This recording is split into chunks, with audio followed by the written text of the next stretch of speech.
The law said reasonable compensation. My bid was higher than anyone else's. Reardon looked at the papers still lying across the desk. He thought of the payment these papers gave him for his ore mines. 2/3 of the sum was money which Larkin had obtained as a loan from the government. The new law made provisions for such loans in order to give a fair opportunity to the new owners who have never had a chance. 2/3 of the rest was a loan he himself had granted to Larkin, a mortgage he had accepted on his own mines. And the government money, he thought suddenly, the money now given to him as payment for his property, where had that come from? Whose work had provided it?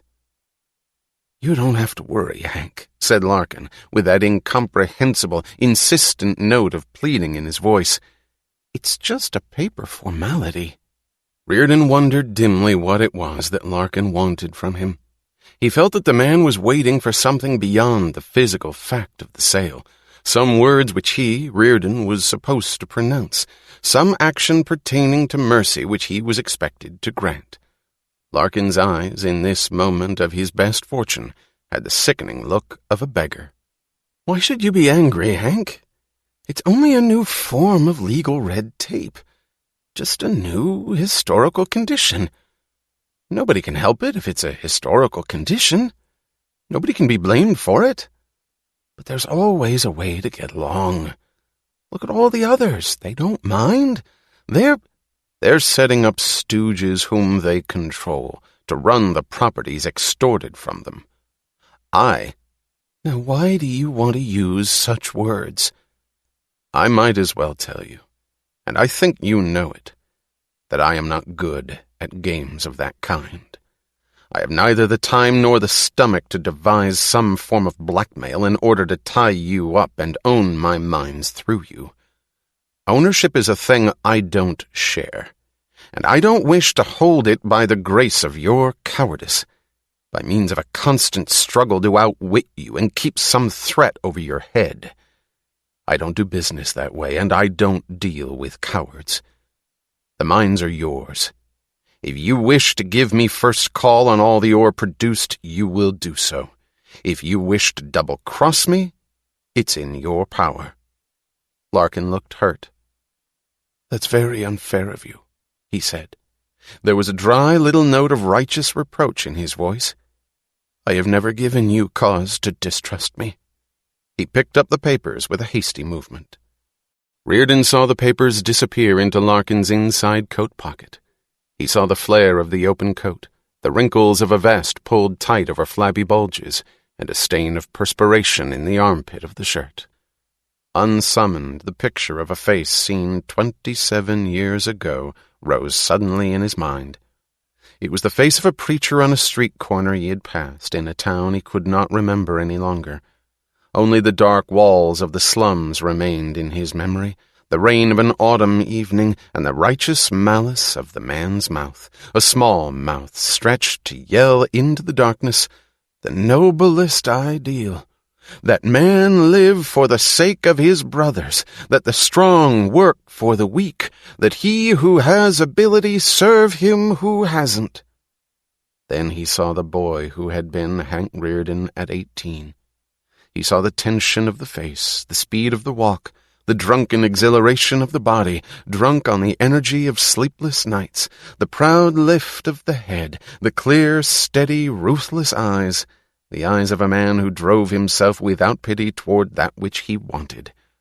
And he saw what Paul Larkin must have been at that time, a youth with an aged baby's face, smiling ingratiatingly, joylessly, begging to be spared, pleading with the universe to give him a chance.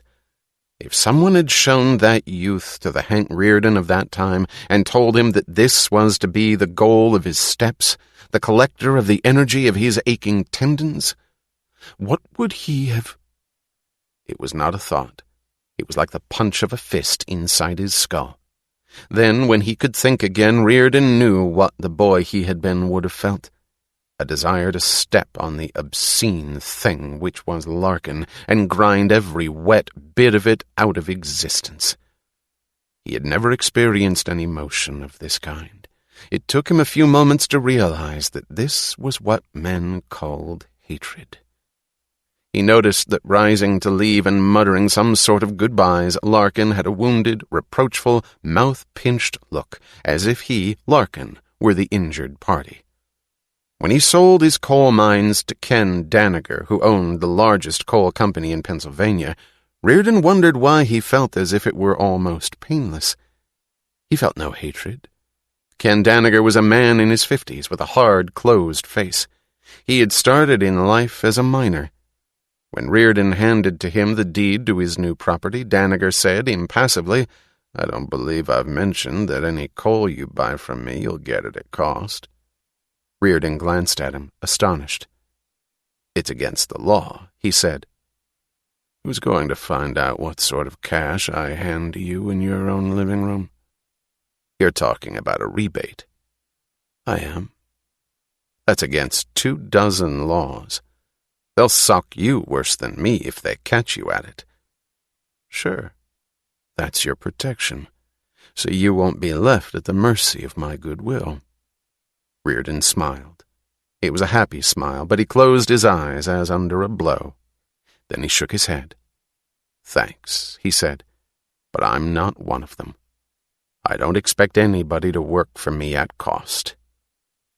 "I'm not one of them either," said Danager angrily. "Look here, Reardon, don't you suppose I know what I'm getting unearned? The money doesn't pay you for it. Not nowadays. You didn't volunteer to bid to buy my property. I asked you to buy it. I wish there had been somebody like you in the ore business to take over my mines. There wasn't. If you want to do me a favor, don't offer me rebates. Give me a chance to pay you higher prices, higher than anyone else will offer. Suck me anything you wish, just so I'll be first to get the coal. I'll manage my end of it. Only let me have the coal." "You'll have it." Reardon wondered for a while why he heard no word from Wesley Mouch. His calls to Washington remained unanswered. Then he received a letter consisting of a single sentence which informed him that Mr. Mouch was resigning from his employ. 2 weeks later, he read in the newspapers that Wesley Mouch had been appointed assistant coordinator of the Bureau of Economic Planning and National Resources. Don't dwell on any of it, thought Reardon, through the silence of many evenings, fighting the sudden access of that new emotion which he did not want to feel. There is an unspeakable evil in the world. You know it, and it's no use dwelling on the details of it. You must work a little harder. Just a little harder. Don't let it win. The beams and girders of the Reardon Metal Bridge were coming daily out of the rolling mills, and were being shipped to the site of the John Galt line, where the first shapes of green-blue metal, swung into space to span the canyon, glittered in the first rays of the spring sun. He had no time for pain, no energy for anger. Within a few weeks it was over. The blinding stabs of hatred ceased and did not return. He was back in confident self-control on the evening when he telephoned Eddie Willers. "Eddie, I'm in New York at the Wayne Falkland. Come to have breakfast with me tomorrow morning. There's something I'd like to discuss with you." Eddie Willers went to the appointment with a heavy feeling of guilt. He had not recovered from the shock of the Equalization of Opportunity Bill. It had left a dull ache within him, like the black and blue mark of a blow. He disliked the sight of the city. It now looked as if it hid the threat of some malicious unknown.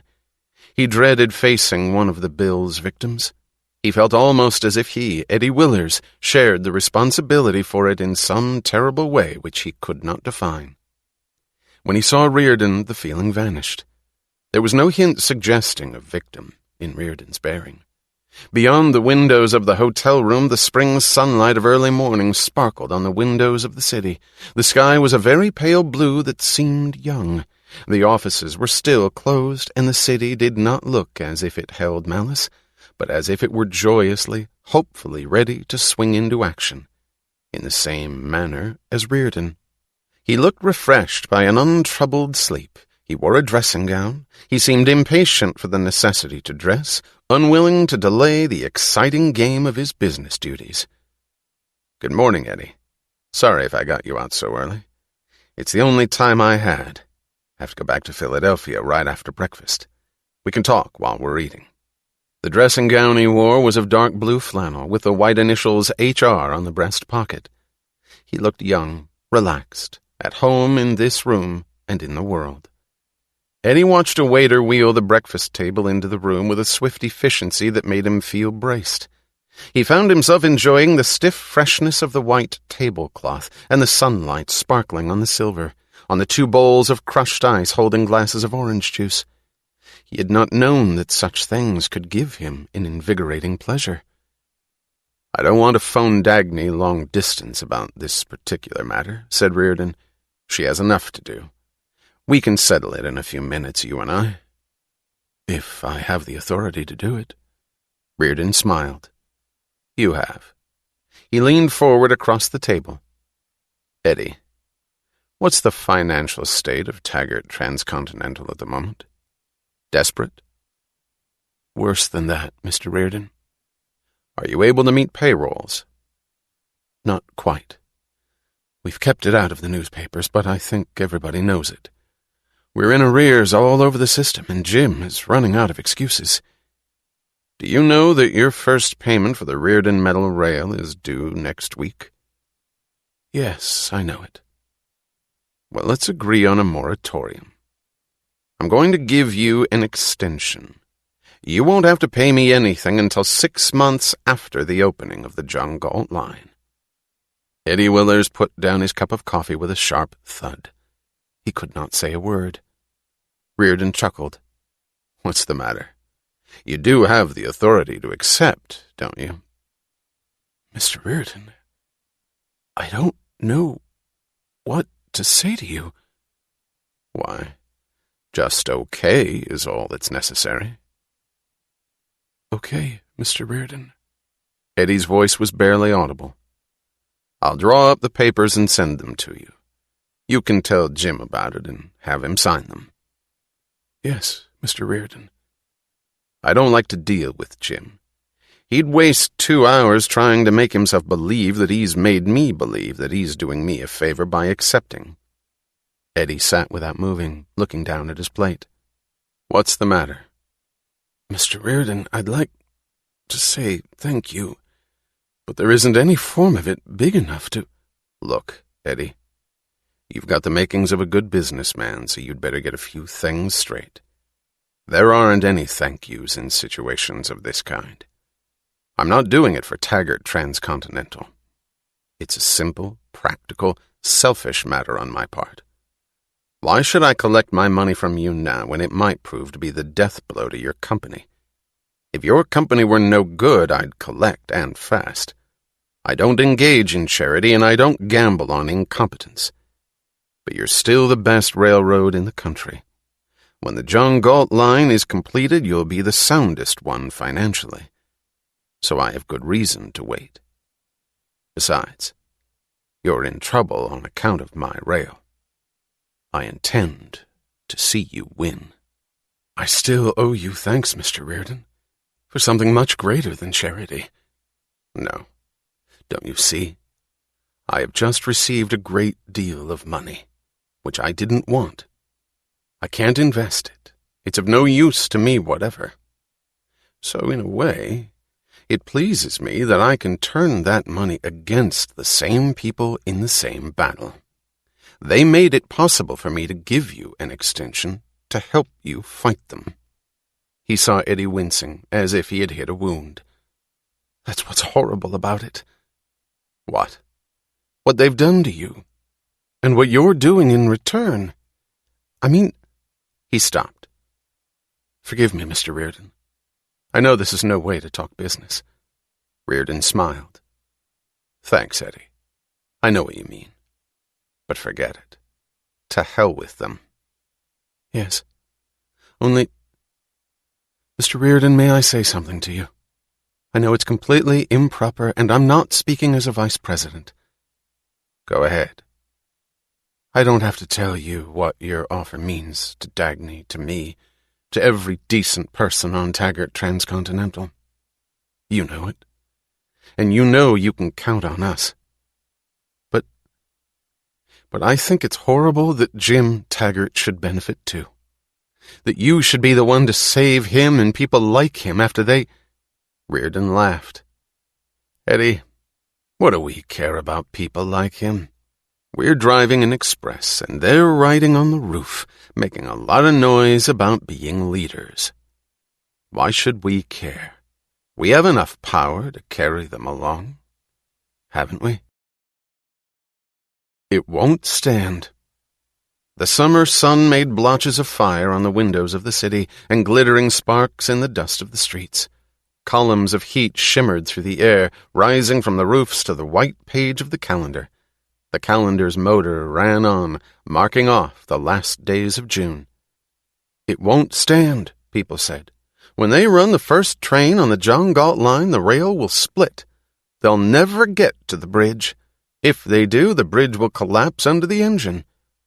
From the slopes of Colorado, freight trains rolled down the track of the Phoenix Durango, north to Wyoming and the main line of Taggart Transcontinental, south to New Mexico and the main line of the Atlantic Southern.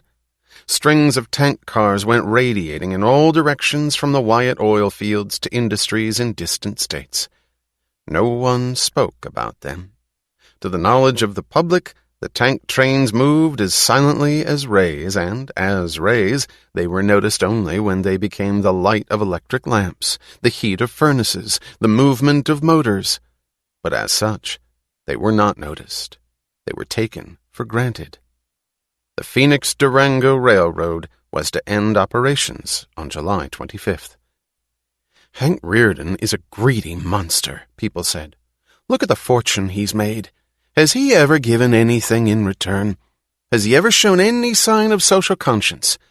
Money, that's all he's after. He'll do anything for money. What does he care if people lose their lives when his bridge collapses?"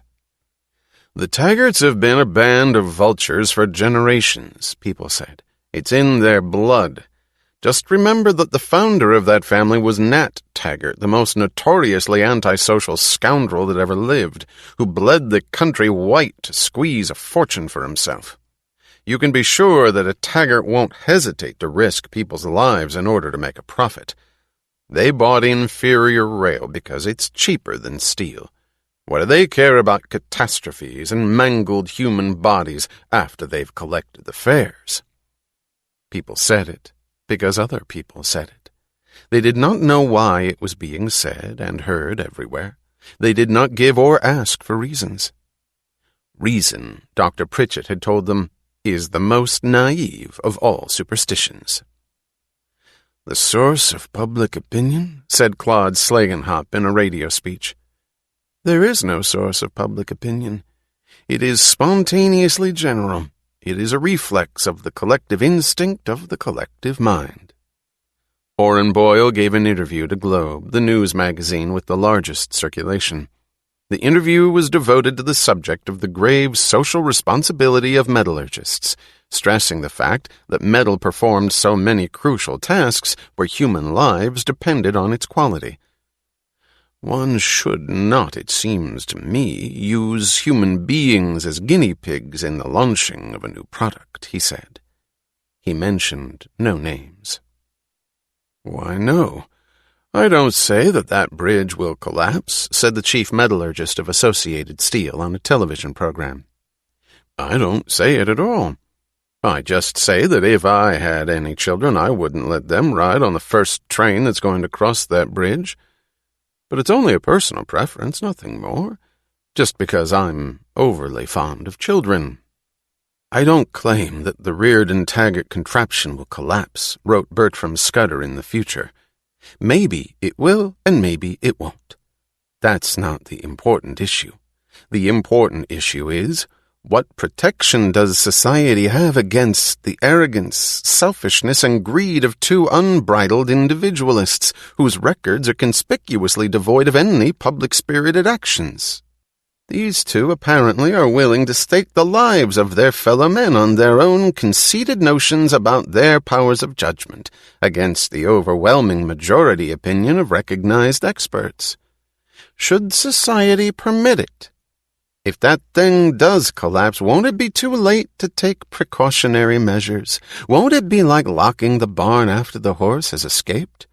It has always been the belief of this column that certain kinds of horses should be kept bridled and locked on general social principles. A group that called itself Committee of Disinterested Citizens collected signatures on a petition demanding a year's study of the John Galt line by government experts before the first train were allowed to run. The petition stated that its signers had no motive other than a sense of civic duty. The first signatures were those of Balfe Eubank and Mort Liddy. The petition was given a great deal of space and comment in all the newspapers. The consideration it received was respectful because it came from people who were disinterested. No space was given by the newspapers to the progress of the construction of the John Galt line. No reporter was sent to look at the scene. The general policy of the press had been stated by a famous editor 5 years ago. "There are no objective facts," he had said. "Every report on facts is only somebody's opinion. It is, therefore, useless to write about facts." A few businessmen thought that one should think about the possibility that there might be commercial value in Rearden metal. They undertook a survey of the question. They did not hire metallurgists to examine samples, nor engineers to visit the site of construction. They took a public poll. 10,000 people, guaranteed to represent every existing kind of brain, were asked the question, "Would you ride on the John Galt line?" The answer overwhelmingly was, "No siree." No voices were heard in public in defense of Rearden metal, and nobody attached significance to the fact that the stock of Taggart Transcontinental was rising on the market, very slowly, almost furtively. There were men who watched and played safe. Mr. Moen bought Taggart stock in the name of his sister. Ben Neely bought it in the name of a cousin. Paul Larkin bought it under an alias. "I don't believe in raising controversial issues," said one of these men. "Oh, yes, of course, the construction is moving on schedule," said James Taggart, shrugging to his board of directors. "Oh, yes, you may feel full confidence. My dear sister does not happen to be a human being, but just an internal combustion engine, so one must not wonder at her success." When James Taggart heard a rumor that some bridge girders had split and crashed, killing 3 workmen, he leaped to his feet and ran to his secretary's office, ordering him to call Colorado. He waited, pressed against the secretary's desk, as if seeking protection. His eyes had the unfocused look of panic. Yet his mouth moved suddenly into almost a smile, and he said, "I'd give anything to see Henry Rearden's face right now." When he heard that the rumor was false, he said, "Thank God," but his voice had a note of disappointment. "Oh, well," said Philip Rearden to his friends, hearing the same rumor, "maybe he can fail too once in a while. Maybe my great brother isn't as great as he thinks." "Darling," said Lillian Rearden to her husband, "I fought for you yesterday at a tea where the women were saying that Dagny Taggart is your mistress." "Oh, for heaven's sake, don't look at me like that. I know it's preposterous, and I gave them hell for it. It's just that those silly bitches can't imagine any other reason why a woman would take such a stand against everybody for the sake of your metal. Of course, I know better than that. I know that the Taggart woman is perfectly sexless and doesn't give a damn about you. And, darling, I know that if you ever had the courage for anything of the sort, which you haven't, you wouldn't go for an adding machine in tailored suits. You'd go for some blonde, feminine chorus girl who— "Oh, but Henry, I'm only joking. Don't look at me like that." "Dagny," James Taggart said miserably, "what's going to happen to us? Taggart Transcontinental has become so unpopular." Dagny laughed, in enjoyment of the moment, any moment, as if the undercurrent of enjoyment was constant within her, and little was needed to tap it. She laughed easily, her mouth relaxed and open. Her teeth were very white against her sun-scorched face. Her eyes had the look, acquired in open country, of being set for great distances. On her last few visits to New York, he had noticed that she looked at him as if she did not see him. "What are we going to do? The public is so overwhelmingly against us." "Jim, do you remember the story they tell about Nat Taggart?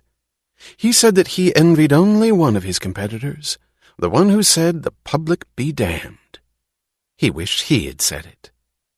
In the summer days and in the heavy stillness of the evenings of the city, there were moments when a lonely man or woman, on a park bench, on a street corner, at an open window, would see in a newspaper a brief mention of the progress of the John Galt line and would look at the city with a sudden stab of hope.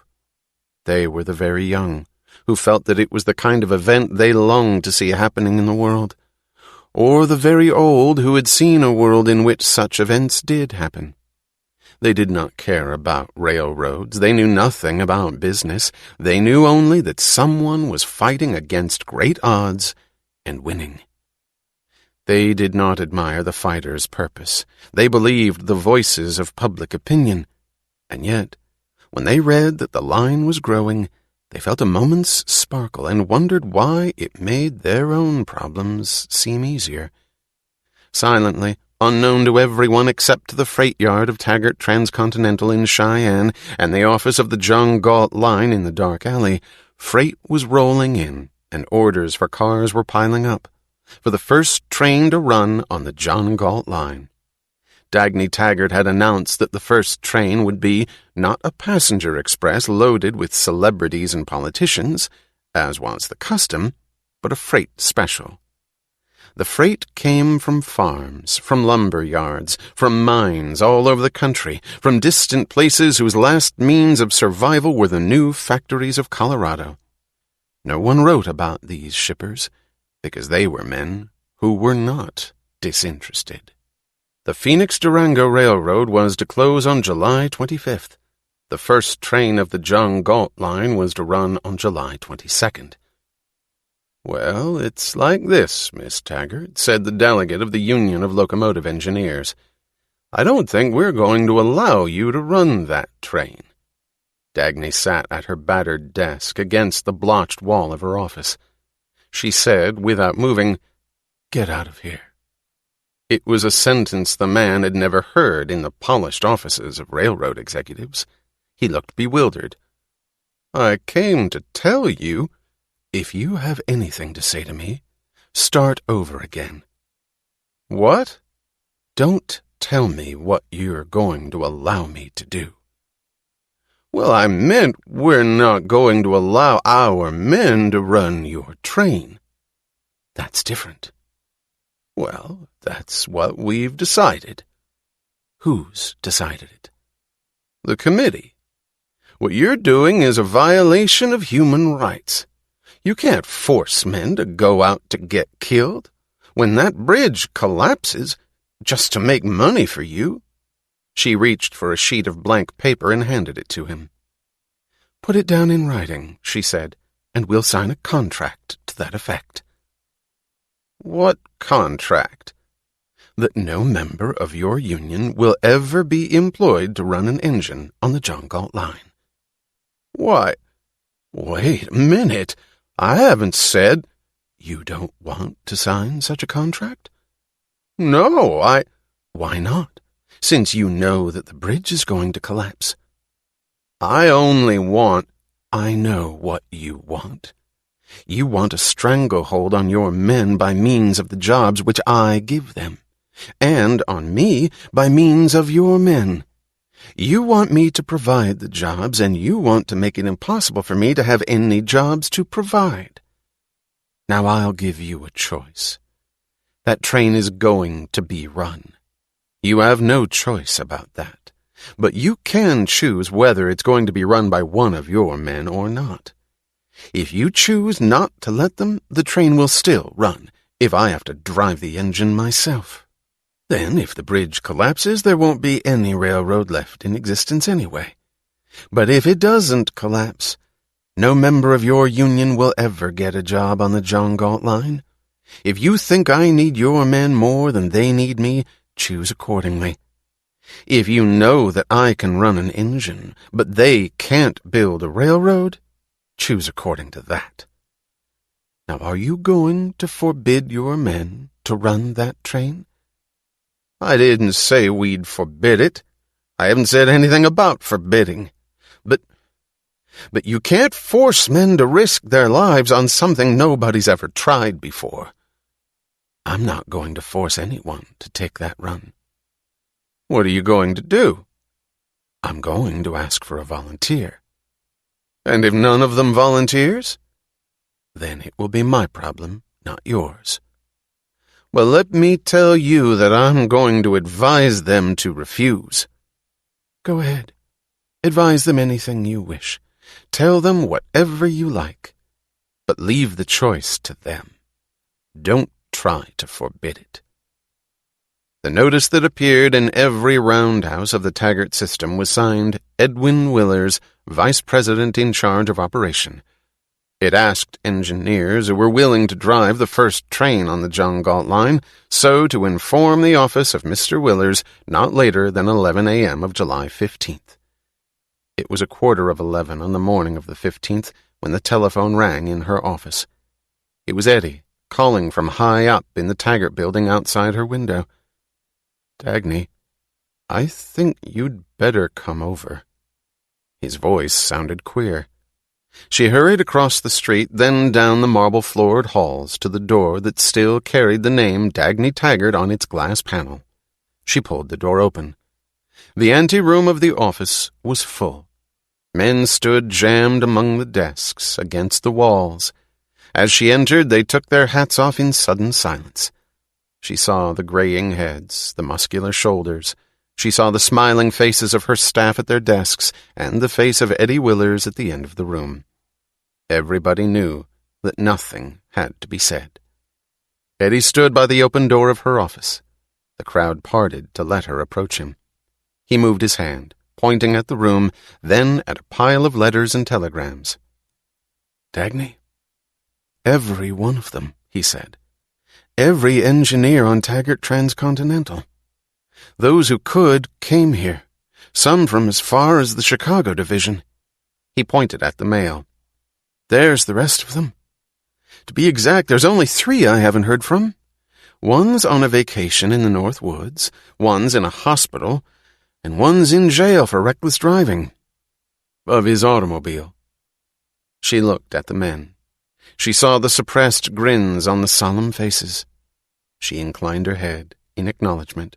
She stood for a moment, head bowed, as if she were accepting a verdict, knowing that the verdict applied to her, to every man in the room, and to the world beyond the walls of the building.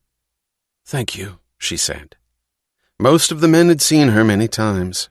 Looking at her as she raised her head, many of them thought, in astonishment and for the first time, that the face of their operating vice president was the face of a woman, and that it was beautiful.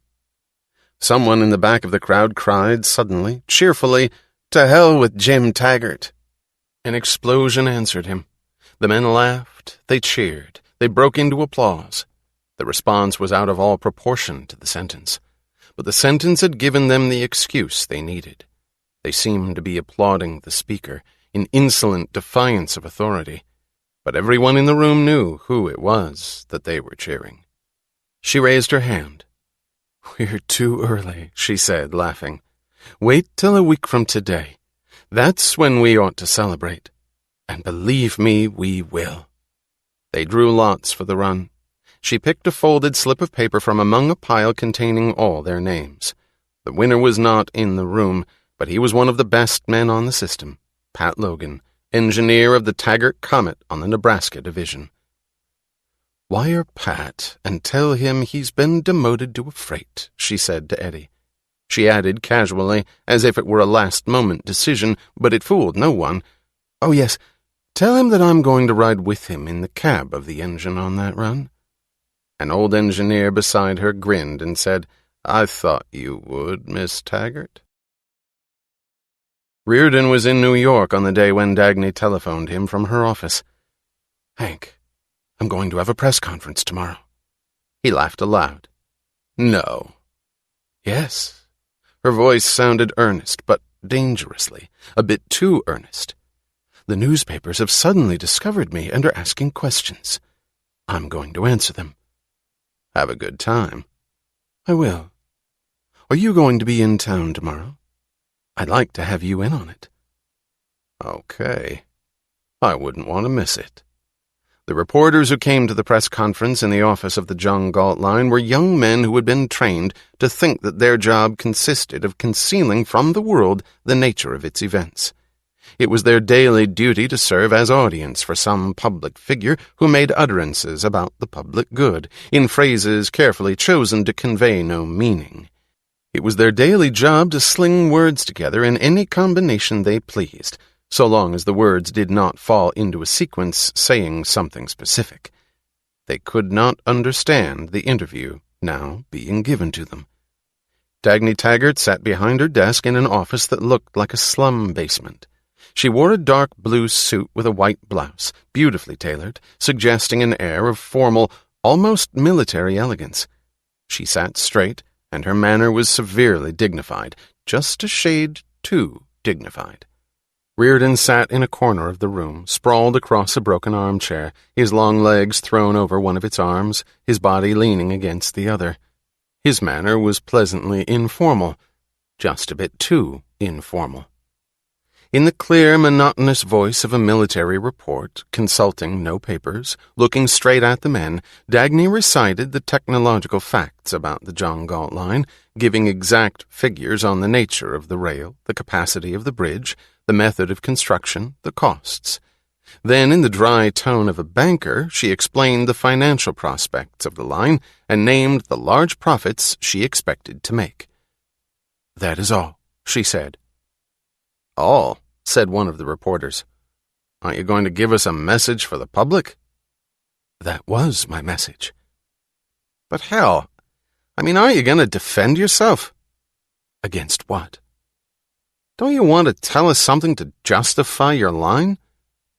"I have." A man with a mouth shaped as a permanent sneer asked, "Well, what I want to know, as Bertram Scudder stated, is what protection do we have against your line being no good?" "Don't ride on it." Another asked, "Are you going to tell us your motive for building that line?" "I have told you. The profit which I expect to make." "Oh, Miss Taggart, don't say that," cried a young boy. He was new. He was still honest about his job, and he felt that he liked Dagny Taggart, without knowing why. "That's the wrong thing to say. That's what they're all saying about you." "Are they?" "I'm sure you didn't mean it the way it sounds, and I'm sure you'll want to clarify it." "Why, yes, if you wish me to. The average profit of railroads has been 2% of the capital invested. An industry that does so much and keeps so little should consider itself immoral. As I have explained, the cost of the John Galt Line in relation to the traffic which it will carry makes me expect a profit of not less than 15% on our investment. Of course, any industrial profit above 4% is considered usury nowadays. I shall nevertheless do my best to make the John Galt Line earn a profit of 20% for me, if possible. That was my motive for building the line. Have I made myself clear now?" The boy was looking at her helplessly. "You don't mean to earn a profit for you, Miss Taggart? You mean for the small stockholders, of course?" he prompted hopefully. "Why, no. I happen to be one of the largest stockholders of Taggart Transcontinental, so my share of the profits will be one of the largest. Now, Mr. Reardon is in a much more fortunate position, because he has no stockholders to share with. Or would you rather make your own statement, Mr. Reardon?" "Yes, gladly," said Reardon. "Inasmuch as the formula of Reardon metal is my own personal secret, and in view of the fact that the metal costs much less to produce than you boys can imagine, I expect to skin the public to the tune of a profit of 25% in the next few years." "What do you mean, skin the public, Mr. Reardon?" asked the boy. "If it's true, as I've read in your ads, that your metal will last 3 times longer than any other, and at half the price, wouldn't the public be getting a bargain?"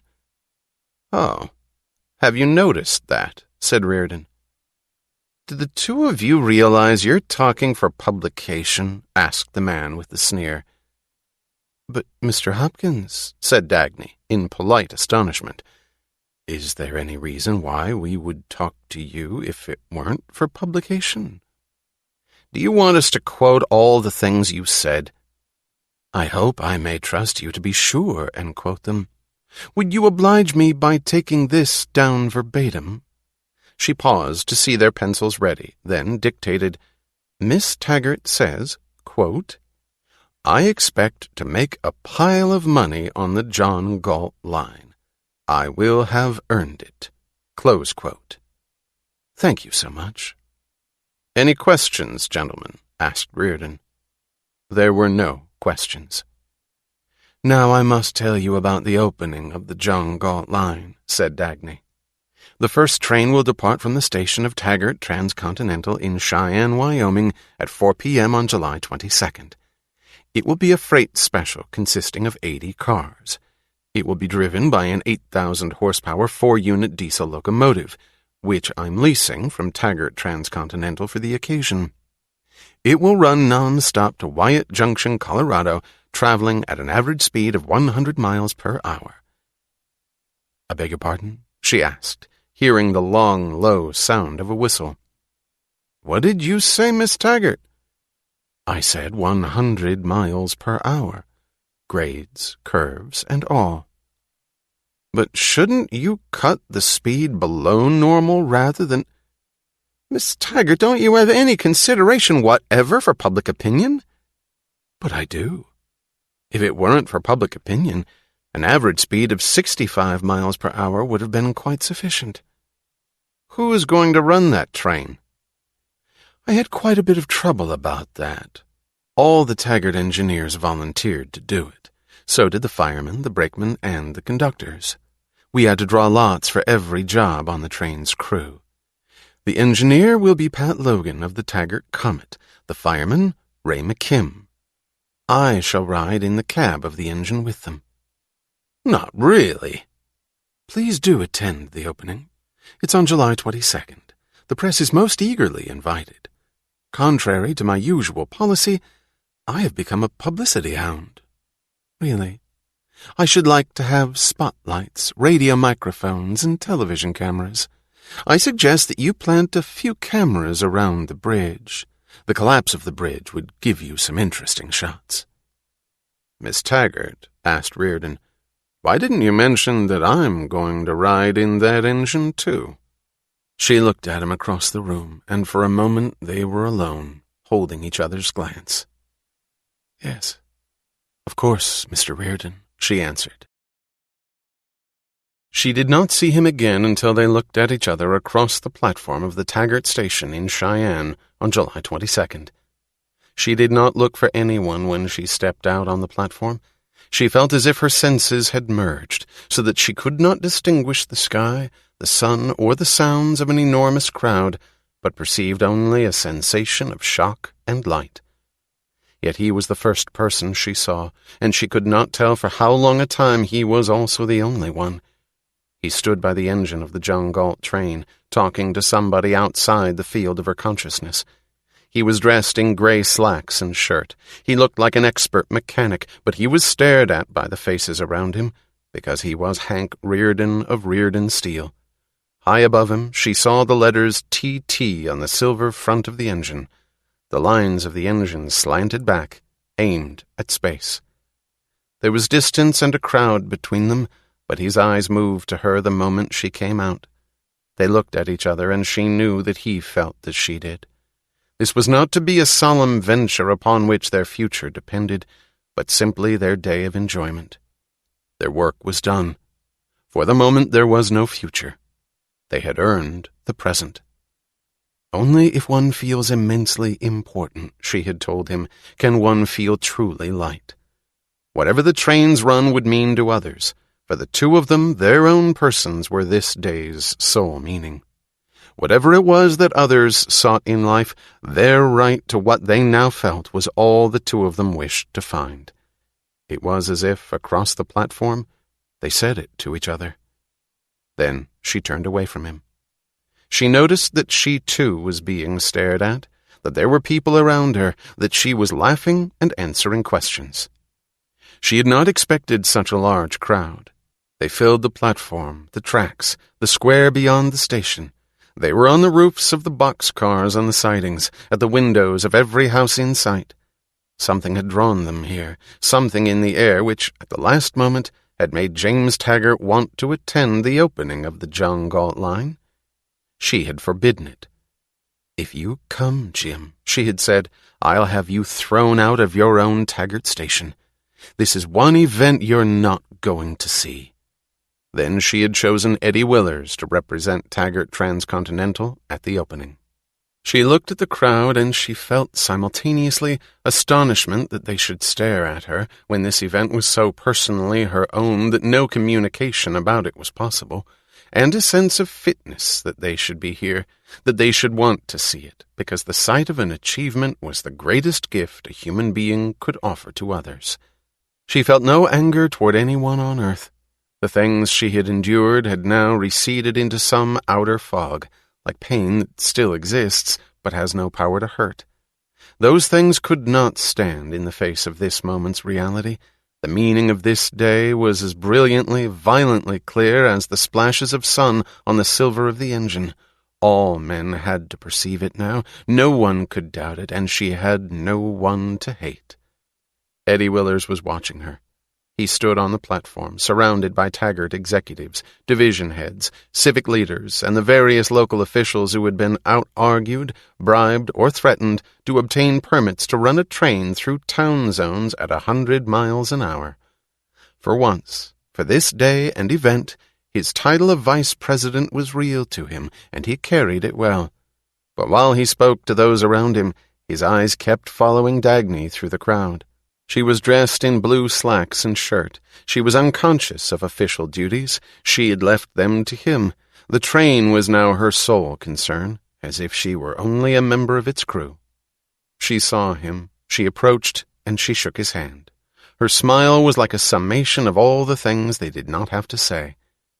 "Well, Eddie, you're Taggart Transcontinental now."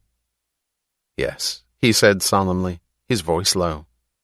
There were reporters asking questions, and they dragged her away from him. They were asking him questions, too. "Mr. Willers, what is the policy of Taggart Transcontinental in regard to this line?" "So Taggart Transcontinental is just a disinterested observer, is it, Mr. Willers?" He answered as best he could. He was looking at the sun on a diesel engine, but what he was seeing was the sun in a clearing of the woods, and a 12-year-old girl telling him that he would help her run the railroad someday. He watched from a distance while the train's crew was lined up in front of the engine to face a firing squad of cameras. Dagny and Reardon were smiling, as if posing for snapshots of a summer vacation. Pat Logan, the engineer, a short, sinewy man with graying hair and a contemptuously inscrutable face, posed in a manner of amused indifference. Ray McKim, the fireman, a husky young giant, grinned with an air of embarrassment and superiority together. The rest of the crew looked as if they were about to wink at the cameras. A photographer said, laughing, "Can't you people look doomed, please? I know that's what the editor wants." Dagny and Reardon were answering questions for the press. There was no mockery in their answers now, no bitterness. They were enjoying it. They spoke as if the questions were asked in good faith. Irresistibly, at some point which no one noticed, this became true. "What do you expect to happen on this run?" a reporter asked one of the brakemen. "Do you think you'll get there?" "I think we'll get there," said the brakeman. "And so do you, brother." "Mr. Logan, do you have any children? Did you take out any extra insurance? I'm just thinking of the bridge, you know." "Don't cross that bridge till I come to it," Pat Logan answered contemptuously. "Mr. Reardon, how do you know that your rail will hold?" "The man who taught people to make a printing press," said Reardon. "How did he know it?" "Tell me, Miss Taggart, what's going to support a 7,000-ton train on a 3,000-ton bridge?" "My judgment," she answered. The men of the press, who despised their own profession, did not know why they were enjoying it today. One of them, a young man with years of notorious success behind him and a cynical look of twice his age, said suddenly, "I know what I'd like to be. I wish I could be a man who covers news." The hands of the clock on the station building stood at 3:45. The crew started off toward the caboose at the distant end of the train. The movement and noise of the crowd were subsiding. Without conscious intention, people were beginning to stand still. The dispatcher had received word from every local operator along the line of rail that wound through the mountains to the Wyatt oil fields 300 miles away. He came out of the station building and, looking at Dagny, gave the signal for clear track ahead. Standing by the engine, Dagny raised her hand, repeating his gesture in sign of an order received and understood. The long line of boxcars stretched off into the distance, in spaced rectangular links like a spinal cord. When the conductor's arm swept through the air far at the end, she moved her arm in answering signal. Reardon, Logan, and McKim stood silently, as if at attention, letting her be first to get aboard. As she started up the rungs on the side of the engine, a reporter thought of a question he had not asked. "Miss Taggart," he called after her, "who is John Galt?" She turned, hanging on to a metal bar with one hand, suspended for an instant above the heads of the crowd. "We are," she answered. Logan followed her into the cab, then McKim. Reardon went last, then the door of the engine was shut, with the tight finality of sealed metal. The lights, hanging on a signal bridge against the sky, were green.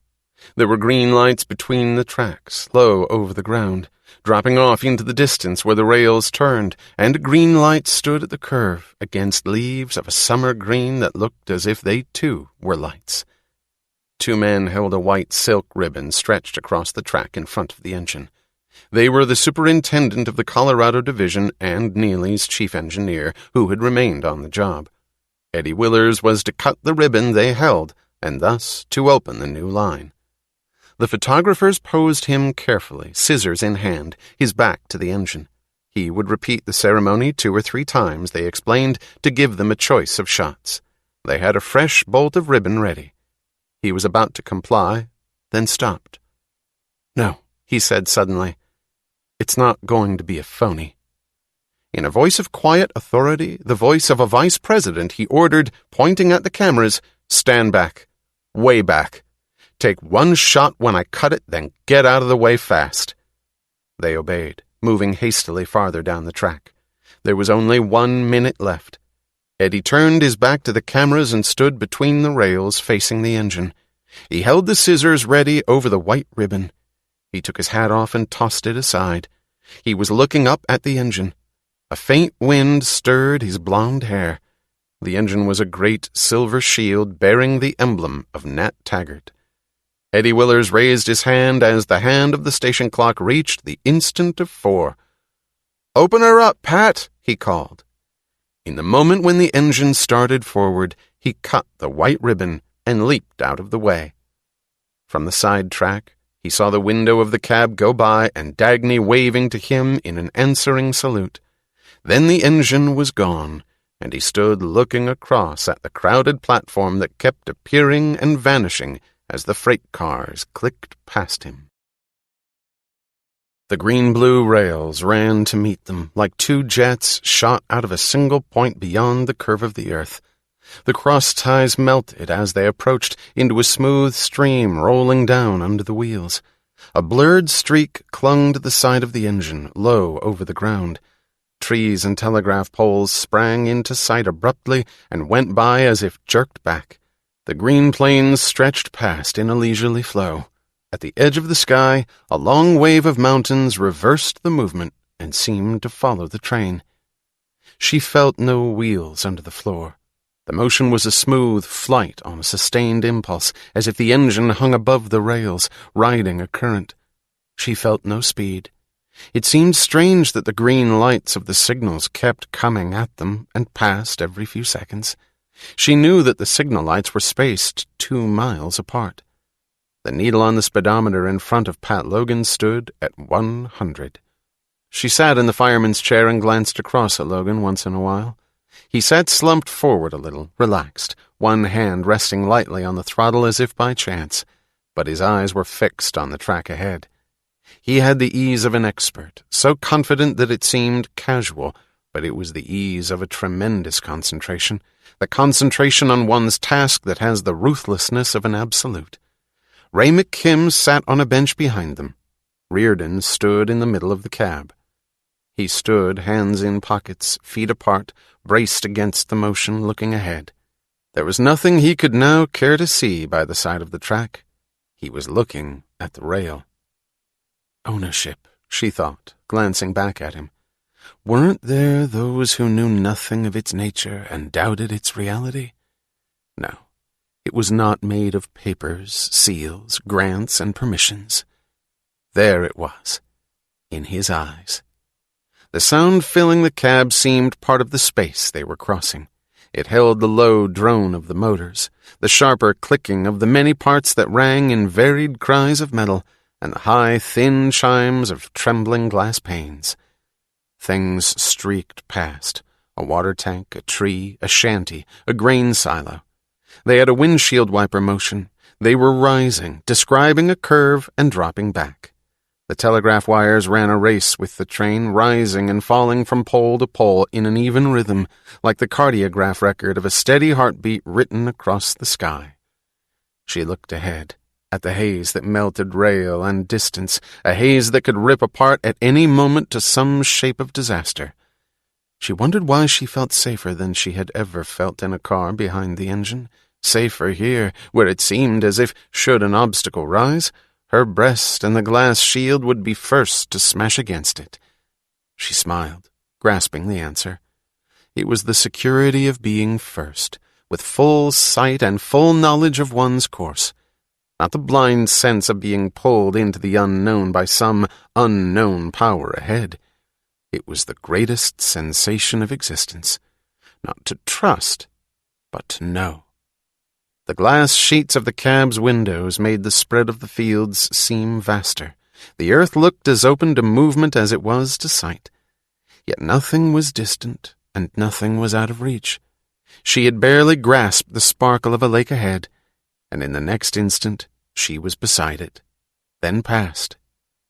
It was a strange foreshortening between sight and touch, she thought, between wish and fulfillment, between— the words clicked sharply in her mind after a startled stop, between spirit and body. First the vision, then the physical shape to express it. First the thought, then the purposeful motion down the straight line of a single track to a chosen goal. Could one have any meaning without the other? Wasn't it evil to wish without moving, or to move without aim? Whose malevolence was it that crept through the world, struggling to break the two apart and set them against each other? She shook her head. She did not want to think or to wonder why the world behind her was as it was. She did not care. She was flying away from it at the rate of 100 miles an hour. She leaned to the open window by her side and felt the wind of the speed blowing her hair off her forehead. She lay back, conscious of nothing but the pleasure it gave her. Yet her mind kept racing. Broken bits of thought flew past her attention like the telegraph poles by the track. Physical pleasure, she thought. This is a train made of steel, running on rails of Reardon metal, moved by the energy of burning oil and electric generators. It's a physical sensation of physical movement through space. But is that the cause and the meaning of what I now feel? Do they call it a low animal joy, this feeling that I would not care if the rail did break to bits under us now? It won't, but I wouldn't care because I have experienced this. A low, physical, material, degrading pleasure of the body? She smiled, her eyes closed, the wind streaming through her hair. She opened her eyes and saw that Reardon stood looking down at her. It was the same glance with which he had looked at the rail.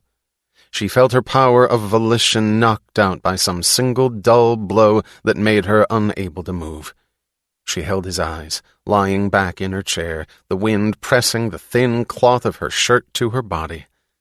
He looked away, and she turned again to the sight of the earth tearing open before them. She did not want to think, but the sound of thought went on, like the drone of the motors under the sounds of the engine. She looked at the cab around her. The fine steel mesh of the ceiling, she thought, and the row of rivets in the corner holding sheets of steel sealed together. Who made them? The brute force of men's muscles? Who made it possible for 4 dials and 3 levers in front of Pat Logan to hold the incredible power of the 16 motors behind them and deliver it to the effortless control of one man's hand? These things, and the capacity from which they came, was this the pursuit regarded as evil? Was this what they called an ignoble concern with the physical world? Was this the state of being enslaved by matter? Was this the surrender of man's spirit to his body? She shook her head, as if she wished she could toss the subject out of the window and let it get shattered somewhere along the track. She looked at the sun on the summer fields.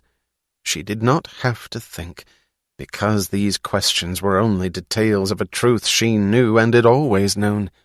Let them go past like the telegraph poles. The thing she knew was like the wires flying above in an unbroken line. The words for it, and for this journey, and for her feeling, and for the whole of man's earth were, "It's so simple and so right." She looked out at the country. She had been aware for some time of the human figures that flashed with an odd regularity at the side of the track, but they went by so fast that she could not grasp their meaning until, like the squares of a movie film, brief flashes blended into a whole and she understood it. She had had the track guarded since its completion, but she had not hired the human chain she saw strung out along the right-of-way. A solitary figure stood at every milepost. Some were young schoolboys.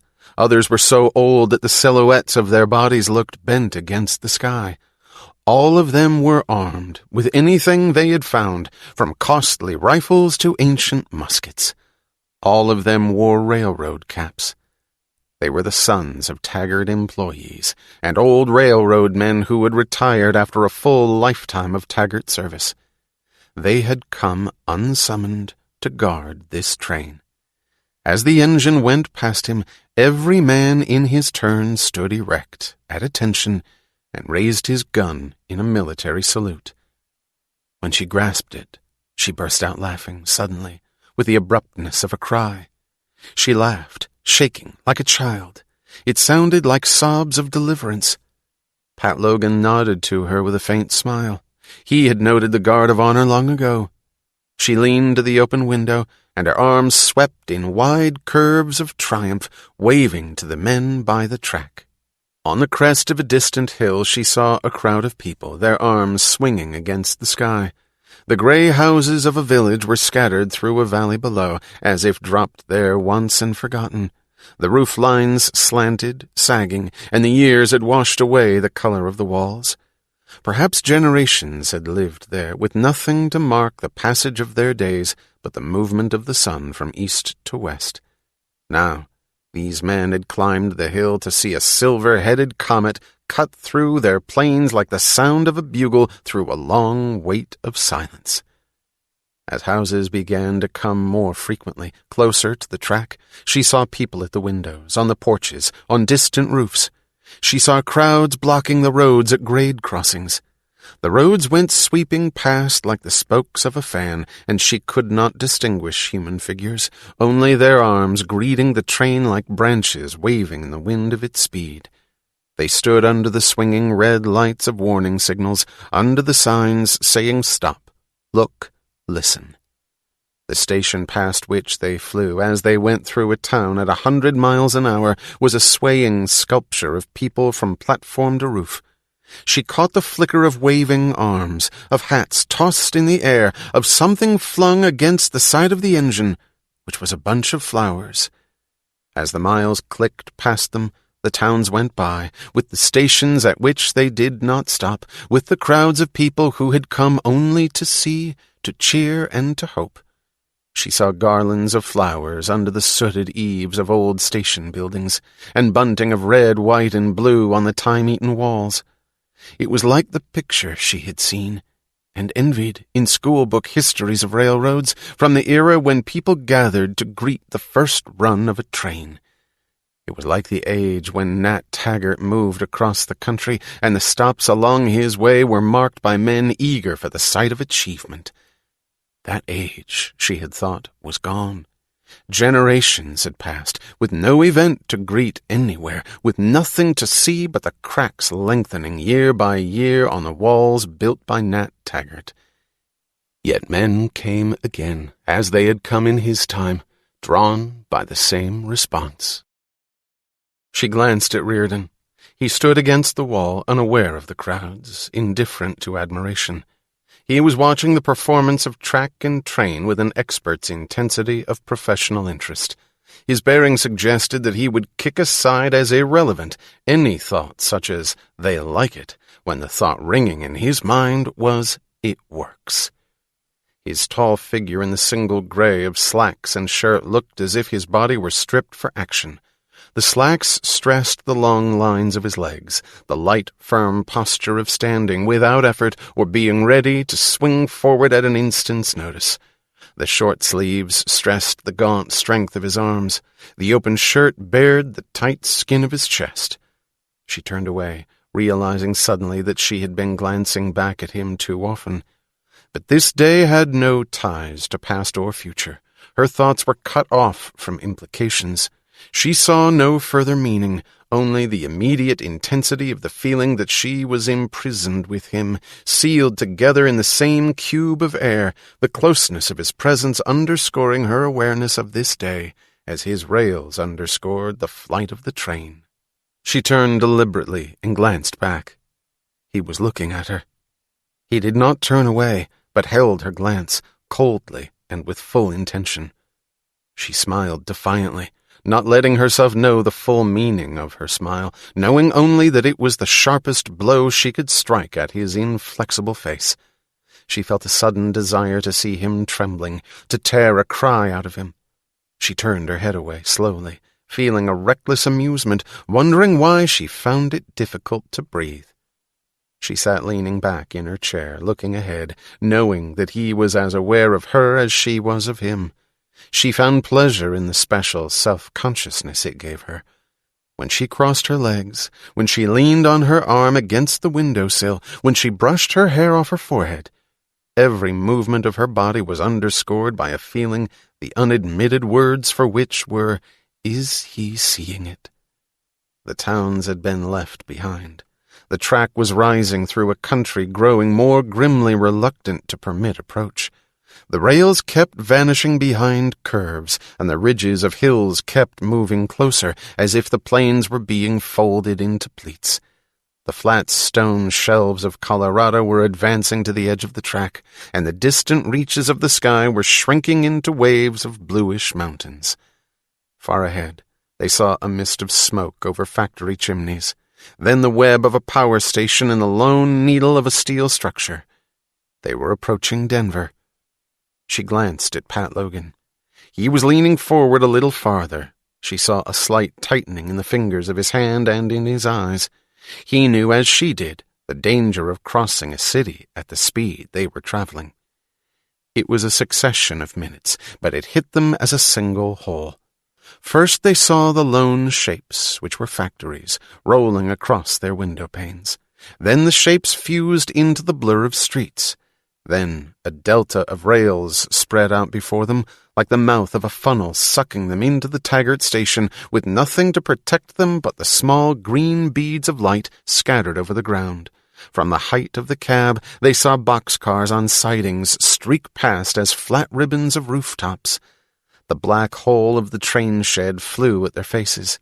They hurtled through an explosion of sound, the beating of wheels against the glass panes of a vault, and the screams of cheering from a mass that swayed like a liquid in the darkness among steel columns. They flew toward a glowing arch and the green lights hanging in the open sky beyond, the green lights that were like the doorknobs of space, throwing door after door open before them.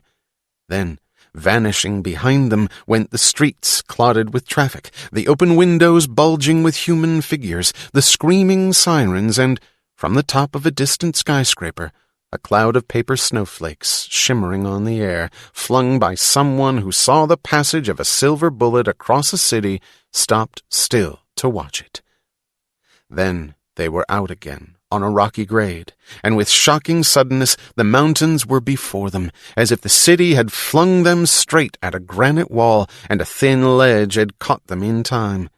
They were clinging to the side of a vertical cliff, with the earth rolling down, dropping away, and giant tiers of twisted boulders streaming up and shutting out the sun, leaving them to speed through a bluish twilight with no sight of soil or sky. The curves of rail became coiling circles among walls that advanced to grind them off their sides. But the track cut through at times and the mountains parted, flaring open like two wings at the tip of the rail, one wing green made of vertical needles, with whole pines serving as the pile of a solid carpet, the other reddish-brown, made of naked rock. She looked down through the open window and saw the silver side of the engine hanging over empty space. Far below, the thin thread of a stream went falling from ledge to ledge, and the ferns that drooped to the water were the shimmering tops of birch trees. She saw the engine's tail of boxcars winding along the face of a granite drop, and miles of contorted stone below she saw the coils of green-blue rail unwinding behind the train. A wall of rock shot upward in their path, filling the windshield, darkening the cab, so close that it seemed as if the remnant of time could not let them escape it. But she heard the screech of wheels on curve, the light came bursting back, and she saw an open stretch of rail on a narrow shelf. The shelf ended in space. The nose of the engine was aimed straight at the sky. There was nothing to stop them but two strips of green-blue metal strung in a curve along the shelf. To take the pounding violence of 16 motors, she thought, the thrust of 7,000 tons of steel and freight, to withstand it, grip it, and swing it around a curve, was the impossible feat performed by two strips of metal no wider than her arm. What made it possible? What power had given to an unseen arrangement of molecules the power on which their lives depended, and the lives of all the men who waited for the 80 boxcars? She saw a man's face and hands in the glow of a laboratory oven over the white liquid of a sample of metal. She felt the sweep of an emotion which she could not contain, as of something bursting upward. She turned to the door of the motor units. She threw it open to a screaming jet of sound and escaped into the pounding of the engine's heart. For a moment it was as if she were reduced to a single sense, the sense of hearing, and what remained of her hearing was only a long, rising, falling, rising scream. She stood in a swaying, sealed chamber of metal, looking at the giant generators. She had wanted to see them, because the sense of triumph within her was bound to them, to her love for them, to the reason of the life work she had chosen. In the abnormal clarity of a violent emotion, she felt as if she were about to grasp something she had never known and had to know. She laughed aloud, but heard no sound of it. Nothing could be heard through the continuous explosion. "The John Galt line!" she shouted, for the amusement of feeling her voice swept away from her lips. She moved slowly along the length of the motor units, down a narrow passage between the engines and the wall. She felt the immodesty of an intruder, as if she had slipped inside a living creature, under its silver skin, and were watching its life beating in gray metal cylinders, in twisted coils, in sealed tubes, in the convulsive whirl of blades in wire cages. The enormous complexity of the shape above her was drained by invisible channels, and the violence raging within it was led to fragile needles on glass dials, to green and red beads winking on panels, to tall, thin cabinets stenciled high voltage. Why had she always felt that joyous sense of confidence when looking at machines, she thought. In these giant shapes, two aspects pertaining to the inhuman were radiantly absent, the causeless and the purposeless. Every part of the motors was an embodied answer to why and what for, like the steps of a life course chosen by the sort of mind she worshipped. The motors were a moral code cast in steel. They are alive, she thought, because they are the physical shape of the action of a living power, of the mind that had been able to grasp the whole of this complexity, to set its purpose, to give it form. For an instant it seemed to her that the motors were transparent, and she was seeing the net of their nervous system. It was a net of connections, more intricate, more crucial than all of their wires and circuits. The rational connections made by that human mind which had fashioned any one part of them for the first time. They are alive, she thought, but their soul operates them by remote control. Their soul is in every man who has the capacity to equal this achievement. Should the soul vanish from the earth, the motors would stop, because that is the power which keeps them going. Not the oil under the floor under her feet, the oil that would then become primeval ooze again.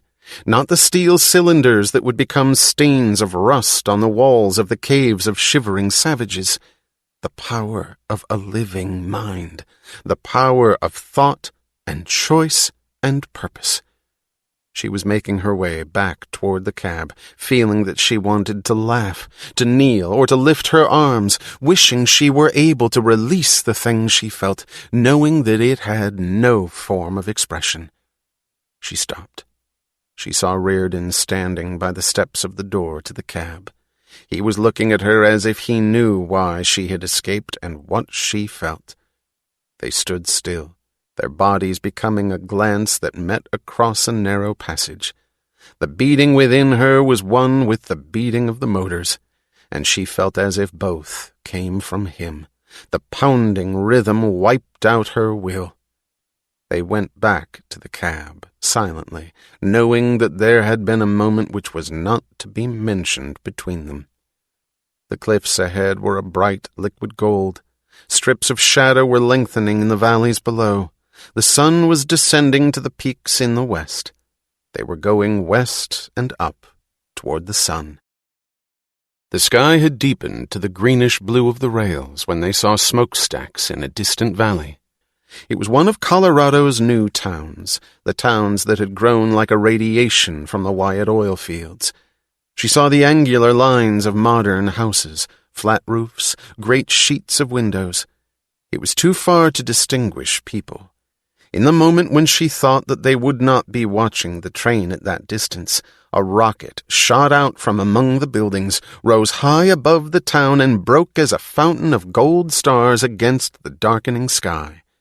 Men whom she could not see were seeing the streak of the train on the side of the mountain and were sending a salute, a lonely plume of fire in the dusk, the symbol of celebration or of a call for help.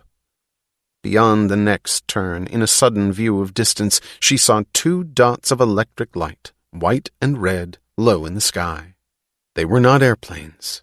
She saw the cones of metal girders supporting them, and in the moment when she knew that they were the derricks of Wyatt Oil, she saw that the track was sweeping downward, that the earth flared open as if the mountains were flung apart, and at the bottom, at the foot of the Wyatt Hill, across the dark crack of a canyon, she saw the bridge of Reardon metal. They were flying down. She forgot the careful grading, the great curves of the gradual descent. She felt as if the train were plunging downward, head first. She watched the bridge growing to meet them. A small square tunnel of metal lacework, a few beams crisscrossed through the air, green-blue and glowing, struck by a long ray of sunset light from some crack in the barrier of mountains. There were people by the bridge, the dark splash of a crowd, but they rolled off the edge of her consciousness. She heard the rising, accelerating sound of the wheels, and some theme of music, heard to the rhythm of wheels, kept tugging at her mind, growing louder. It burst suddenly within the cab, but she knew that it was only in her mind. The 5th Concerto by Richard Halley. She thought, did he write it for this? Had he known a feeling such as this? They were going faster. They had left the ground, she thought, flung off by the mountains as by a springboard. They were now sailing through space. It's not a fair test, she thought. We're not going to touch that bridge. She saw Reardon's face above her. She held his eyes, and her head leaned back so that her face lay still on the air under his face. They heard a ringing blast of metal. They heard a drum roll under their feet. The diagonals of the bridge went smearing across the windows with the sound of a metal rod being run along the pickets of a fence. Then the windows were too suddenly clear. The sweep of their downward plunge was carrying them up a hill. The derricks of Wyatt Oil were reeling before them. Pat Logan turned, glancing up at Reardon with a hint of a smile, and Reardon said, "That's that." The sign on the edge of a roof read, Wyatt Junction. She stared, feeling that there was something odd about it, until she grasped what it was. The sign did not move. The sharpest jolt of the journey was the realization that the engine stood still. She heard voices somewhere. She looked down and saw that there were people on the platform. Then the door of the cab was flung open. She knew that she had to be first to descend, and she stepped to the edge. For the flash of an instant, she felt the slenderness of her own body, the lightness of standing full figure in a current of open air. She gripped the metal bars and started down the ladder. She was halfway down when she felt the palms of a man's hand slammed tight against her ribs and waistline. She was torn off the steps, swung through the air, and deposited on the ground. She could not believe that the young boy laughing in her face was Ellis Wyatt. The tense, scornful face she remembered now had the purity, the eagerness, the joyous benevolence of a child in the kind of world for which he had been intended. She was leaning against his shoulder, feeling unsteady on the motionless ground, with his arm about her. She was laughing. She was listening to the things he said. She was answering, "But didn't you know we would?" In a moment, she saw the faces around them. They were the bondholders of the John Galt line, the men who were Nielsen Motors, Hammond Cars, Stockton Foundry, and all the others. She shook their hands, and there were no speeches. She stood against Ellis Wyatt, sagging a little, brushing her hair away from her eyes, leaving smudges of soot on her forehead. She shook the hands of the men of the train's crew, without words, with the seal of the grins on their faces. There were flashbulbs exploding around them, and men waving to them from the riggings of the oil wells on the slopes of the mountains. Above her head, above the heads of the crowd, the letters TT on a silver shield were hit by the last ray of a sinking sun. Ellis Wyatt had taken charge. He was leading her somewhere, the sweep of his arm cutting a path for them through the crowd, when one of the men with the cameras broke through to her side. "Miss Taggart," he called, "will you give us a message for the public?" Ellis Wyatt pointed at the long string of freight cars. "She has." Then she was sitting in the back seat of an open car, driving up the curves of a mountain road. The man beside her was Reardon. The driver was Ellis Wyatt. They stopped at a house that stood on the edge of a cliff, with no other habitation anywhere in sight, with the whole of the oil fields spread on the slopes below. "Why, of course you're staying at my house overnight, both of you," said Ellis Wyatt as they went in. "Where did you expect to stay?" She laughed. "I don't know. I hadn't thought of it at all. The nearest town is an hour's drive away.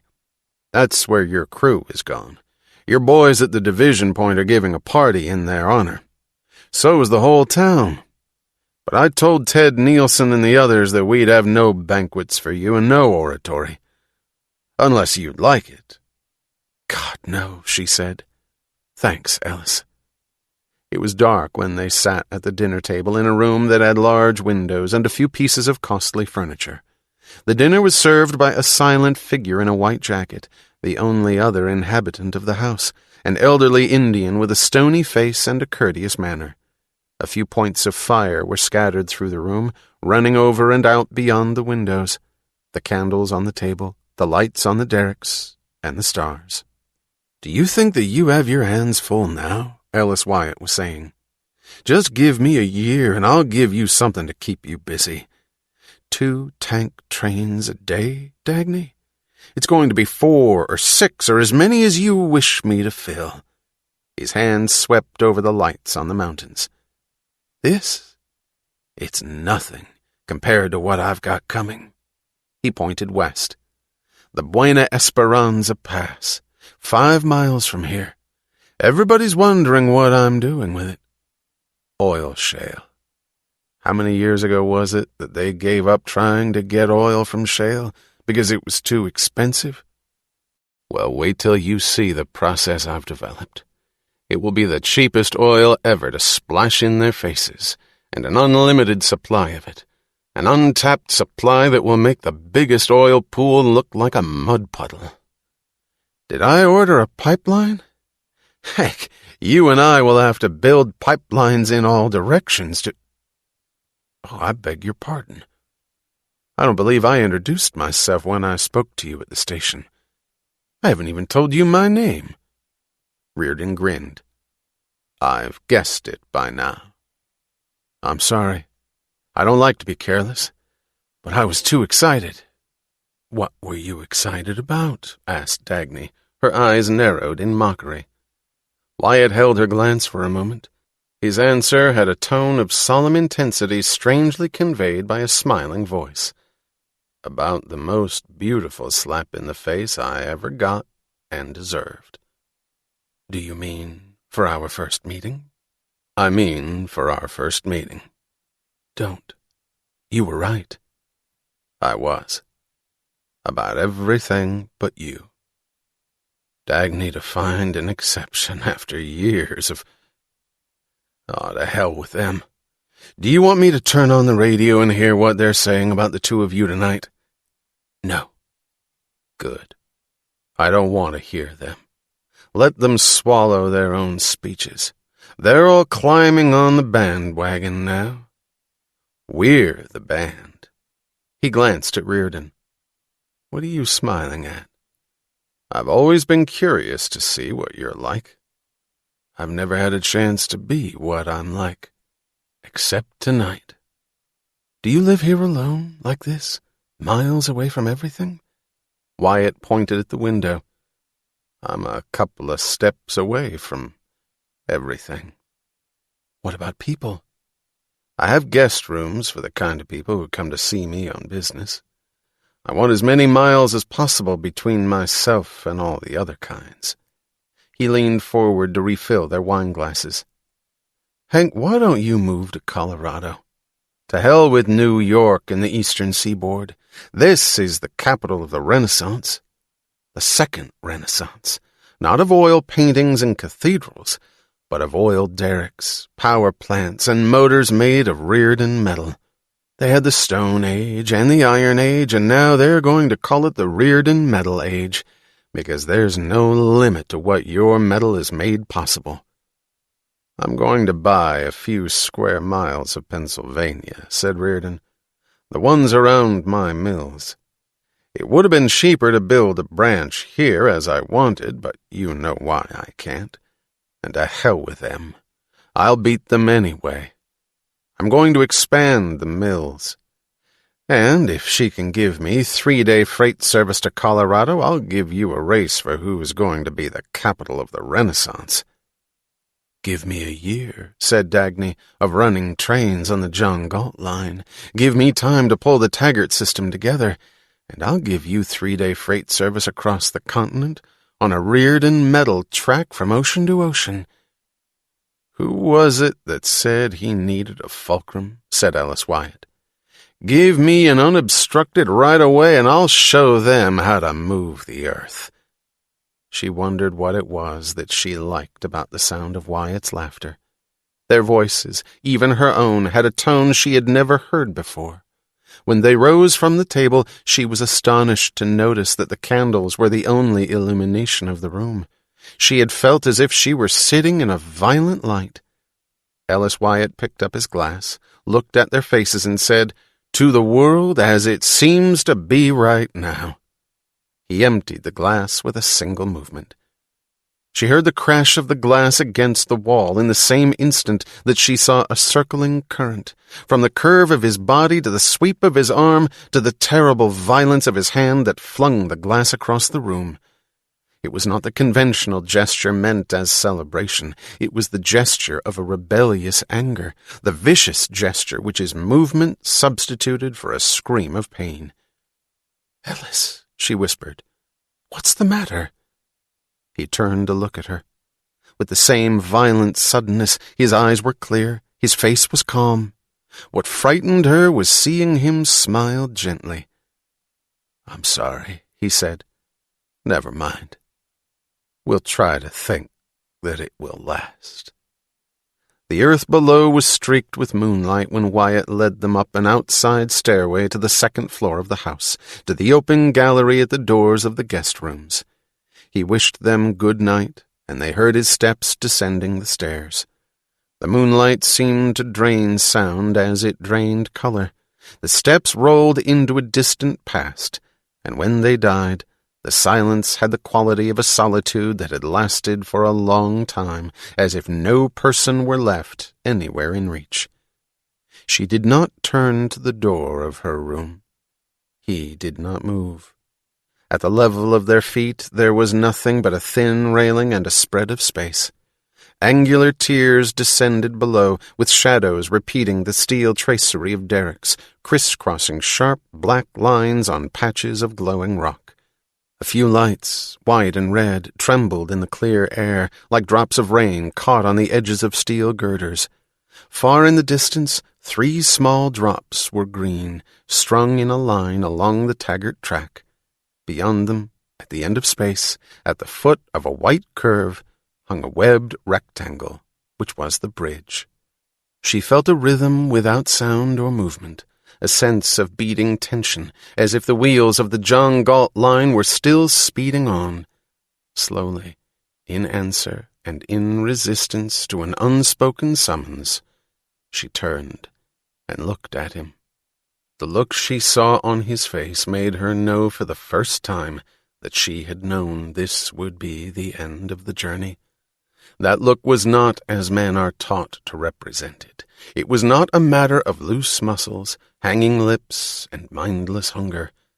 The lines of his face were pulled tight, giving it a peculiar purity, a sharp precision of form, making it clean and young. His mouth was taut, the lips faintly drawn inward, stressing the outline of its shape. Only his eyes were blurred, their lower lids swollen and raised, their glance intent on that which resembled hatred and pain. The shock became numbness spreading through her body. She felt a tight pressure in her throat and her stomach. She was conscious of nothing but a silent convulsion that made her unable to breathe. But what she felt, without words for it, was, "Yes, Hank, yes. Now, because it is part of the same battle, in some way that I can't name, because it is our being against theirs, our great capacity for which they torture us, the capacity of happiness. Now, like this, without words or questions, because we want it." It was like an act of hatred, like the cutting blow of a lash encircling her body. She felt his arms around her. She felt her legs pulled forward against him and her chest bent back under the pressure of his mouth on hers. Her hand moved from his shoulders to his waist to his legs, releasing the unconfessed desire of her every meeting with him. When she tore her mouth away from him, she was laughing soundlessly, in triumph, as if saying, "Hank Reardon, the austere, unapproachable Hank Reardon of the monk-like office, the business conferences, the harsh bargains. Do you remember them now? I'm thinking of it, for the pleasure of knowing that I've brought you to this." He was not smiling.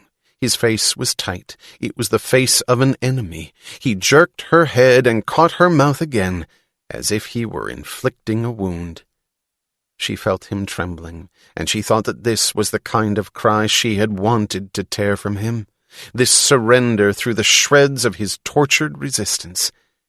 Yet she knew at the same time that the triumph was his, that her laughter was her tribute to him, that her defiance was submission, that the purpose of all of her violent strength was only to make his victory the greater. He was holding her body against his, as if stressing his wish to let her know that she was now only a tool for the satisfaction of his desire.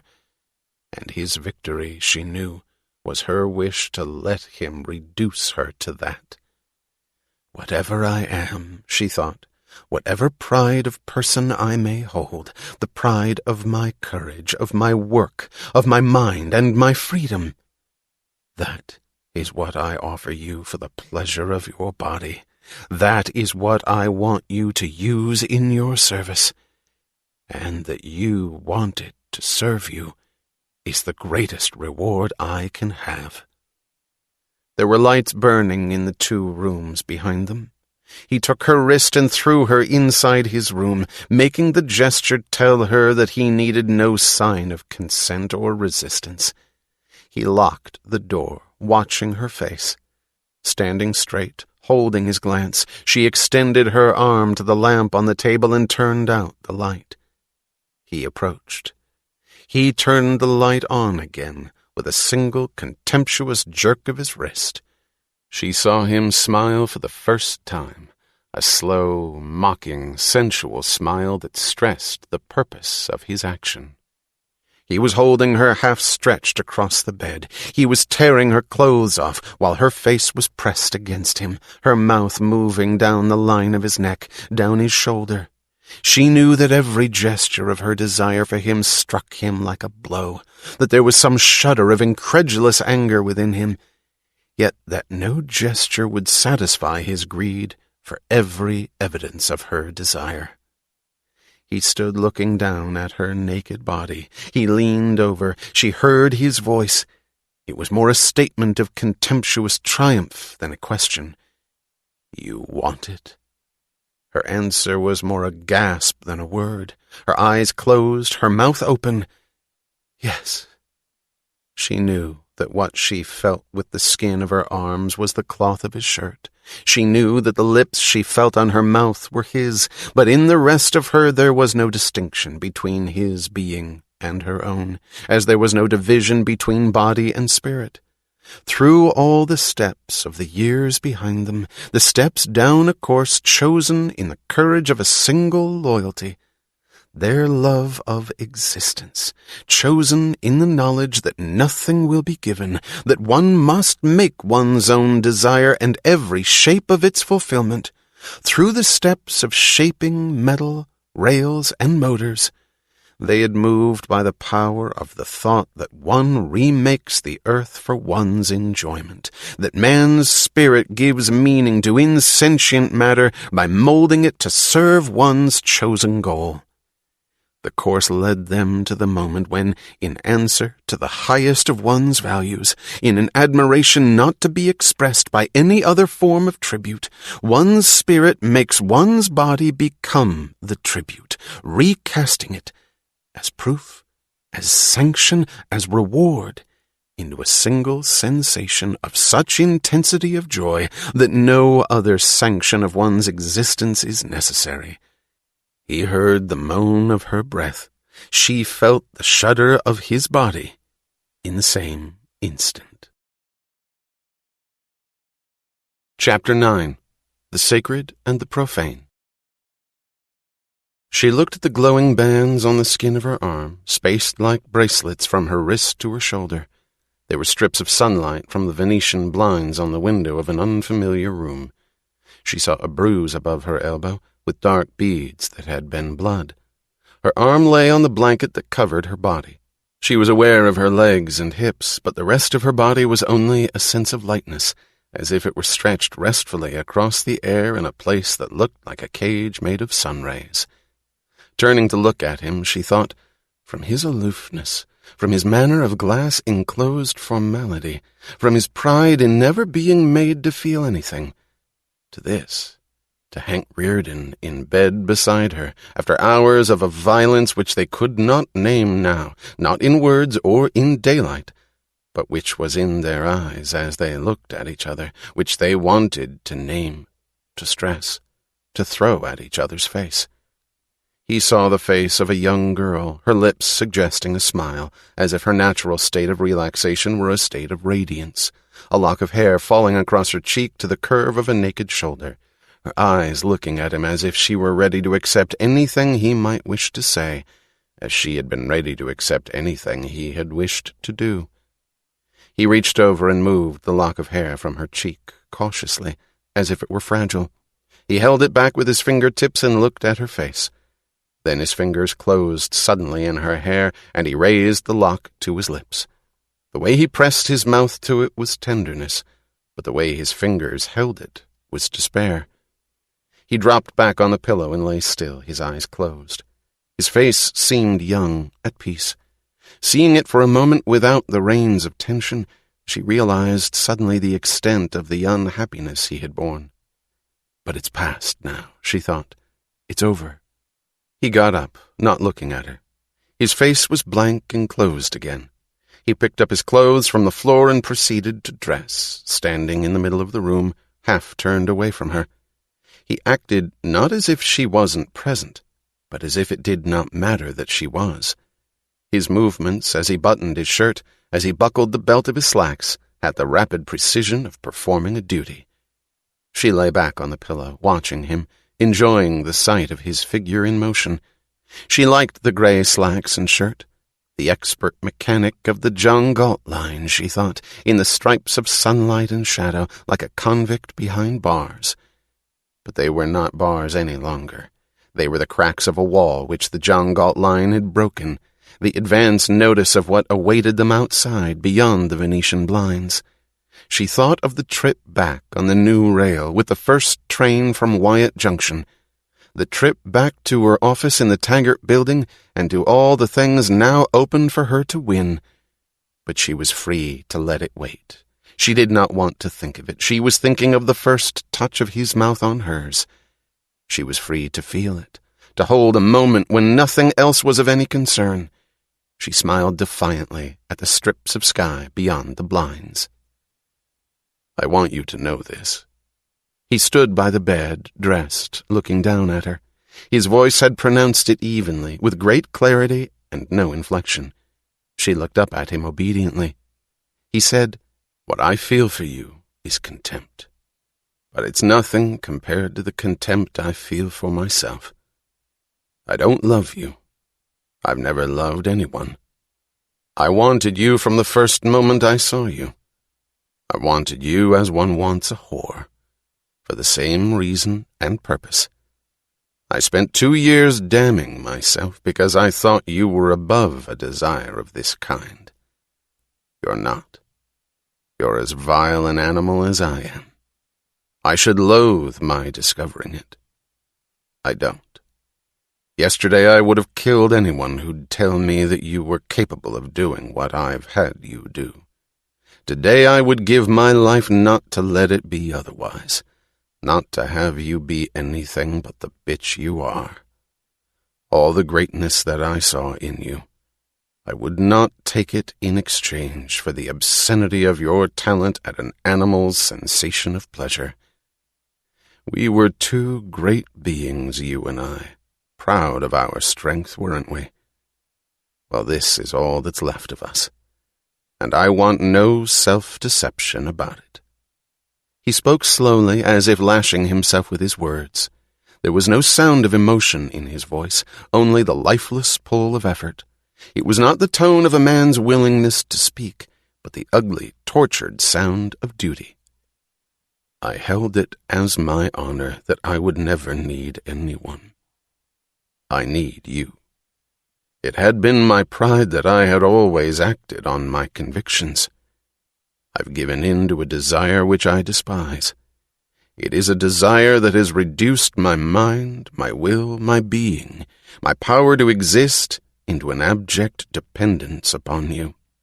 Not even upon the Dagny Taggart whom I admired, but upon your body, your hands, your mouth, and the few seconds of a convulsion of your muscles.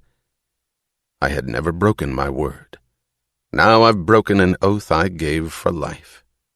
I had never committed an act that had to be hidden. Now I am to lie, to sneak, to hide. Whatever I wanted, I was free to proclaim it aloud and achieve it in the sight of the whole world. Now my only desire is one I loathe to name even to myself. But it is my only desire. I'm going to have you.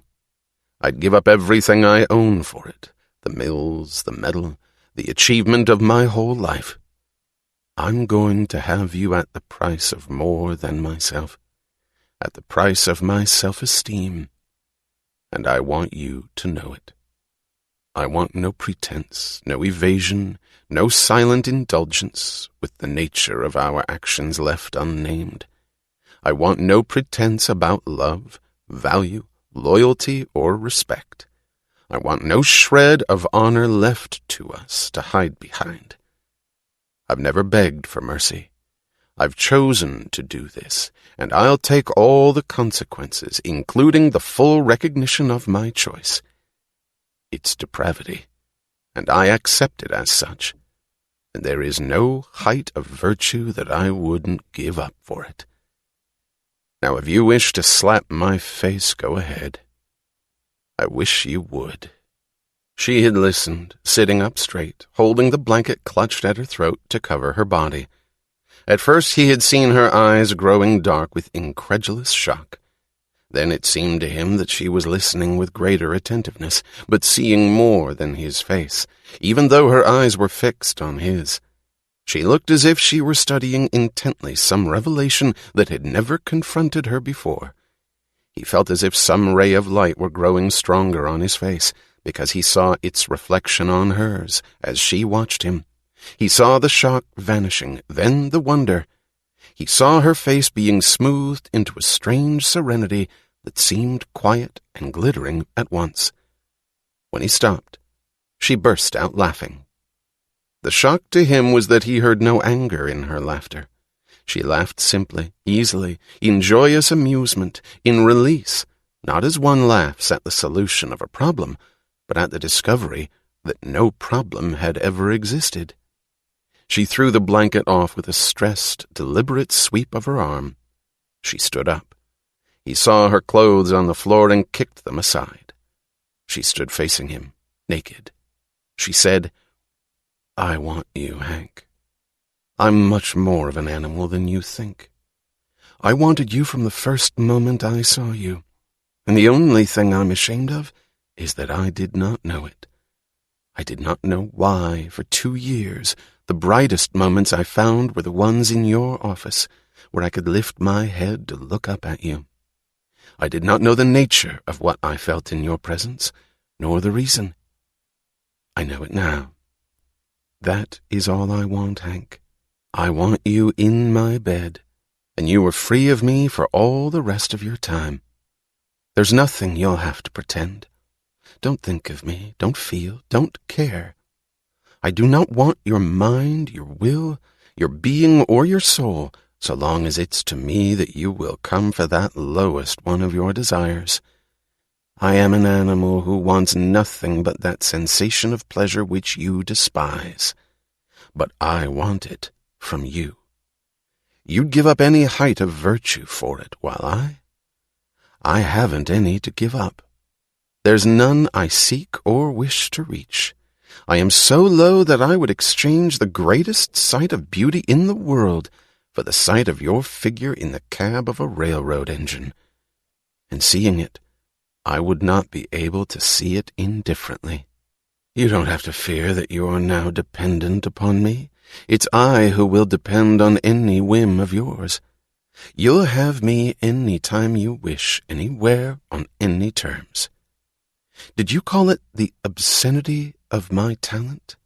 It's such that it gives you a safer hold on me than on any other property you own. You may dispose of me as you please. I'm not afraid to admit it. I have nothing to protect from you and nothing to reserve. You think that this is a threat to your achievement, but it is not to mine. I will sit at my desk and work, and when the things around me get hard to bear, I will think that for my reward I will be in your bed that night. Did you call it depravity?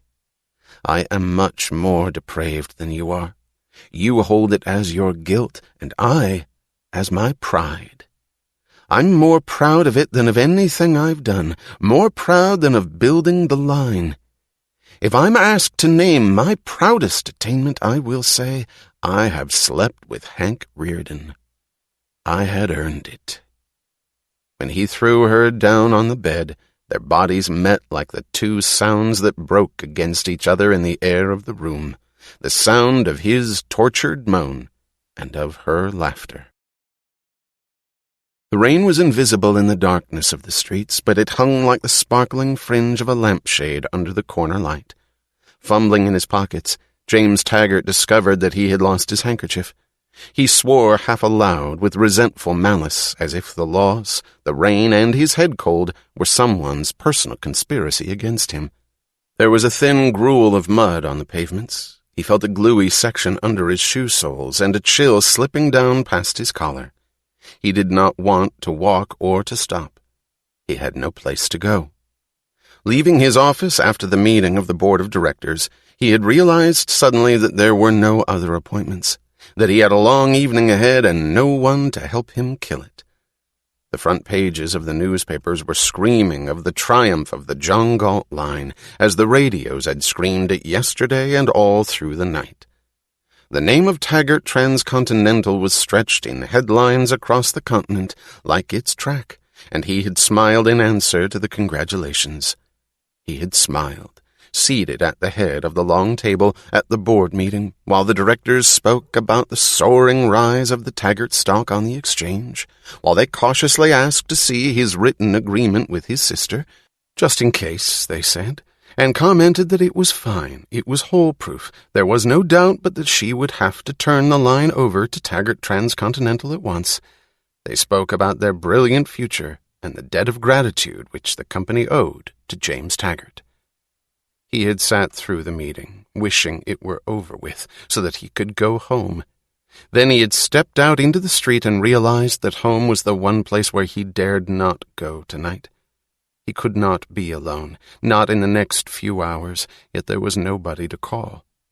He did not want to see people. He kept seeing the eyes of the men of the board when they spoke about his greatness, a sly, filmy look that held contempt for him, and more terrifyingly, for themselves. He walked, head down, a needle of rain pricking the skin of his neck once in a while. He looked away whenever he passed a newsstand. The papers seemed to shriek at him the name of the John Galt line, and another name which he did not want to hear. Ragnar Danaskjold. A ship bound for the people's state of Norway with an emergency gift cargo of machine tools had been seized by Ragnar Danaskjold last night. That story disturbed him in some personal manner which he could not explain. The feeling seemed to have some quality in common with the things he felt about the John Galt line. It's because he had a cold, he thought. He wouldn't feel this way if he didn't have a cold. A man couldn't be expected to be in top form when he had a cold. He couldn't help it. What did they expect him to do tonight, sing and dance? He snapped the question angrily at the unknown judges of his unwitnessed mood. He fumbled for his handkerchief again, cursed, and decided that he'd better stop somewhere to buy some paper tissues. Across the square of what had once been a busy neighborhood, he saw the lighted windows of a dime store, still open, hopefully, at this late hour. There's another one that will go out of business pretty soon, he thought as he crossed the square. The thought gave him pleasure. There were glaring lights inside, a few tired salesgirls among a spread of deserted counters, and the screaming of a phonograph record being played for a lone, listless customer in a corner. The music swallowed the sharp edges of Taggart's voice. He asked for paper tissues in a tone which implied that the salesgirl was responsible for his cold. The girl turned to the counter behind her, but turned back once to glance swiftly at his face. She took a packet, but stopped, hesitating, studying him with peculiar curiosity. "Are you James Taggart?" she asked. "Yes," he snapped. Why?" "Oh." She gasped like a child at a burst of firecrackers. She was looking at him with a glance which he had thought to be reserved only for movie stars. "I saw your picture in the paper this morning, Mr. Taggart," she said very rapidly, a faint flush appearing on her face and vanishing. "It said what a great achievement it was, and how it was really you who had done it all, only you didn't want it to be known." "Oh," said Taggart. He was smiling. "You look just like your picture," she said in immense astonishment, and added, "Imagine you walking in here like this, in person." "Shouldn't I?" His tone was amused. "I mean, everybody's talking about it, the whole country, and you're the man who did it. And here you are. I've never seen an important person before. I've never been so close to anything important. I mean, to any newspaper news." He had never had the experience of seeing his presence give color to a place he entered. The girl looked as if she was not tired any longer, as if the dime store had become a scene of drama and wonder. "Mr. Taggart, is it true, what they said about you in the paper?" "What did they say?" "About your secret." "What secret?" "Well, they said that when everybody was fighting about your bridge, whether it would stand or not, you didn't argue with them. You just went ahead, because you knew it would stand when nobody else was sure of it. So the line was a Taggart project, and you were the guiding spirit behind the scenes, but you kept it secret, because you didn't care whether you got credit for it or not." He had seen the mimeographed release of his public relations department. "Yes," he said, "it's true." The way she looked at him made him feel as if it were. "It was wonderful of you, Mr. Taggart." "Do you always remember what you read in the newspapers so well, in such detail?" "Well, yes, I guess so. All the interesting things, the big things. I like to read about them. Nothing big ever happens to me." She said it gaily, without self-pity. There was a young, determined brusqueness in her voice and movements. She had a head of reddish-brown curls, wide-set eyes, a few freckles on the bridge of an upturned nose. He thought that one would call her face attractive if one ever noticed it, but there was no particular reason to notice it. It was a common little face, except for a look of alertness, of eager interest, a look that expected the world to contain an exciting secret behind every corner. "Mr. Taggart, how does it feel to be a great man?" "How does it feel to be a little girl?" She laughed. "Why, wonderful." "Then you're better off than I am." "Oh, how can you say such a—" "Maybe you're lucky if you don't have anything to do with the big events in the newspapers." "Big? What do you call big, anyway?" "Why, important." "What's important?" "You're the one who ought to tell me that, Mr. Taggart." "Nothing's important." She looked at him incredulously. "You, of all people, saying that tonight of all nights." "I don't feel wonderful at all, if that's what you want to know. I've never felt less wonderful in my life." He was astonished to see her studying his face with a look of concern such as no one had ever granted him. "You're worn out, Mr. Taggart," she said earnestly. "Tell them to go to hell." "Whom?" "Whoever's getting you down. It isn't right." "What isn't?" "That you should feel this way. You've had a tough time, but you've licked them all, so you ought to enjoy yourself now. You've earned it." "And how do you propose that I enjoy myself?" "Oh, I don't know.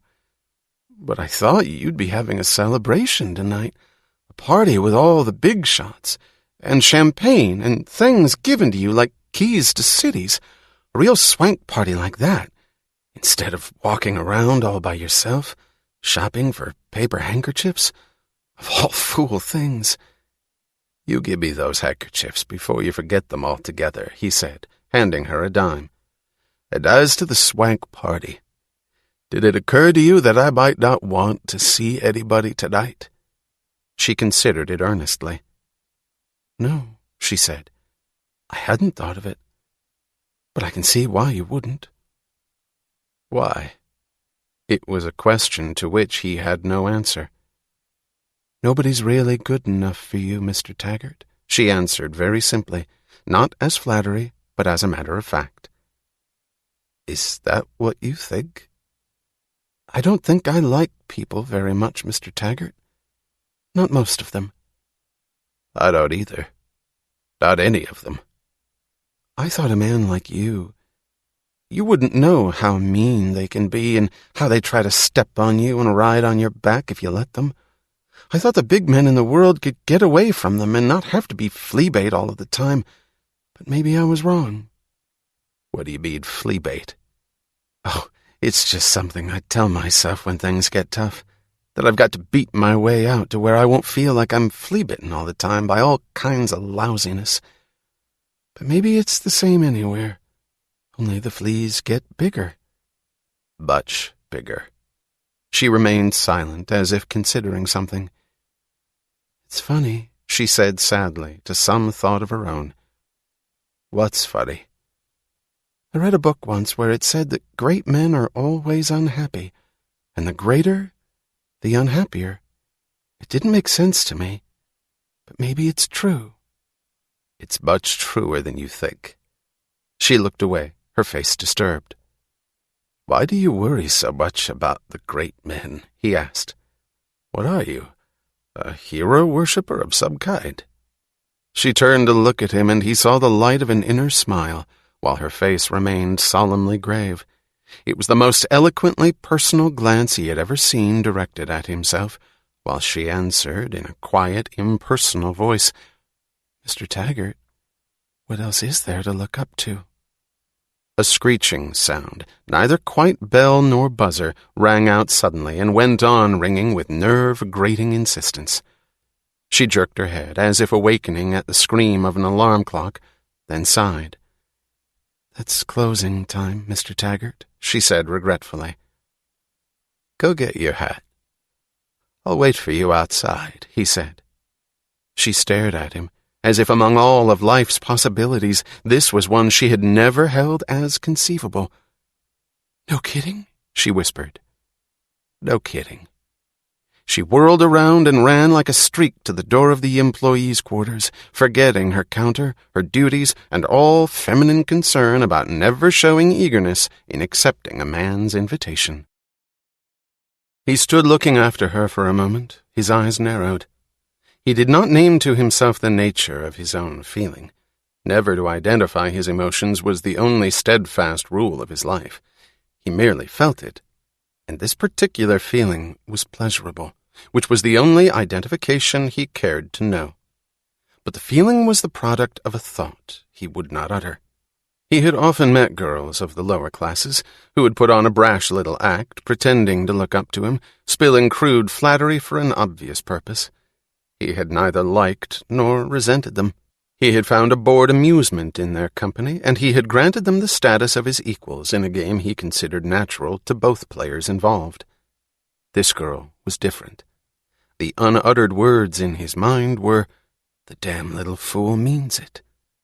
That he waited for her impatiently when he stood in the rain on the sidewalk, that she was the one person he needed tonight, did not disturb him or strike him as a contradiction.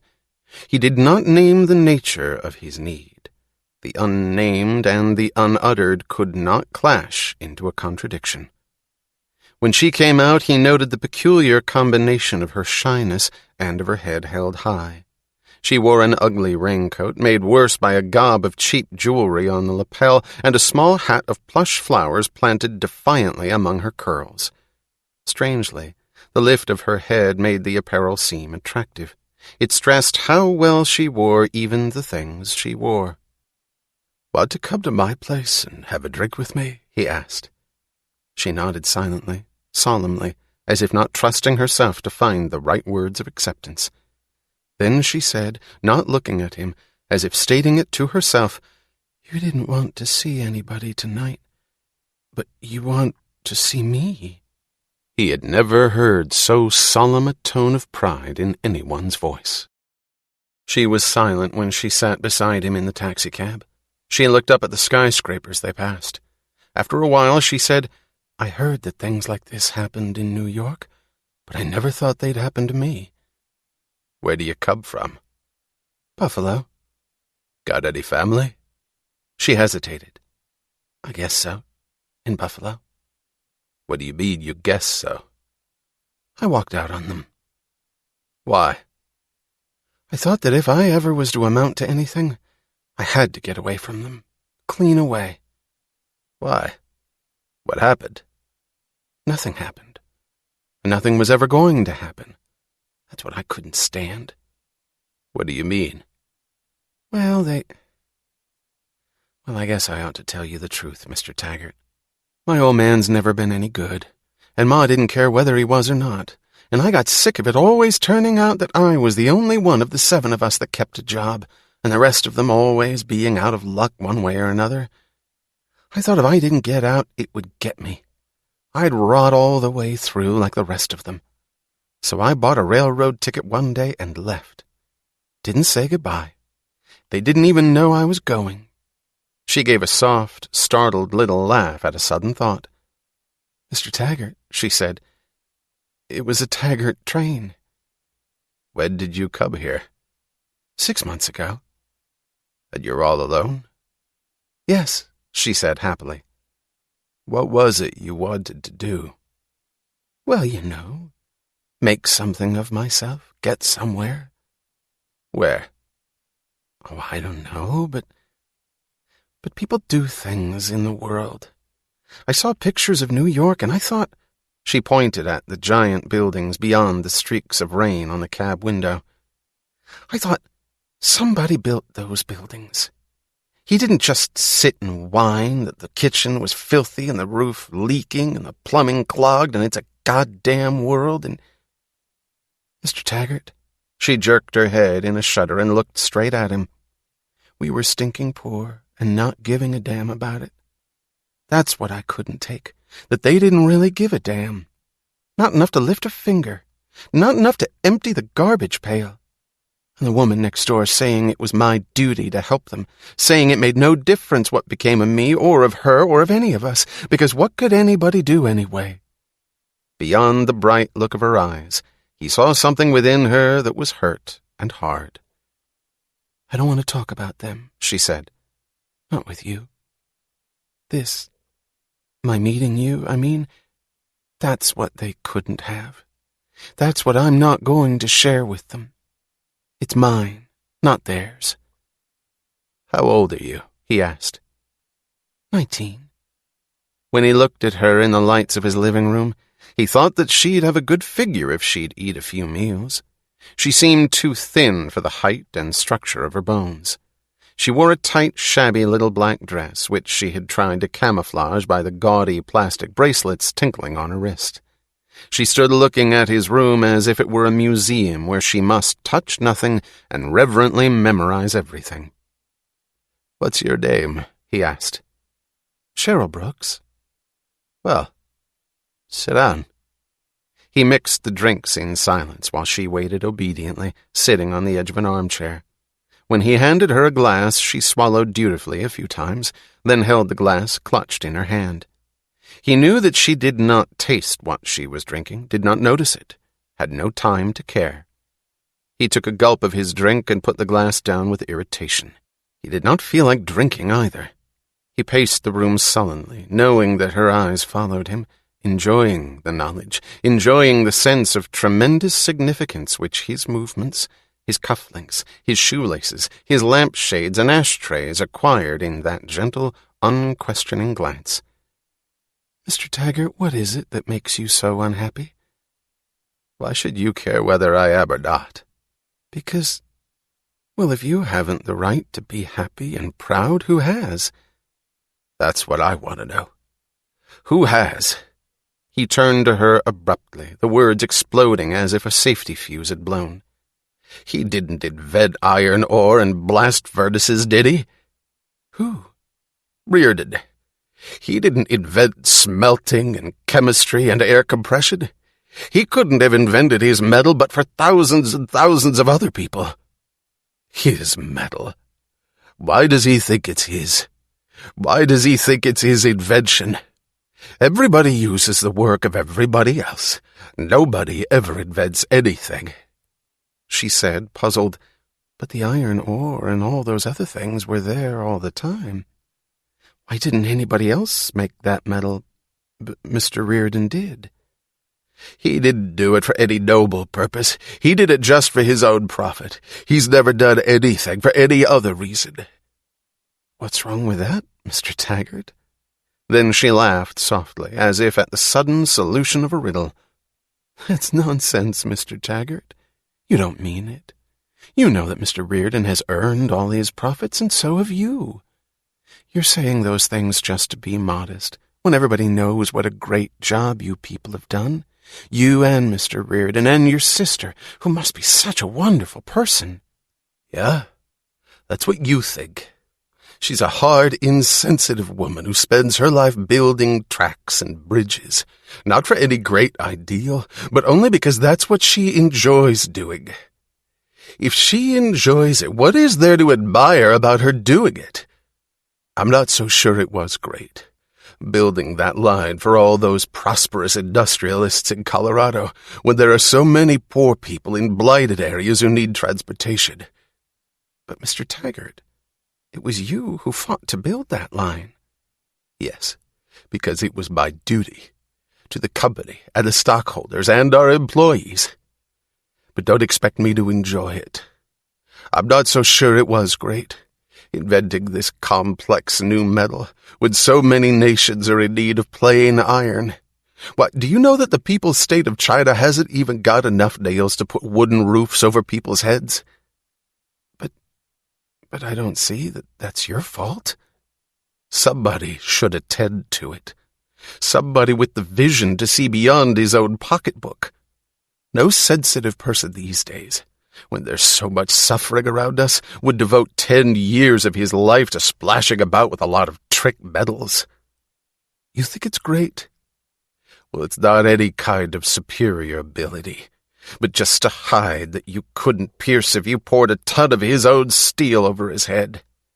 There are many people of much greater ability in the world, but you don't read about them in the headlines, and you don't run to gape at them at grade crossings, because they can't invent non-collapsible bridges at a time when the suffering of mankind weighs on their spirit." She was looking at him silently, respectfully, her joyous eagerness toned down, her eyes subdued. He felt better. He picked up his drink, took a gulp, and chuckled abruptly at a sudden recollection. "It was funny, though," he said, his tone easier, livelier, the tone of a confidence to a pal.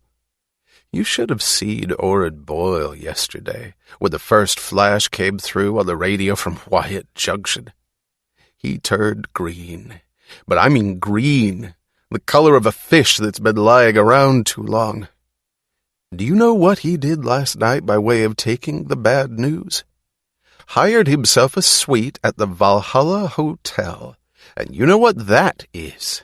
At the last I heard, he was still there today, drinking himself under the table and the beds, with a few choice friends of his and half the female population of Upper Amsterdam Avenue." "Who is Mr. Boyle?" she asked, stupefied. "Oh, a fat slob that's inclined to overreach himself. A smart guy who gets too smart at times. You should have seen his face yesterday. I got a kick out of that. That, and Dr. Floyd Ferris. That smoothie didn't like it a bit, oh, not a bit. The elegant Dr. Ferris of the State Science Institute, the servant of the people, with the patent leather vocabulary. But he carried it off pretty well, I must say, only you could see him squirming in every paragraph. I mean, that interview he gave out this morning where he said, 'The country gave Reardon that medal, now we expect him to give the country something in return.'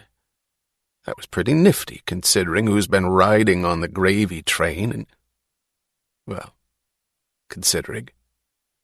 That was better than Bertram Scudder. Mr. Scudder couldn't think of anything but no comment when his fellow gentlemen of the press asked him to voice his sentiments. No comment. From Bertram Scudder, who's never been known to shut his trap from the day he was born, about anything you ask him or don't ask, Abyssinian poetry or the state of the ladies' restrooms in the textile industry. And Dr. Pritchett, the old fool, is going around saying that he knows for certain that Reardon didn't invent that medal, because he was told by an unnamed reliable source that Reardon stole the formula from a penniless inventor whom he murdered. He was chuckling happily. She was listening as to a lecture on higher mathematics, grasping nothing, not even the style of the language, a style which made the mystery greater, because she was certain that it did not mean, coming from him, what it would have meant anywhere else. He refilled his glass and drained it, but his gaiety vanished abruptly. He slumped into an armchair facing her, looking up at her from under his bald forehead, his eyes blurred. "She's coming back tomorrow," he said, with a sound like a chuckle devoid of amusement. "Who?" "My sister. My dear sister. Oh, she'll think she's great, won't she?" "You dislike your sister, Mr. Taggart?" He made the same sound. Its meaning was so eloquent that she needed no other answer. "Why?" she asked. "Because she thinks she's so good. What right has she to think it? What right has anybody to think he's good? Nobody's any good." "You don't mean it, Mr. Taggart." "I mean we're only human beings. And what's a human being? A weak, ugly, sinful creature born that way, rotten in his bones. So humility is the one virtue he ought to practice. He ought to spend his life on his knees, begging to be forgiven for his dirty existence. When a man thinks he's good, that's when he's rotten. Pride is the worst of all sins, no matter what he's done." "But if a man knows that what he's done is good?" "Then he ought to apologize for it." "To whom?" "To those who haven't done it." I don't understand." "Of course you don't. It takes years and years of study in the higher reaches of the intellect. Have you ever heard of The Metaphysical Contradictions of the Universe by Dr. Simon Pritchett?" She shook her head, frightened. "How do you know what's good, anyway? Who knows what's good? Who could ever know? There are no absolutes, as Dr. Pritchett has proved irrefutably. Nothing is absolute. Everything is a matter of opinion. How do you know that that bridge hasn't collapsed? You only think it hasn't. How do you know that there's any bridge at all? You think that a system of philosophy, such as Dr. Pritchett's, is just something academic, remote, impractical? But it isn't. Oh boy, how it isn't. "But, Mr. Taggart, the line you built—" "Oh, what's that line, anyway? It's only a material achievement. Is that of any importance? Is there any greatness in anything material? Only a low animal can gape at that bridge, when there are so many higher things in life. But do the higher things ever get recognition? Oh, no. Look at people. All that hue and cry and front pages about some trick arrangement of some scraps of matter. Do they care about any nobler issue? Do they ever give front pages to a phenomenon of the spirit? Do they notice or appreciate a person of finer sensibility? And you wonder whether it's true that a great man is doomed to unhappiness in this depraved world." He leaned forward, staring at her intently. I'll tell you something. Unhappiness is the hallmark of virtue. If a man is unhappy, really, truly unhappy, it means that he is a superior sort of person." He saw the puzzled, anxious look of her face. "But, Mr. Taggart, you got everything you wanted. Now you have the best railroad in the country. The newspapers call you the greatest business executive of the age. They say the stock of your company made a fortune for you overnight.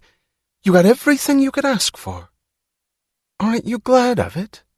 In the brief space of his answer, she felt frightened, sensing a sudden fear within him. He answered, "No." She didn't know why her voice dropped to a whisper. "You'd rather the bridge had collapsed?" "I haven't said that," he snapped sharply. Then he shrugged and waved his hand in a gesture of contempt. "You don't understand." "I'm sorry. Oh, I know that I have such an awful lot to learn." "I am talking about a hunger for something much beyond that bridge. A hunger that nothing material will ever satisfy." "What, Mr. Taggart? What is it you want?" "Oh, there you go. The moment you ask what is it, you're back in the crude material world where everything's got to be tagged and measured. I'm speaking of things that can't be named in materialistic words. The higher realms of the spirit, which man can never reach. What's any human achievement anyway? The earth is only an atom whirling in the universe. Of what importance is that bridge to the solar system?" A sudden, happy look of understanding cleared her eyes.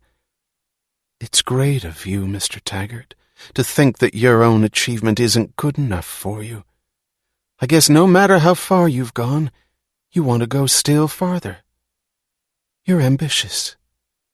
That's what I admire most, ambition. I mean, doing things. Not stopping and giving up, but doing. I understand, Mr. Taggart, even if I don't understand all the big thoughts." "You'll learn." "Oh, I'll work very hard to learn." Her glance of admiration had not changed. He walked across the room, moving in that glance as in a gentle spotlight. He went to refill his glass.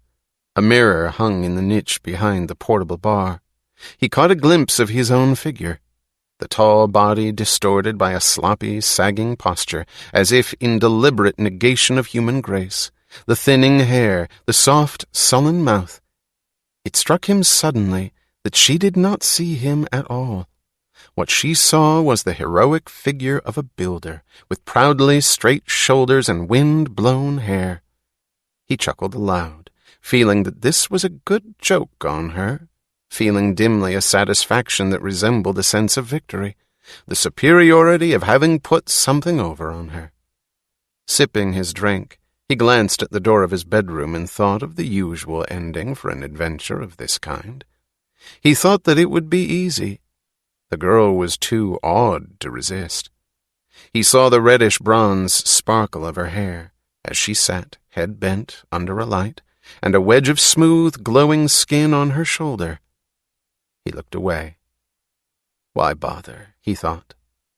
The hint of desire that he felt was no more than a sense of physical discomfort.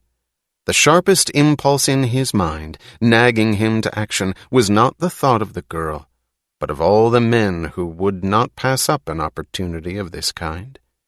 He admitted to himself that she was a much better person than Betty Pope, perhaps the best person ever offered to him. The admission left him indifferent. He felt no more than he had felt for Betty Pope.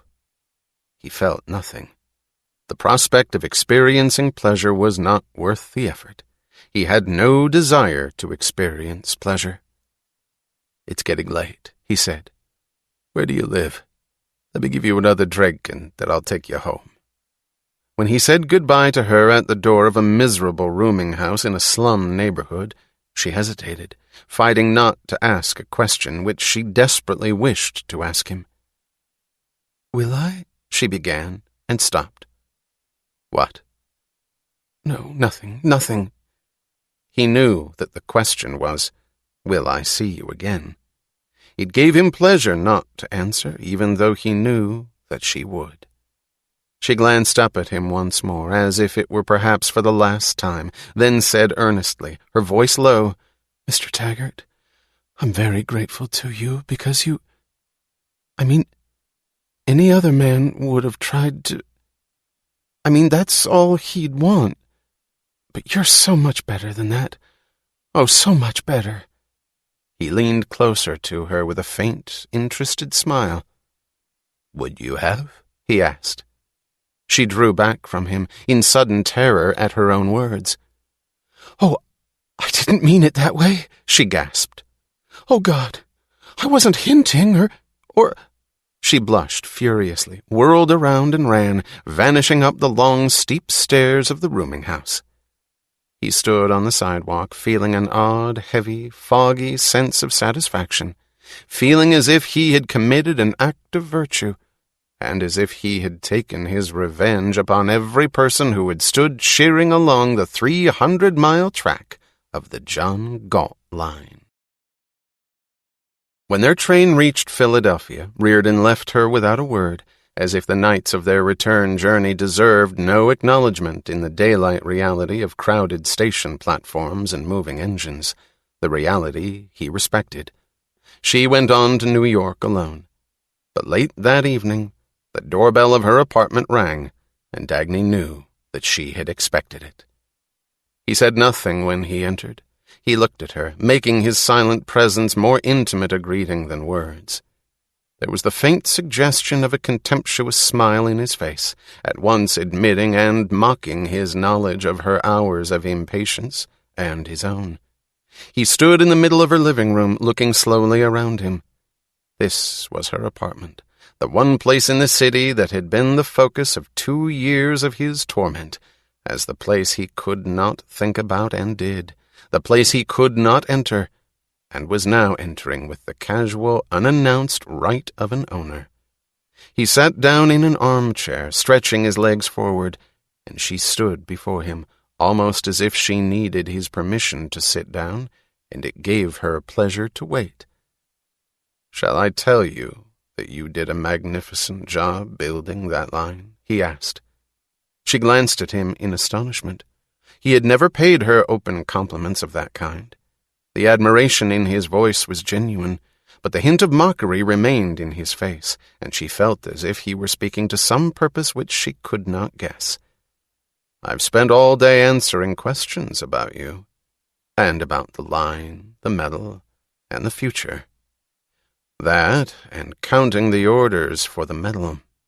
They're coming in at the rate of thousands of tons an hour. When was it? 9 months ago? I couldn't get a single answer anywhere.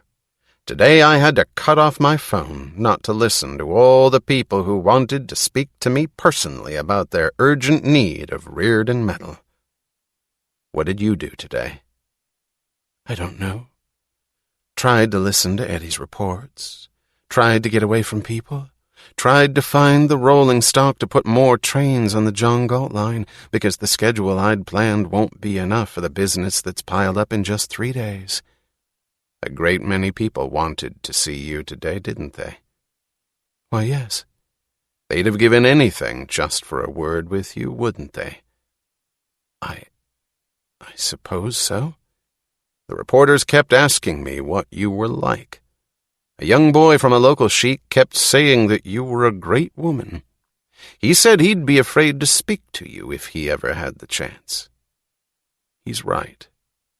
That future that they're all talking and trembling about, it will be as you made it, because you had the courage none of them could conceive of.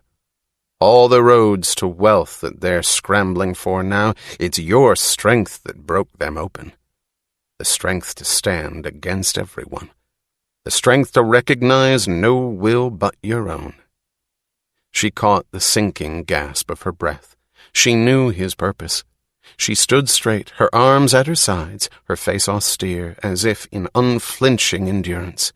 She stood under the praise as under a lashing of insults. "They kept asking you questions too, didn't they?" He spoke intently, leaning forward. "And they looked at you with admiration. They looked as if you stood on a mountain peak and they could only take their hats off to you across the great distance. Didn't they?" "Yes," she whispered. "They looked as if they knew that one may not approach you or speak in your presence or touch a fold of your dress. They knew it, and it's true. They looked at you with respect, didn't they? They looked up to you.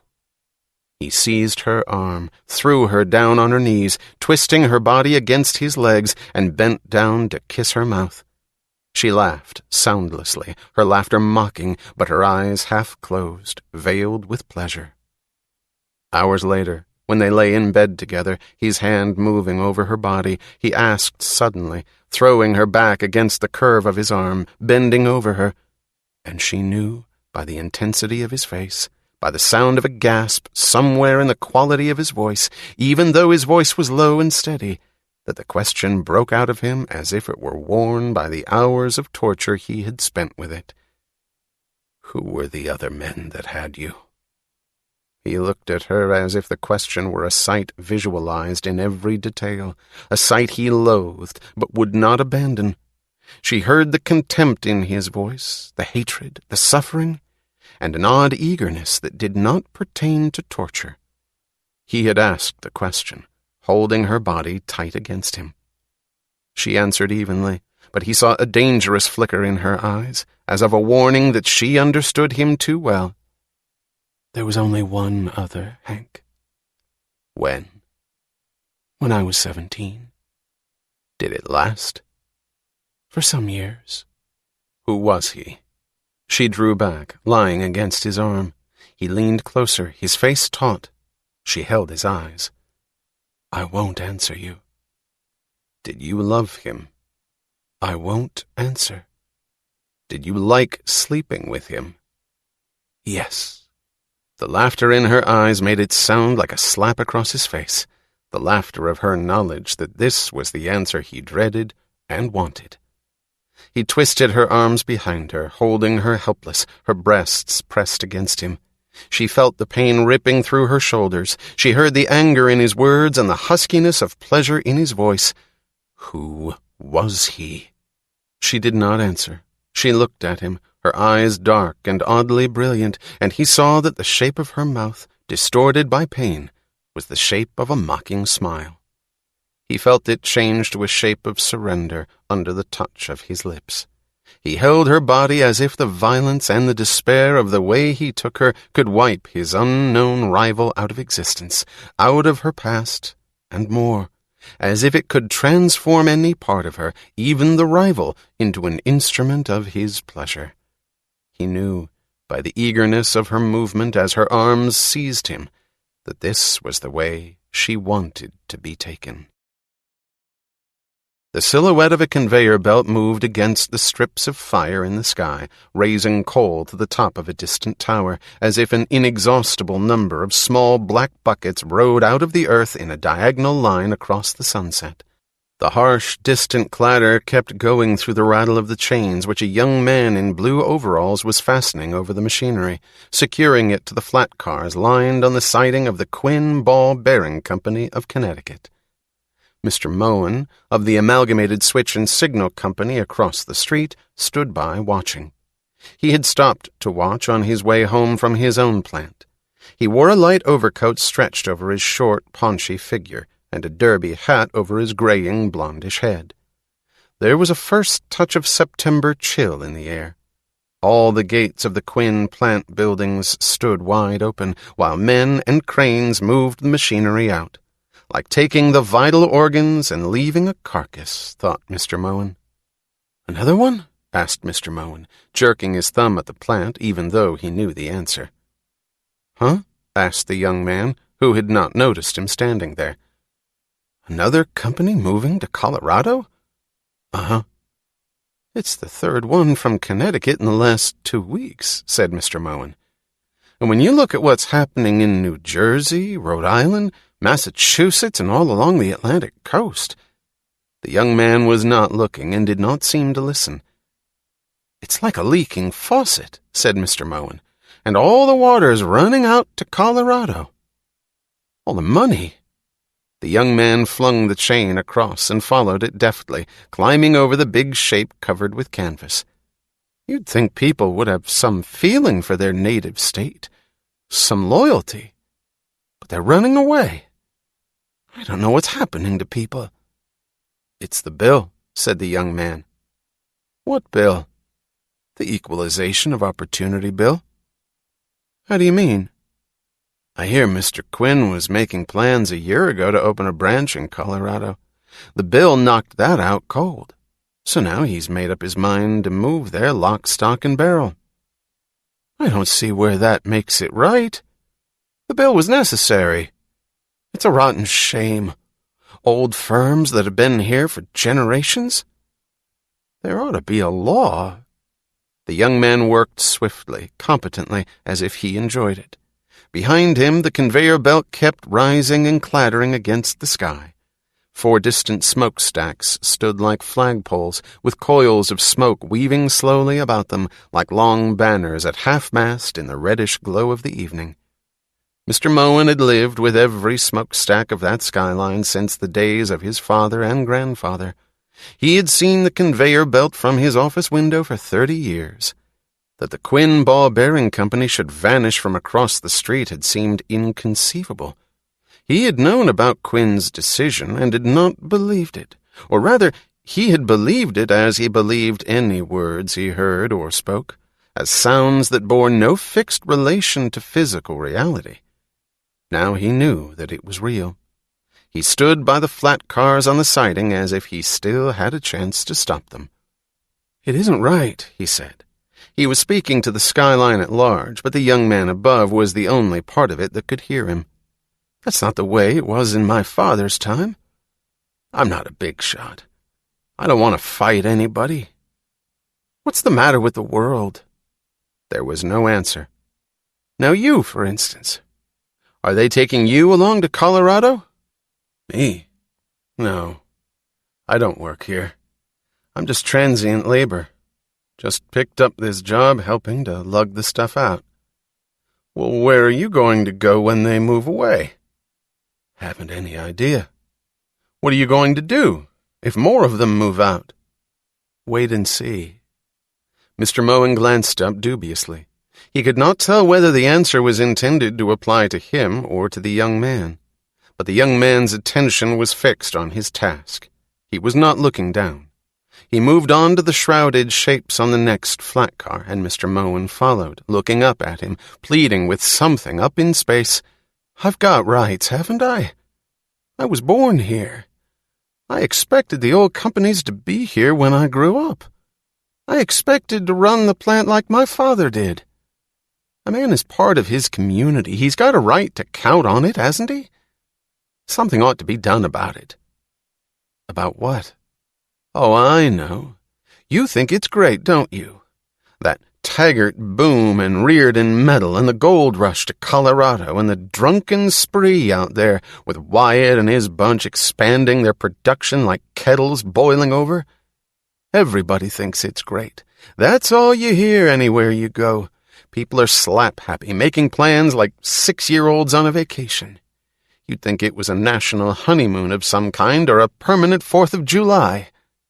The young man said nothing. "Well, I don't think so," said Mr. Moen. He lowered his voice.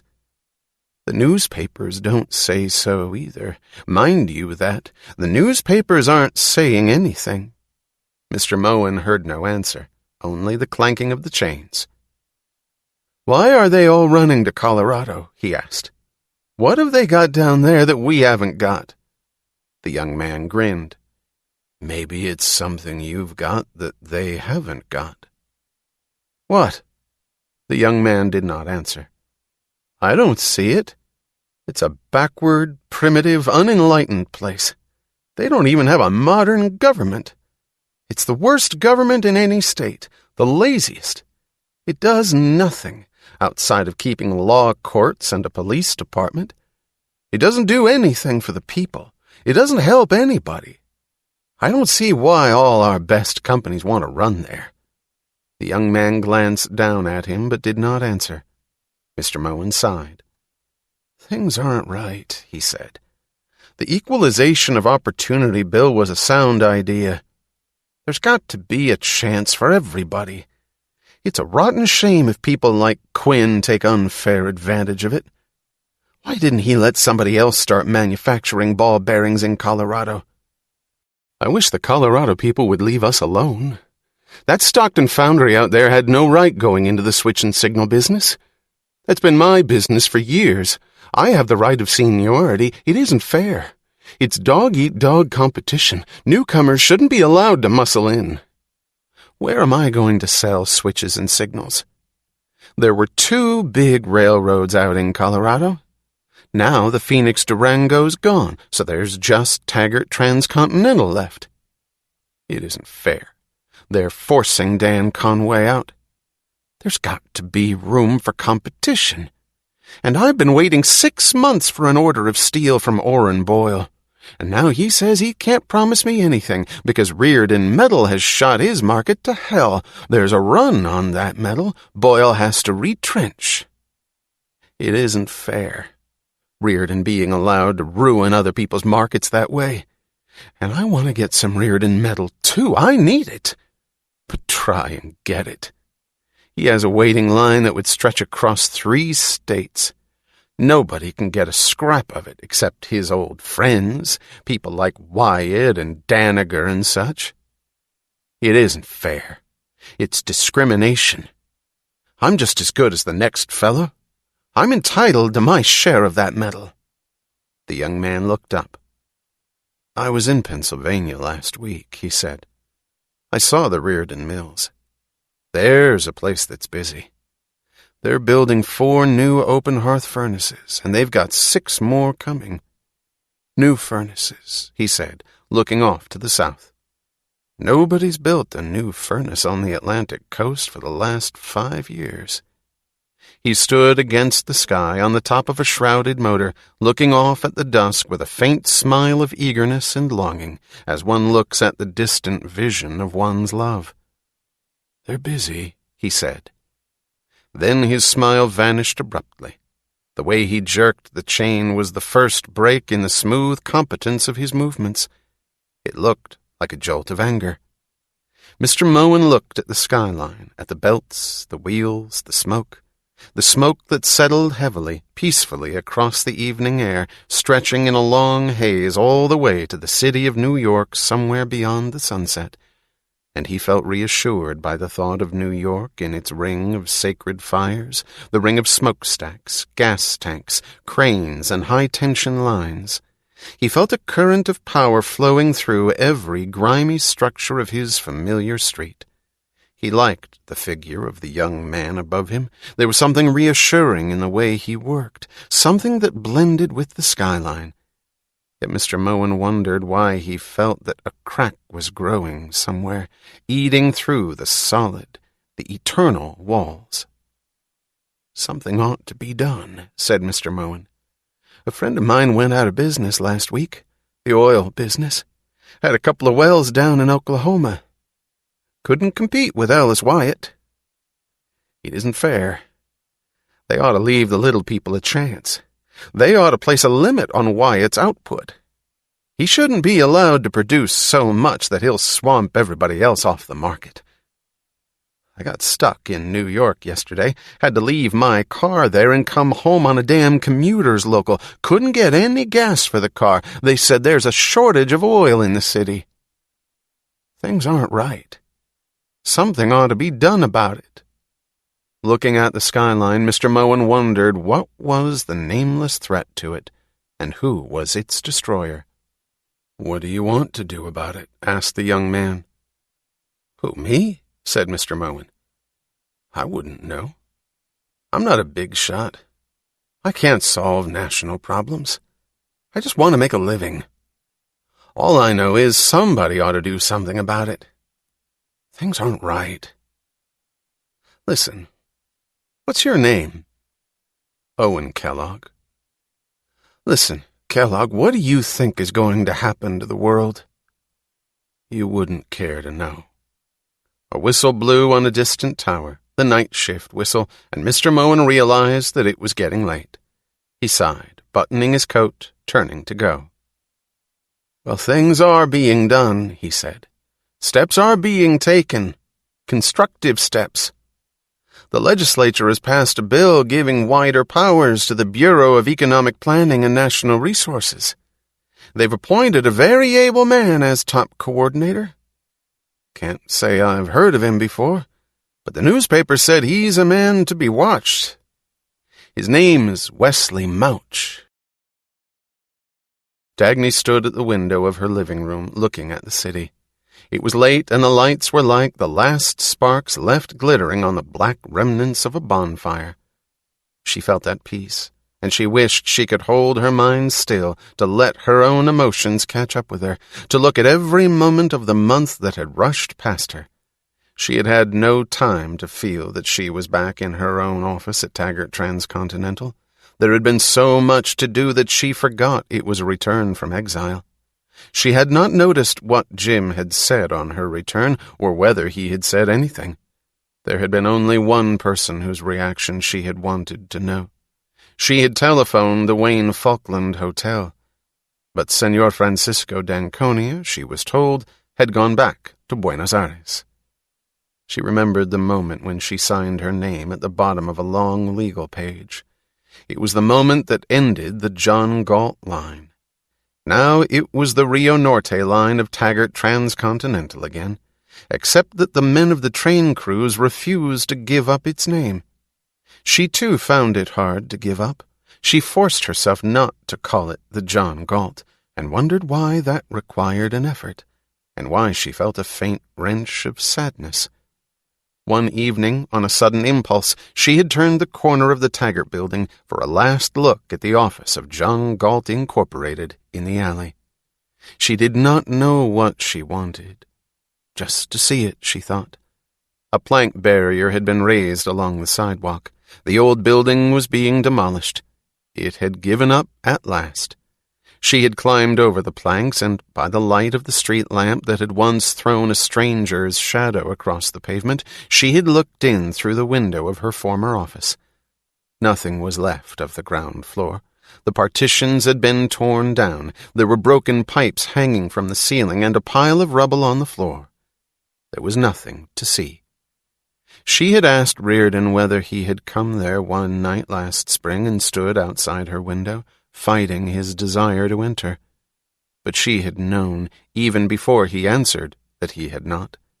She did not tell him why she asked it. She did not know why that memory still disturbed her at times. Beyond the window of her living room, the lighted rectangle of the calendar hung like a small shipping tag in the black sky. It read, September 2nd. She smiled defiantly, remembering the race she had run against its changing pages. There were no deadlines now, she thought. No barriers, no threats, no limits. She heard a key turning in the door of her apartment. This was the sound she had waited for, had wanted to hear tonight. Reardon came in, as he had come many times, using the key she had given him as sole announcement. He threw his hat and coat down on a chair with a gesture that had become familiar. He wore the formal black of dinner clothes. "Hello," she said. "I'm still waiting for the evening when I won't find you in," he answered. "Then you'll have to phone the offices of Taggart Transcontinental." "Any evening? Nowhere else?" "Jealous, Hank?" "No. Curious what it would feel like to be." He stood looking at her across the room, refusing to let himself approach her, deliberately prolonging the pleasure of knowing that he could do it whenever he wished. She wore the tight gray skirt of an office suit and a blouse of transparent white cloth tailored like a man's shirt. The blouse flared out above her waistline, stressing the trim flatness of her hips. Against the glow of a lamp behind her, he could see the slender silhouette of her body within the flaring circle of the blouse. "How was the banquet?" she asked. "Fine. I escaped as soon as I could. Why didn't you come? You were invited." "I didn't want to see you in public." He glanced at her, as if stressing that he noted the full meaning of her answer. Then the lines of his face moved to the hint of an amused smile. "You missed a lot. The National Council of Metal Industries won't put itself again through the ordeal of having me for guest of honor. Not if they can help it."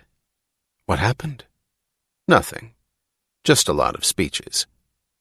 "Was it an ordeal for you?" "No. Yes, in a way. I had really wanted to enjoy it. "Shall I get you a drink?" "Yes, will you?"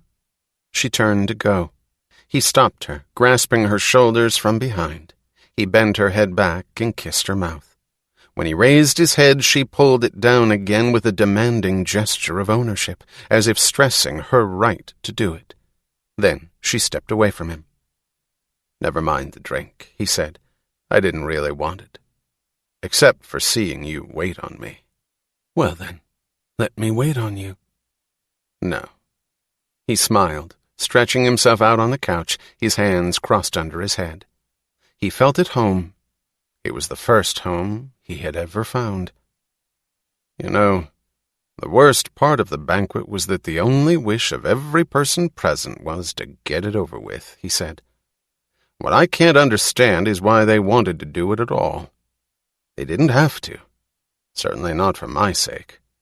She picked up a cigarette box, extended it to him, then held the flame of a lighter to the tip of his cigarette, in the deliberate manner of waiting on him. She smiled in answer to his chuckle, then sat down on the arm of a chair across the room. "Why did you accept their invitation, Hank?" she asked. "You've always refused to join them." "I didn't want to refuse a peace offer, when I've beaten them and they know it. I'll never join them, but an invitation to appear as a guest of honor. Well, I thought they were good losers. I thought it was generous of them." "Of them?" "Are you going to say of me?"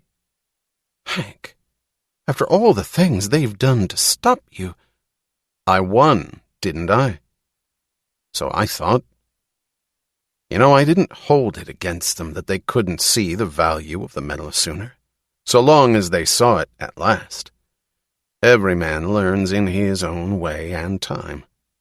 Sure, I knew there was a lot of cowardice there, and envy, and hypocrisy, but I thought that that was only the surface. Now, when I've proved my case, when I've proved it so loudly, I thought their real motive for inviting me was their appreciation of the medal, and—" She smiled in the brief space of his pause. She knew the sentence he had stopped himself from uttering, and for that I would forgive anyone anything. "But it wasn't," he said, "and I couldn't figure out what their motive was. Dagny, I don't think they had any motive at all. They didn't give that banquet to please me, or to gain something from me, or to save face with the public. There was no purpose of any kind about it, no meaning. They didn't really care when they denounced the medal, and they don't care now. They're not really afraid that I'll drive them all off the market. They don't care enough even about that. Do you know what that banquet was like? It's as if they'd heard that there are values one is supposed to honor, and that is what one does to honor them. So they went through the motions like ghosts pulled by some sort of distant echoes from a better age. I couldn't stand it," she said, her face tight. "And you don't think you're generous." He glanced up at her, his eyes brightened to a look of amusement. "Why do they make you so angry?" she said, her voice low to hide the sound of tenderness. "You wanted to enjoy it." "It probably serves me right. I shouldn't have expected anything. I don't know what it was that I wanted." "I do." "I've never liked occasions of that sort. I don't see why I expected it to be different this time. You know, I went there feeling almost as if the medal had changed everything, even people." "Oh, yes, Hank, I know." "Well, it was the wrong place to seek anything. Do you remember? You said once that celebrations should be only for those who have something to celebrate." The dot of her lighted cigarette stopped in mid-air. She sat still. She had never spoken to him of that party or of anything related to his home.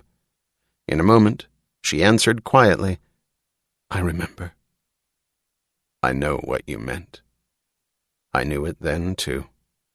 He was looking straight at her. She lowered her eyes. He remained silent.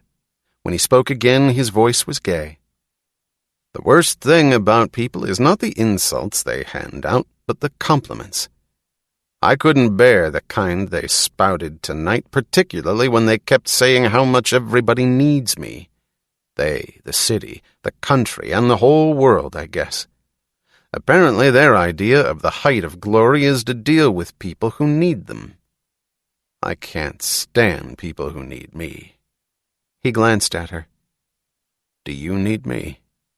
She answered, her voice earnest, "Desperately." He laughed.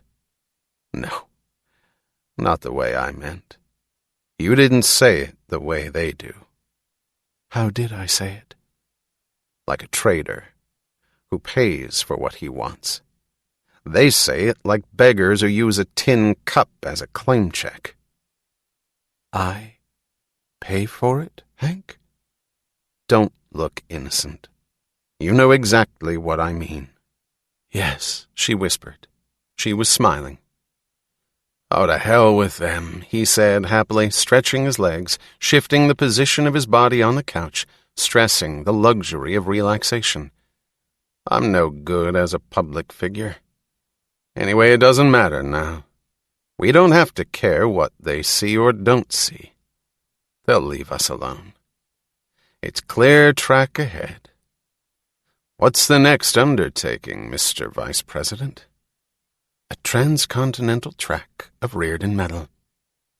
"How soon do you want it?" "Tomorrow morning. 3 years from now is when I'll get it." "Think you can do it in 3 years?" If the Rio Norte line does as well as it's doing now." "It's going to do better. That's only the beginning." "I have an installment plan made out. As the money comes in, I'm going to start tearing up the main track, one division at a time, and replacing it with Reardon metal rail." "Okay. Any time you wish to start." "I'll keep moving the old rail to the branch lines. They won't last much longer if I don't. In 3 years, you'll ride on your own metal into San Francisco, if somebody wants to give you a banquet there. In 3 years, I'll have mills pouring Reardon metal in Colorado, in Michigan, and in Idaho. That's my installment plan." "Your own mills? Branches?" "Uh-huh." "What about the Equalization of Opportunity Bill?"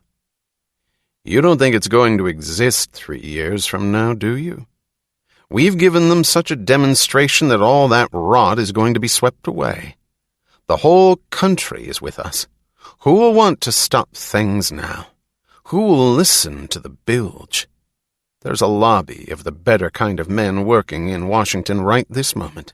They're going to get the equalization bill scrapped at the next session." I hope so.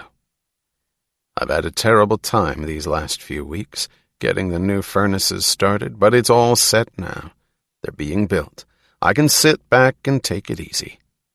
I can sit at my desk, rake in the money, loaf like a bum, watch the orders for the metal pouring in, and play favorites all over the place.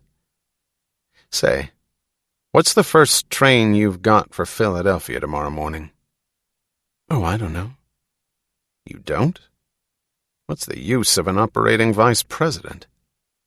I have to be at the mills by 7 tomorrow. Got anything running around 6? 5:30 a.m. is the first one, I think. Will you wake me up in time to make it? Or would you rather order the train held for me? I'll wake you up. She sat, watching him as he remained silent. He had looked tired when he came in. The lines of exhaustion were gone from his face now. Dagny, he asked suddenly. His tone had changed. There was some hidden, earnest note in his voice. Why didn't you want to see me in public? I don't want to be part of your official life. He did not answer. In a moment he asked casually, When did you take a vacation last? I think it was 3 years ago. What did you do? Went to the Adirondacks for a month. Came back in a week. I did that 5 years ago. Only it was Oregon. He lay flat on his back, looking at the ceiling. Dagny, let's take a vacation together. Let's take my car and drive away for a few weeks, anywhere. Just drive, down the back roads where no one knows us. We'll leave no address. We won't look at a newspaper. We won't touch a phone. We won't have any official life at all. She got up. She approached him. She stood by the side of the couch, looking down at him, the light of the lamp behind her. She did not want him to see her face and the effort she was making not to smile. "You can take a few weeks off, can't you?" he said. "Things are set and going now. It's safe. We won't have another chance in the next 3 years." "All right, Hank," she said, forcing her voice to sound calmly toneless. "Will you? When do you want to start?" "Monday morning." "All right." She turned to step away. He seized her wrist, pulled her down, swung her body to lie stretched full length on top of him.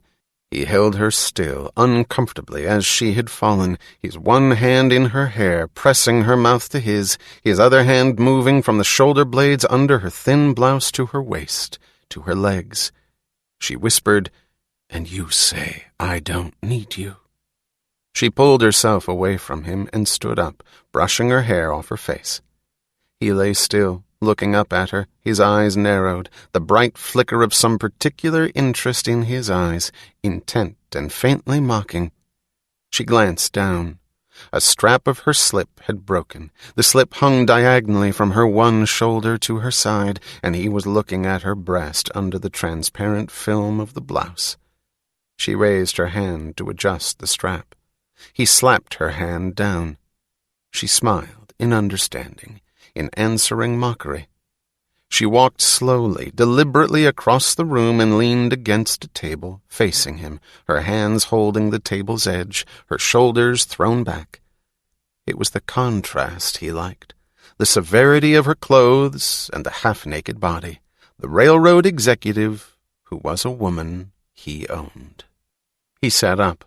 He sat leaning comfortably across the couch, his legs crossed and stretched forward, his hands in his pockets, looking at her with a glance of a property appraisal. "Did you say you wanted a transcontinental tract of Reardon metal, Mr. Vice President?" he asked. "What if I don't give it to you? I can choose my customers now and demand any price I please. If this were a year ago, I would have demanded that you sleep with me in exchange." "I wish you had." "Would you have done it?" "Of course." "As a matter of business? As a sale?" "If you were the buyer. You would have liked that, wouldn't you?" "Would you?" "Yes," she whispered. He approached her. He grasped her shoulders and pressed his mouth to her breast through the thin cloth. Then, holding her, he looked at her silently for a long moment. "What did you do with that bracelet?" he asked. They had never referred to it. She had to let a moment pass to regain the steadiness of her voice. "I have it," she answered. "I want you to wear it. If anyone guesses, it will be worse for you than for me." "Wear it." She brought out the bracelet of Reardon metal. She extended it to him without a word, looking straight at him, the green-blue chain glittering across her palm. Holding her glance, he clasped the bracelet on her wrist. In the moment when the clasp clicked shut under his fingers, she bent her head down to them and kissed his hand. The earth went flowing under the hood of the car. Uncoiling from among the curves of Wisconsin's hills, the highway was the only evidence of human labor. A precarious bridge stretched across a sea of brush, weeds, and trees. The sea rolled softly in sprays of yellow and orange, with a few red jets shooting up on the hillsides, with pools of remnant green in the hollows, under a pure blue sky. Among the colors of a picture postcard, the car's hood looked like the work of a jeweler, with the sun sparkling on its chromium steel and its black enamel reflecting the sky. Dagny leaned against the corner of the side window, her legs stretched forward. She liked the wide, comfortable space of the car's seat and the warmth of the sun on her shoulders. She thought that the countryside was beautiful. "What I'd like to see," said Reardon, "is a billboard." She laughed. He had answered her silent thought. "Selling what, and to whom? We haven't seen a car or a house for an hour." "That's what I don't like about it." He bent forward a little, his hands on the wheel. He was frowning. "Look at that road." The long strip of concrete was bleached to the powdery gray of bones left on a desert, as if sun and snows had eaten away the traces of tires, oil, and carbon, the lustrous polish of motion. Green weeds rose from the angular cracks of the concrete. No one had used the road or repaired it for many years, but the cracks were few. "It's a good road," said Reardon. "It was built to last. The man who built it must have had a good reason for expecting it to carry a heavy traffic in the years ahead." "Yes." "I don't like the looks of this." "I don't either." Then she smiled. "But think how often we've heard people complain that billboards ruin the appearance of the countryside. Well, there's the unruined countryside for them to admire." She added, "They're the people I hate." She did not want to feel the uneasiness which she felt like a thin crack under her enjoyment of this day. She had felt that uneasiness at times in the last 3 weeks at the sight of the country streaming past the wedge of the car's hood. She smiled. It was the hood that had been the immovable point in her field of vision while the earth had gone by. It was the hood that had been the center, the focus, the security in a blurred, dissolving world. The hood before her and Reardon's hands on the wheel by her side. She smiled, thinking that she was satisfied to let this be the shape of her world. After the first week of their wandering, when they had driven at random, at the mercy of unknown crossroads, he had said to her one morning as they started out, "Dagny, does resting have to be purposeless?" She had laughed, answering, "No. What factory do you want to see?" He had smiled. At the guilt he did not have to assume, at the explanations he did not have to give, and he had answered, "It's an abandoned ore mine around Saginaw Bay that I've heard about. They say it's exhausted." They had driven across Michigan to the ore mine. They had walked through the ledges of an empty pit with the remnants of a crane like a skeleton bending above them against the sky, and someone's rusted lunchbox clattering away from under their feet. She had felt a stab of uneasiness, sharper than sadness, but Reardon had said cheerfully, "Exhausted, hell. I'll show them how many tons and dollars I can draw out of this place." On their way back to the car, he had said, "If I could find the right man, I'd buy that mine for him tomorrow morning and set him up to work it." The next day, when they were driving west and south toward the plains of Illinois, he had said suddenly, after a long silence, "No, I'll have to wait till they junk the bill. The man who could work that mine wouldn't need me to teach him. The man who'd need me wouldn't be worth a damn." They could speak of their work, as they always had, with full confidence in being understood, but they never spoke of each other. He acted as if their passionate intimacy were a nameless physical fact, not to be identified in the communication between two minds. Each night it was as if she lay in the arms of a stranger who let her see every shudder of sensation that ran through his body, but would never permit her to know whether the shocks reached any answering tremor within him. She lay naked at his side, but on her wrist there was the bracelet of Reardon metal. She knew that he hated the ordeal of signing the Mr. and Mrs. Smith on the registers of squalid roadside hotels. There were evenings when she noticed the faint contraction of anger in the tightness of his mouth as he signed the expected names of the expected fraud, anger at those who made fraud necessary. She noticed indifferently the air of knowing slyness in the manner of the hotel clerks, which seemed to suggest that guests and clerks alike were accomplices in a shameful guilt, the guilt of seeking pleasure. But she knew that it did not matter to him when they were alone, when he held her against him for a moment, and she saw his eyes look alive and guiltless. They drove through small towns, through obscure side roads, through the kind of places they had not seen for years. She felt uneasiness at the sight of the towns. Days passed before she realized what it was that she missed most. A glimpse of fresh paint. The houses stood like men in unpressed suits who had lost the desire to stand straight. The cornices were like sagging shoulders, the crooked porch steps like torn hemlines, the broken windows like patches mended with clapboard. The people in the streets stared at the new car, not as one stares at a rare sight, but as if the glittering black shape were an impossible vision from another world. There were few vehicles in the streets, and too many of them were horse-drawn. She had forgotten the literal shape and usage of horsepower. She did not like to see its return. She did not laugh that day at the grade crossing when Reardon chuckled, pointing, and she saw the train of a small local railroad come tottering from behind a hill, drawn by an ancient locomotive that coughed black smoke through a tall stack. "Oh, God, Hank, it's not funny." "I know," he said.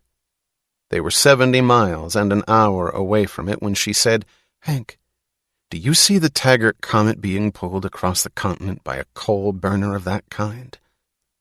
"What's the matter with you? Pull yourself together." "I'm sorry. It's just that I keep thinking it won't be any use. All my new track and all your new furnaces, if we don't find someone able to produce diesel engines. If we don't find him fast." "Ted Nielsen of Colorado is your man." "Yes, if he finds a way to open his new plant. He's sunk more money than he should into the bonds of the John Galt line." "That's turned out to be a pretty profitable investment, hasn't it?" "Yes, but it's held him up. Now he's ready to go ahead, but he can't find the tools. There are no machine tools to buy, not anywhere, not at any price. He's getting nothing but promises and delays. He's combing the country looking for old junk to reclaim from closed factories. If he doesn't start soon, he will. Who's going to stop him now?" "Hank," she said suddenly, "could we go to a place I'd like to see?" "Sure. Anywhere. Which place?" "It's in Wisconsin. There used to be a great motor company there in my father's time.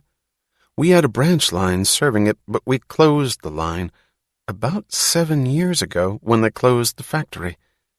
I think it's one of those blighted areas now.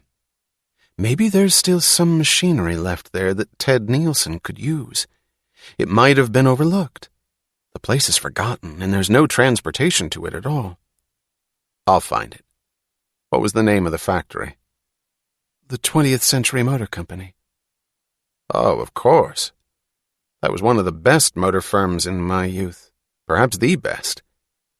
I seem to remember that there was something odd about the way it went out of business. Can't recall what it was." It took them 3 days of inquiries, but they found the bleached, abandoned road, and now they were driving through the yellow leaves that glittered like a sea of gold coins to the 20th Century Motor Company. "Hank, what if anything happens to Ted Nielsen?" she asked suddenly as they drove in silence. "Why should anything happen to him?" "I don't know, but... well, there was Dwight Sanders. He vanished. United Locomotives is done for now, and the other plants are in no condition to produce diesels. I've stopped listening to promises. And of what use is a railroad without motive power?" "Of what use is anything, for that matter, without it?" The leaves sparkled, swaying in the wind. They spread for miles, from grass to brush to trees, with the motion and all the colors of fire. They seemed to celebrate an accomplished purpose, burning in unchecked, untouched abundance. Reardon smiled. "There's something to be said for the wilderness. I'm beginning to like it. New country that nobody's discovered." She nodded gaily. "It's good soil. Look at the way things grow. I'd clear that brush and I'd build a—" And then they stopped smiling. The corpse they saw in the weeds by the roadside was a rusty cylinder with bits of glass, the remnant of a gas station pump. It was the only thing left visible. The few charred posts, the slab of concrete, and the sparkle of glass dust, which had been a gas station, were swallowed in the brush, not to be noticed except by a careful glance, not to be seen at all in another year. They looked away. They drove on, not wanting to know what else lay hidden under the miles of weeds. They felt the same wonder like a weight in the silence between them, wonder as to how much the weeds had swallowed, and how fast. The road ended abruptly behind the turn of a hill. What remained was a few chunks of concrete sticking out of a long, pitted stretch of tar and mud. The concrete had been smashed by someone and carted away. Even weeds could not grow in the strip of earth left behind. On the crest of a distant hill, a single telegraph pole stood slanted against the sky, like a cross over a vast grave. It took them 3 hours and a punctured tire to crawl in low gear through trackless soil, through gullies, then down ruts left by cartwheels, to reach the settlement that lay in the valley beyond the hill with the telegraph pole. A few houses still stood within the skeleton of what had once been an industrial town. Everything that could move had moved away, but some human beings had remained.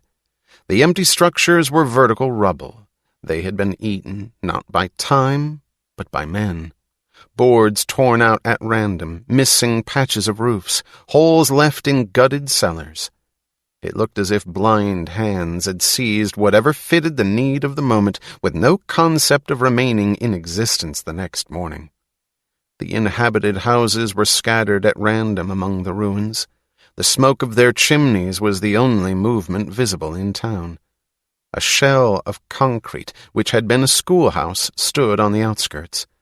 It looked like a skull, with the empty sockets of glassless windows, with a few strands of hair still clinging to it in the shape of broken wires.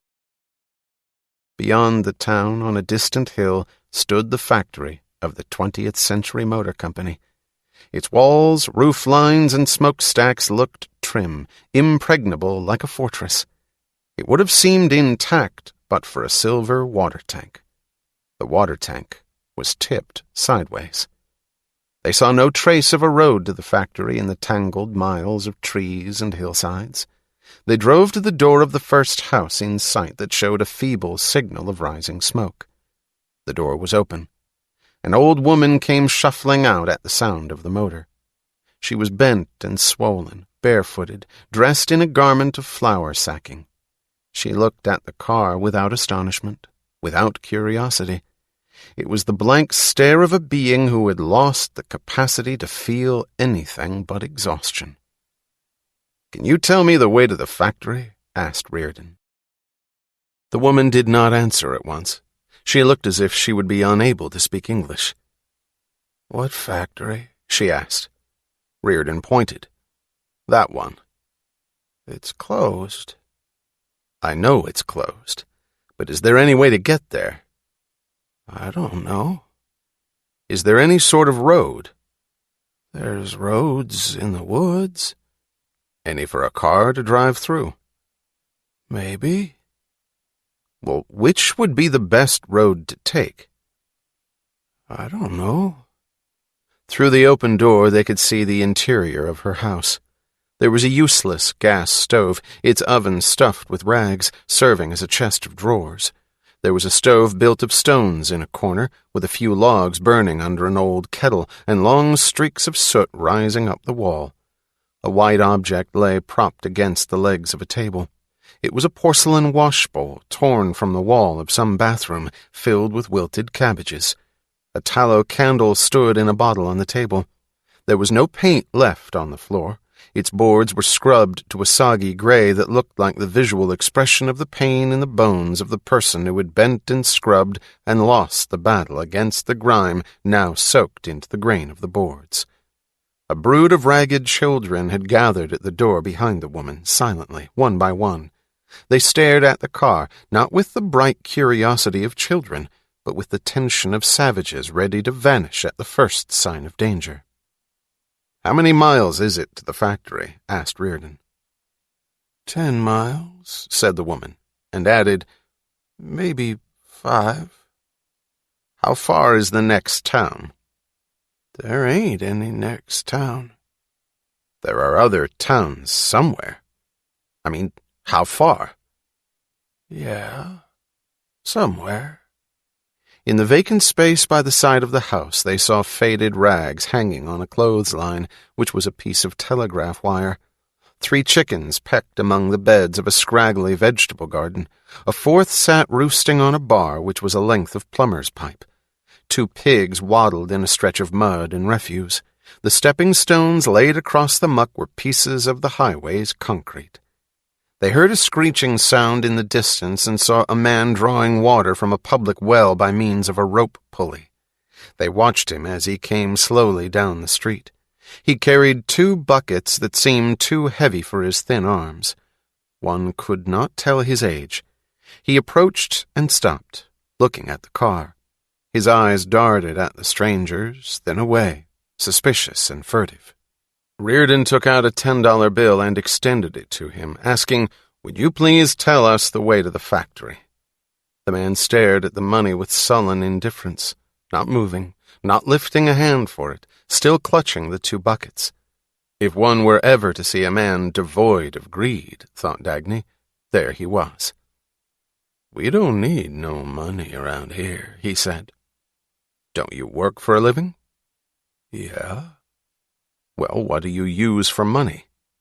The man put the buckets down as if it had just occurred to him that he did not have to stand straining under their weight. "We don't use no money," he said. "We just trade things amongst us." "How do you trade with people from other towns?" "We don't go to no other towns." "You don't seem to have it easy here." What's that to you? "Nothing. Just curiosity. Why do you people stay here?" My old man used to have a grocery store here. Only the factory closed. "Why didn't you move?" Where to? "Anywhere." What for? Dagny was staring at the 2 buckets. They were square tins with rope handles. They had been oil cans. "Listen," said Reardon, "can you tell us whether there's a road to the factory?" There's plenty of roads. "Is there one that a car can take?" I guess so. "Which one?" The man weighed the problem earnestly for some moments. Well, now, if you turn to the left by the schoolhouse, he said, and go on till you come to the Crooked Oak, there's a road up there that's fine when it don't rain for a couple of weeks. "When did it rain last?" Yesterday. "Is there another road?" Well, you could go through Hanson's pasture and across the woods, and then there's a good solid road there, all the way down to the creek. "Is there a bridge across the creek?" No. "What are the other roads?" Well, if it's a car road that you want, there's one the other side of Miller's Patch. It's paved. It's the best road for a car. You just turn to the right by the schoolhouse and... "But that road doesn't go to the factory, does it?" No, not to the factory. "All right," said Reardon. "Guess we'll find our own way." He had pressed the starter when a rock came smashing into the windshield. The glass was shatterproof, but a sunburst of cracks spread across it. They saw a ragged little hoodlum vanishing behind a corner with a scream of laughter, and they heard the shrill laughter of children answering him from behind some windows or crevices. Reardon suppressed a swear word. The man looked vapidly across the street, frowning a little. The old woman looked on without reaction. She had stood there silently, watching, without interest or purpose, like a chemical compound on a photographic plate, absorbing visual shapes because they were there to be absorbed, but unable ever to form any estimate of the objects of her vision. Dagny had been studying her for some minutes. The swollen shapelessness of the woman's body did not look like the product of age and neglect.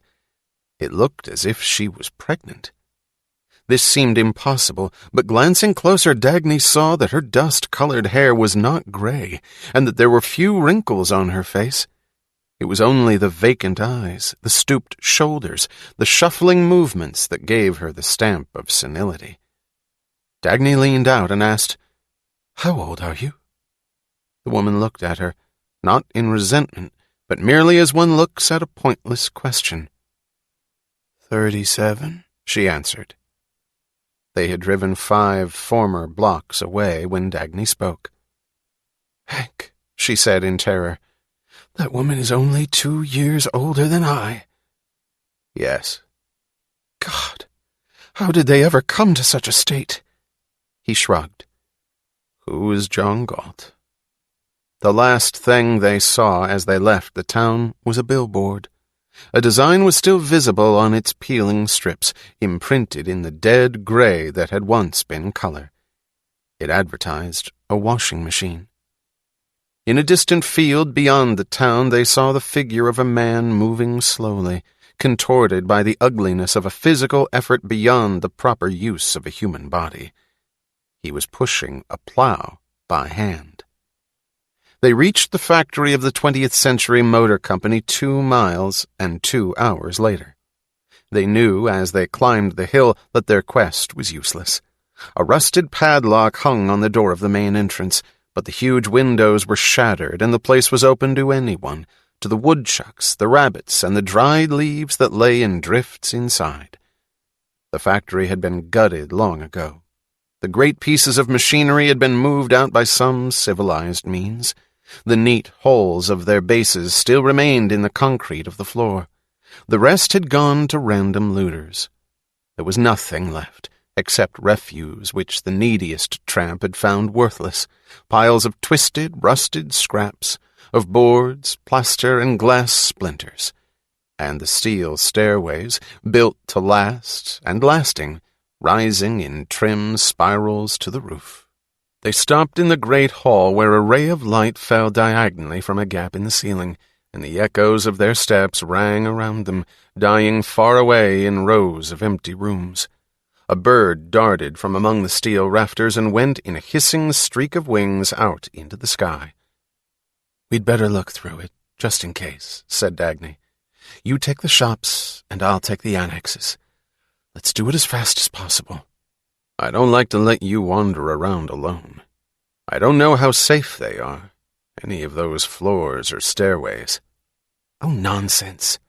I can find my way around a factory, or in a wrecking crew. Let's get it over with. I want to get out of here." When she walked through the silent yards, where steel bridges still hung overhead, tracing lines of geometrical perfection across the sky, her only wish was not to see any of it, but she forced herself to look. It was like having to perform an autopsy on the body of one's love. She moved her glance as an automatic searchlight, her teeth clamped tight together. She walked rapidly. There was no necessity to pause anywhere. It was in a room of what had been the laboratory that she stopped. It was a coil of wire that made her stop. The coil protruded from a pile of junk.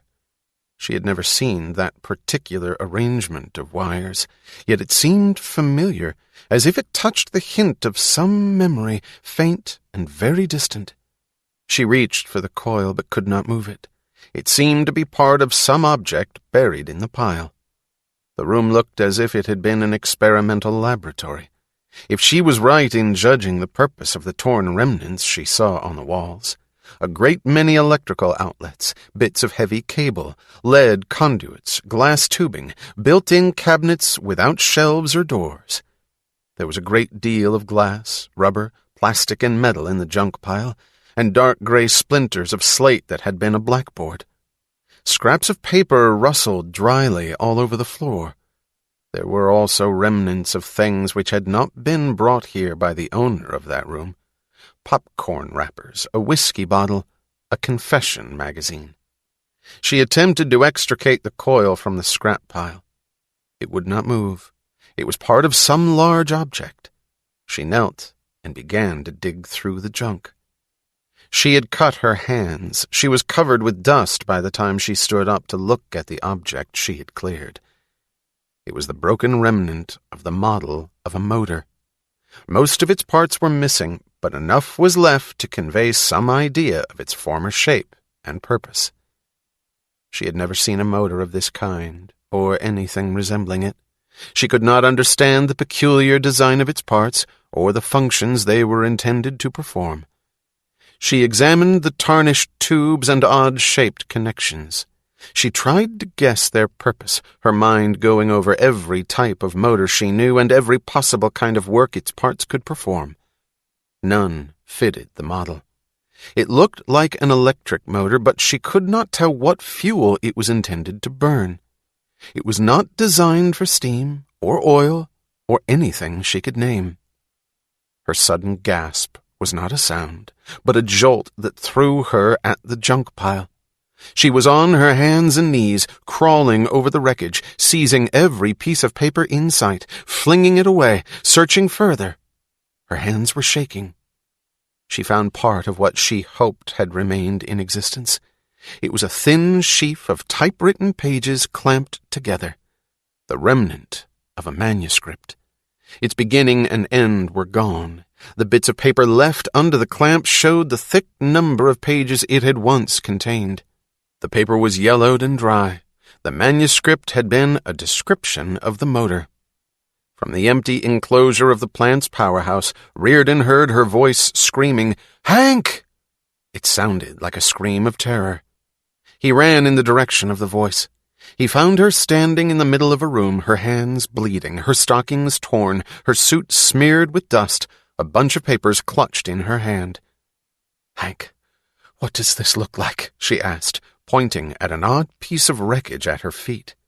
Her voice had the intense, obsessed tone of a person stunned by a shock, cut off from reality. "What does it look like?" "Are you hurt? What happened?" "No. Oh, never mind. Don't look at me. I'm all right. Look at this. Do you know what that is?" "What did you do to yourself?" "I had to dig it out of there. I'm all right." "You're shaking."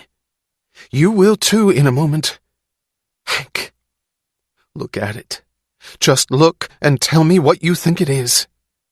He glanced down, then looked attentively. Then he was sitting on the floor, studying the object intently. "It's a queer way to put a motor together," he said, frowning. "Read this," she said, extending the pages. He read, looked up, and said, "Good God." She was sitting on the floor beside him, and for a moment they could say nothing else. "It was the coil," she said. She felt as if her mind were racing. She could not keep up with all the things which a sudden blast had opened to her vision, and her words came hurtling against one another. "It was the coil that I noticed first, because I had seen drawings like it. Not quite, but something like it years ago when I was in school. It was in an old book. It was given up as impossible long, long ago. But I liked to read everything I could find about railroad motors. That book said that there was a time when men were thinking of it. They worked on it. They spent years on experiments, but they couldn't solve it and they gave it up. It was forgotten for generations. I didn't think that any living scientist ever thought of it now. But someone did. Someone has solved it. Now. Today. Hank, do you understand? Those men, long ago, tried to invent a motor that would draw static electricity from the atmosphere, convert it, and create its own power as it went along. They couldn't do it. They gave it up." She pointed at the broken shape. "But there it is." He nodded. He was not smiling. He sat looking at the remnant, intent on some thought of his own. It did not seem to be a happy thought. "Hank, don't you understand what this means? It's the greatest revolution in power motors since the internal combustion engine. Greater than that. It wipes everything out and makes everything possible. To hell with Dwight Sanders and all of them. Who will want to look at a diesel? Who will want to worry about oil, coal, or refueling stations? Do you see what I see?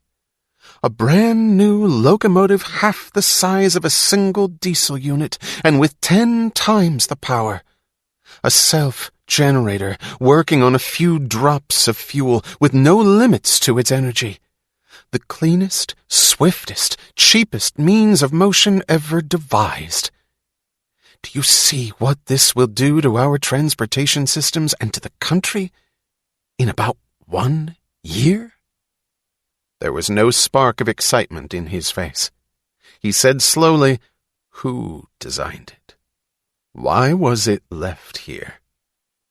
"We'll find out." He weighed the pages in his hand reflectively. "Dagny," he asked, "if you don't find the man who made it, will you be able to reconstruct that motor from what is left?" She took a long moment, then the word fell with a sinking sound. "No." "Nobody will. He had it all right. It worked, judging by what he writes here. It is the greatest thing I've ever laid eyes on. It was. We can't make it work again. To supply what's missing would take a mind as great as his. I'll find him, if I have to drop every other thing I'm doing. And if he's still alive." She heard the unstated guess in the tone of his voice. "Why do you say it like that?" "I don't think he is. If he were, would he leave an invention of this kind to rot on a junk pile? Would he abandon an achievement of this size? If he were still alive, you would have had the locomotives with the self-generators years ago, and you wouldn't have had to look for him, because the whole world would know his name by now. I don't think this model was made so very long ago." He looked at the paper of the manuscript and at the rusty tarnish of the motor. "About 10 years ago, I'd guess. Maybe a little longer." "We've got to find him, or somebody who knew him. This is more important than anything owned or manufactured by anyone today. I don't think we'll find him. And if we don't, nobody will be able to repeat his performance. Nobody will rebuild his motor. There's not enough of it left. It's only a lead, an invaluable lead, but it would take the sort of mind that's born once in a century to complete it. Do you see our present-day motor designers attempting it? No. There's not a first-rate designer left. There hasn't been a new idea in motors for years. That's one profession that seems to be dying. Or dead. Hank, do you know what that motor would have meant if built?" He chuckled briefly. "I'd say. About 10 years added to the life of every person in this country, if you consider how many things it would have made easier and cheaper to produce, how many hours of human labor it would have released for other work, and how much more anyone's work would have brought him. Locomotives? What about automobiles and ships and airplanes with a motor of this kind? And tractors? And power plants? All hooked to an unlimited supply of energy, with no fuel to pay for, except a few pennies worth to keep the converter going. That motor could have set the whole country in motion and on fire. It would have brought an electric light bulb into every hole, even into the homes of those people we saw down in the valley. It would have? It will. I'm going to find the man who made it. We'll try." He rose abruptly, but stopped to glance down at the broken remnant and said, with a chuckle that was not gay, "There was the motor for the John Galt line." Then he spoke in the brusque manner of an executive. "First, we'll try to see if we can find their personnel office here. We'll look for their records if there's any left. We want the names of their research staff and their engineers. I don't know who owns this place now, and I suspect that the owners will be hard to find, or they wouldn't have let it come to this. Then we'll go over every room in the laboratory. Later, we'll get a few engineers to fly here and comb the rest of the place." They started out, but she stopped for a moment on the threshold. "Hank, that motor was the most valuable thing inside this factory," she said, her voice low. "It was more valuable than the whole factory and everything it ever contained.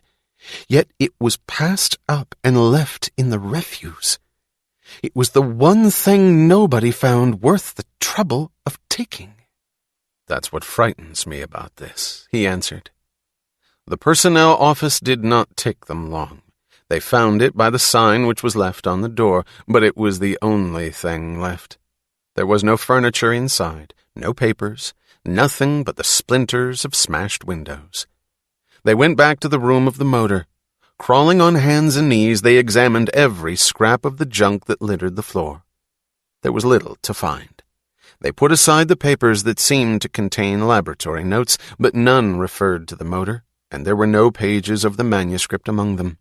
The popcorn wrappers and the whiskey bottle testified to the kind of invading hordes that had rolled through the room, like waves washing the remnants of destruction away to unknown bottoms. They put aside a few bits of metal that could have belonged to the motor, but these were too small to be of value.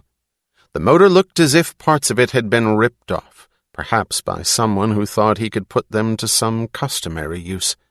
What had remained was too unfamiliar to interest anybody. On aching knees, her palms spread flat upon the gritty floor, she felt the anger trembling within her, the hurting, helpless anger that answers the sight of desecration. She wondered whether someone's diapers hung on a clothesline made of the motor's missing wires, whether its wheels had become a rope pulley over a communal well, whether its cylinder was now a pot containing geraniums on the windowsill of the sweetheart of the man with the whiskey bottle. There was a remnant of light on the hill, but a blue haze was moving in upon the valleys, and the red and gold of the leaves was spreading to the sky in strips of sunset. It was dark when they finished. She rose and leaned against the empty frame of the window for a touch of cool air on her forehead. The sky was dark blue. It could have set the whole country in motion and on fire. She looked down at the motor. She looked out at the country. She moaned suddenly, hit by a single long shudder, and dropped her head on her arm, standing pressed to the frame of the window. "What's the matter?" he asked. She did not answer. He looked out. Far below, in the valley, in the gathering night, there trembled a few pale smears, which were the lights of tallow candles. Chapter 10. Wyatt's Torch. "God have mercy on us, ma'am," said the clerk of the Hall of Records. "Nobody knows who owns that factory now. I guess nobody will ever know it." The clerk sat at a desk in a ground-floor office where dust lay undisturbed on the files and few visitors ever called. He looked at the shining automobile parked outside his window in the muddy square that had once been the center of a prosperous county seat. He looked with a faint, wistful wonder at his two unknown visitors. "Why?" asked Dagny. He pointed helplessly at the mess of papers he had taken out of the files. "The court will have to decide who owns it, which I don't think any court can do. If a court ever gets to it. I don't think it will." "Why? What happened?" "Well, it was sold out. The 20th Century, I mean. The 20th Century Motor Company. It was sold twice at the same time and to two different sets of owners. That was sort of a big scandal at the time, 2 years ago, and now it's just—" He pointed. "Just a bunch of paper lying around, waiting for a court hearing. I don't see how any judge will be able to untangle any property rights out of it, or any right at all." "Would you tell me, please, just what happened?" Well, the last legal owner of the factory was the People's Mortgage Company of Rome, Wisconsin. That's the town the other side of the factory, 30 miles north. That mortgage company was a sort of noisy outfit that did a lot of advertising about easy credit. Mark Yonts was the head of it. Nobody knew where he came from, and nobody knows where he's gone to now. But what they discovered the morning after the People's Mortgage Company collapsed was that Mark Yonts had sold the 20th Century Motor Factory to a bunch of suckers from South Dakota, and that he had also given it as collateral for a loan from a bank in Illinois. And when they took a look at the factory, they discovered that he'd moved all the machinery out and sold it piecemeal, God only knows where and to whom. So it seems like everybody owns the place, and nobody. That's how it stands now. The South Dakotans and the bank and the attorney for the creditors of the People's Mortgage Company all suing one another, all claiming this factory, and nobody having the right to move a wheel in it, except that there's no wheels left to move. Did Mark Yonts operate the factory before he sold it? Lord, no, ma'am. He wasn't the kind that ever operates anything. He didn't want to make money, only to get it. Guess he got it, too. More than anyone could have made out of that factory. He wondered why the blond, hard-faced man who sat with the woman in front of his desk looked grimly out the window at their car, at a large object wrapped in canvas, roped tightly under the raised cover of the car's luggage compartment. What happened to the factory records? Which do you mean, ma'am? Their production records, their work records, their personnel files. Oh, there's nothing left of that now. There's been a lot of looting going on. All the mixed owners grabbed what furniture or things they could haul out of there, even if the sheriff did put a padlock on the door. The papers and stuff like that, I guess it was all taken by the scavengers from Starnesville. That's the place down in the valley where they're having it pretty tough these days. They burned the stuff for kindling, most likely. Is there anyone left here who used to work in the factory? Asked Reardon. No, sir. Not around here. They all live down in Starnesville. All of them? Whispered Dagny. She was thinking of the ruins. The engineers, too? Yes, ma'am. That was the factory town. They've all gone, long ago. Do you happen to remember the names of any men who worked there? No, ma'am. What owner was the last to operate the factory? Asked Reardon. I couldn't say, sir. There's been so much trouble up there, and the place has changed hands so many times since old Jed Starnes died. He's the man who built the factory. He made this whole part of the country, I guess. He died 12 years ago. Can you give us the names of all the owners since? No, sir. We had a fire in the old courthouse about 3 years ago, and all the old records are gone. I don't know where you could trace them now. You don't know how this Mark Yonts happened to acquire the factory? Yes, I know that. He bought it from Mayor Bascom of Rome. How Mayor Bascom happened to own it, I don't know. Where is Mayor Bascom now? Still there, in Rome. Thank you very much, said Reardon, rising. We'll call on him. They were at the door when the clerk asked, What is it you're looking for, sir? We're looking for a friend of ours, said Reardon. A friend we've lost, who used to work in that factory. Mayor Bascom of Rome, Wisconsin, leaned back in his chair. His chest and stomach formed a pear-shaped outline under his soiled shirt. The air was a mixture of sun and dust, pressing heavily upon the porch of his house. He waved his arm, the ring on his finger flashing a large topaz of poor quality. No use, lady, absolutely no use, he said. Would be just a waste of your time trying to question the folks around here. There's no factory people left and nobody that would remember much about them. So many families have moved away that what's left here is plain no good, if I do say so myself. Plain no good. Just being mayor of a bunch of trash. He had offered chairs to his 2 visitors, but he did not mind it if the lady preferred to stand at the porch railing. He leaned back, studying her long-lined figure. High-class merchandise, he thought. But then the man with her was obviously rich. Dagny stood looking at the streets of Rome. There were houses, sidewalks, lamp-posts, even a sign advertising soft drinks. But they looked as if it were now only a matter of inches and hours before the town would reach the stage of Starnesville. "No, there's no factory records left," said Mayor Bascom. "If that's what you want to find, lady, give it up. It's like chasing leaves in a storm now. Just like leaves in a storm. Who cares about papers? At a time like this, what people save is good, solid material objects. One's got to be practical." Through the dusty window panes they could see the living room of his house.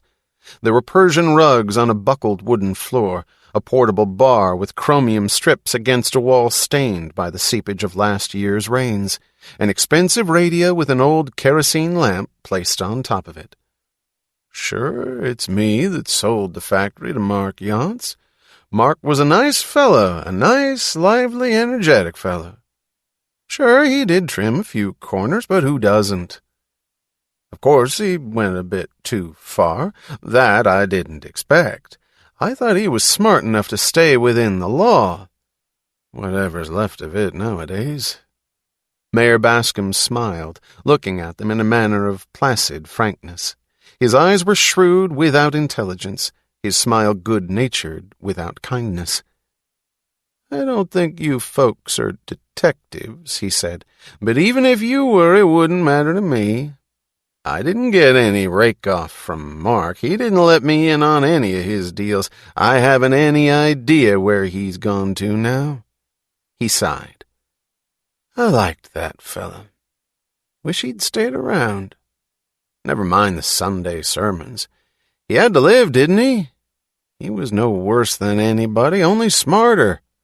Some get caught at it and some don't. That's the only difference. Nope, I didn't know what he was going to do with it when he bought that factory. Sure, he paid me quite a bit more than the old booby trap was worth. Sure, he was doing me a favor when he bought it. Nope, I didn't put any pressure on him to make him buy it. Wasn't necessary. I'd done him a few favors before. There's plenty of laws that sorta made of rubber, and a mayor's in a position to stretch them a bit for a friend. Well, what the hell? That's the only way anybody ever gets rich in this world." He glanced at the luxurious black car. "As you ought to know." "You were telling us about the factory," said Reardon, trying to control himself. "What I can't stand," said Mayor Bascom, "is people who talk about principles. No principle ever filled anybody's milk bottle. The only thing that counts in life is solid material assets. It's no time for theories when everything is falling to pieces around us. Well, me? I don't aim to go under. Let them keep their ideas and I'll take the factory. I don't want ideas, I just want my 3 square meals a day. Why did you buy that factory?" "Why does anybody buy any business? To squeeze whatever can be squeezed out of it. I know a good chance when I see it. It was a bankruptcy sale, and nobody much who'd want to bid on the old mess. So I got the place for peanuts. Didn't have to hold it long either. Mark took it off my hands in 2-3 months. Sure, it was a smart deal, if I say so myself. No big business tycoon could have done any better with it." "Was the factory operating when you took it over?" "No, it was shut down." "Did you attempt to reopen it?" "Not me. I'm a practical person." "Can you recall the names of any men who worked there?" "No, never met 'em." Did you move anything out of the factory?" "Well, I'll tell you. I took a look around, and what I liked was old Jed's desk. Old Jed Starnes. He was a real big shot in his time. Wonderful desk, solid mahogany. So I carted it home. And some executive, don't know who he was, had a stall shower in his bathroom, the like of which I never saw. A glass door with a mermaid cut in the glass. Real artwork, and hot stuff, too. Hotter than any oil painting. So I had that shower lifted and moved here. What the hell, I owned it, didn't I? I was entitled to get something valuable out of that factory. Whose bankruptcy sale was it when you bought the factory? Oh, that was the big crash of the Community National Bank in Madison. Boy, was that a crash. It just about finished the whole state of Wisconsin. Sure finished this part of it. Some say it was this motor factory that broke the bank, but others say it was only the last drop in a leaking bucket because the Community National had bum investments all over 3 or 4 states. Eugene Lawson was the head of it. The banker with a heart, they called him. He was quite famous in these parts 2 or 3 years ago. Did Lawson operate the factory? No, he merely lent an awful lot of money on it. More than he could ever hope to get back out of the old dump. When the factory busted, that was the last straw for Gene Lawson. The bank busted 3 months later. He sighed. It hit the folks pretty hard around here. They all had their life savings in the Community National. Mayor Bascom looked regretfully past his porch railing at his town. He jerked his thumb at a figure across the street. It was a white-haired charwoman moving painfully on her knees, scrubbing the steps of a house. See that woman, for instance? They used to be solid, respectable folks. Her husband owned the dry goods store. He worked all his life to provide for her in her old age, and he did, too, by the time he died. Only the money was in the Community National Bank. Who operated the factory when it failed? Oh, that was some quickie corporation called Amalgamated Service Incorporated. Just a puffball. Came up out of nothing and went back to it. Where are its members? Where are the pieces of a puffball when it bursts? Try and trace them all over the United States. Try it. Where is Eugene Lawson? Oh, him? He's done all right. He's got a job in Washington, in the Bureau of Economic Planning and National Resources. Reardon rose too fast, thrown to his feet by a jolt of anger, then said, controlling himself, "Thank you for the information." "You're welcome, friend, you're welcome," said Mayor Bascom placidly. "I don't know what it is you're after, but take my word for it. Give it up. There's nothing more to be had out of that factory." "I told you that we're looking for a friend of ours." "Well, have it your way. Must be a pretty good friend if you'll go to so much trouble to find him. You and the charming lady who is not your wife." Dagny saw Reardon's face go white, so that even his lips became a sculptured feature, indistinguishable against his skin. "Keep your dirty—" he began, but she stepped between them. "Why do you think that I am not his wife?" she asked calmly. Mayor Bascom looked astonished by Reardon's reaction. He had made the remark without malice, merely like a fellow cheat displaying his shrewdness to his partners in guilt. "Lady, I've seen a lot in my lifetime," he said good-naturedly. "Married people don't look as if they have a bedroom on their minds when they look at each other. In this world, either you're virtuous or you enjoy yourself. Not both, lady, not both."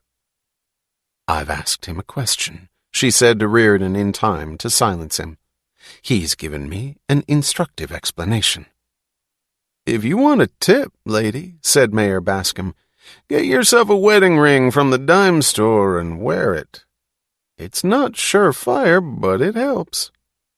"Thank you," she said. "Goodbye." The stern, stressed calm of her manner was a command that made Reardon follow her back to their car in silence.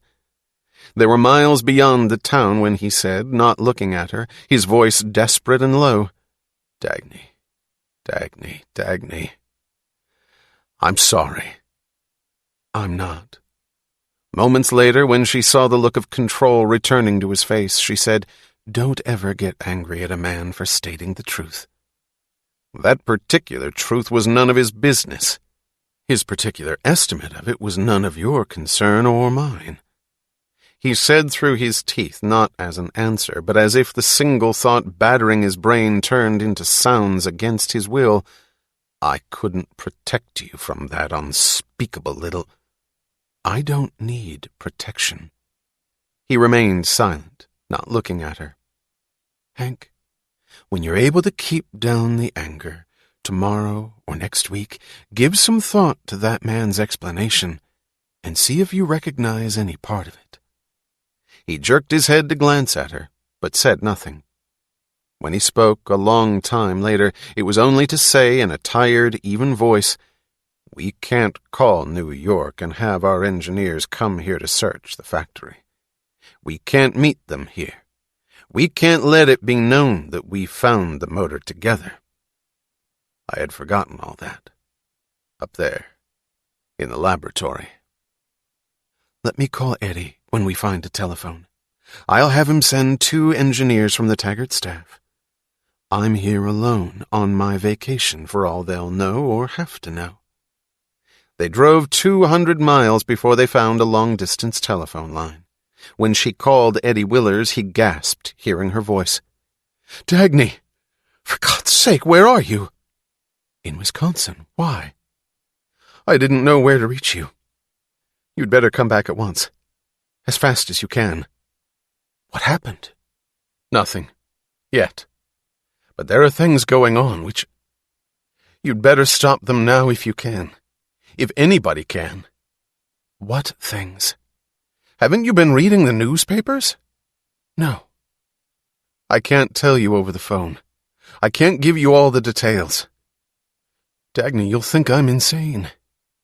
But I think they're planning to kill Colorado." "I'll come back at once," she said. Cut into the granite of Manhattan, under the Taggart terminal, there were tunnels which had once been used as sidings at a time when traffic ran in clicking currents through every artery of the terminal every hour of the day. The need for space had shrunk through the years with the shrinking of the traffic, and the side tunnels had been abandoned like dry riverbeds. A few lights remained as blue patches on the granite over rails left to rust on the ground. Dagny placed the remnant of the motor into a vault in one of the tunnels. The vault had once contained an emergency electric generator, which had been removed long ago. She did not trust the useless young men of the Taggart research staff. There were only 2 engineers of talent among them who could appreciate her discovery. She had shared her secret with the 2 and sent them to search the factory in Wisconsin. Then she had hidden the motor where no one else would know of its existence. When her workers carried the motor down to the vault and departed, she was about to follow them and lock the steel door, but she stopped, key in hand, as if the silence and solitude had suddenly thrown her at the problem she had been facing for days, as if this were the moment to make her decision. Her office car was waiting for her at one of the terminal platforms, attached to the end of a train due to leave for Washington in a few minutes. She had made an appointment to see Eugene Lawson, but she had told herself that she would cancel it and postpone her quest, if she could think of some action to take against the things she had found on her return to New York, the things Eddie begged her to fight. She had tried to think, but she could see no way of fighting, no rules of battle, no weapons. Helplessness was a strange experience, new to her. She had never found it hard to face things and make decisions. But she was not dealing with things. This was a fog without shapes or definitions, in which something kept forming and shifting before it could be seen, like semi-clots in a not quite liquid. It was as if her eyes were reduced to side vision, and she were sensing blurs of disaster coiling toward her, but she could not move her glance. She had no glance to move and focus. The Union of Locomotive Engineers was demanding that the maximum speed of all trains on the John Galt line be reduced to 60 miles an hour. The Union of Railway Conductors and Brakemen was demanding that the length of all freight trains on the John Galt line be reduced to 60 cars. The states of Wyoming, New Mexico, Utah, and Arizona were demanding that the number of trains run in Colorado not exceed the number of trains run in each of these neighboring states. A group headed by Orrin Boyle was demanding the passage of a preservation of livelihood law, which would limit the production of Rearden metal to an amount equal to the output of any other steel mill of equal plant capacity. A group headed by Mr. Moen was demanding the passage of a fair share law to give every customer who wanted it an equal supply of Rearden metal. A group headed by Bertram Scudder was demanding the passage of a public stability law, forbidding Eastern business firms to move out of their states.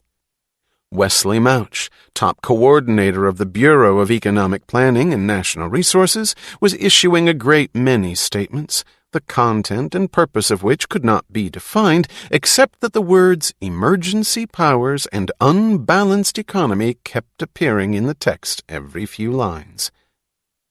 Dagny. By what right? Eddie Willers had asked her, his voice quiet, but the words sounding like a cry. By what right are they all doing it? By what right? She had confronted James Taggart in his office and said, Jim, this is your battle. I've fought mine. You're supposed to be an expert at dealing with the looters. Stop them.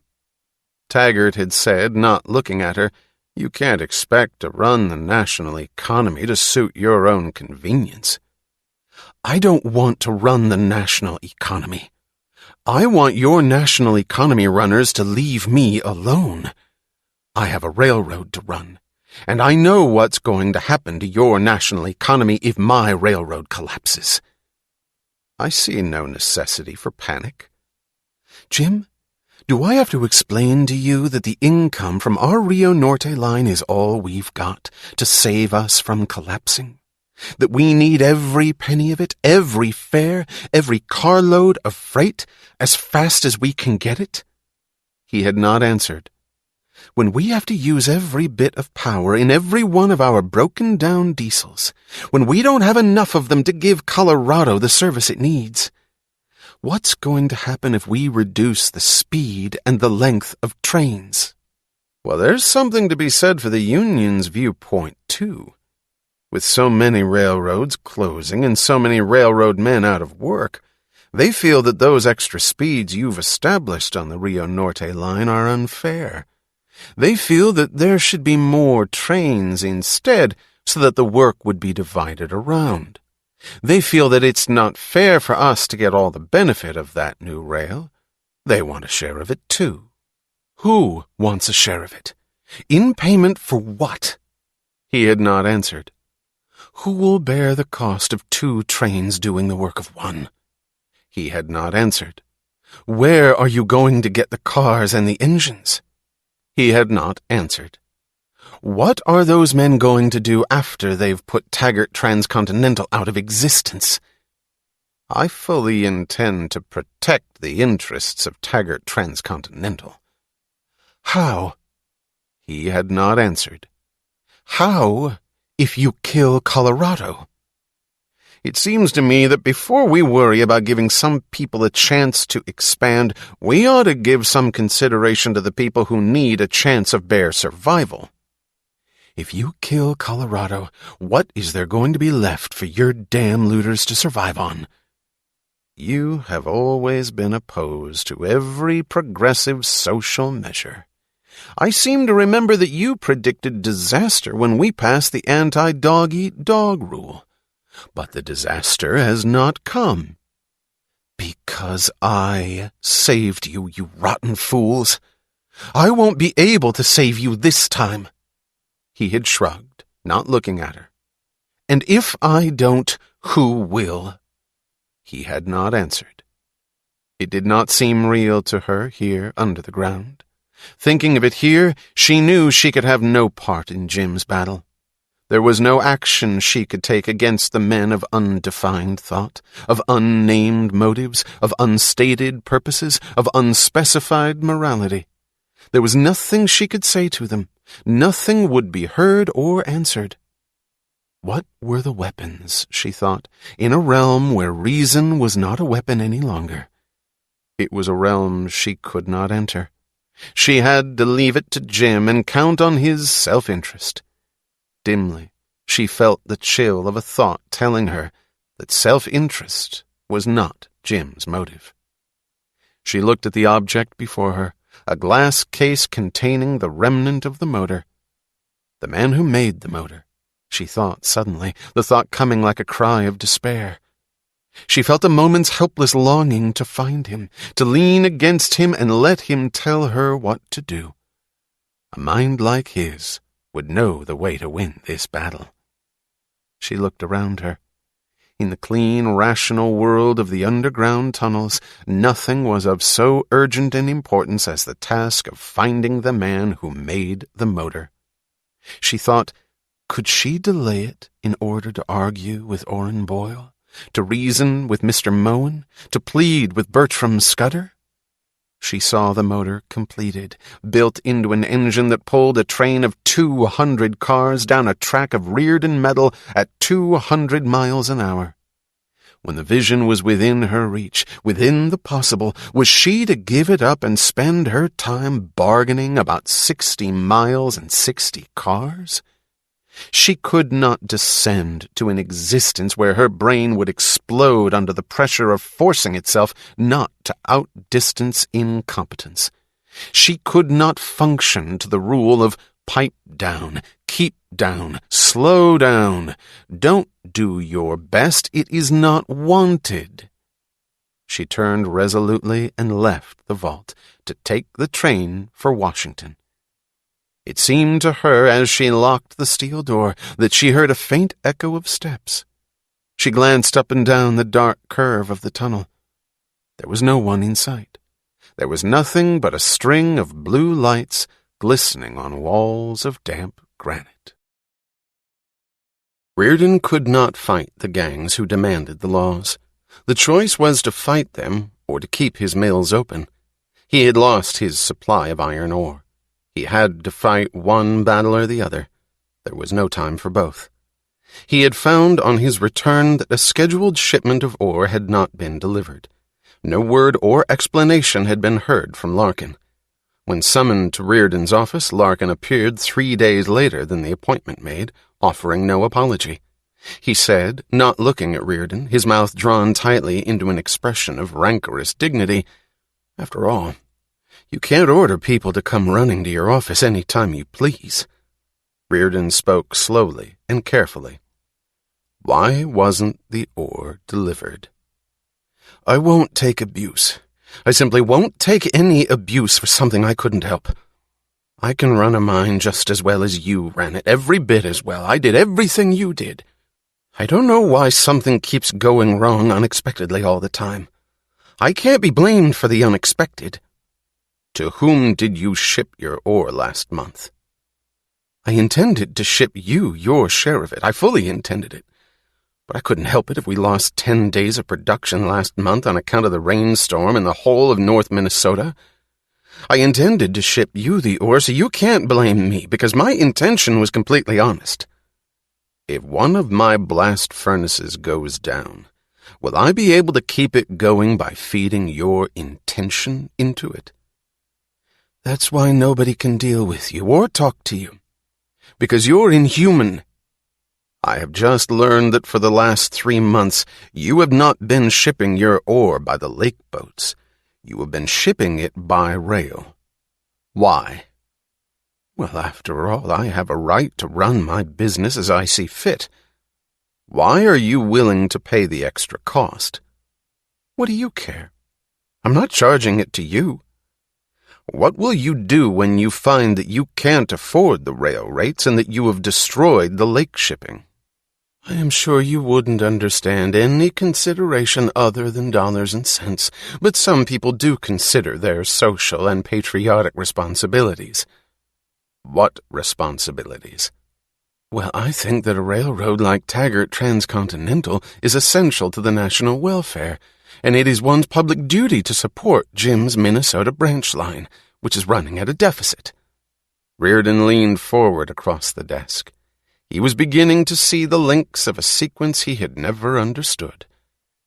To whom did you ship your ore last month? He asked evenly. Well, after all, that is my private business, which— To Orrin Boyle, wasn't it? You can't expect people to sacrifice the entire steel industry of the nation to your selfish interests and— Get out of here, said Reardon. He said it calmly. The sequence was clear to him now. Don't misunderstand me. I didn't mean— Get out. Larkin got out. Then there followed the days and nights of searching a continent by phone, by wire, by plane, of looking at abandoned mines and at mines ready to be abandoned, of tense, rushed conferences held at tables in the unlighted corners of disreputable restaurants.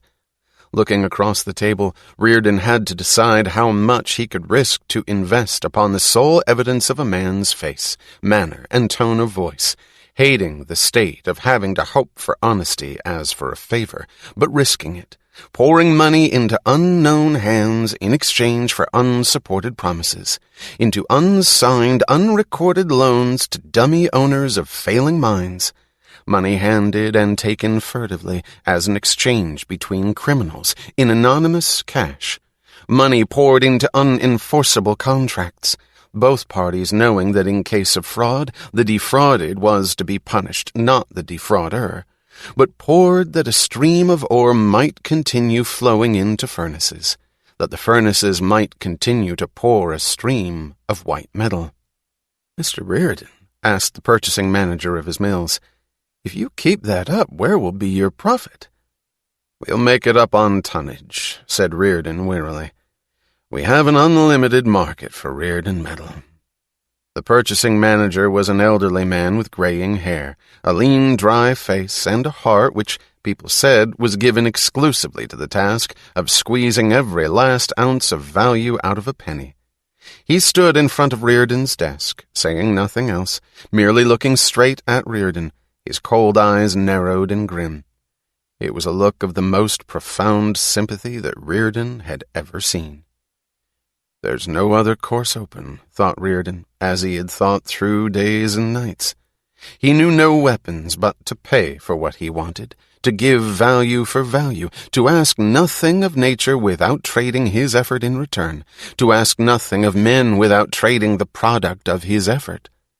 What were the weapons, he thought, if values were not a weapon any longer? An unlimited market, Mr. Reardon? The purchasing manager asked dryly. Reardon glanced up at him. I guess I'm not smart enough to make the sort of deals needed nowadays, he said, in answer to the unspoken thoughts that hung across his desk. The purchasing manager shook his head. No, Mr. Reardon, it's one or the other. The same kind of brain can't do both. Either you're good at running the mills or you're good at running to Washington. Maybe I ought to learn their method. You couldn't learn it and it wouldn't do you any good. You wouldn't win in any of those deals. Don't you understand? You're the one who's got something to be looted.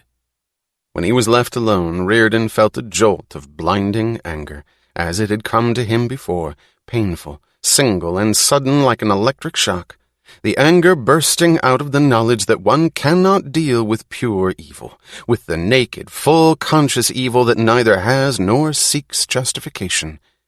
But when he felt the wish to fight and kill in the rightful cause of self-defense, he saw the fat, grinning face of Mayor Bascom and heard the drawling voice saying, You and the charming lady who is not your wife." Then no rightful cause was left, and the pain of anger was turning into the shameful pain of submission. He had no right to condemn anyone, he thought, to denounce anything, to fight and die joyously, claiming the sanction of virtue. The broken promises, the unconfessed desires, the betrayal, the deceit, the lies, the fraud. He was guilty of them all. What form of corruption could he scorn? Degrees do not matter, he thought. One does not bargain about inches of evil.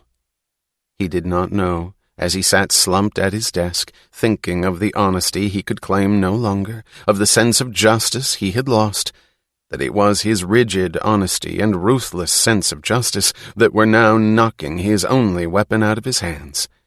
He would fight the looters, but the wrath and fire were gone. He would fight, but only as one guilty wretch against the others.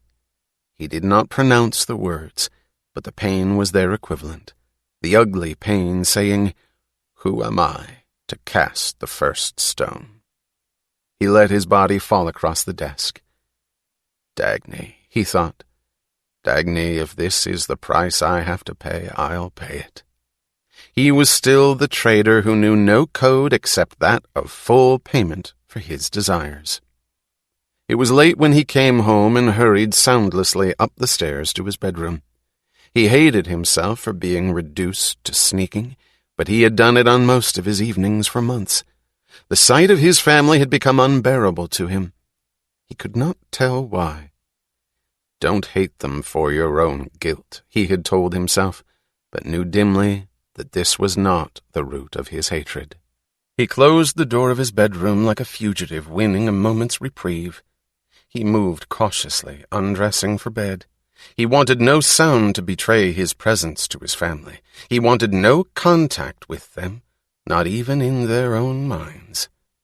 He had put on his pajamas and stopped to light a cigarette when the door of his bedroom opened.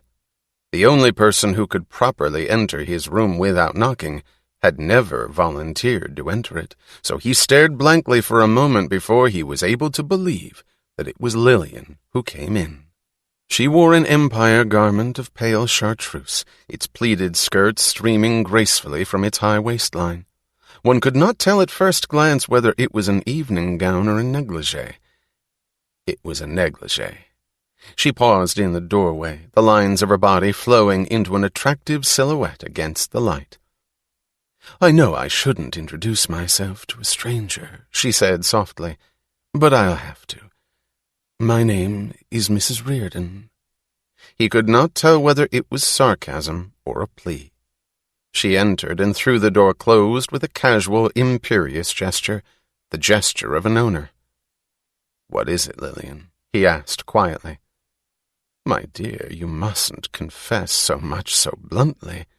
She moved in a leisurely manner across the room, past his bed, and sat down in an armchair. "And so unflatteringly. It's an admission that I need to show special cause for taking your time. Should I make an appointment through your secretary?" He stood in the middle of the room, holding the cigarette at his lips, looking at her, volunteering no answer. She laughed. "My reason is so unusual that I know it will never occur to you.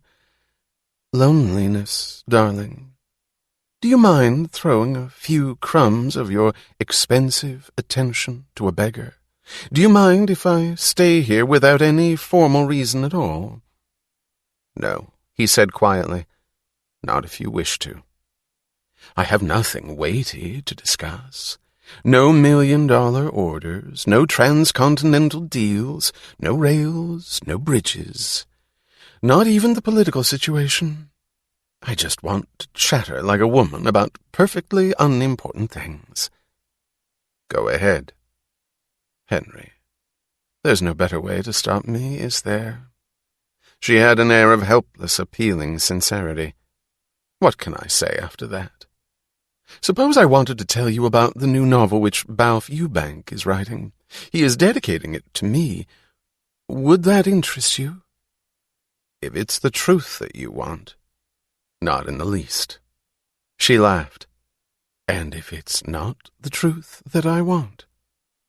"Then I wouldn't know what to say," he answered, and felt a rush of blood to his brain, tight as a slap, realizing suddenly the double infamy of a lie uttered in protestation of honesty. He had said it sincerely, but it implied a boast to which he had no right any longer. "Why would you want it if it's not the truth?" he asked. "What for?" Now you see, that's the cruelty of conscientious people.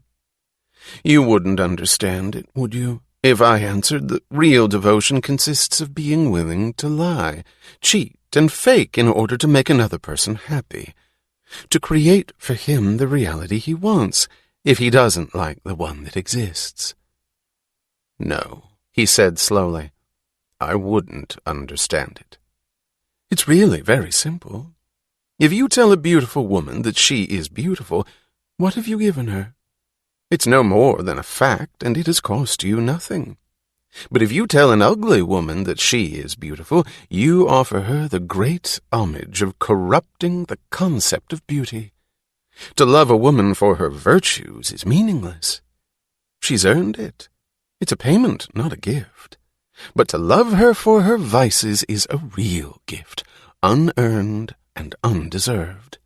To love her for her vices is to defile all virtue for her sake, and that is a real tribute of love, because you sacrifice your conscience, your reason, your integrity, and your invaluable self-esteem."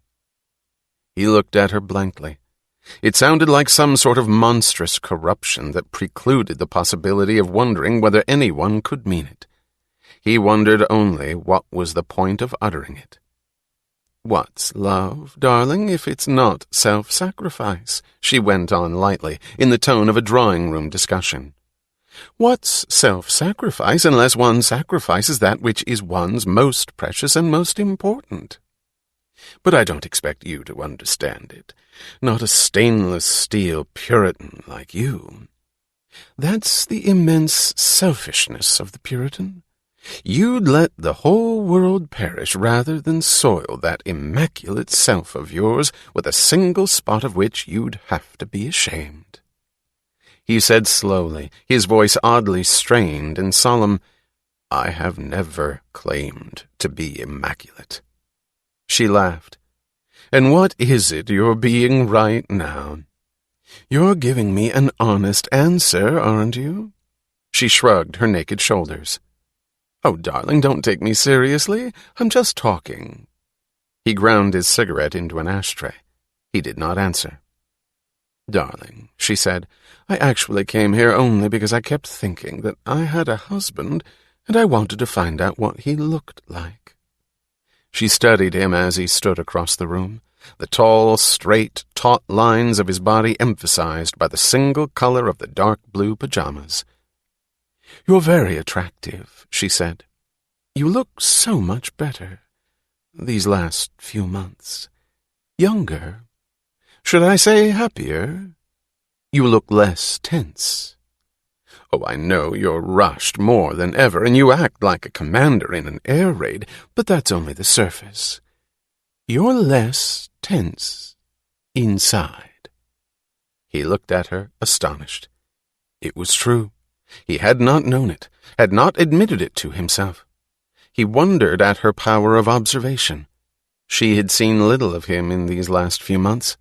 He had not entered her bedroom since his return from Colorado. He had thought that she would welcome their isolation from each other. Now he wondered what motive could have made her so sensitive to a change in him, unless it was a feeling much greater than he had ever suspected her of experiencing. "I was not aware of it," he said. "It's quite becoming, dear, and astonishing, since you've been having such a terribly difficult time." He wondered whether this was intended as a question. She paused, as if waiting for an answer, but she did not press it and went on gaily, "I know you're having all sorts of trouble at the mills, and then the political situation is getting to be ominous, isn't it? If they pass those laws they're talking about, it will hit you pretty hard, won't it?" "Yes, it will. But that is a subject which is of no interest to you, Lillian, is it? Oh, but it is. She raised her head and looked straight at him. Her eyes had the blank, veiled look he had seen before, a look of deliberate mystery and of confidence in his inability to solve it. It is of great interest to me, though not because of any possible financial losses, she added softly. He wondered for the first time whether her spite, her sarcasm, the cowardly manner of delivering insults under the protection of a smile were not the opposite of what he had always taken them to be. Not a method of torture, but a twisted form of despair. Not a desire to make him suffer, but a confession of her own pain, a defense for the pride of an unloved wife, a secret plea, so that the subtle, the hinted, the evasive in her manner, the thing begging to be understood, was not the open malice, but the hidden love. He thought of it aghast. It made his guilt greater than he had ever contemplated. If we're talking politics, Henry, I had an amusing thought. The side you represent, what is that slogan you all use so much, the motto you're supposed to stand for? The sanctity of contract. Is that it? She saw his swift glance, the intentness of his eyes, the first response of something she had struck, and she laughed aloud. Go on, he said. His voice was low. It had the sound of a threat. Darling, what for? Since you understood me quite well. What was it you intended to say? His voice was harshly precise and without any color of feeling. Do you really wish to bring me to the humiliation of complaining? It's so trite and such a common complaint, although I did think I had a husband who prides himself on being different from lesser men. Do you want me to remind you that you once swore to make my happiness the aim of your life, and that you can't really say in all honesty whether I'm happy or unhappy, because you haven't even inquired whether I exist? He felt them as a physical pain, all the things that came tearing at him impossibly together. Her words were a plea, he thought, and he felt the dark, hot flow of guilt. He felt pity, the cold ugliness of pity without affection. He felt a dim anger, like a voice he tried to choke, a voice crying in revulsion, why should I deal with her rotten, twisted lying? Why should I accept torture for the sake of pity? Why is it I who should have to take the hopeless burden of trying to spare a feeling she won't admit, a feeling I can't know or understand or try to guess? If she loves me, why doesn't the damn coward say so and let us both face it in the open? He heard another, louder voice saying evenly, Don't switch the blame to her. That's the oldest trick of all cowards. You're guilty. No matter what she does, it's nothing compared to your guilt. She's right. It makes you sick, doesn't it, to know it's she who's right? Let it make you sick, you damn adulterer. It's she who's right. What would make you happy, Lillian? He asked. His voice was toneless. She smiled, leaning back in her chair, relaxing. She had been watching his face intently. Oh dear, she said, as in bored amusement. That's the shyster question, the loophole, the escape clause. She got up, letting her arms fall with a shrug, stretching her body in a limp, graceful gesture of helplessness. What would make me happy, Henry? That is what you ought to tell me. That is what you should have discovered for me. I don't know. You were to create it and offer it to me. That was your trust, your obligation, your responsibility. But you won't be the first man to default on that promise. It's the easiest of all debts to repudiate. Oh, you'd never welsh on a payment for a load of iron ore delivered to you. Only on a life. She was moving casually across the room, the green-yellow folds of her skirt coiling in long waves about her. "I know that claims of this kind are impractical," she said.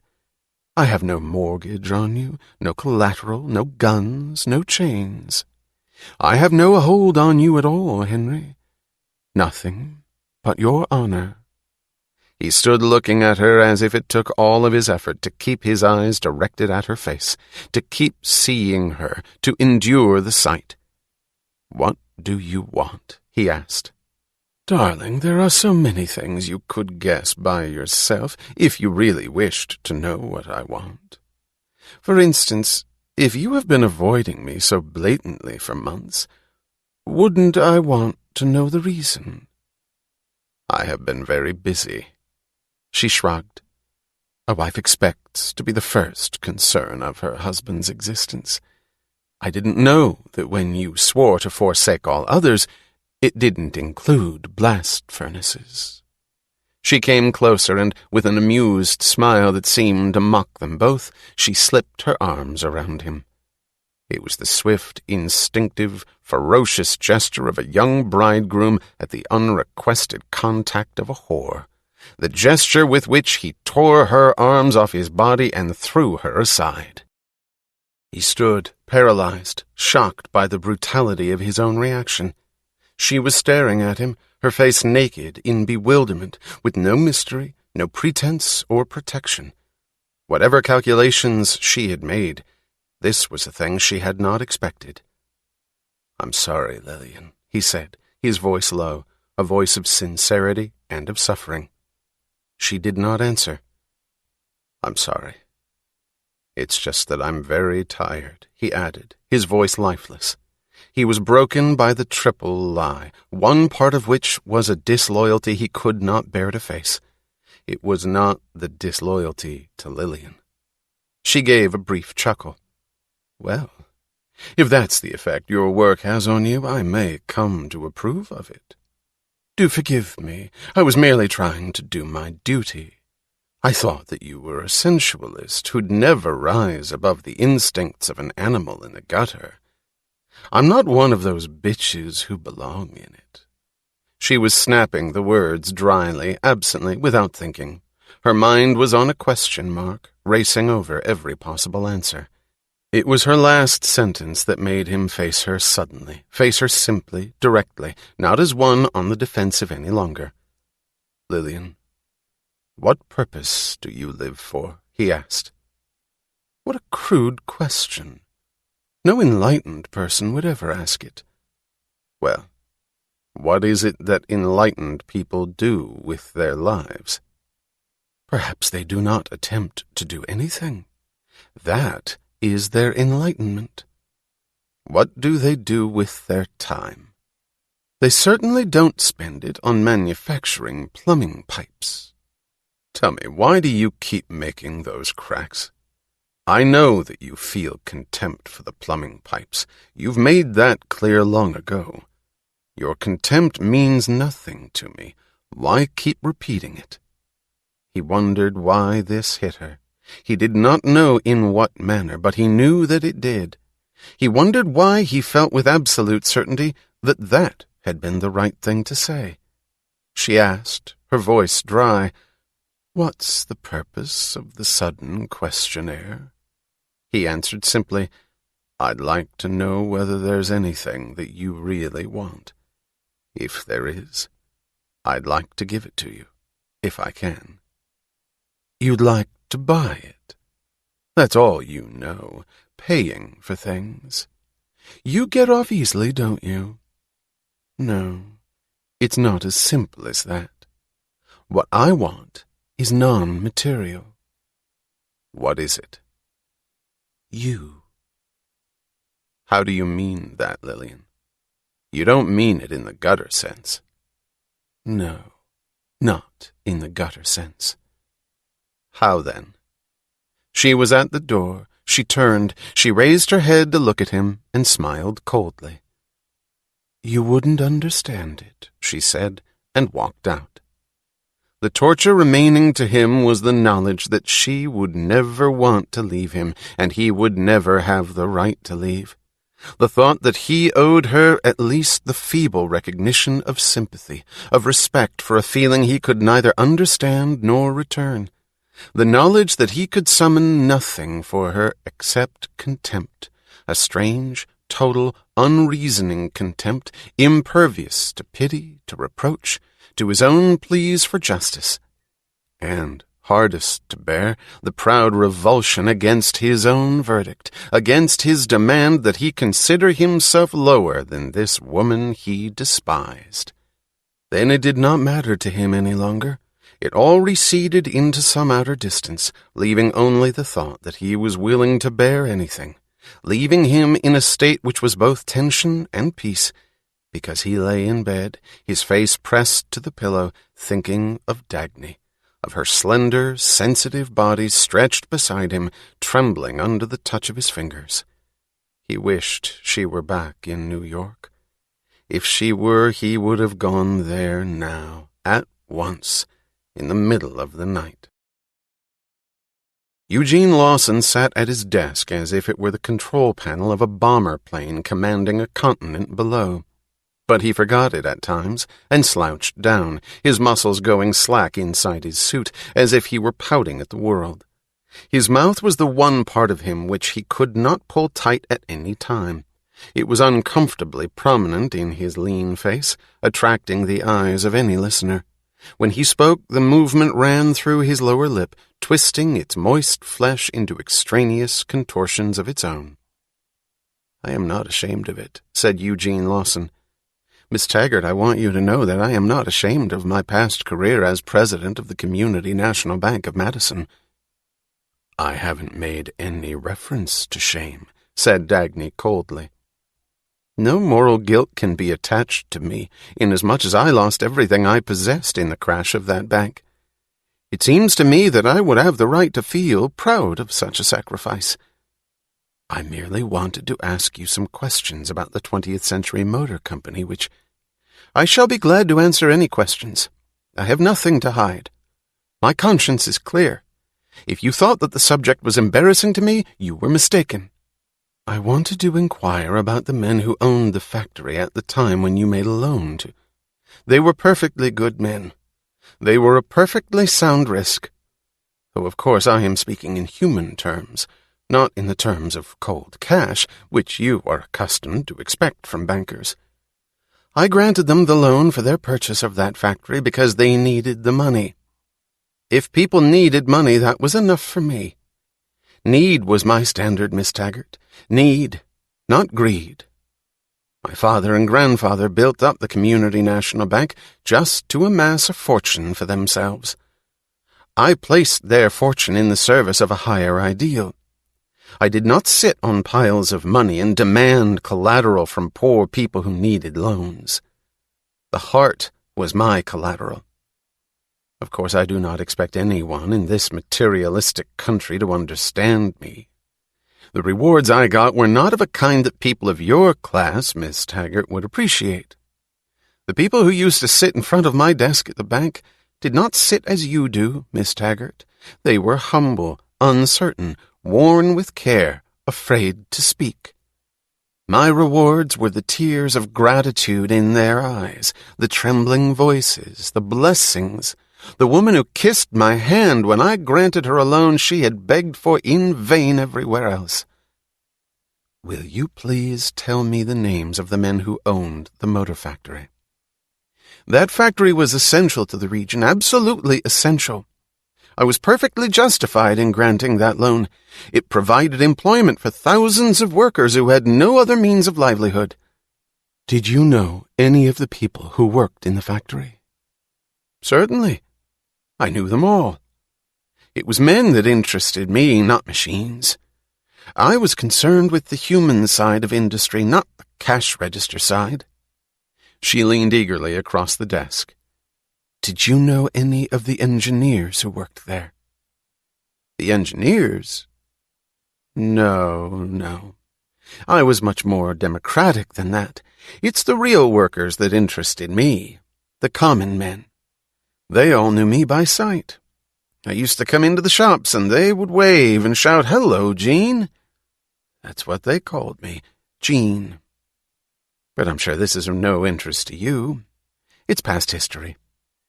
Now, if you really came to Washington in order to talk to me about your railroad— He straightened up briskly, the bomber plane pose returning.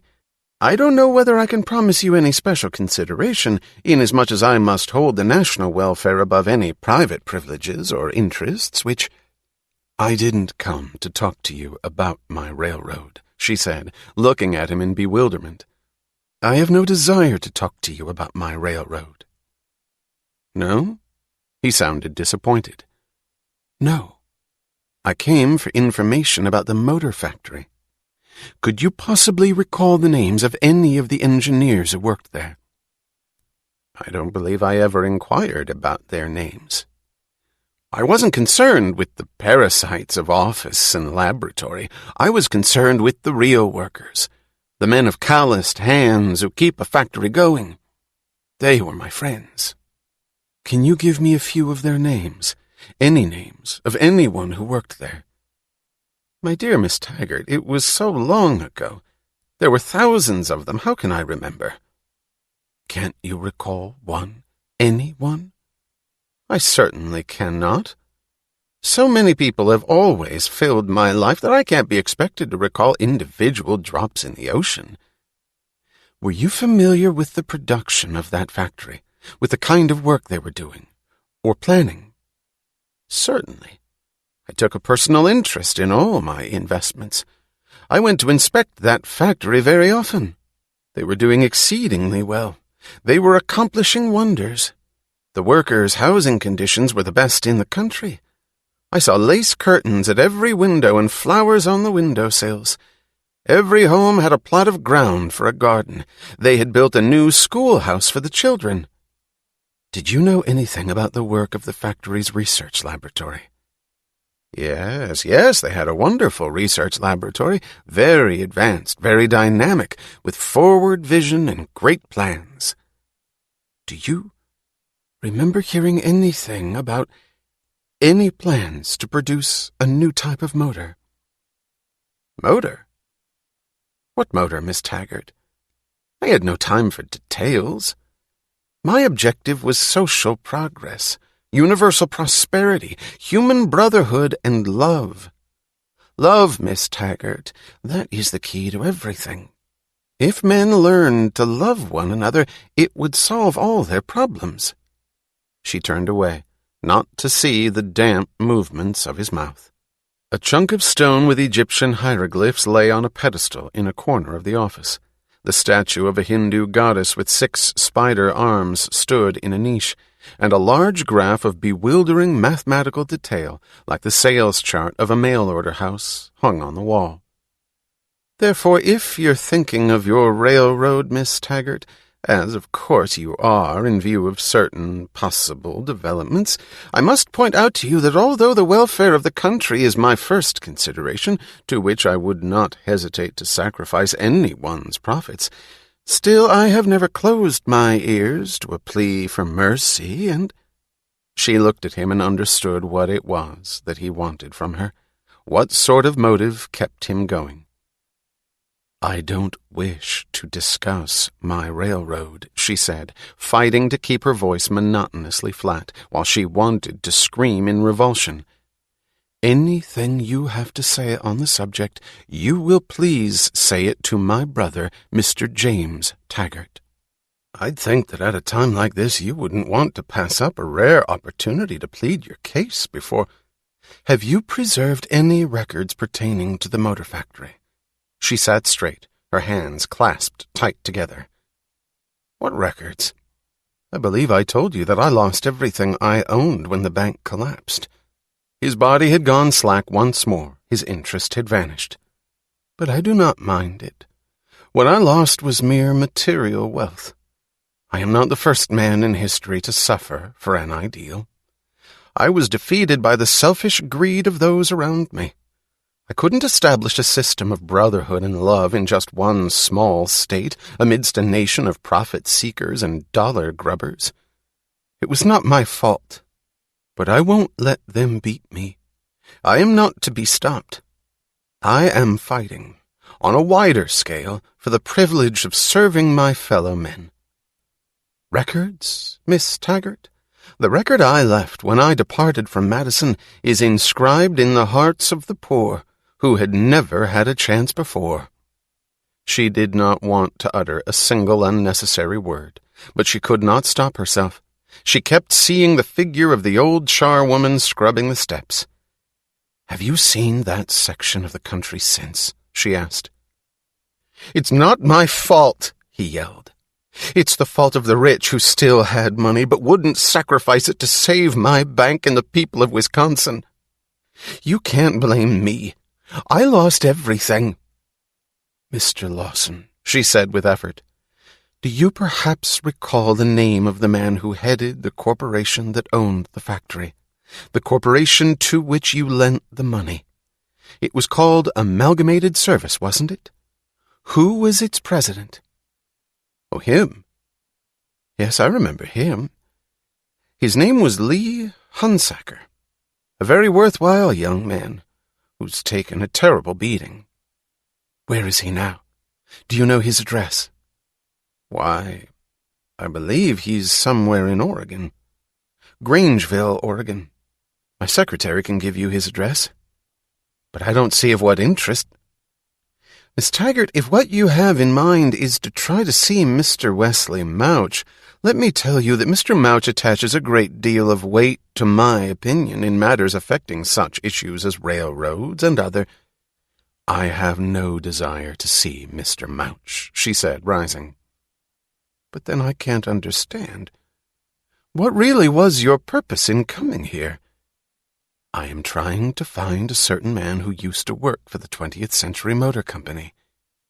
"Why do you wish to find him?" "I want him to work for my railroad." He spread his arms wide, looking incredulous and slightly indignant. "At such a moment, when crucial issues hang in the balance, you choose to waste your time on looking for some one employee? Believe me, the fate of your railroad depends on Mr. Mouch much more than on any employee you ever find." "Good day," she said. She had turned to go when he said, his voice jerky and high, "You haven't any right to despise me." She stopped to look at him. "I have expressed no opinion. I am perfectly innocent, since I lost my money, since I lost all of my own money for a good cause. My motives were pure. I wanted nothing for myself. I've never sought anything for myself. Miss Taggart, I can proudly say that in all of my life I have never made a profit." Her voice was quiet, steady, and solemn. "Mr. Lawson, I think I should let you know that of all the statements a man can make, that is the one I consider most despicable." "I never had a chance," said Lee Hunsaker. He sat in the middle of the kitchen at a table cluttered with papers. He needed a shave. His shirt needed laundering. It was hard to judge his age. The swollen flesh of his face looked smooth and blank, untouched by experience. The graying hair and filmy eyes looked worn by exhaustion. He was 42. "Nobody ever gave me a chance. I hope they're satisfied with what they've made of me. But don't think that I don't know it. I know I was cheated out of my birthright. Don't let them put on any airs about how kind they are. They're a stinking bunch of hypocrites." "Who?" asked Dagny. "Everybody," said Lee Hunsaker. "People are bastards at heart, and it's no use pretending otherwise. Justice? Look at it." His arms swept around him. "A man like me reduced to this." Beyond the window, the light of noon looked like grayish dusk among the bleak roofs and naked trees of a place that was not country and could never quite become a town. Dusk and dampness seemed soaked into the walls of the kitchen. A pile of breakfast dishes lay in the sink. A pot of stew simmered on the stove, emitting steam with the greasy odor of cheap meat. A dusty typewriter stood among the papers on the table. The 20th Century Motor Company, said Lee Hunsaker, was one of the most illustrious names in the history of American industry. I was the president of that company. I owned that factory. But they wouldn't give me a chance. You were not the president of the 20th Century Motor Company, were you? I believe you headed a corporation called Amalgamated Service? Yes, but it's the same thing. We took over their factory. We were going to do just as well as they did, better. We were just as important. Who the hell was Jed Starnes anyway? Nothing but a backwoods garage mechanic. Did you know that that's how he started? Without any background at all. My family once belonged to the New York 400. My grandfather was a member of the national legislature. It's not my fault that my father couldn't afford to give me a car of my own when he sent me to school. All the other boys had cars. My family name was just as good as any of theirs. When I went to college, he broke off abruptly. What newspaper did you say you're from? She had given him her name. She did not know why she now felt glad that he had not recognized it, and why she preferred not to enlighten him. I did not say I was from a newspaper, she answered. I need some information on that motor factory for a private purpose of my own, not for publication. Oh. He looked disappointed. He went on sullenly, as if she were guilty of a deliberate offense against him. I thought maybe you came for an advance interview because I'm writing my autobiography. He pointed to the papers on the table. And what I intend to tell is plenty. Oh, hell, he said suddenly, remembering something. He rushed to the stove, lifted the lid off the pot, and went through the motions of stirring the stew, hatefully, paying no attention to his performance. He flung the wet spoon down on the stove, letting the grease drip into the gas burners, and came back to the table. Yeah, I'll write my autobiography if anybody ever gives me a chance, he said. How can I concentrate on serious work when this is the sort of thing I have to do? He jerked his head at the stove. Friends. Those people think that just because they took me in, they can exploit me like a Chinese coolie.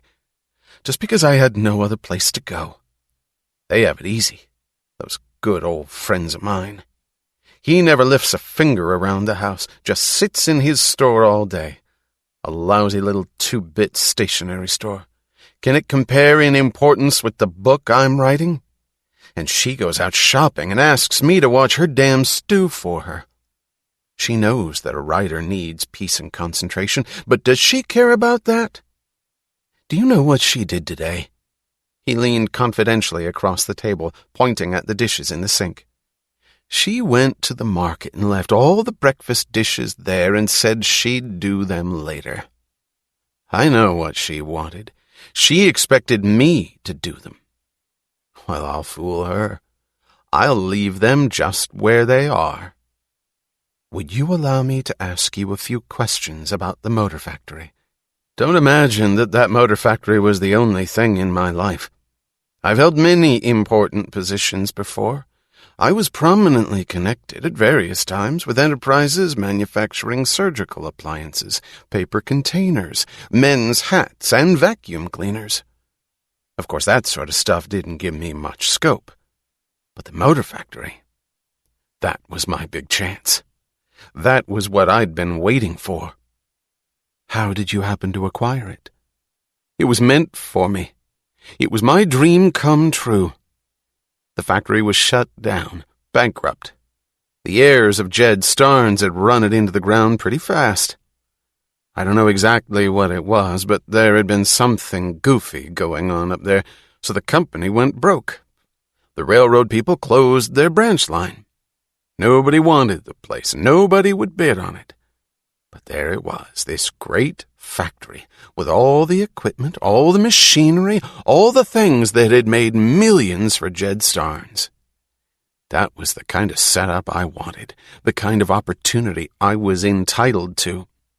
So I got a few friends together and we formed the Amalgamated Service Corporation, and we scraped up a little money. But we didn't have enough. We needed a loan to help us out and give us a start. It was a perfectly safe bet. We were young men embarking on great careers, full of eagerness and hope for the future. But do you think anybody gave us any encouragement? They did not. Not those greedy, entrenched vultures of privilege. How were we to succeed in life if nobody would give us a factory? We couldn't compete against the little snots who inherit whole chains of factories, could we? Weren't we entitled to the same break? Oh, don't let me hear anything about justice. I worked like a dog trying to get somebody to lend us the money. But that bastard Midas Mulligan put me through the ringer. She sat up straight. Midas Mulligan? Yeah, the banker who looked like a truck driver and acted it too. Did you know Midas Mulligan? Did I know him? I'm the only man who ever beat him. Not that it did me any good. At odd moments, with a sudden sense of uneasiness, she had wondered, as she wondered about the stories of deserted ships found floating at sea, or of sourceless lights flashing in the sky, about the disappearance of Midas Mulligan. There was no reason why she felt that she had to solve these riddles, except that they were mysteries which had no business being mysteries. They could not be causeless, yet no known cause could explain them. Midas Mulligan had once been the richest and, consequently, the most denounced man in the country. He had never taken a loss on any investment he made. Everything he touched turned into gold.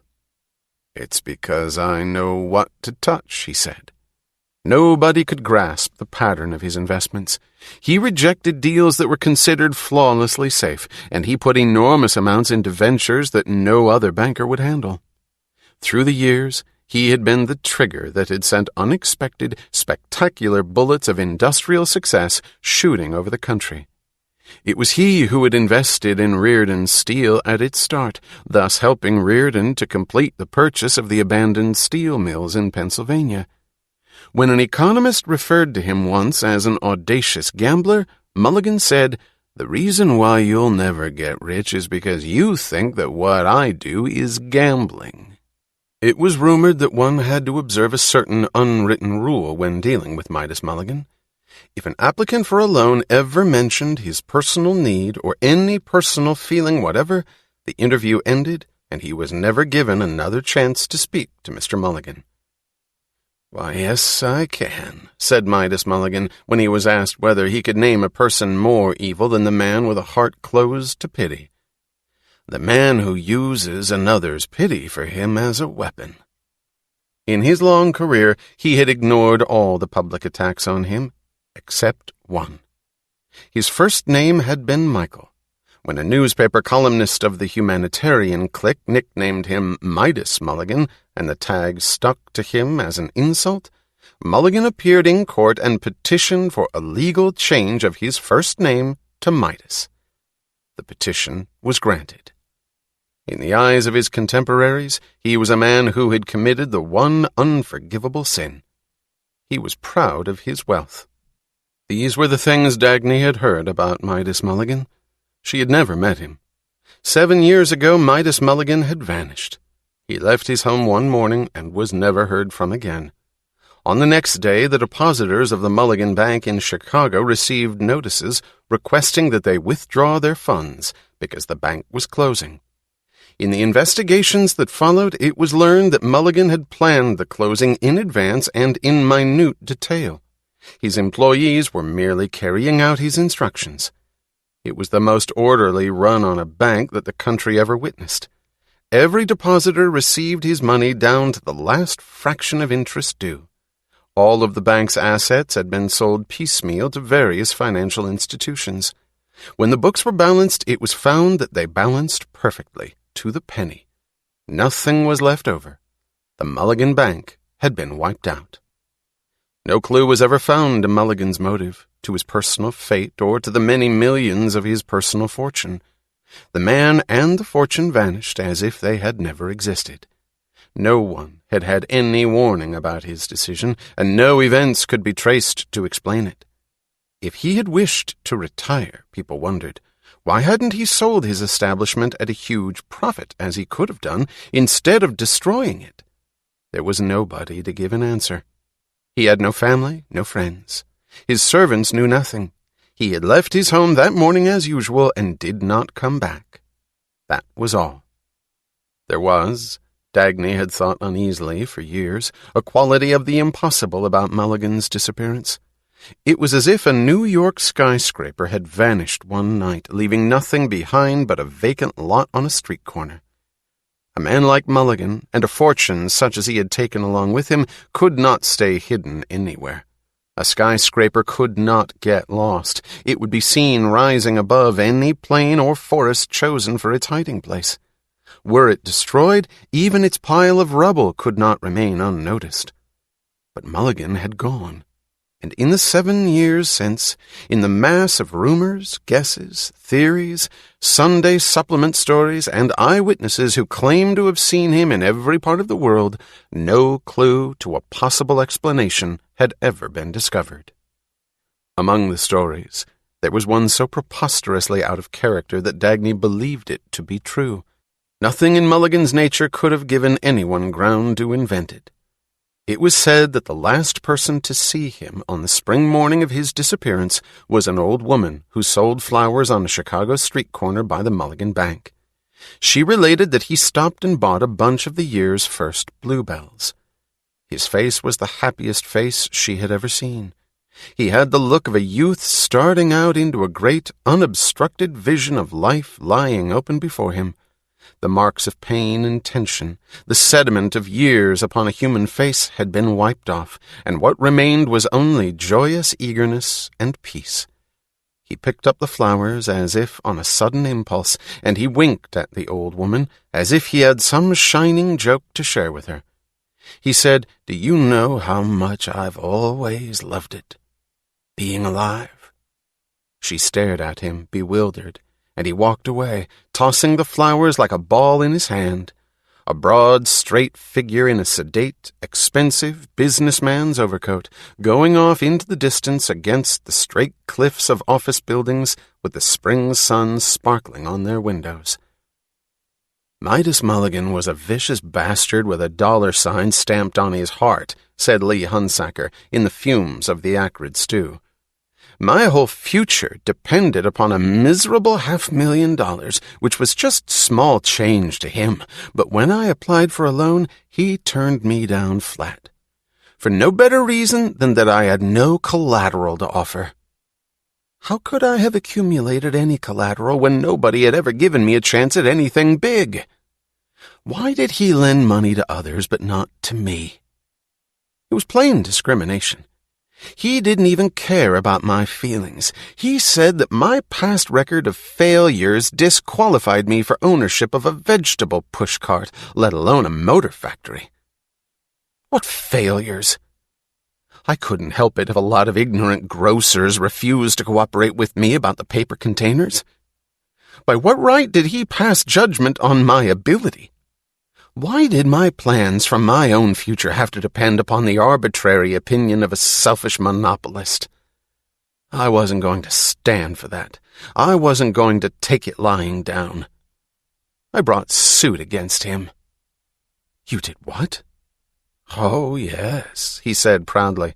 I brought suit.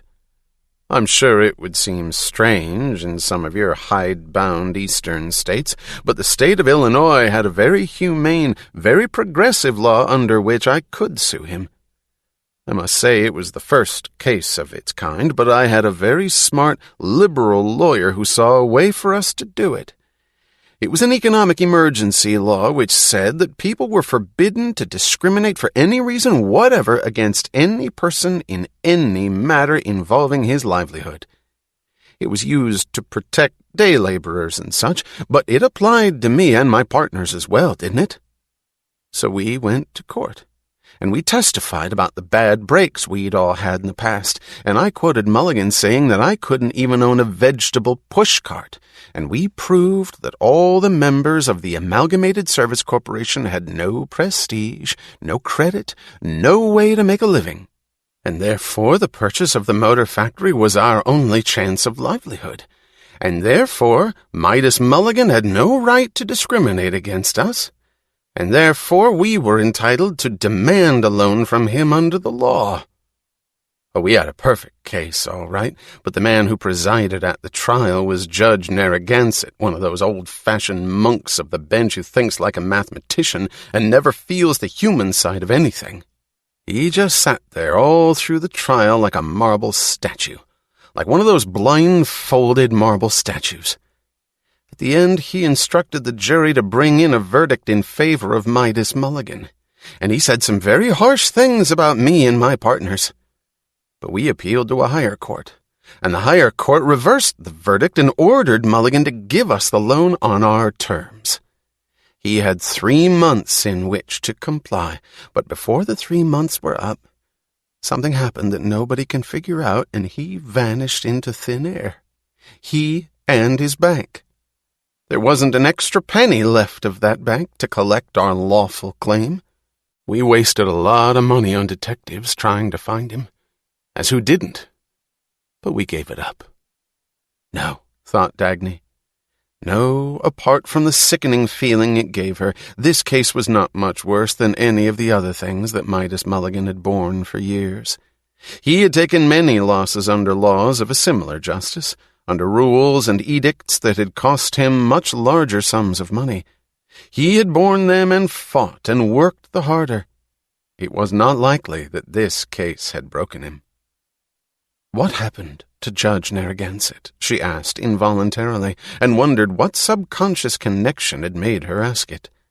She knew little about Judge Narragansett, but she had heard and remembered his name because it was a name that belonged so exclusively to the North American continent. Now she realized suddenly that she had heard nothing about him for years.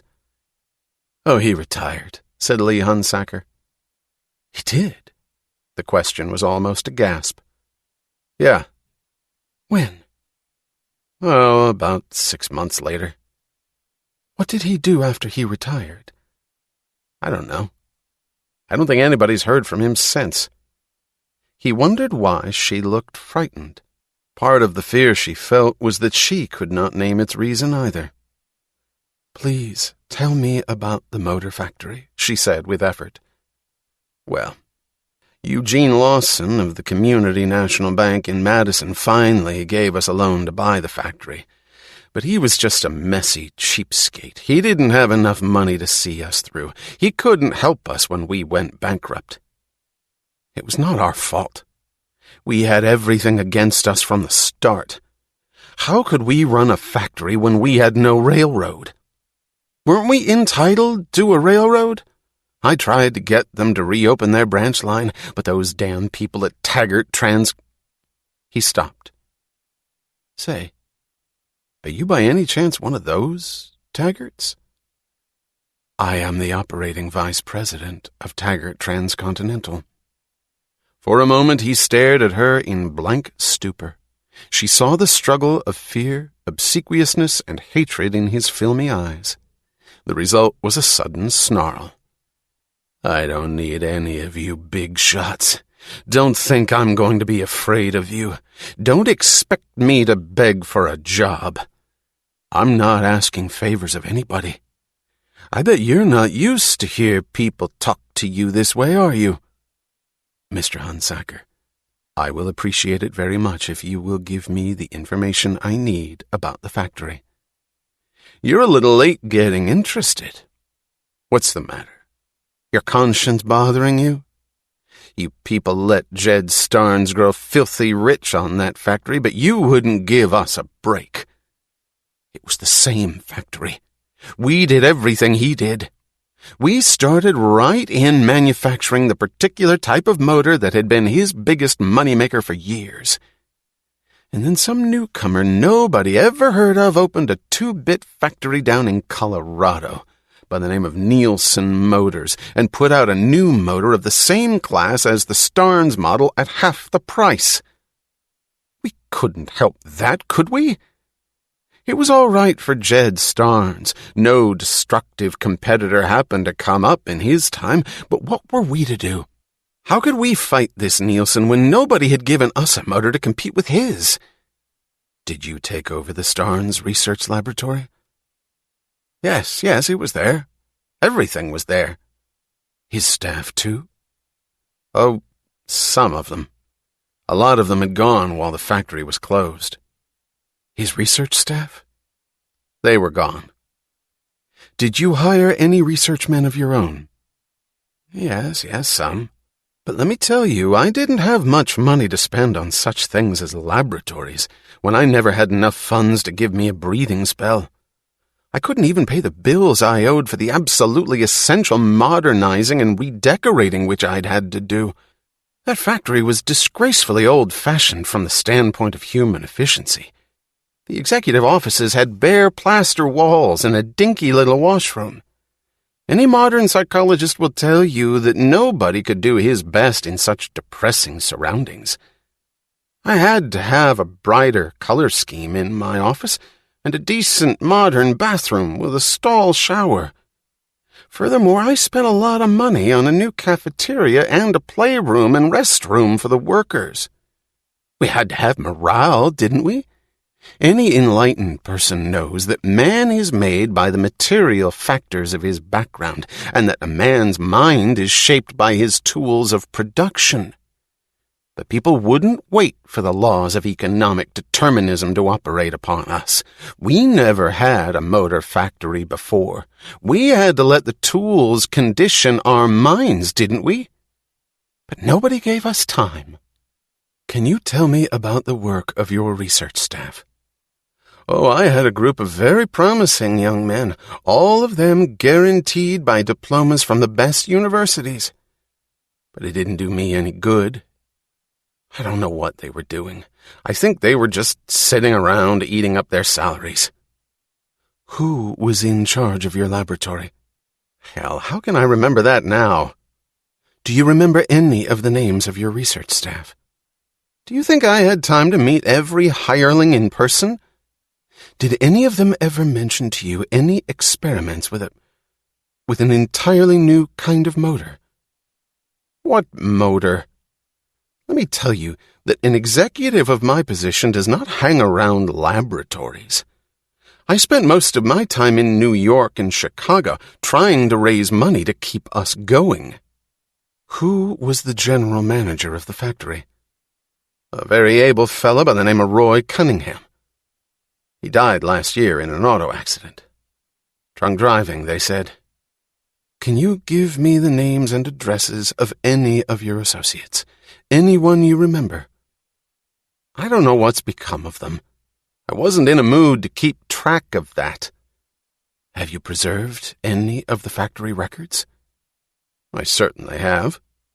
She sat up eagerly. Would you let me see them? You bet. He seemed eager to comply. He rose at once and hurried out of the room.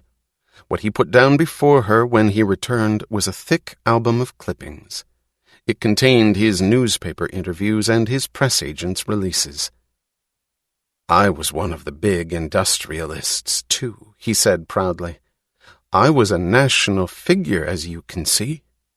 My life will make a book of deep human significance. I'd have written it long ago if I had the proper tools of production. He banged angrily upon his typewriter. I can't work on this damn thing. It skips spaces. How can I get any inspiration and write a bestseller with a typewriter that skips spaces? Thank you, Mr. Hunsaker, she said. I believe this is all you can tell me. She rose. You don't happen to know what became of the Starnes heirs? Oh, they ran for cover after they'd wrecked the factory. There were 3 of them, 2 sons and a daughter. Last I heard, they were hiding their faces out in Durance, Louisiana. The last sight she caught of Lee Hunsaker as she turned to go was his sudden leap to the stove. He seized the lid off the pot and dropped it to the floor, scorching his fingers and cursing. The stew was burned. Little was left of the Starnes' fortune, and less of the Starnes' heirs. You won't like having to see them, Miss Taggart, said the chief of police of Durance, Louisiana. He was an elderly man with a slow, firm manner and a look of bitterness acquired not in blind resentment, but in fidelity to clear-cut standards. "There's all sorts of human beings to see in the world. There's murderers and criminal maniacs. But somehow I think these Starnes persons are what decent people shouldn't have to see. They're a bad sort, Miss Taggart. Clammy and bad. Yes, they're still here in town. 2 of them, that is. The 3rd one is dead. Suicide. That was 4 years ago. It's an ugly story. He was the youngest of the 3, Eric Starnes. He was one of those chronic young men who go around whining about their sensitive feelings when they're well past 40. He needed love was his line. He was being kept by older women when he could find them. Then he started running after a girl of 16, a nice girl who wouldn't have anything to do with him. She married a boy she was engaged to. Eric Starnes got into their house on the wedding day, and when they came back from church after the ceremony, they found him in their bedroom, dead. Messy dead, his wrists slashed. Now I say there might be forgiveness for a man who kills himself quietly. Who can pass judgment on another man's suffering and on the limit of what he can bear? But the man who kills himself, making a show of his death in order to hurt somebody, the man who gives his life for malice, there's no forgiveness for him. No excuse. He's rotten clear through, and what he deserves is that people spit at his memory instead of feeling sorry for him and hurt as he wanted them to be. Well, that was Eric Starnes. I can tell you where to find the other 2, if you wish. She found Gerald Starnes in the ward of a flophouse. He lay half-twisted on a cot. His hair was still black, but the white stubble of his chin was like a mist of dead weeds over a vacant face. He was soggy drunk. A pointless chuckle kept breaking his voice when he spoke, the sound of a static, unfocused malevolence. It went bust. The great factory. That's what happened to it. Just went up and bust. Does that bother you, madam? The factory was rotten. Everybody is rotten. I'm supposed to beg somebody's pardon, but I won't. I don't give a damn. People get fits trying to keep up the show, and it's all rot, black rot. The automobiles, the buildings, and the souls, and it doesn't make any difference one way or another. You should have seen the kind of literati who turned flip-flops when I whistled, when I had the dough. The professors, the poets, the intellectuals, the world savers, and the brother lovers. Anyway I whistled. I had lots of fun. I wanted to do good, but now I don't. There isn't any good. Not any goddamn good in the whole goddamn universe. I don't propose to take a bath if I don't feel like it, and that's that.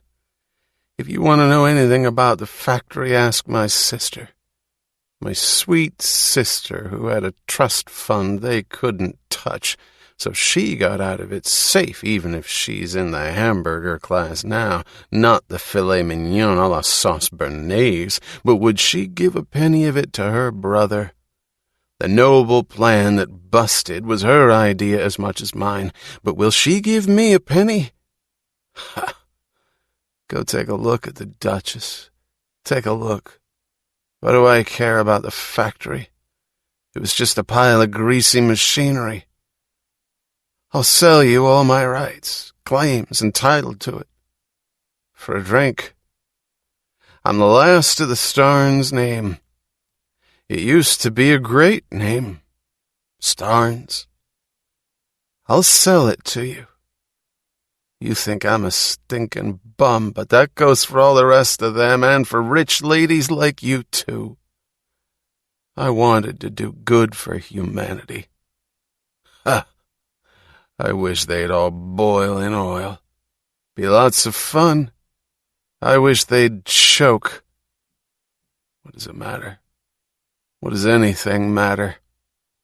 On the next cot, a white-haired, shriveled little tramp turned in his sleep, moaning. A nickel clattered to the floor out of his rags. Gerald Starnes picked it up and slipped it into his own pocket. He glanced at Dagny. The creases of his face were a malignant smile. "Want to wake him up and start trouble?" he asked. "If you do, I'll say that you're lying." The ill-smelling bungalow where she found Ivy Starnes stood on the edge of town by the shore of the Mississippi. Hanging strands of moss and clots of waxy foliage made the thick vegetation look as if it were drooling.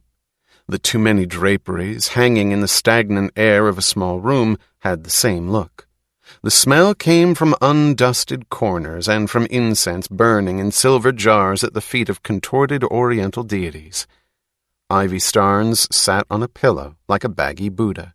Her mouth was a tight little crescent, the petulant mouth of a child demanding adulation, on the spreading, pallid face of a woman past 50.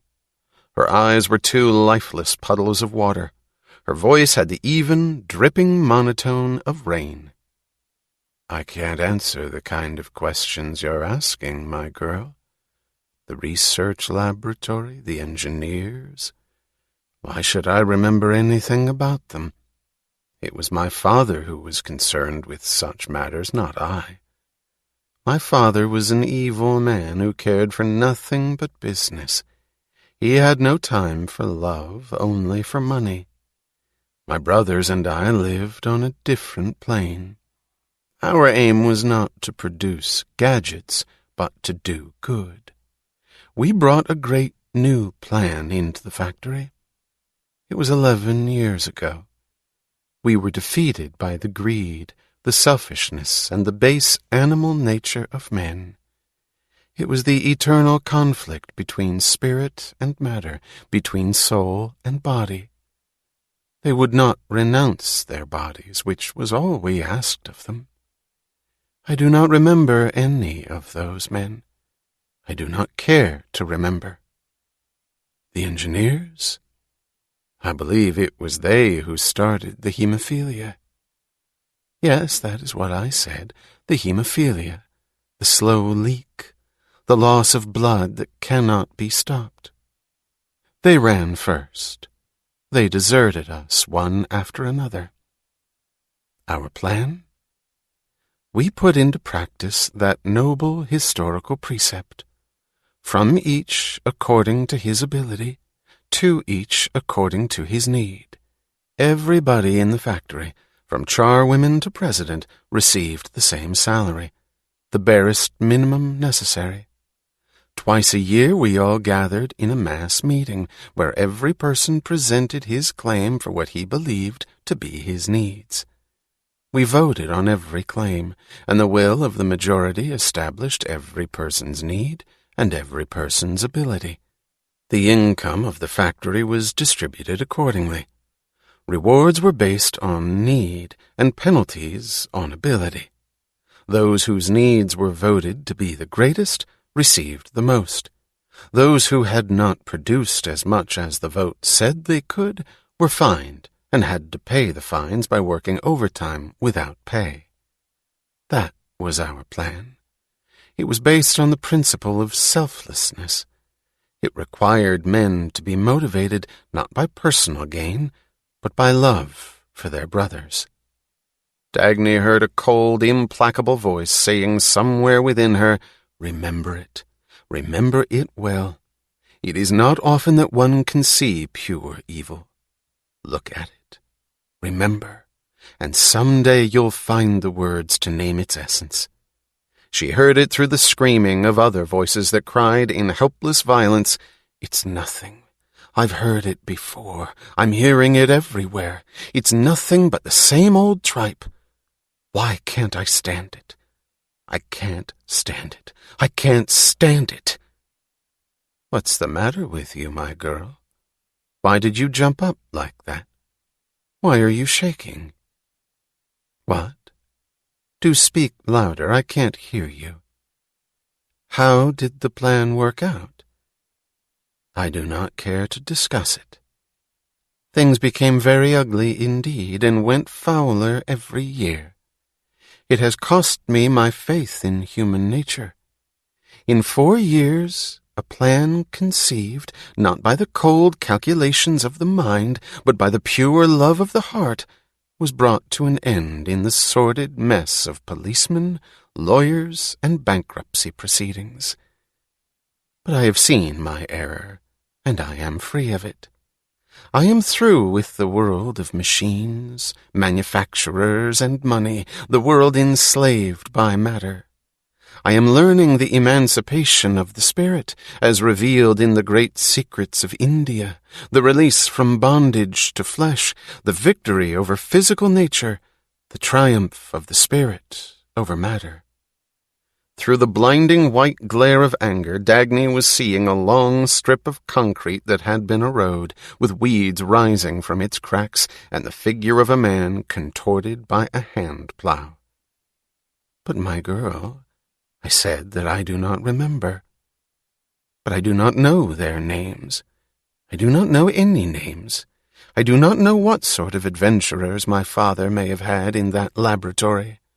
Don't you hear me? I am not accustomed to being questioned in such manner, and don't keep repeating it. Don't you know any words but engineer? Don't you hear me at all? What's the matter with you?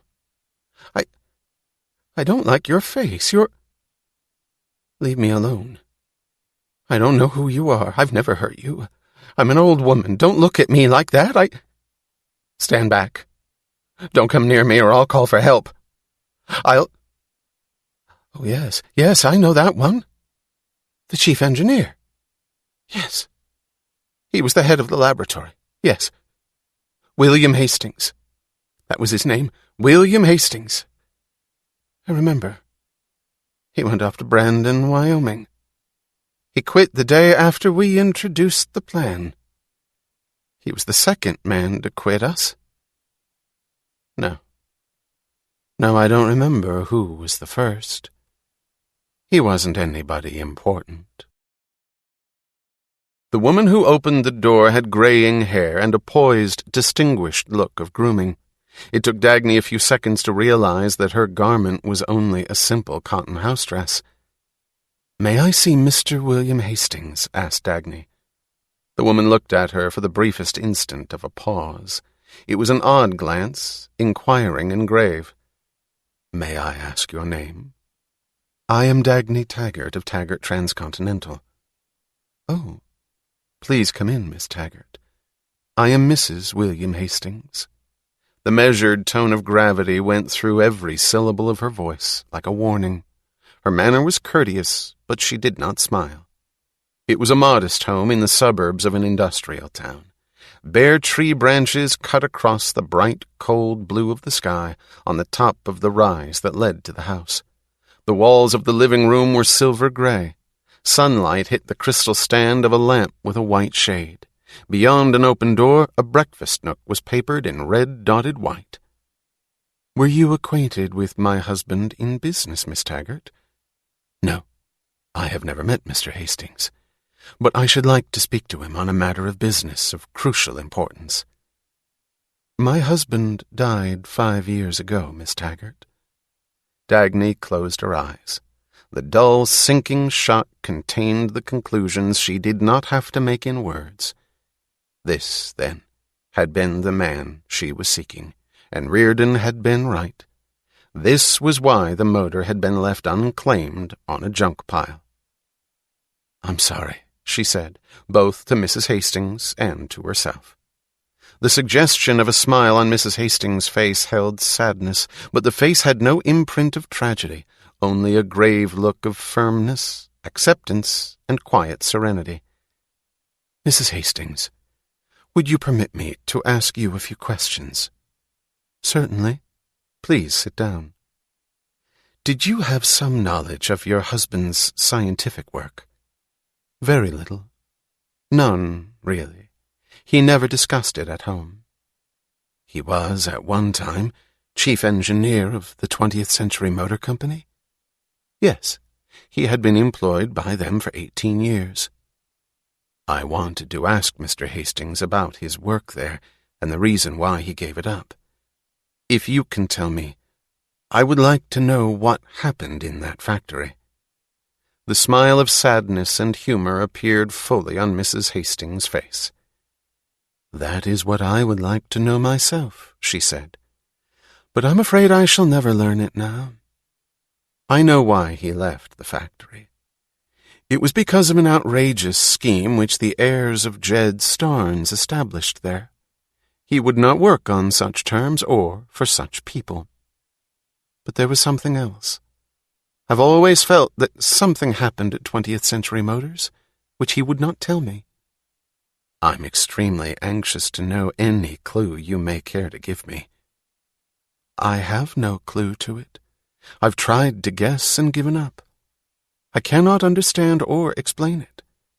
But I know that something happened. When my husband left 20th Century, we came here and he took a job as head of the engineering department of Acme Motors. It was a growing, successful concern at the time. It gave my husband the kind of work he liked. He was not a person prone to inner conflicts. He had always been sure of his actions and at peace with himself.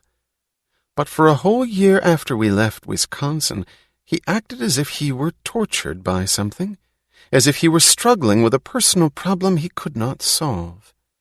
At the end of that year, he came to me one morning and told me that he had resigned from Acme Motors, that he was retiring and would not work anywhere else. He loved his work. It was his whole life. Yet he looked calm, self-confident, and happy for the first time since we'd come here. He asked me not to question him about the reason of his decision. I didn't question him, and I didn't object. We had this house, we had our savings, we had enough to live on modestly for the rest of our days. I never learned his reason. We went on living here, quietly and very happily. He seemed to feel a profound contentment. He had an odd serenity of spirit that I had never seen in him before. There was nothing strange in his behavior or activity, except that at times, very rarely, he went out without telling me where he went or whom he saw. In the last 2 years of his life, he went away for 1 month each summer. He did not tell me where. Otherwise, he lived as he always had. He studied a great deal, and he spent his time on engineering research of his own, working in the basement of our house. I don't know what he did with his notes and experimental models. I found no trace of them in the basement after his death. He died 5 years ago, of a heart ailment from which he had suffered for some time. Dagny asked hopelessly, "Did you know the nature of his experiments?" "No. I know very little about engineering." "Did you know any of his professional friends or co-workers who might have been acquainted with his research?" "No. When he was at 20th Century Motors, he worked such long hours that we had very little time for ourselves, and we spent it together. We had no social life at all. He never brought his associates to the house." "When he was at 20th Century, did he ever mention to you a motor he had designed, an entirely new type of motor that could have changed the course of all industry?" "A motor? Yes. Yes, he spoke of it several times. He said it was an invention of incalculable importance. But it was not he who had designed it. It was the invention of a young assistant of his." She saw the expression on Dagny's face and added slowly, quizzically, without reproach, merely in sad amusement, "I see." "Oh, I'm sorry," said Dagny, realizing that her emotion had shot to her face and become a smile as obvious as a cry of relief. "It's quite all right. I understand. It's the inventor of that motor that you're interested in. I don't know whether he is still alive, but at least I have no reason to think that he isn't. I'd give half my life to know that he is, and to find him. It's as important as that, Mrs. Hastings." "Who is he?" "I don't know. I don't know his name or anything about him. I never knew any of the men on my husband's staff. He told me only that he had a young engineer who someday would upturn the world. My husband did not care for anything in people except ability. I think this was the only man he ever loved. He didn't say so, but I could tell it, just by the way he spoke of this young assistant. I remember the day he told me that the motor was completed, how his voice sounded when he said, "And he's only 26.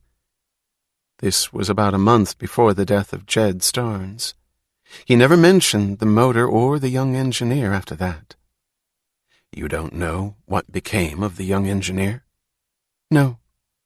You can't suggest any way to find him? No. You have no clue, no lead to help me learn his name? None.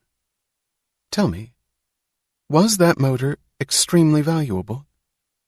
More valuable than any estimate I could give you. It's strange because, you see, I thought of it once, some years after we'd left Wisconsin, and I asked my husband what had become of that invention he'd said was so great, what would be done with it. He looked at me very oddly and answered, "Nothing." Why? He wouldn't tell me. Can you remember anyone at all who worked at 20th Century? Anyone who knew that young engineer? Any friend of his? No, Wait, I think I can give you a lead. I can tell you where to find one friend of his. I don't even know that friend's name either, but I know his address. It's an odd story. I'd better explain how it happened. One evening, about 2 years after we'd come here, my husband was going out and I needed our car that night, so he asked me to pick him up after dinner at the restaurant of the railroad station. He did not tell me with whom he was having dinner. When I drove up to the station, I saw him standing outside the restaurant with 2 men. One of them was young and tall. The other was elderly. He looked very distinguished. I would still recognize those men anywhere. They had the kind of faces one doesn't forget. My husband saw me and left them. They walked away toward the station platform. There was a train coming. My husband pointed after the young man and said, "Did you see him? That's the boy I told you about." The one who's the great maker of motors? The one who was. And he told you nothing else? Nothing else. This was 9 years ago. Last spring, I went to visit my brother who lives in Cheyenne. One afternoon, he took the family out for a long drive. We went up into pretty wild country, high in the Rockies, and we stopped at a roadside diner. There was a distinguished, gray-haired man behind the counter. I kept staring at him while he fixed our sandwiches and coffee, because I knew that I had seen his face before, but could not remember where. We drove on. We were miles away from the diner when I remembered. "You'd better go there. It's on Route 86 in the mountains, west of Cheyenne, near a small industrial settlement by the Lenox Copper Foundry." It seems strange, but I'm certain of it. The cook in that diner is the man I saw at the railroad station with my husband's young idol. The diner stood on the summit of a long, hard climb. Its glass walls spread a coat of polish over the view of rocks and pines descending in broken ledges to the sunset. It was dark below, but an even, glowing light still remained in the diner, as in a small pool left behind by a receding tide. Dagny sat at the end of the counter, eating a hamburger sandwich. It was the best cooked food she had ever tasted, the product of simple ingredients and of an unusual skill. 2 workers were finishing their dinner. She was waiting for them to depart. She studied the man behind the counter. He was slender and tall. He had an air of distinction that belonged in an ancient castle or in the inner office of a bank. But his peculiar quality came from the fact that he made the distinction seem appropriate here, behind the counter of a diner. He wore a cook's white jacket as if it were a full dress suit. There was an expert competence in his manner of working. His movements were easy, intelligently economical. He had a lean face and gray hair that blended in tone with the cold blue of his eyes. Somewhere beyond his look of courteous sternness, there was a note of humor, so faint that it vanished if one tried to discern it. The two workers finished, paid, and departed, each leaving a dime for a tip. She watched the man as he removed their dishes, put the dimes into the pocket of his white jacket, wiped the counter, working with swift precision. Then he turned and looked at her.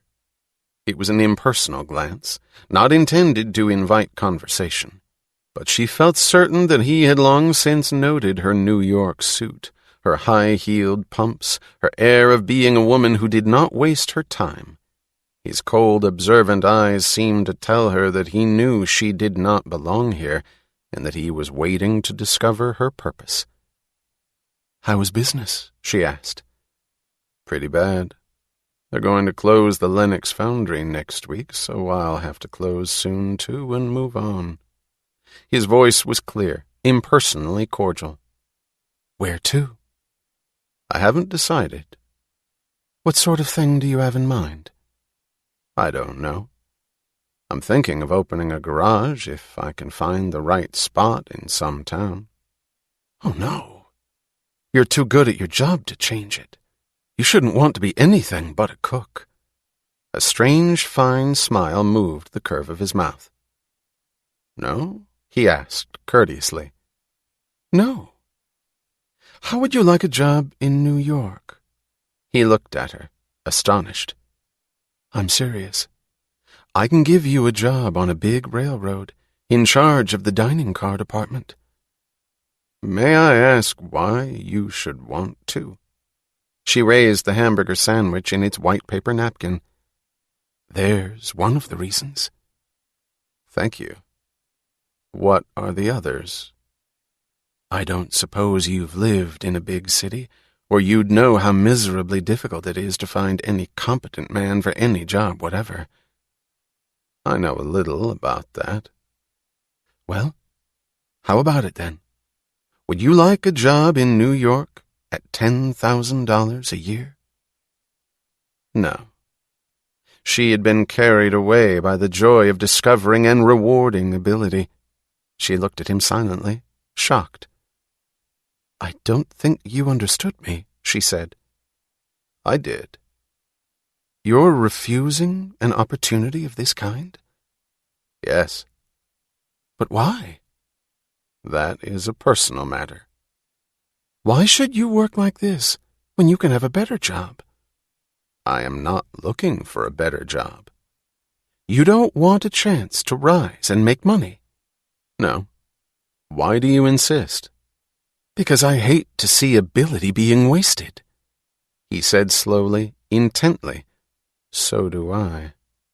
Something in the way he said it made her feel the bond of some profound emotion which they held in common. It broke the discipline that forbade her ever to call for help. "I'm so sick of them." Her voice startled her. It was an involuntary cry. "I'm so hungry for any sight of anyone who's able to do whatever it is he's doing."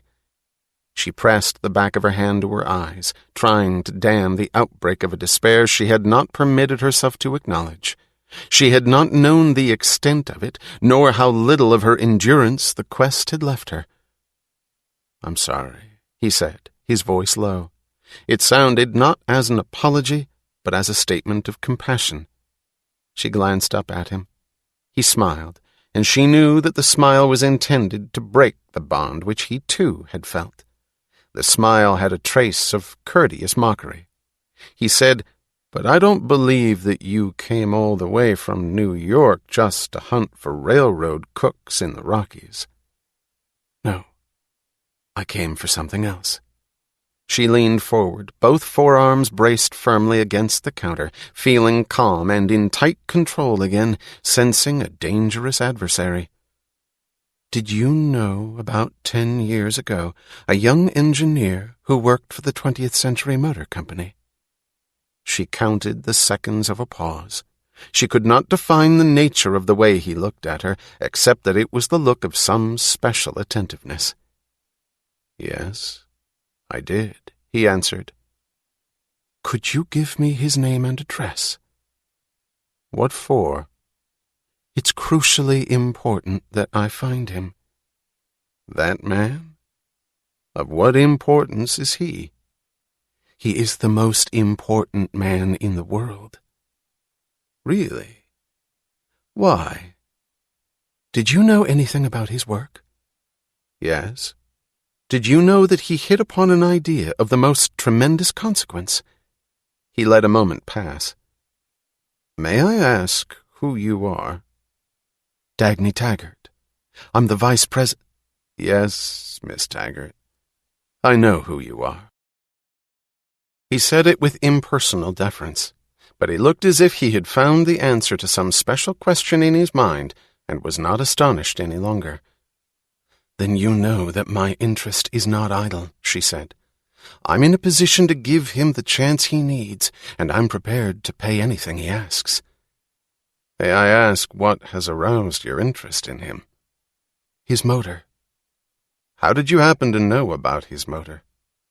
I found a broken remnant of it in the ruins of the 20th century factory.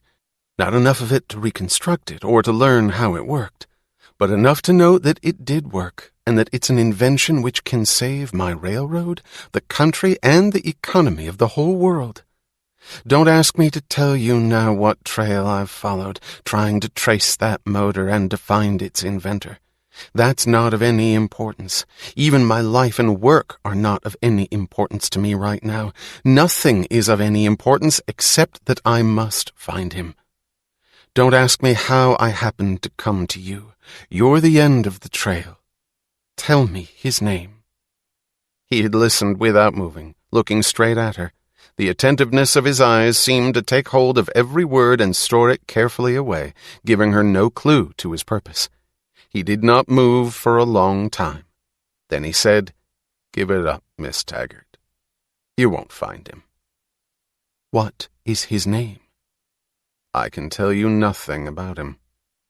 Is he still alive? I can tell you nothing. What is your name? Hugh Axton. Through the blank seconds of recapturing her mind, she kept telling herself, You're hysterical. Don't be preposterous. It's just a coincidence of names. While she knew, in certainty and numb, inexplicable terror, that this was the Hugh Axton. Hugh Axton, she stammered. The philosopher. The last of the advocates of reason. Why, yes, he answered pleasantly. Or the first of their return.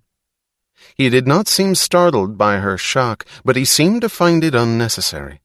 His manner was simple, almost friendly, as if he felt no need to hide his identity and no resentment at its being discovered. I didn't think that any young person would recognize my name or attach any significance to it nowadays, he said. But what are you doing here? Her arm swept at the room. This doesn't make sense. Are you sure? What is it? A stunt? An experiment? A secret mission? Are you studying something for some special purpose? No, Miss Taggart. I'm earning my living. The words and the voice had the genuine simplicity of truth. Dr. Axton, it's inconceivable. You're a philosopher. The greatest philosopher living. An immortal name. Why would you do this? Because I am a philosopher, Miss Taggart. She knew with certainty, even though she felt as if her capacity for certainty and for understanding were gone, that she would obtain no help from him, that questions were useless, that he would give her no explanation, neither of the inventor's fate nor of his own. Give it up, Miss Taggart, he said quietly, as if giving proof that he could guess her thoughts, as she had known he would. It is a hopeless quest, the more hopeless because you have no inkling of what an impossible task you have chosen to undertake.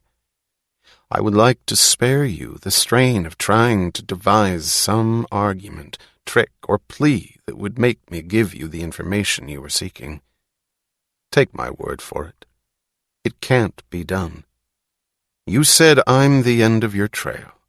It's a blind alley, Miss Taggart. Do not attempt to waste your money and effort on other, more conventional methods of inquiry. Do not hire detectives. They will learn nothing. You may choose to ignore my warning, but I think that you are a person of high intelligence, able to know that I know what I am saying. Give it up.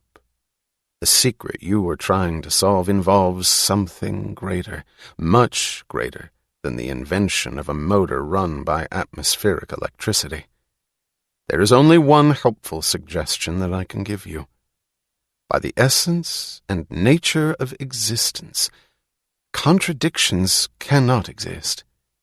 If you find it inconceivable that an invention of genius should be abandoned among ruins, and that a philosopher should wish to work as a cook in a diner, check your premises. You will find that one of them is wrong. She started. She remembered that she had heard this before, and that it was Francisco who had said it. And then she remembered that this man had been one of Francisco's teachers. "As you wish, Dr. Axton," she said. "I won't attempt to question you about it. But would you permit me to ask you a question on an entirely different subject?" "Certainly." "Dr. Robert Stadler once told me that when you were at the Patrick Henry University, you had 3 students who were your favorites and his, 3 brilliant minds from whom you expected a great future. One of them was Francisco d'Anconia." "Yes. Another was Ragnar Daniskild." "Incidentally, this is not my question. Who was the third?" "His name would mean nothing to you. He is not famous." "Dr. Stadler said that you and he were rivals over these 3 students, because you both regarded them as your sons." "Rivals? He lost them." "Tell me, are you proud of the way these 3 have turned out?" He looked off, into the distance, at the dying fire of the sunset on the farthest rocks. His face had the look of a father who watches his sons bleeding on a battlefield. He answered, "More proud than I had ever hoped to be." It was almost dark. He turned sharply, took a package of cigarettes from his pocket, pulled out one cigarette, but stopped, remembering her presence, as if he had forgotten it for a moment, and extended the package to her. She took a cigarette, and he struck the brief flare of a match, then shook it out, leaving only 2 small points of fire in the darkness of a glass room and of miles of mountains beyond it. She rose, paid her bill, and said, "Thank you, Dr. Axton. I will not molest you with tricks or pleas. I will not hire detectives. But I think I should tell you that I will not give up. I must find the inventor of that motor. I will find him." "Not until the day when he chooses to find you." "As he will." When she walked to her car, he switched on the lights in the diner. She saw the mailbox by the side of the road and noted the incredible fact that the name Hugh Axton stood written openly across it. She had driven far down the winding road, and the lights of the diner were long since out of sight, when she noticed that she was enjoying the taste of the cigarette he had given her. It was different from any she had ever smoked before. She held the small remnant to the light of the dashboard, looking for the name of the brand. There was no name, only a trademark. Stamped in gold on the thin white paper, there stood the sign of the dollar. She examined it curiously. She had never heard of that brand before. Then she remembered the old man at the cigar stand of the Taggart terminal and smiled, thinking that this was a specimen for his collection. She stamped out the fire and dropped the butt into her handbag. Train number 57 was lined along the track, ready to leave for Wyatt Junction when she reached Cheyenne, left her car at the garage where she had rented it, and walked out on the platform of the Taggart station. She had half an hour to wait for the eastbound main liner to New York. She walked to the end of the platform and leaned wearily against a lamp-post. She did not want to be seen and recognized by the station employees. She did not want to talk to anyone. She needed rest. A few people stood in clusters on the half-deserted platform. Animated conversations seemed to be going on, and newspapers were more prominently in evidence than usual. She looked at the lighted windows of train number 57, for a moment's relief in the sight of a victorious achievement. Train number 57 was about to start down the track of the John Galt line, through the towns, through the curves of the mountains, past the green signals where people had stood cheering and the valleys where rockets had risen to the summer sky. Twisted remnants of leaves now hung on the branches beyond the train's roofline, and the passengers wore furs and mufflers as they climbed aboard. They moved with the casual manner of a daily event, with the security of expecting a performance long since taken for granted. "We've done it," she thought. "This much, at least, is done." It was the chance conversation of two men somewhere behind her that came beating suddenly against her closed attention. "But laws shouldn't be passed that way so quickly. They're not laws, they're directives. Then it's illegal." "It's not illegal because the legislature passed a law last month giving him the power to issue directives." "I don't think directives should be sprung on people that way, out of the blue, like a punch in the nose." "Well, there's no time to palaver when it's a national emergency. But I don't think it's right, and it doesn't jibe. How is Reardon going to do it when it says here? Why should you worry about Reardon? He's rich enough.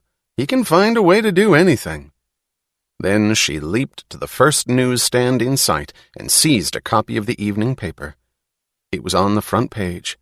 Wesley Mouch, top coordinator of the Bureau of Economic Planning and National Resources, in a surprise move, said the paper, and in the name of the national emergency, had issued a set of directives, which were strung in a column down the page. The railroads of the country were ordered to reduce the maximum speed of all trains to 60 miles per hour, to reduce the maximum length of all trains to 60 cars, and to run the same number of trains in every state of a zone composed of 5 neighboring states, the country being divided into such zones for the purpose. The steel mills of the country were ordered to limit the maximum production of any metal alloy to an amount equal to the production of other metal alloys by other mills placed in the same classification of plant capacity, and to supply a fair share of any metal alloy to all consumers who might desire to obtain it. All the manufacturing establishments of the country, of any size and nature, were forbidden to move from their present locations, except when granted a special permission to do so by the Bureau of Economic Planning and National Resources. To compensate the railroads of the country for the extra costs involved, and to cushion the process of readjustment, a moratorium on payments of interest and principal on all railroad bonds, secured and unsecured, convertible and non-convertible, was declared for a period of 5 years. To provide the funds for the personnel to enforce these directives, a special tax was imposed on the state of Colorado, as the state best able to assist the needier states to bear the brunt of the national emergency. Such tax to consist of 5% of the gross sales of Colorado's industrial concerns.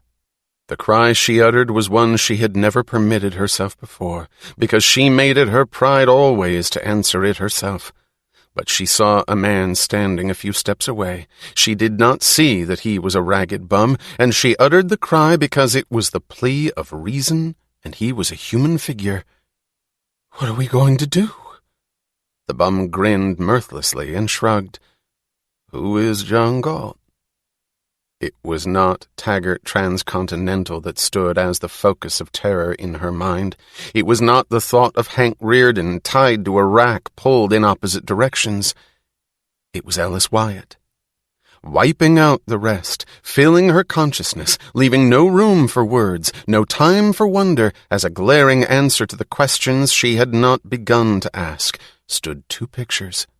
Ellis Wyatt's implacable figure in front of her desk, saying, "It is now in your power to destroy me. I may have to go, but if I go, I'll make sure that I take all the rest of you along with me." And the circling violence of Ellis Wyatt's body when he flung a glass to shatter against the wall. The only consciousness the pictures left her was the feeling of the approach of some unthinkable disaster, and the feeling that she had to outrun it. She had to reach Ellis Wyatt and stop him. She did not know what it was that she had to prevent. She knew only that she had to stop him. And because, were she lying crushed under the ruins of a building, were she torn by the bomb of an air raid, so long as she was still in existence, she would know that action is man's foremost obligation, regardless of anything he feels. She was able to run down the platform and to see the face of the station master when she found him.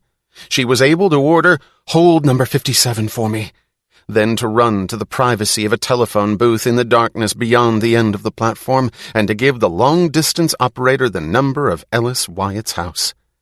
She stood, propped up by the walls of the booth, her eyes closed, and listened to the dead whirl of metal which was the sound of a bell ringing somewhere. It brought no answer. The bell kept coming in sudden spasms, like a drill going through her ear, through her body. She clutched the receiver as if, unheeded, it were still a form of contact. She wished the bell were louder. She forgot that the sound she heard was not the one ringing in his house. She did not know that she was screaming, "Ellis, don't, until she heard the cold, reproving voice of the operator say, "Your party does not answer." She sat at the window of a coach of train number 57 and listened to the clicking of the wheels on the rails of Reardon metal.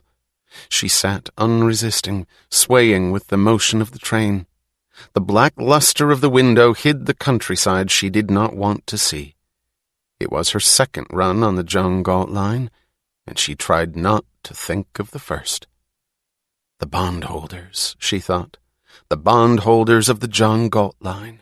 It was to her honor that they had entrusted their money, the saving and achievement of years. It was on her ability that they had staked it. It was on her work that they had relied, and on their own.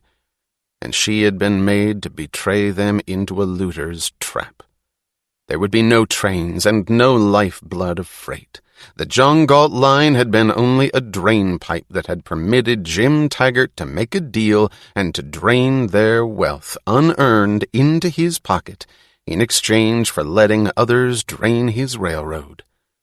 The bonds of the John Galt line, which this morning had been the proud guardians of their owners' security and future, had become in the space of an hour scraps of paper that no one would buy, with no value, no future, no power, save the power to close the doors and stop the wheels of the last hope of the country.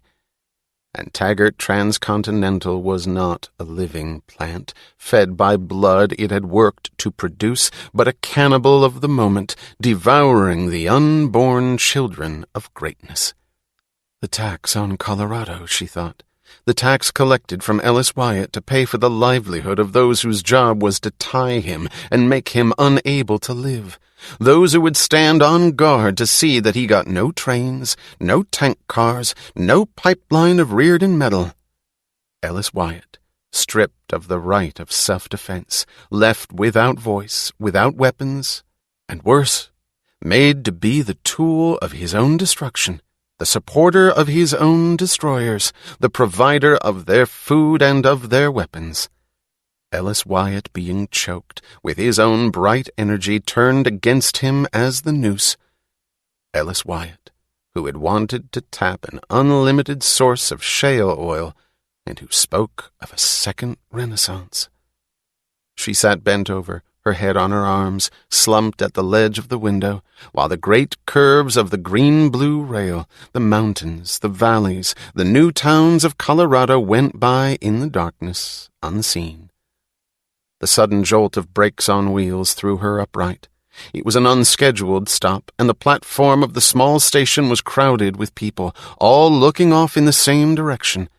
The passengers around her were pressing to the windows, staring.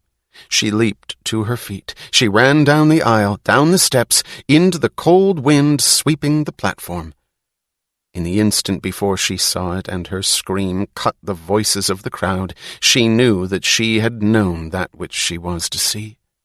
in a break between mountains, lighting the sky, throwing a glow that swayed on the roofs and walls of the station, the hill of Wyatt Oil was a solid sheet of flame. Later, when they told her that Ellis Wyatt had vanished, leaving nothing behind but a board he had nailed to a post at the foot of the hill, when she looked at his handwriting on the board, she felt as if she had almost known that these would be the words.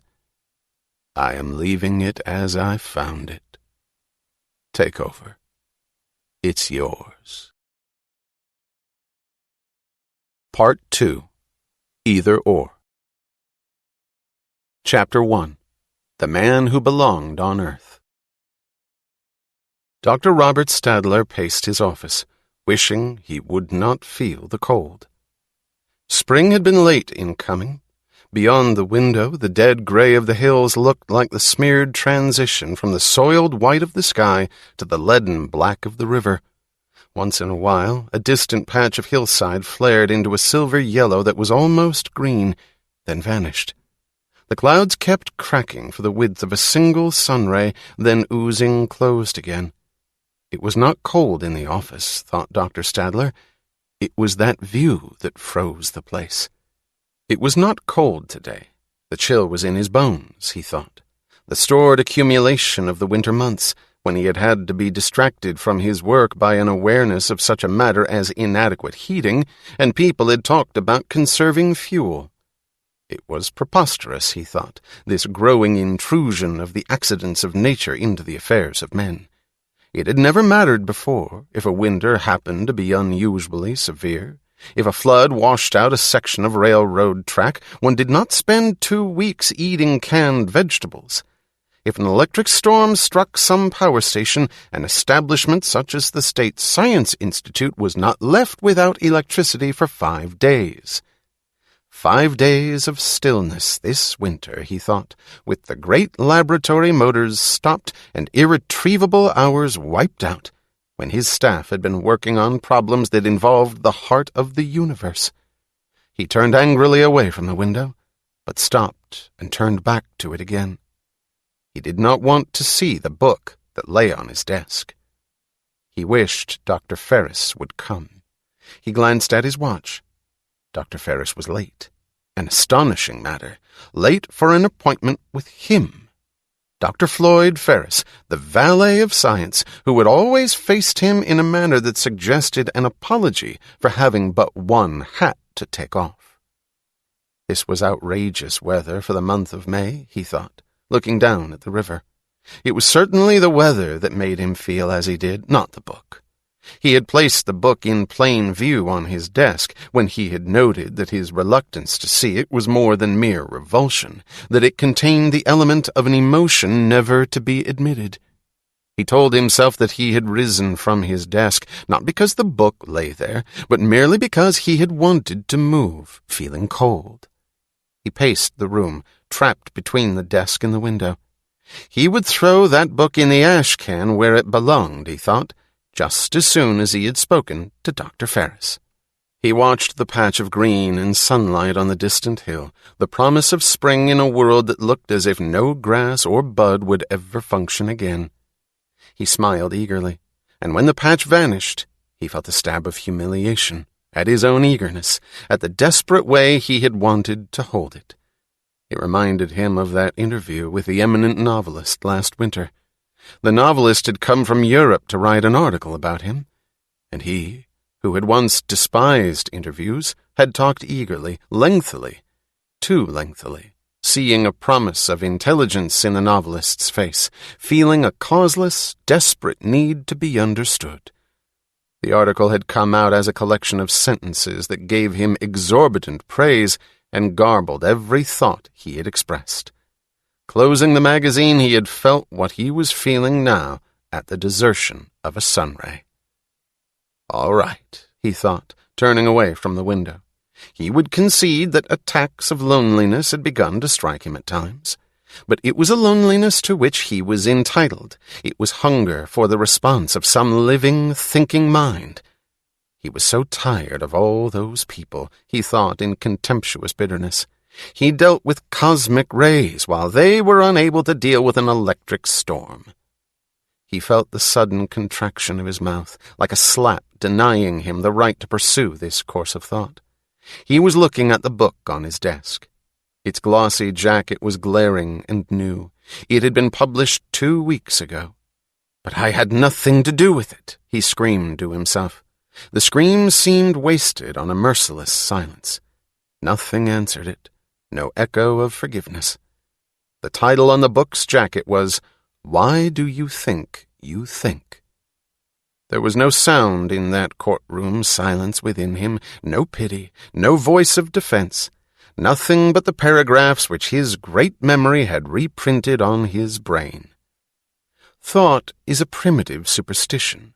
Reason is an irrational idea. The childish notion that we are able to think has been mankind's costliest error. What you think is an illusion created by your glands, your emotions, and, in the last analysis, by the content of your stomach. That gray matter you're so proud of is like a mirror in an amusement park which transmits to you nothing but distorted signals from a reality forever beyond your grasp. The more certain you feel of your rational conclusions, the more certain you are to be wrong. Your brain being an instrument of distortion, the more active the brain, the greater the distortion. The giants of the intellect, whom you admire so much, once taught you that the earth was flat and that the atom was the smallest particle of matter. The entire history of science is a progression of exploded fallacies, not of achievements. The more we know, the more we learn that we know nothing. Only the crassest ignoramus can still hold the old-fashioned notion that seeing is believing. That which you see is the first thing to disbelieve. A scientist knows that a stone is not a stone at all. It is, in fact, identical with a feather pillow. Both are only a cloud formation of the same invisible, whirling particles. But you say you can't use a stone for a pillow? Well, that merely proves your helplessness in the face of actual reality. The latest scientific discoveries, such as the tremendous achievements of Dr. Robert Stadler, have demonstrated conclusively that our reason is incapable of dealing with the nature of the universe. These discoveries have led scientists to contradictions which are impossible according to the human mind, but which exist in reality nonetheless. If you have not yet heard it, my dear old-fashioned friends, it has now been proved that the rational is the insane. Do not expect consistency. Everything is a contradiction of everything else. Nothing exists but contradictions. Do not look for common sense. To demand sense is the hallmark of nonsense. Nature does not make sense. Nothing makes sense. The only crusaders for sense are the studious type of adolescent old maid who can't find a boyfriend, and the old-fashioned shopkeeper who thinks that the universe is as simple as his neat little inventory and beloved cash register. Let us break the chains of the prejudice called logic. Are we going to be stopped by a syllogism? So you think you're sure of your opinions? You cannot be sure of anything. Are you going to endanger the harmony of your community, your fellowship with your neighbors, your standing, reputation, good name, and financial security for the sake of an illusion, for the sake of the mirage of thinking that you think? Are you going to run risks and court disasters at a precarious time like ours by opposing the existing social order in the name of those imaginary notions of yours which you call your convictions? You say that you're sure you're right. Nobody is right, or ever can be. You feel that the world around you is wrong. You have no means to know it. Everything is wrong in human eyes, so why fight it? Don't argue. Accept. Adjust yourself. Obey. The book was written by Dr. Floyd Ferris and published by by the State Science Institute. "I had nothing to do with it," said Dr. Robert Stadler. He stood still by the side of his desk with the uncomfortable feeling of having missed some beat of time, of not knowing how long the preceding moment had lasted. He had pronounced the words aloud in a tone of rancorous sarcasm directed at whoever had made him say it. He shrugged. Resting on the belief that self-mockery is an act of virtue, the shrug was the emotional equivalent of the sentence, "You're Robert Stadler. Don't act like a high school neurotic." He sat down at his desk and pushed the book aside with the back of his hand. Dr. Floyd Ferris arrived half an hour late. "Sorry," he said, "but my car broke down again on the way from Washington, and I had a hell of a time trying to find somebody to fix it. There's getting to be so damn few cars out on the road that half the service stations are closed." There was more annoyance than apology in his voice. He sat down without waiting for an invitation to do so. Dr. Floyd Ferris would not have been noticed as particularly handsome in any other profession, but in the one he had chosen he was always described as that good-looking scientist. He was 6 feet tall and 45 years old, but he managed to look taller and younger. He had an air of immaculate grooming and a ballroom grace of motion, but his clothes were severe, his suits being usually black or midnight blue. He had a finely traced mustache, and his smooth black hair made the Institute office boys say that he used the same shoe polish on both ends of him. He did not mind repeating, in the tone of a joke on himself, that a movie producer once said he would cast him for the part of a titled European gigolo. He had begun his career as a biologist, but that was forgotten long ago. He was famous as the top coordinator of the State Science Institute. Dr. Stadler glanced at him with astonishment. The lack of apology was unprecedented, and said dryly, "It seems to me that you are spending a great deal of your time in Washington." "But, Dr. Stadler, wasn't it you who once paid me the compliment of calling me the watchdog of this institute?" said Dr. Ferris pleasantly. "Isn't that my most essential duty?" "A few of your duties seem to be accumulating right around this place. Before I forget it, would you mind telling me what's going on here about that oil shortage mess?" He could not understand why Dr. Ferris' face tightened into an injured look. "You will permit me to say that this is unexpected and unwarranted," said Dr. Ferris in that tone of formality which conceals pain and reveals martyrdom. "None of the authorities involved have found cause for criticism. We have just submitted a detailed report on the progress of the work to date to the Bureau of Economic Planning and National Resources, and Mr. Wesley Mouch has expressed himself as satisfied. We have done our best on that project. We have heard no one else describe it as a mess. Considering the difficulties of the terrain, the hazards of the fire, and the fact that it has been only 6 months since we—" "What are you talking about?" asked Dr. Stadler. "The Wyatt Reclamation Project. Isn't that what you asked me?" "No," said Dr. Stadler. "No, Wait a moment. Let me get this straight. I seem to recall something about this institute taking charge of a reclamation project. What is it that you're reclaiming?" "Oil," said Dr. Ferris. "The Wyatt oil fields." "That was a fire, wasn't it? In Colorado. That was— Wait a moment. That was the man who set fire to his own oil wells." "I'm inclined to believe that that's a rumor created by public hysteria," said Dr. Ferris dryly. "A rumor with some undesirable, unpatriotic implications. I wouldn't put too much faith in those newspaper stories. Personally, I believe that it was an accident and that Ellis Wyatt perished in the fire." "Well, who owns those fields now?" "Nobody, at the moment. There being no will or heirs, the government has taken charge of operating the fields, as a measure of public necessity, for 7 years. If Ellis Wyatt does not return within that time, he will be considered officially dead." "Well, Why did they come to you, to us, for such an unlikely assignment as oil pumping? Because it is a problem of great technological difficulty, requiring the services of the best scientific talent available.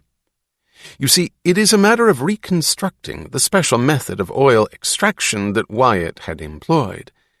His equipment is still there, though in a dreadful condition.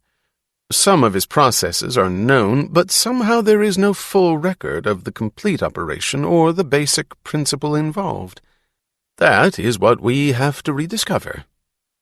And how is it going? The progress is most gratifying. We've just been granted a new and larger appropriation. Mr. Wesley Mouch is pleased with our work. So are Mr. Balch of the Emergency Commission, Mr. Anderson of Crucial Supplies, and Mr. Pettibone of Consumers' Protection. I do not see what more could be expected of us. The project is fully successful. Have you produced any oil? No, but we have succeeded in forcing a flow from one of the wells to the extent of 6.5 gallons. This, of course, is merely of experimental significance, but you must take into consideration the fact that we had to spend 3 full months just to put out the fire, which has now been almost totally extinguished. We have a much tougher problem than Wyatt ever had, because he started from scratch while we have to deal with the disfigured wreckage of an act of vicious antisocial sabotage, which, it is a difficult problem, but there is no doubt that we will be able to solve it. Well, what I really asked you about was the oil shortage here in the Institute. The level of temperature maintained in this building all winter was outrageous. They told me that they had to conserve oil. Surely you could have seen to it that the matter of keeping this place adequately supplied with such things as oil was handled more efficiently. Oh, is that what you had in mind, Dr. Stadler? Oh, but I am so sorry. The words came with a bright smile of relief on Dr. Ferris' face. His solicitous manner returned. Do you mean that the temperature was low enough to cause you discomfort?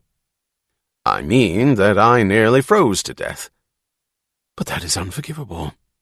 Why didn't they tell me? Please accept my personal apology, Dr. Stadler, and rest assured that you will never be inconvenienced again. The only excuse I can offer for our maintenance department is that the shortage of fuel was not due to their negligence. It was...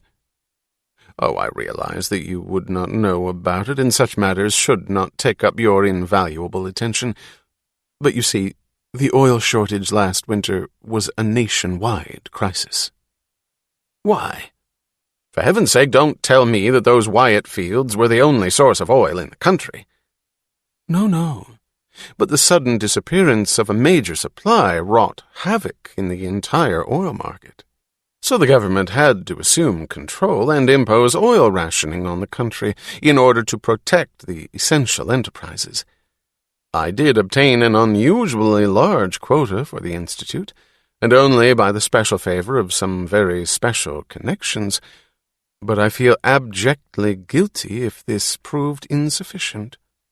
Rest assured that it will not happen again. It is only a temporary emergency. By next winter we shall have the Wyatt fields back in production, and conditions will return to normal.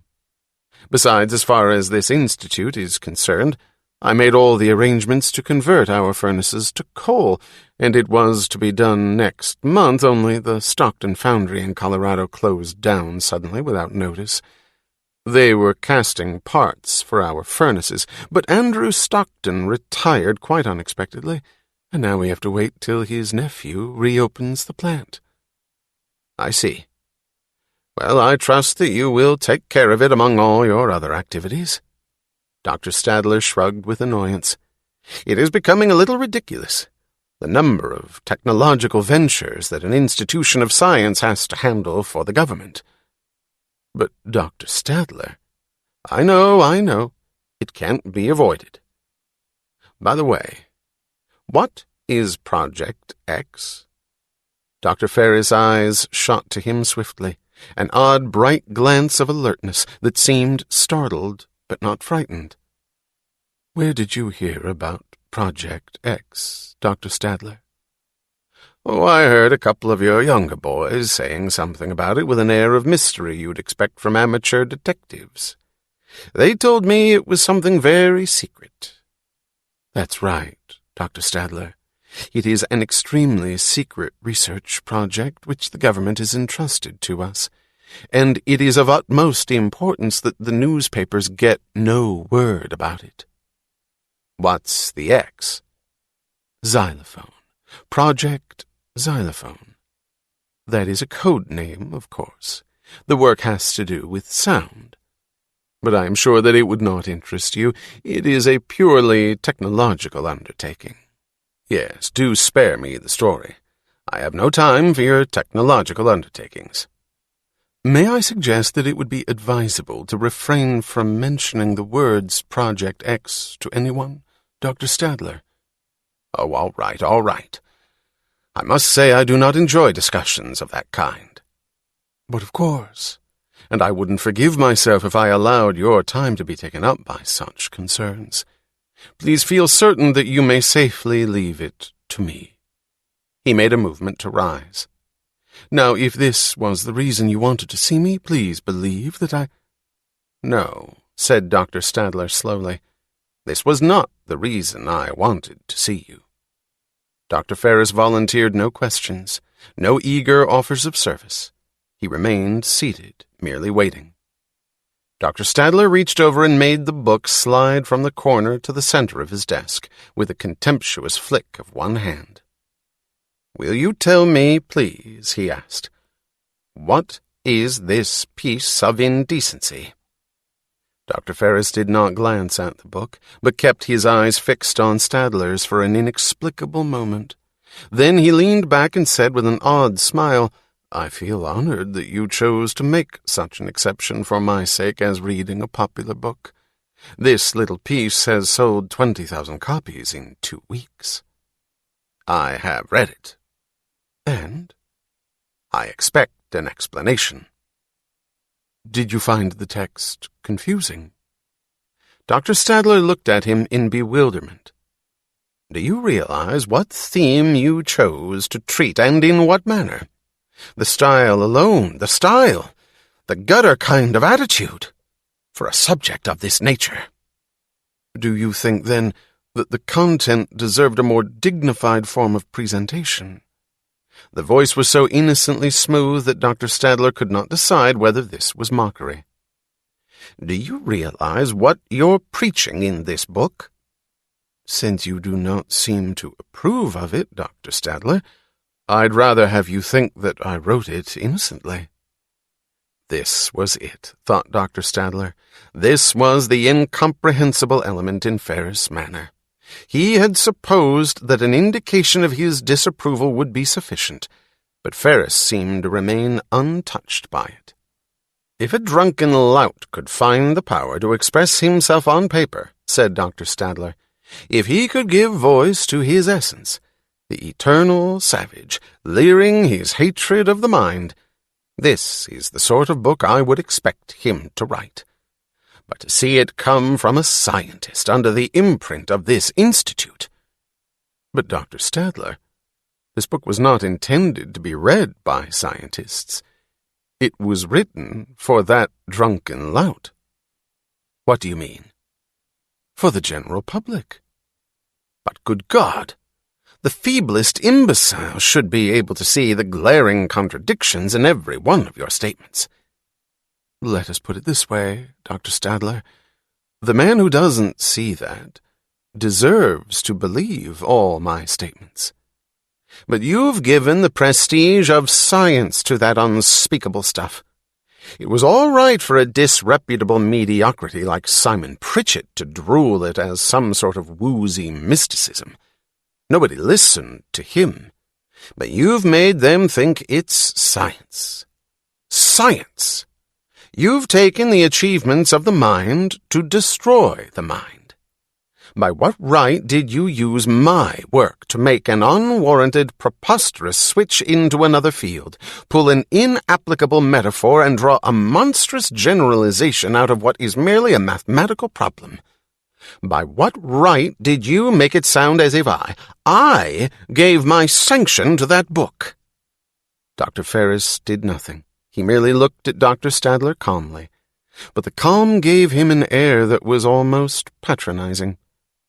"Now, you see, Dr. Stadler, you're speaking as if this book were addressed to a thinking audience.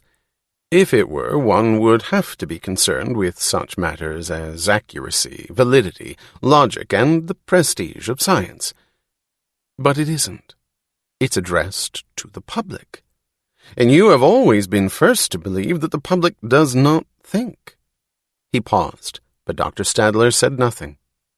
"This book may have no philosophical value whatever, but it has a great psychological value." "Just what is that?" "You see, Dr. Stadler, people don't want to think. And the deeper they get into trouble, the less they want to think. But by some sort of instinct they feel that they ought to, and it makes them feel guilty.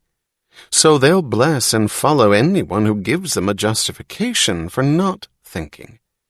Anyone who makes a virtue, a highly intellectual virtue, out of what they know to be their sin, their weakness, and their guilt.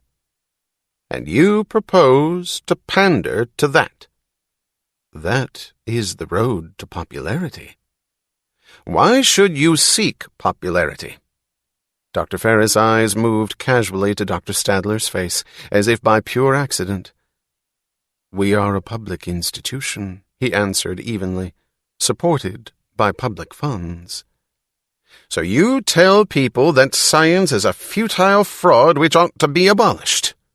"That is a conclusion which could be drawn in logic from my book, but that is not the conclusion they will draw." "And what about the disgrace to the Institute in the eyes of the men of intelligence, wherever such may be left?" "Why should we worry about them?" Dr. Stadler could have regarded the sentence as conceivable had it been uttered with hatred, envy, or malice.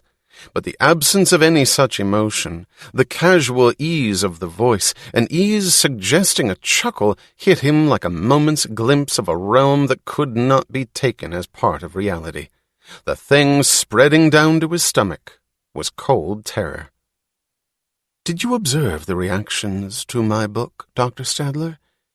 It was received with considerable favor." "Yes, and that is what I find impossible to believe." He had to speak. He had to speak as if this were a civilized discussion. He could not allow himself time to know what it was he had felt for a moment. "I am unable to understand the attention you received in all the reputable academic magazines, and how they could permit themselves to discuss your book seriously. If Hugh Axton were around, no academic publication would have dared to treat this as a work admissible into the realm of philosophy." "He is not around."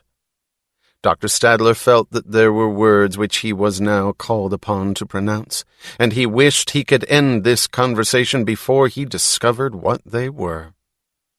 "On the other hand," said Dr. Ferris, "the ads for my book— oh, I'm sure you wouldn't notice such things as ads— quote a letter of high praise which I received from Mr. Wesley Mouch." "Who the hell is Mr. Wesley Mouch?" Dr. Ferris smiled. "In another year, even you won't ask that question, Dr. Stadler. Let us put it this way. Mr. Mouch is the man who is rationing oil, for the time being.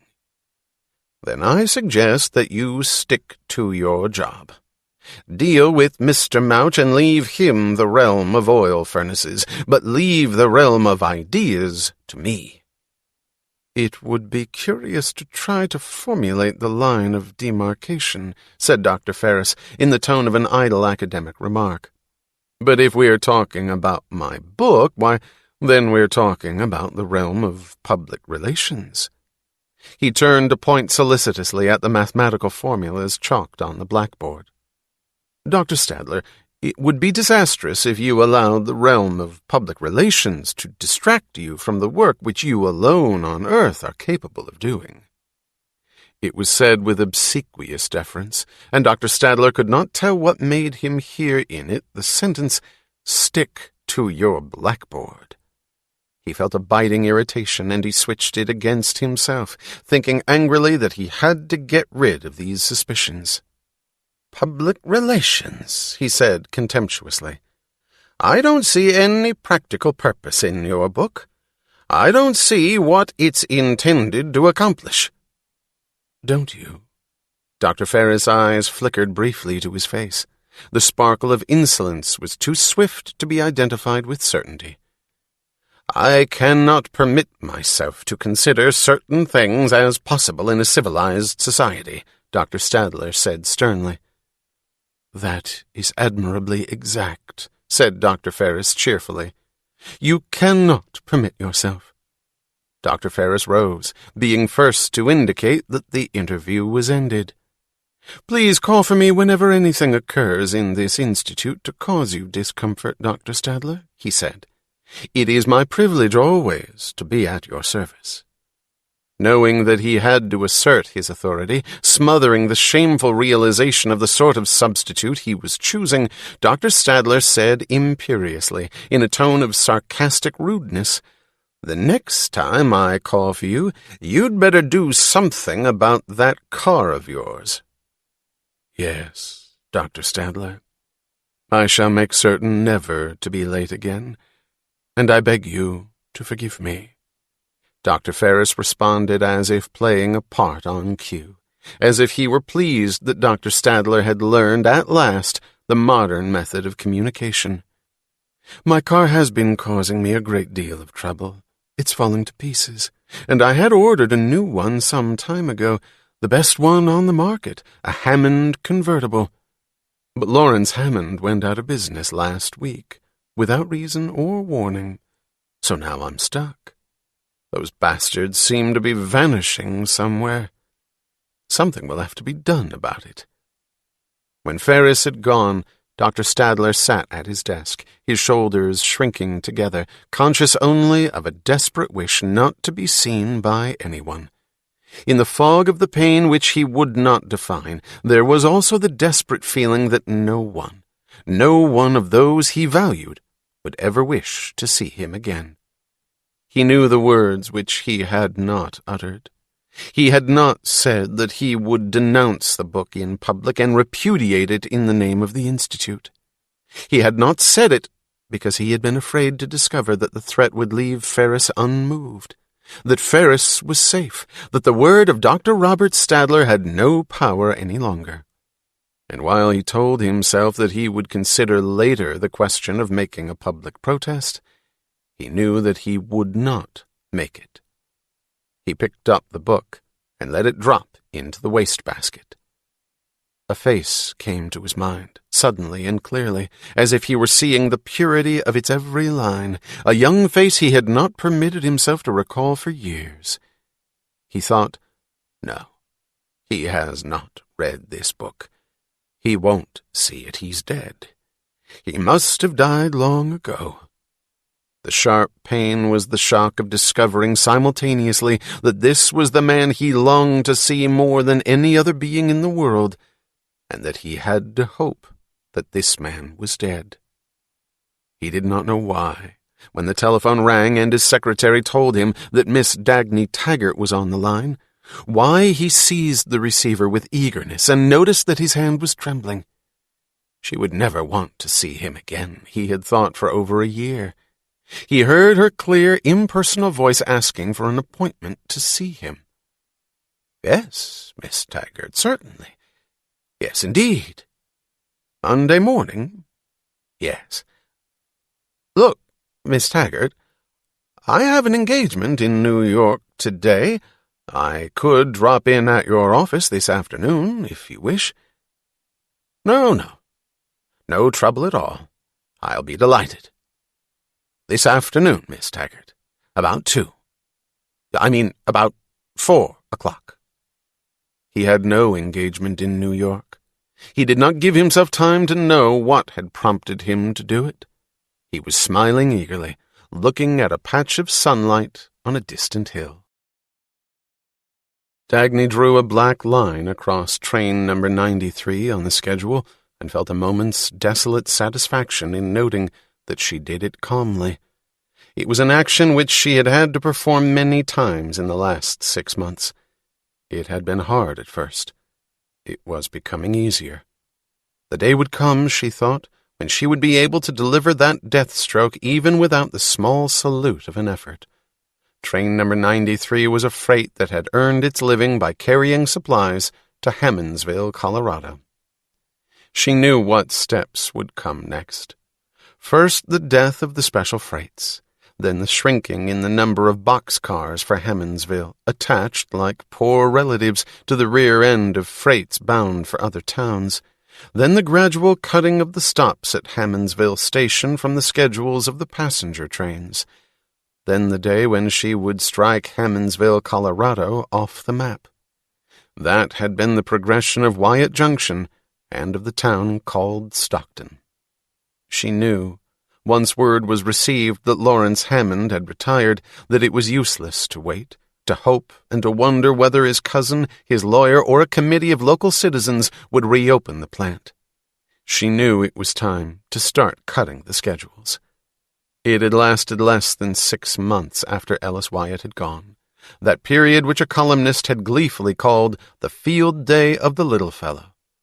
Every oil operator in the country who owned 3 wells and whined that Ellis Wyatt left him no chance of livelihood had rushed to fill the hole which Wyatt had left wide open. They formed leagues, cooperatives, associations. They pooled their resources and their letterheads. The little fellow's day in the sun, the columnist had said. Their sun had been the flames that twisted through the derricks of Wyatt Oil. In its glare they made the kind of fortunes they had dreamed about, fortunes requiring no competence or effort. Then their biggest customers, such as power companies, who drank oil by the trainful and would make no allowances for human frailty, began to convert to coal. And the smaller customers, who were more tolerant, began to go out of business. The boys in Washington imposed rationing on oil and an emergency tax on employers to support the unemployed oil field workers. Then a few of the big oil companies closed down. Then the little fellows in the sun discovered that a drilling bit which had cost $100 now cost them $500, there being no market for oil field equipment, and the suppliers having to earn on one drill what they had earned on 5 or perish. Then the pipelines began to close, there being no one able to pay for their upkeep. Then the railroads were granted permission to raise their freight rates, there being little oil to carry and the cost of running tank trains having crushed 2 small lines out of existence. And when the sun went down, they saw that the operating costs, which had once permitted them to exist on their 60-acre fields, had been made possible by the miles of Wyatt's hillside and had gone in the same coils of smoke. Not until their fortunes had vanished and their pumps had stopped did the little fellows realize that no business in the country could afford to buy oil at the price it would now take them to produce it. Then the boys in Washington granted subsidies to the oil operators, but not all of the oil operators had friends in Washington, and there followed a situation which no one cared to examine too closely or to discuss. Andrew Stockton had been in the sort of position which most of the businessmen envied. The rush to convert to coal had descended upon his shoulders like a weight of gold. He had kept his plant working around the clock, running a race with next winter's blizzards, casting parts for coal-burning stoves and furnaces. There were not many dependable foundries left. He had become one of the main pillars supporting the cellars and kitchens of the country. The pillar collapsed without warning. Andrew Stockton announced that he was retiring, closed his plant, and vanished. He left no word on what he wished to be done with the plant or whether his relatives had the right to reopen it. There still were cars on the roads of the country, but they moved like travelers in the desert, who ride past the warning skeletons of horses bleached by the sun. They moved past the skeletons of cars that had collapsed on duty and had been left in the ditches by the side of the road.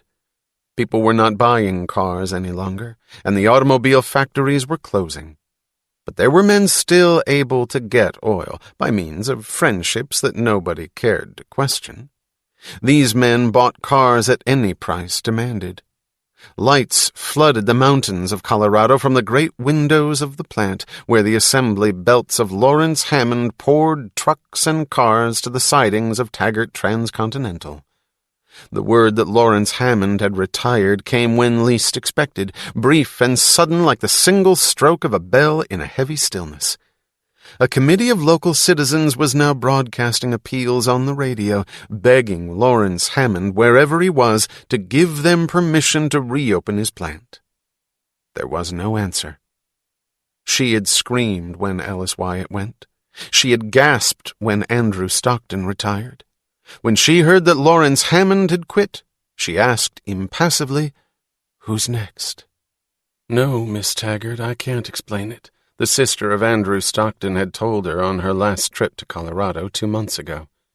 "He never said a word to me, and I don't even know whether he's dead or living. Same as Alice Wyatt. No, nothing special had happened the day before he quit. I remember only that some man came to see him on that last evening.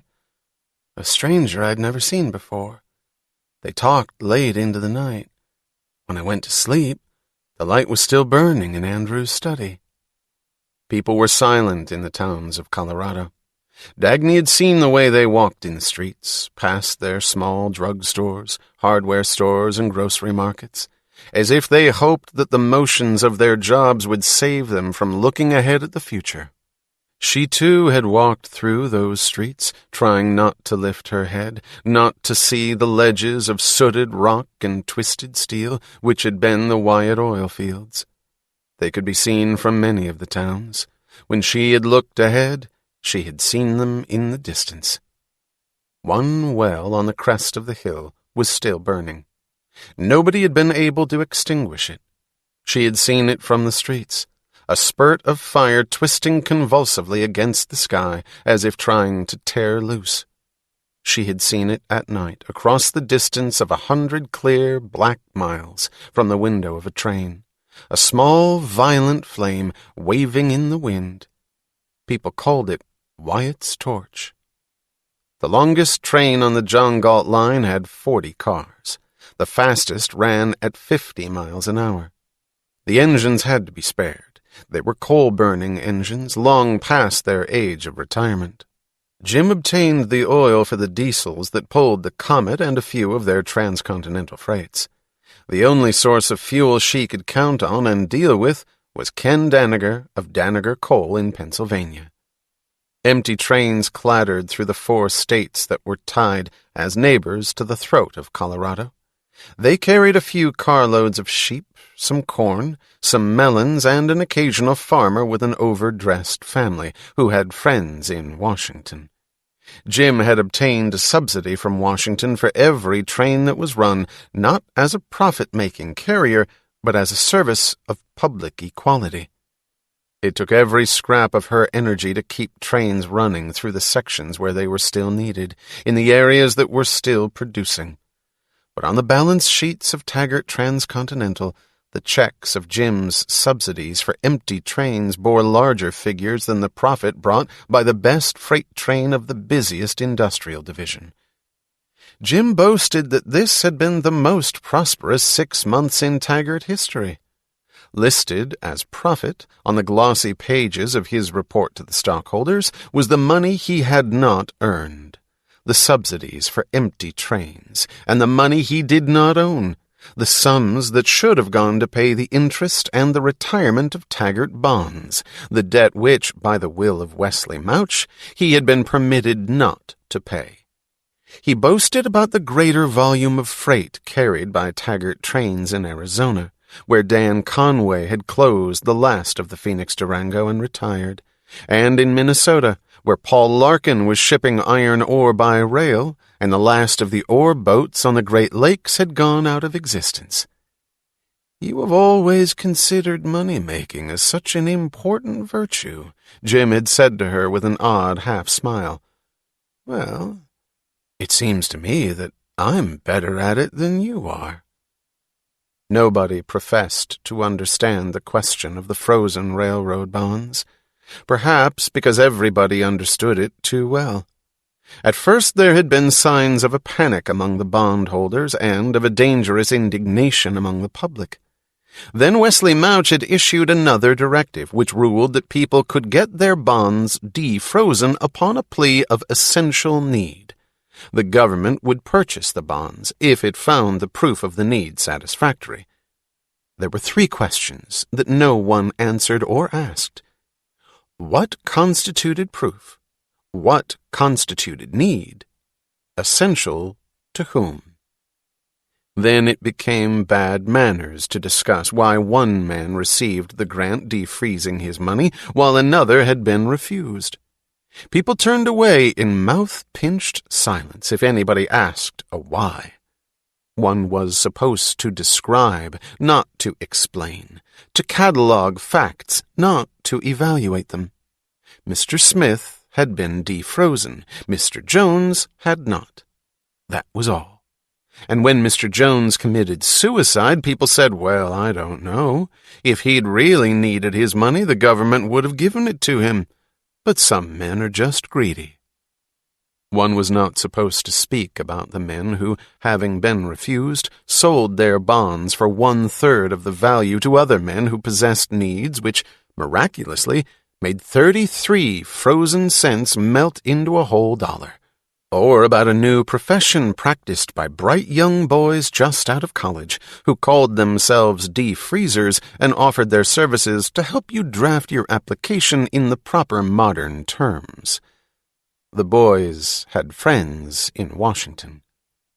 Looking at the Taggart rail from the platform of some country station, she had found herself feeling not the brilliant pride she had once felt, but a foggy, guilty shame, as if some foul kind of rust had grown on the metal, and worse, as if the rust had a tinge of blood.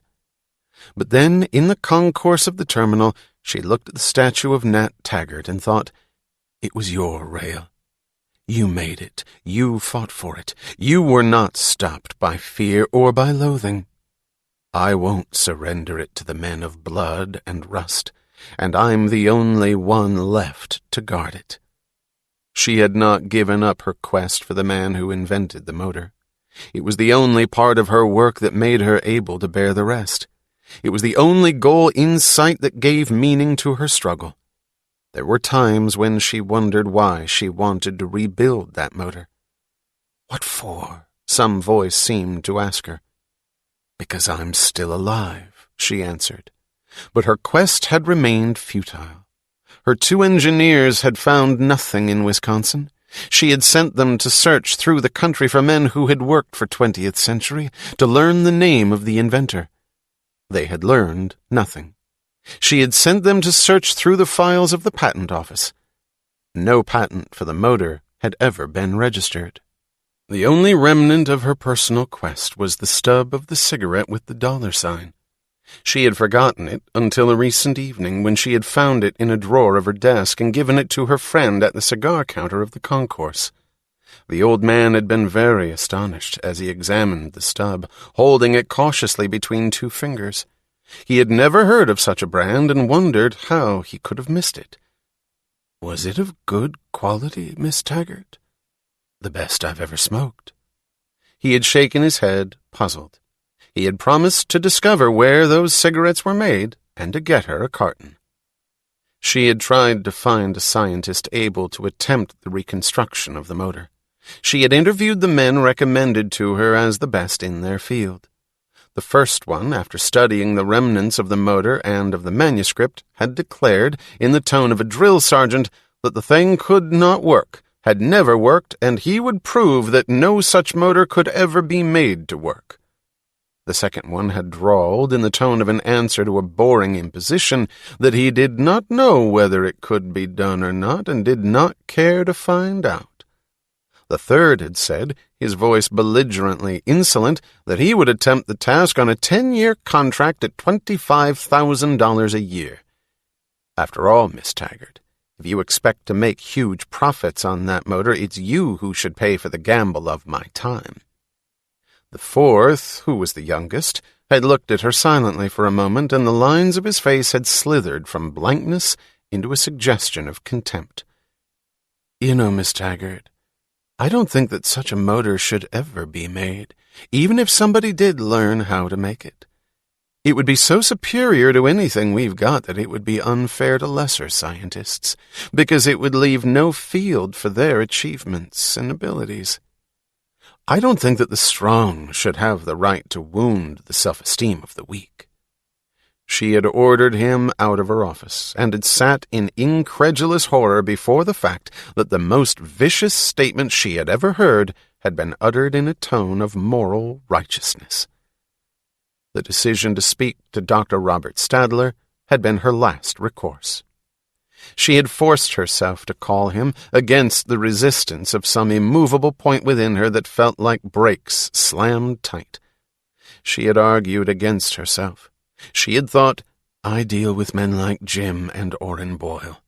His guilt is less than theirs. Why can't I speak to him?" She had found no answer.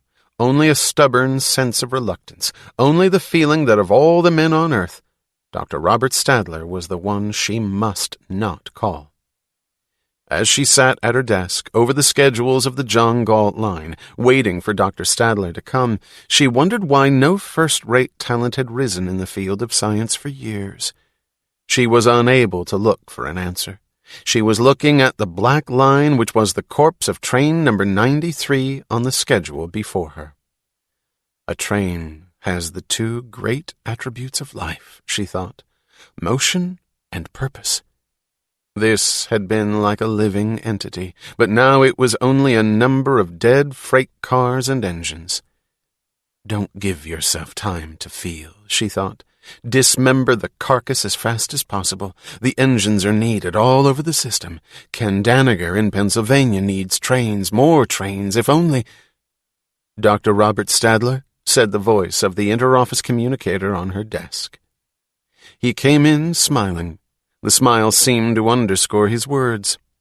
"Miss Taggart, would you care to believe how helplessly glad I am to see you again?" She did not smile. She looked gravely courteous as she answered, "It was very kind of you to come here." She bowed, her slender figure standing tautly straight but for the slow, formal movement of her head. "What if I confessed that all I needed was some plausible excuse in order to come? Would it astonish you?" "I would try not to overtax your courtesy." She did not smile. "Please sit down, Dr. Stadler." He looked brightly around him. "I've never seen the office of a railroad executive. I didn't know it would be so solemn a place. Is that in the nature of the job?" "The matter on which I'd like to ask your advice is far removed from the field of your interests, Dr. Stadler. You may think it odd that I should call on you. Please allow me to explain my reason." "The fact that you wished to call on me is a fully sufficient reason. If I can be of any service to you, any service whatever, I don't know what would please me more at this moment."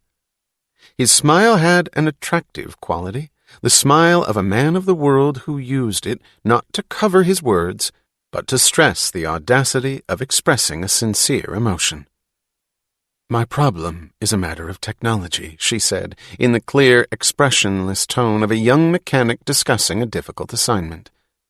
"I fully realize your contempt for that branch of science. I do not expect you to solve my problem. It is not the kind of work which you do or care about. I should like only to submit the problem to you, and then I'll have just 2 questions to ask you. I had to call on you, because it is a matter that involves someone's mind, a very great mind, and—" She spoke impersonally, in the manner of rendering exact justice. "And you are the only great mind left in this field." She could not tell why her words hit him as they did. She saw the stillness of his face, the sudden earnestness of the eyes, a strange earnestness that seemed eager and almost pleading. Then she heard his voice come gravely, as if from under the pressure of some emotion that made it sound simple and humble. What is your problem, Miss Taggart?" She told him about the motor and the place where she had found it. She told him that it had proved impossible to learn the name of the inventor. She did not mention the details of her quest. She handed him photographs of the motor and the remnant of the manuscript. She watched him as he read. She saw the professional assurance in the swift scanning motion of his eyes at first, then the pause, then the growing intentness, then a movement of his lips which, from another man, would have been a whistle or a gasp. She saw him stop for long minutes and look off, as if his mind were racing over countless sudden trails, trying to follow them all. She saw him leaf back through the pages, then stop, then force himself to read on, as if he were torn between his eagerness to continue and his eagerness to seize all the possibilities breaking open before his vision. She saw his silent excitement. She knew that he had forgotten her office, her existence, everything but the sight of an achievement, and in tribute to his being capable of such reaction, she wished it were possible for her to like Dr. Robert Stadler. They had been silent for over an hour when he finished and looked up at her. "But this is extraordinary," he said, in the joyous, astonished tone of announcing some news she had not expected. She wished she could smile in answer and grant him the comradeship of a joy celebrated together, but she merely nodded and said coldly, "Yes." "But, Miss Taggart, this is tremendous." "Yes." "Did you say it's a matter of technology?" "It's more, much, much more than that. The pages where he writes about his converter, you can see what premise he's speaking from. He arrived at some new concept of energy. He discarded all our standard assumptions according to which his motor would have been impossible. He formulated a new premise of his own, and he solved the secret of converting static energy into kinetic power. Do you know what that means? Do you realize what a feat of pure, abstract science he had to perform before he could make his motor?" "Who?" she asked quietly. "I beg your pardon?" "That was the first of the two questions I wanted to ask you, Dr. Stadler. Can you think of any young scientist you might have known 10 years ago who would have been able to do this?" He paused, astonished. He had not had time to wonder about that question. "No," he said slowly, frowning. "No, I can't think of anyone. And that's odd, because an ability of this kind couldn't have passed unnoticed anywhere. Somebody would have called him to my attention. They always sent promising young physicists to me. Did you say you found this in the research laboratory of a plain commercial motor factory?" "Yes." "That's odd.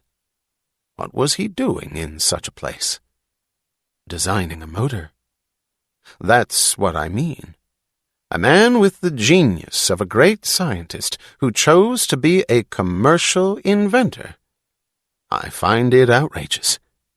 He wanted a motor, and he quietly performed a major revolution in the science of energy, just as a means to an end, and he didn't bother to publish his findings, but went right on making his motor. Why did he want to waste his mind on practical appliances?" "Perhaps because he liked living on this earth," she said involuntarily. "I beg your pardon?" "No, I'm sorry, Dr. Stadler. I did not intend to discuss any irrelevant subject." He was looking off, pursuing his own course of thought. Why didn't he come to me? Why wasn't he in some great scientific establishment where he belonged? If he had the brains to achieve this, surely he had the brains to know the importance of what he had done. Why didn't he publish a paper on his definition of energy? I can see the general direction he'd taken, but God damn him! The most important pages are missing. The statement isn't here. Surely somebody around him should have known enough to announce his work to the whole world of science. Why didn't they? How could they just abandon a thing of this kind? These are the questions to which I found no answers. And besides, from the purely practical aspect, why was that motor left in a junk pile? You'd think any greedy fool of an industrialist would have grabbed it in order to make a fortune. No intelligence was needed to see its commercial value. She smiled for the first time, a smile ugly with bitterness. She said nothing. "You found it impossible to trace the inventor?" he asked. "Completely impossible. So far." "Do you think that he is still alive?" "I have reason to think that he is, but I can't be sure." "Suppose I tried to advertise for him?" "No, don't." "But if I were to place ads in scientific publications and have Dr. Ferris—" He stopped. He saw her glance at him as swiftly as he glanced at her. She said nothing, but she held his glance. He looked away and finished the sentence coldly and firmly. "And have Dr. Ferris broadcast on the radio that I wish to see him. Would he refuse to come?" "Yes, Dr. Stadler, I think he would refuse." He was not looking at her. She saw the faint tightening of his facial muscles and, simultaneously, the look of something going slack in the lines of his face. She could not tell what sort of light was dying within him, nor what made her think of the death of a light. He tossed the manuscript down on the desk with a casual, contemptuous movement of his wrist. Those men who do not mind being practical enough to sell their brains for money ought to acquire a little knowledge of the conditions of practical reality. He looked at her with a touch of defiance, as if waiting for an angry answer. But her answer was worse than anger. Her face remained expressionless, as if the truth or falsehood of his convictions were of no concern to her any longer. She said politely, "The second question I wanted to ask you was whether you would be kind enough to tell me the name of any physicist you know who, in your judgment, would possess the ability to attempt the reconstruction of this motor." He looked at her and chuckled. It was a sound of pain. "Have you been tortured by it, too, Miss Taggart?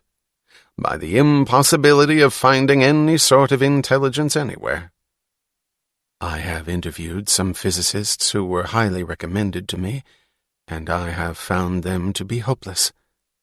He leaned forward eagerly. "Miss Taggart," he asked, "did you call on me because you trusted the integrity of my scientific judgment?" The question was a naked plea. "Yes," she answered evenly. "I trusted the integrity of your scientific judgment." He leaned back. He looked as if some hidden smile were smoothing the tension away from his face. "I wish I could help you," he said, as to a comrade. "I most selfishly wish I could help you because, you see, this has been my hardest problem, trying to find men of talent for my own staff." Talent, hell. I'd be satisfied with just a semblance of promise. But the men they send me couldn't be honestly said to possess the potentiality of developing into decent garage mechanics. I don't know whether I am getting older and more demanding, or whether the human race is degenerating, but the world didn't seem to be so barren of intelligence in my youth. Today, if you saw the kind of men I've had to interview, you'd—" He stopped abruptly, as if at a sudden recollection. He remained silent. He seemed to be considering something he knew, but did not wish to tell her. She became certain of it when he concluded brusquely, in that tone of resentment which conceals an evasion, "No, I don't know anyone I'd care to recommend to you." "This was all I wanted to ask you, Dr. Stadler," she said. "Thank you for giving me your time." He sat silently still for a moment, as if he could not bring himself to leave. "Miss Taggart," he asked, "could you show me the actual motor itself?" She looked at him, astonished. "Why, yes, if you wish. but it's in an underground vault, down in our terminal tunnels. I don't mind, if you wouldn't mind taking me down there. I have no special motive. It's only my personal curiosity. I would like to see it. That's all.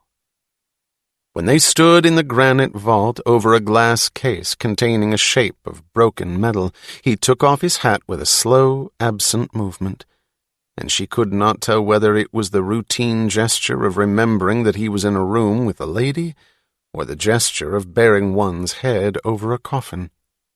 They stood in silence, in the glare of a single light refracted from the glass surface to their faces. Train wheels were clicking in the distance, and it seemed at times as if a sudden, sharper jolt of vibration were about to awaken an answer from the corpse in the glass case. "It's so wonderful," said Dr. Stadler, his voice low. "It's so wonderful to see a great, new, crucial idea, which is not mine." She looked at him, wishing she could believe that she understood him correctly. He spoke in passionate sincerity, discarding convention, discarding concern for whether it was proper to let her hear the confession of his pain, seeing nothing but the face of a woman who was able to understand. "Miss Taggart, do you know the hallmark of the second-rater? It's resentment of another man's achievement.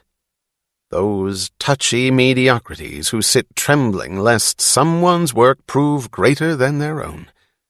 They have no inkling of the loneliness that comes when you reach the top. The loneliness for an equal, for a mind to respect and an achievement to admire. They bare their teeth at you from out of their rat holes, thinking that you take pleasure in letting your brilliance dim them, while you'd give a year of your life to see a flicker of talent anywhere among them. They envy achievement, and their dream of greatness is a world where all men have become their acknowledged inferiors. They don't know that that dream is the infallible proof of mediocrity, because that sort of world is what the man of achievement would not be able to bear. They have no way of knowing what he feels when surrounded by inferiors. Hatred? No, not hatred, but boredom. The terrible, hopeless, draining, paralyzing boredom. Of what account are praise and adulation from men whom you don't respect? Have you ever felt the longing for someone you could admire? For something not to look down at, but up to? "I've felt it all my life," she said.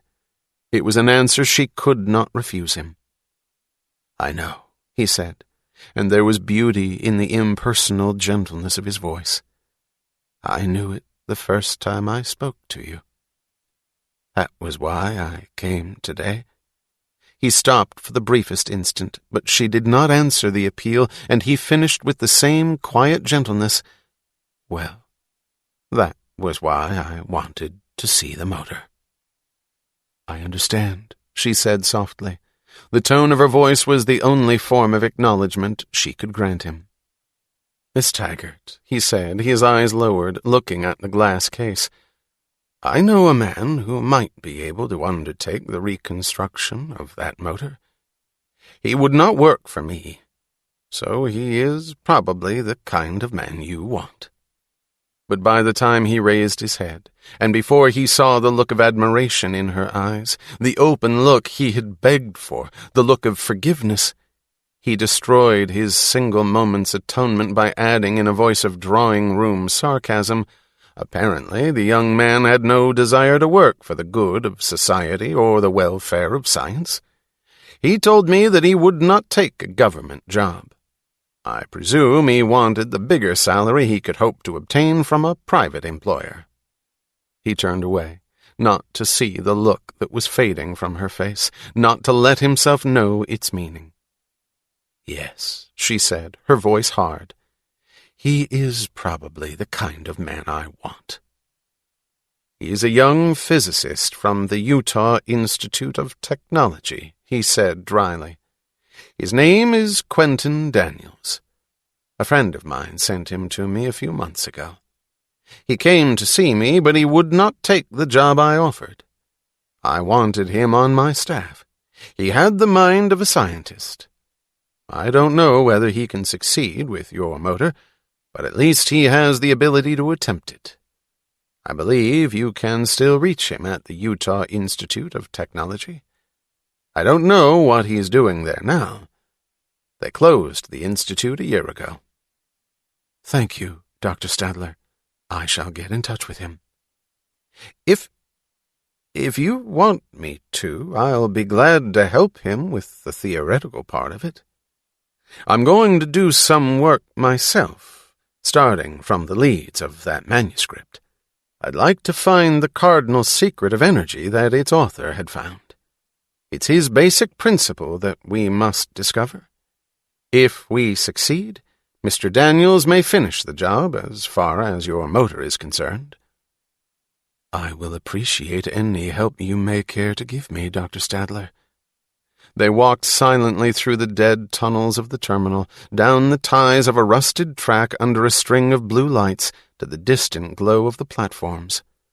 At the mouth of the tunnel they saw a man kneeling on the track, hammering at a switch with the unrhythmical exasperation of uncertainty. Another man stood watching him impatiently. "Well, what's the matter with the damn thing?" asked the watcher. "Don't know." "You've been at it for an hour." "Yeah." "How long is it going to take?" "Who is John Galt?" Dr. Stadler winced. They had gone past the men when he said, "I don't like that expression." "I don't either," she answered. "Where did it come from?" "Nobody knows." They were silent. Then he said, "I knew a John Galt once. Only he died long ago." "Who was he?" "I used to think that he was still alive. But now I'm certain that he must have died. He had such a mind that, had he lived, the whole world would have been talking of him by now." "But the whole world is talking of him." He stopped still. "Yes," he said slowly, staring at a thought that had never struck him before. "Yes." "Why?" The word was heavy with the sound of terror. "Who was he, Dr. Stadler?" "Why are they talking of him?" "Who was he?" He shook his head with a shudder and said sharply, "It's just a coincidence. The name is not uncommon at all. It's a meaningless coincidence. It has no connection with the man I knew. That man is dead." He did not permit himself to know the full meaning of the words. He added, "He has to be dead." The order that lay on his desk was marked confidential, emergency, priority, essential need certified by Office of Top Coordinator for the account of Project X, and demanded that he sell 10,000 tons of Reardon metal to the State Science Institute. Reardon read it and glanced up at the superintendent of his mills, who stood before him without moving. The superintendent had come in and put the order down on his desk without a word. "I thought you'd want to see it," he said, in answer to Reardon's glance. Reardon pressed a button, summoning Miss Ives. He handed the order to her and said, "Send this back to wherever it came from. Tell them that I will not sell any Reardon metal to the State Science Institute." Gwen Ives and the superintendent looked at him, at each other, and back at him again. What he saw in their eyes was congratulation. "Yes, Mr. Reardon," Gwen Ives said formally, taking the slip as if it were any other kind of business paper. She bowed and left the room. The superintendent followed. Reardon smiled faintly in greeting to what they felt. He felt nothing about that paper or its possible consequences. By a sort of inner convulsion, which had been like tearing a plug out to cut off the current of his emotions, he had told himself 6 months ago, "Act first. Keep the mills going. Feel later." It had made him able to watch dispassionately the working of the Fair Share Law. Nobody had known how that law was to be observed. First, he had been told that he could not produce Reardon metal in an amount greater than the tonnage of the best special alloy other than steel, produced by Orrin Boyle. But Orrin Boyle's best special alloy was some cracking mixture that no one cared to buy. Then he had been told that he could produce Reardon metal in the amount that Orrin Boyle could have produced, if he could have produced it. Nobody had known how this was to be determined. Somebody in Washington had announced a figure, naming a number of tons per year, giving no reasons. Everybody had let it go at that. He had not known how to give every consumer who demanded it an equal share of Reardon metal. The waiting list of orders could not be filled in 3 years, even had he been permitted to work at full capacity. New orders were coming in daily. They were not orders any longer in the old honorable sense of trade. They were demands. The law provided that he could be sued by any consumer who failed to receive his fair share of Reardon metal. Nobody had known how to determine what constituted a fair share of what amount. Then a bright young boy just out of college had been sent to him from Washington as Deputy Director of Distribution. After many telephone conferences with the capital, the boy announced that customers would get 500 tons of the metal each, in the order of the dates of their applications. Nobody had argued against his figure. There was no way to form an argument. The figure could have been 1 pound or 1 million tons with the same validity. The boy had established an office at the Reardon Mills, where 4 girls took applications for shares of Reardon metal. At the present rate of the mill's production, the applications extended well into the next century. 500 tons of Reardon metal could not provide 3 miles of rail for Taggart Transcontinental. It could not provide the bracing for one of Ken Danager's coal mines. The largest industries, Reardon's best customers, were denied the use of his metal. But golf clubs made of Reardon metal were suddenly appearing on the market, as well as coffee pots, garden tools, and bathroom faucets. Ken Danager, who had seen the value of the metal and had dared to order it against a fury of public opinion, was not permitted to obtain it. His order had been left unfilled, cut off without warning by the new laws. Mr. Moen, who had betrayed Taggart Transcontinental in its most dangerous hour, was now making switches of Reardon metal and selling them to the Atlantic Southern. Reardon looked on, his emotions plugged out. He turned away without a word when anybody mentioned to him what everybody knew, the quick fortunes that were being made on Reardon metal. Well, no, people said in drawing rooms, you mustn't call it a black market because it isn't really. Nobody is selling the metal illegally. They're just selling their right to it. Not selling, really, just pooling their shares.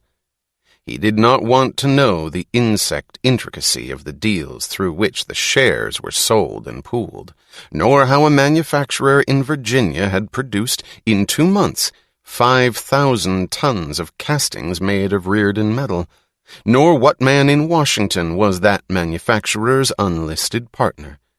He knew that their profit on a ton of Reardon metal was 5 times larger than his own. He said nothing.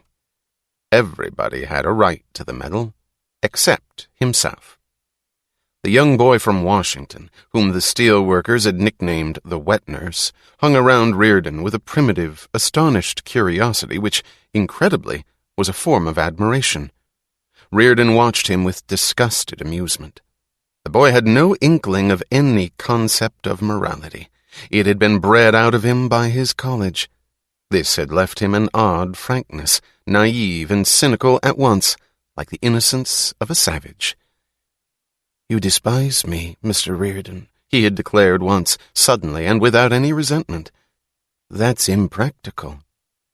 "Why is it impractical?" Reardon had asked. The boy had looked puzzled and had found no answer. He never had an answer to any why. He spoke in flat assertions. He would say about people, "He's old-fashioned.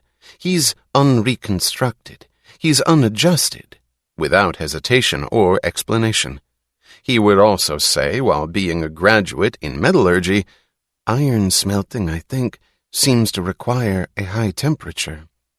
He uttered nothing but uncertain opinions about physical nature, and nothing but categorical imperatives about men. "Mr. Reardon," he had said once, "if you feel you'd like to hand out more of the medal to friends of yours, I mean in bigger halls, it could be arranged, you know. Why don't we apply for a special permission on the ground of essential need? I've got a few friends in Washington. Your friends are pretty important people, big businessmen, so it wouldn't be difficult to get away with the essential need dodge. Of course, there would be a few expenses. For things in Washington. You know how it is. Things always occasion expenses." "What things?" "You understand what I mean." "No," Reardon had said, "I don't. Why don't you explain it to me?" The boy had looked at him uncertainly, weighed it in his mind, then come out with, "It's bad psychology." "What is?" "You know, Mr. Reardon, it's not necessary to use such words as that." "As what?" "Words are relative. They're only symbols. If we don't use ugly symbols, we won't have any ugliness. Why do you want me to say things one way when I've already said them another?"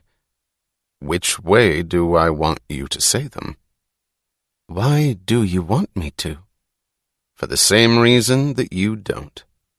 The boy had remained silent for a moment, then had said, "You know, Mr. Reardon, there are no absolute standards. We can't go by rigid principles. We've got to be flexible.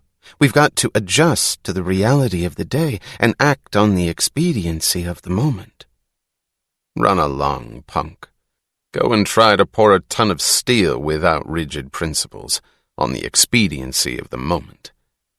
A strange sense, which was almost a sense of style, made Reardon feel contempt for the boy, but no resentment. The boy seemed to fit the spirit of the events around them. It was as if they were being carried back across a long span of centuries to the age where the boy had belonged, but he, Reardon, had not. Instead of building new furnaces, thought Reardon, he was now running a losing race to keep the old ones going. Instead of starting new ventures, new research, new experiments in the use of Reardon metal, he was spending the whole of his energy on a quest for sources of iron ore. Like the men at the dawn of the Iron Age, he thought, but with less hope. He tried to avoid these thoughts. He had to stand on guard against his own feeling, as if some part of him had become a stranger that had to be kept numb, and his will had to be its constant watchful anesthetic. That part was an unknown of which he knew only that he must never see its root and never give it voice. He had lived through one dangerous moment which he could not allow to return. It was the moment when, alone in his office on a winter evening, held paralyzed by a newspaper spread on his desk with a long column of directives on the front page, he had heard on the radio the news of Ellis Wyatt's flaming oil fields. Then, his first reaction, before any thought of the future, any sense of disaster, any shock, terror, or protest, had been to burst out laughing.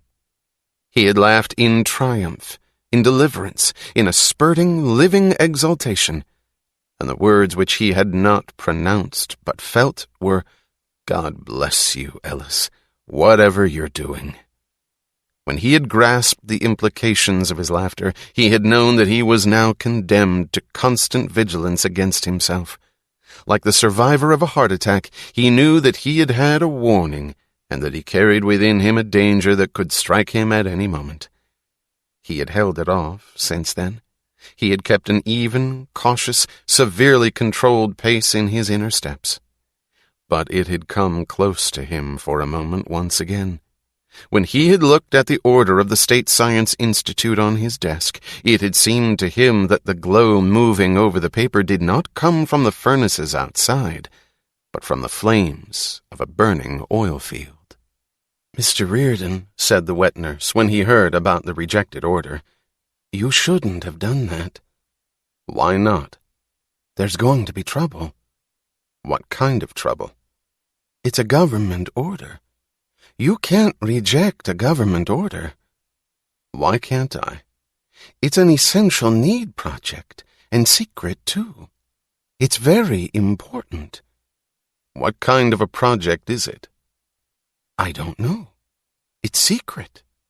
Then how do you know it's important? It said so. Who said so? You can't doubt such a thing as that, Mr. Reardon. Why can't I? But you can't. If I can't, then that would make it an absolute. And you said there aren't any absolutes. That's different. How is it different? It's the government. You mean there aren't any absolutes except the government? I mean, if they say it's important, then it is. Why? I don't want you to get in trouble, Mr. Reardon, and you're going to, sure as hell. You ask too many whys. Now why do you do that? Reardon glanced at him and chuckled. The boy noticed his own words and grinned sheepishly, but he looked unhappy. The man who came to see Reardon a week later was youngish and slenderish, but neither as young nor as slender as he tried to make himself appear. He wore civilian clothes and the leather leggings of a traffic cop. Reardon could not quite get it clear whether he came from the State Science Institute or from Washington. I understand that you refuse to sell metal to the State Science Institute, Mr. Reardon, he said in a soft, confidential tone of voice. That's right, said Reardon. But wouldn't that constitute a willful disobedience of the law? It's for you to interpret. May I ask your reason? My reason is of no interest to you. Oh, but of course it is. We are not your enemies, Mr. Reardon. We want to be fair to you. You mustn't be afraid of the fact that you are a big industrialist. We won't hold it against you. We actually want to be as fair to you as to the lowest day laborer. We would like to know your reason. Print my refusal in the newspapers, and any reader will tell you my reason. It appeared in all the newspapers a little over a year ago.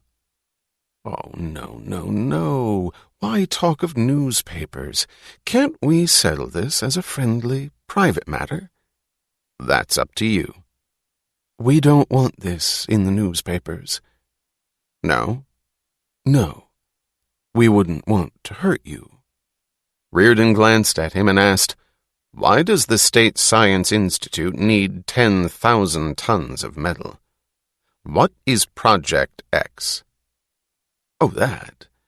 It's a very important project of scientific research, an undertaking of great social value that may prove of inestimable public benefit, but unfortunately, the regulations of top policy do not permit me to tell you its nature in fuller detail.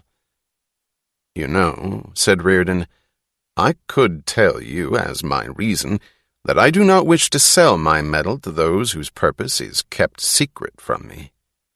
I created that metal. It is my moral responsibility to know for what purpose I permit it to be used. Oh, but you don't have to worry about that, Mr. Reardon. We relieve you of the responsibility. Suppose I don't wish to be relieved of it. But that is an old-fashioned and purely theoretical attitude. I said I could name it as my reason, but I won't, because in this case I have another inclusive reason. I would not sell any Reardon metal to the State Science Institute for any purpose whatever, good or bad, secret or open. But why? Listen, said Reardon slowly. There might be some sort of justification for the savage societies in which a man had to expect that enemies could murder him at any moment, and had to defend himself as best he could. But there can be no justification for a society in which a man is expected to manufacture the weapons for his own murderers. I don't think it's advisable to use such words, Mr. Reardon. I don't think it's practical to think in such terms. After all, the government cannot in the pursuit of wide national policies, take cognizance of your personal grudge against some one particular institution. Then don't take cognizance of it. What do you mean? Don't come asking my reason. But, Mr. Reardon, we cannot let a refusal to obey the law pass unnoticed. What do you expect us to do? Whatever you wish. But this is totally unprecedented. Nobody has ever refused to sell an essential commodity to the government. As a matter of fact, the law does not permit you to refuse to sell your metal to any consumer, let alone the government. Well, why don't you arrest me, then? Mr. Reardon, this is an amicable discussion. Why speak of such things as arrests? Isn't that your ultimate argument against me? Why bring it up? Isn't it implied in every sentence of this discussion? Why name it? Why not? There was no answer. Are you trying to hide from me the fact that if it weren't for that trump card of yours, I wouldn't have allowed you to enter this office? But I'm not speaking of arrests. I am. I don't understand you, Mr. Reardon. I am not helping you to pretend that this is any sort of amicable discussion. It isn't. Now do what you please about it. There was a strange look on the man's face, bewilderment, as if he had no conception of the issue confronting him, and fear, as if he had always had full knowledge of it, and had lived in dread of exposure. Reardon felt a strange excitement. He felt as if he were about to grasp something he had never understood, as if he were on the trail of some discovery still too distant to know, except that it had the most immense importance he had ever glimpsed. "Mr. Reardon," said the man, "the government needs your metal. You have to sell it to us, because surely you realize that the government's plans cannot be held up by the matter of your consent." "A sale," said Reardon slowly, "requires the seller's consent." He got up and walked to the window. "I'll tell you what you can do." He pointed to the siding where ingots of Reardon metal were being loaded onto freight cars. "There's Reardon metal. Drive down there with your trucks, like any other looter, but without his risk, because I won't shoot you, as you know I can't. Take as much of the metal as you wish, and go. Don't try to send me payment. I won't accept it. Don't print out a check to me. It won't be cashed. If you want that metal, you have the guns to seize it. Go ahead." "Good God, Mr. Reardon, what would the public think?" It was an instinctive, involuntary cry. The muscles of Reardon's face moved briefly in a soundless laughter. Both of them had understood the implications of that cry. Reardon said evenly, in the grave, unstrained tone of finality, "You need my help to make it look like a sale. Like a safe, just, moral transaction. I will not help you." The man did not argue. He rose to leave. He said only, "You will regret the stand you've taken, Mr. Reardon." "I don't think so," said Reardon. He knew that the incident was not ended. He knew also that the secrecy of Project X was not the main reason why these people feared to make the issue public. He knew that he felt an odd, joyous, light-hearted self-confidence. He knew that these were the right steps down the trail he had glimpsed. Dagny lay stretched in an armchair of her living room, her eyes closed. This day had been hard, but she knew that she would see Hank Reardon tonight. The thought of it was like a lever lifting the weight of hours of senseless ugliness away from her. She lay still, content to rest with the single purpose of waiting quietly for the sound of the key in the lock. He had not telephoned her, but she had heard that he was in New York today for a conference with producers of copper, and he never left the city till next morning, nor spent a night in New York that was not hers. She liked to wait for him. She needed a span of time as a bridge between her days and his nights. The hours ahead, like all her nights with him, would be added, she thought, to that savings account of one's life where moments of time are stored in the pride of having been lived. The only pride of her workday was not that it had been lived, but that it had been survived. It was wrong, she thought. It was viciously wrong that one should ever be forced to say that about any hour of one's life. But she could not think of it now. She was thinking of him, of the struggle she had watched through the months behind them, his struggle for deliverance. She had known that she could help him win, but must help him in every way except in words. She thought of the evening last winter when he came in, took a small package from his pocket and held it out to her, saying, "I want you to have it." She opened it and stared in incredulous bewilderment at a pendant made of a single pear-shaped ruby that spurted a violent fire on the white satin of the jeweler's box. It was a famous stone, which only a dozen men in the world could properly afford to purchase. He was not one of them. "Hank, why?" "No special reason. I just wanted to see you wear it." "Oh, no, not a thing of this kind. Why waste it? I go so rarely to occasions where one has to dress. When would I ever wear it?" He looked at her, his glance moving slowly from her legs to her face. "I'll show you," he said. He led her to the bedroom. He took off her clothes without a word, in the manner of an owner undressing a person whose consent is not required. He clasped the pendant on her shoulders. She stood naked, the stone between her breasts, like a sparkling drop of blood. "Do you think a man should give jewelry to his mistress for any purpose but his own pleasure?" he asked. "This is the way I want you to wear it. Only for me. I like to look at it. It's beautiful." She laughed. It was a soft, low, breathless sound. She could not speak or move, only nod silently in acceptance and obedience. She nodded several times, her hair swaying with the wide, circular movement of her head, then hanging still as she kept her head bowed to him. She dropped down on the bed. She lay stretched lazily, her head thrown back, her arms at her sides, palms pressed to the rough texture of the bedspread, one leg bent, the long line of the other extended across the dark blue linen of the spread, the stone glowing like a wound in the semi-darkness, throwing a star of rays against her skin.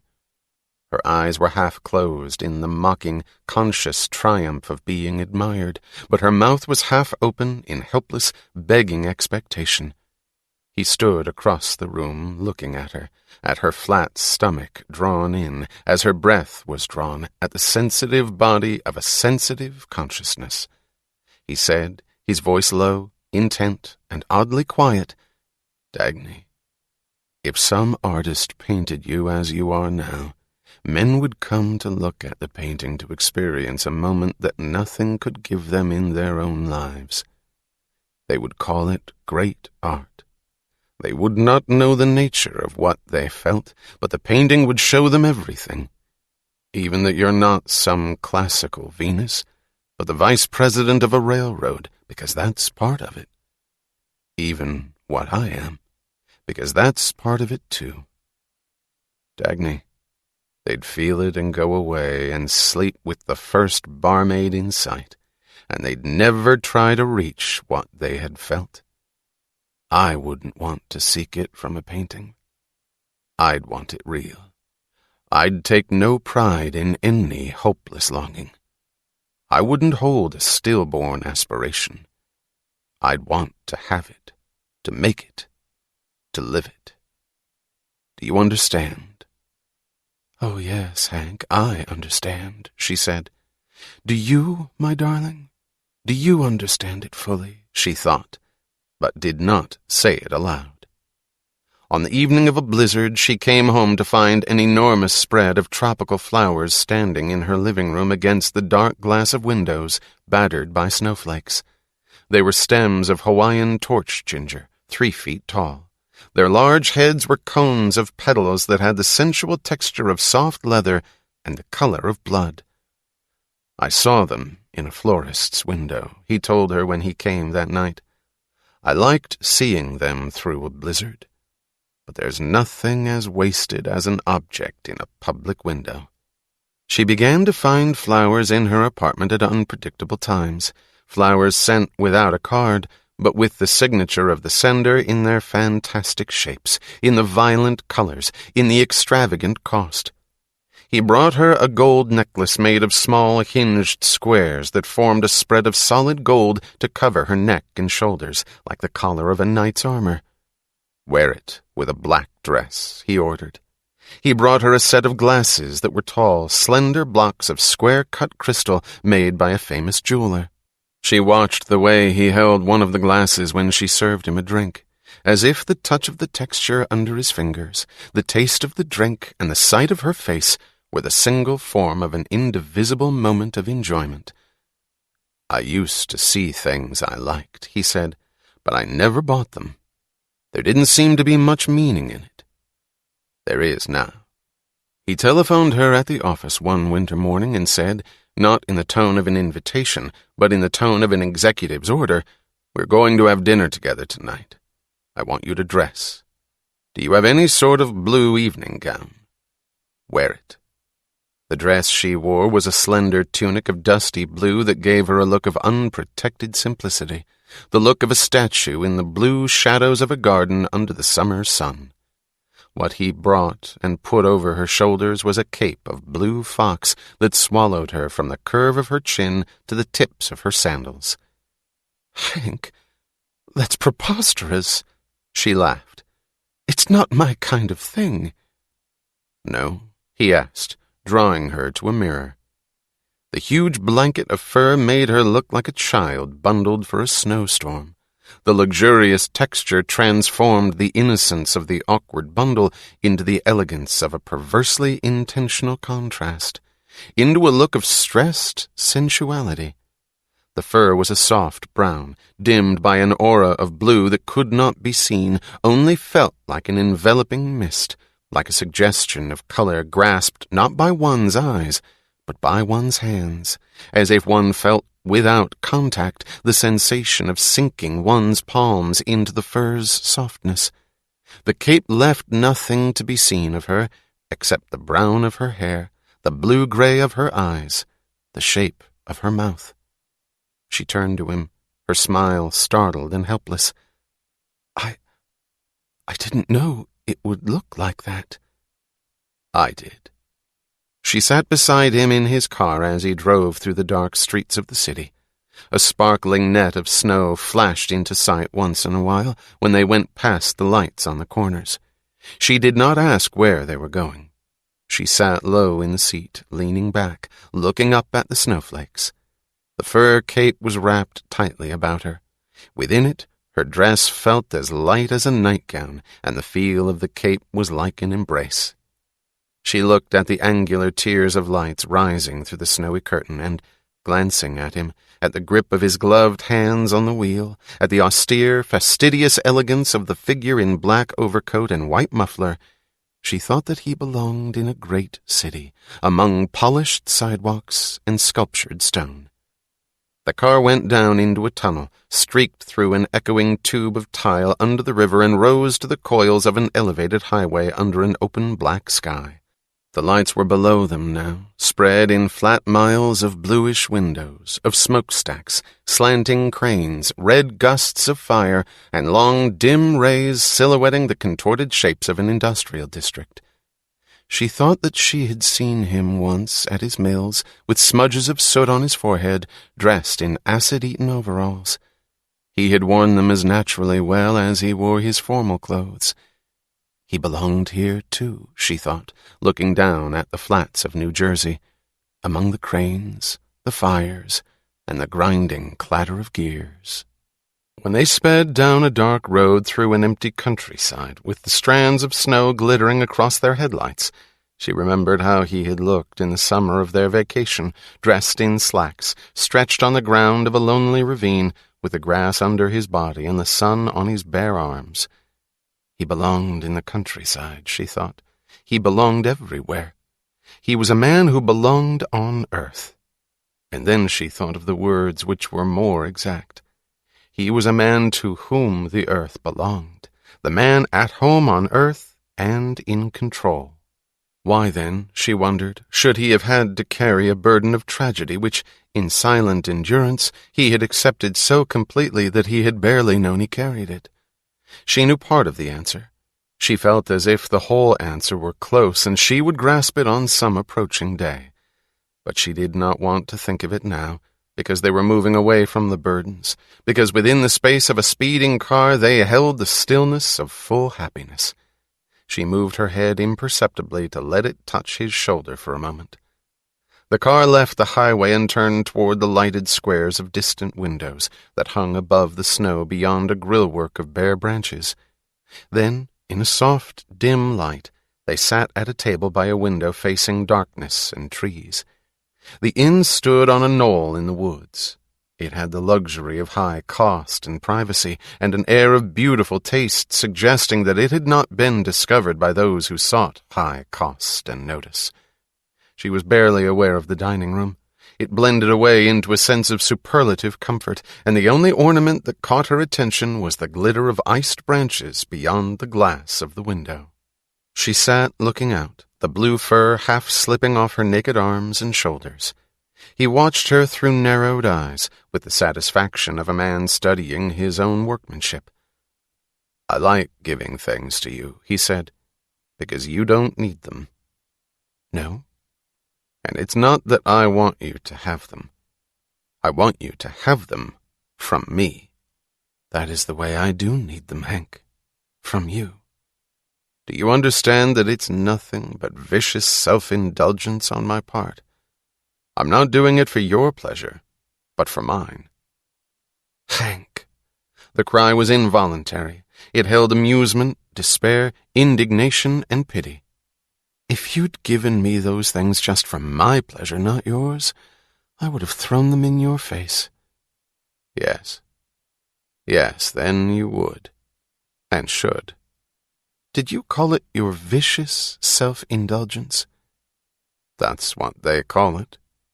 "Oh, yes, that's what they call it. What do you call it, Hank?" "I don't know," he said indifferently, and went on intently. "I know only that if it's vicious, then let me be damned for it. But that's what I want to do more than anything else on earth." She did not answer. She sat looking straight at him with a faint smile, as if asking him to listen to the meaning of his own words. "I've always wanted to enjoy my wealth," he said. "I didn't know how to do it. I didn't even have time to know how much I wanted to. But I knew that all the steel I poured came back to me as liquid gold, and the gold was meant to harden into any shape I wished, and it was I who had to enjoy it. Only I couldn't. I couldn't find any purpose for it. I've found it now. It's I who have produced that wealth, and it's I who am going to let it buy for me every kind of pleasure I want, including the pleasure of seeing how much I'm able to pay for, including the preposterous feat of turning you into a luxury object." "But I'm a luxury object that you've paid for long ago," she said. She was not smiling. "How?" "By means of the same values with which you paid for your mills." She did not know whether he understood it with that full, luminous finality which is a thought named in words, but she knew that what he felt in that moment was understanding. She saw the relaxation of an invisible smile in his eyes. "I've never despised luxury," he said, "yet I've always despised those who enjoyed it. I looked at what they called their pleasures, and it seemed so miserably senseless to me, after what I felt at the mills.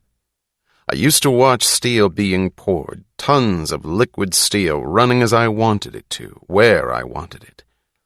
And then I'd go to a banquet, and I'd see people who sat trembling in awe before their own gold dishes and lace tablecloths, as if their dining room were the master and they were just objects serving it, objects created by their diamond shirt studs and necklaces, not the other way around.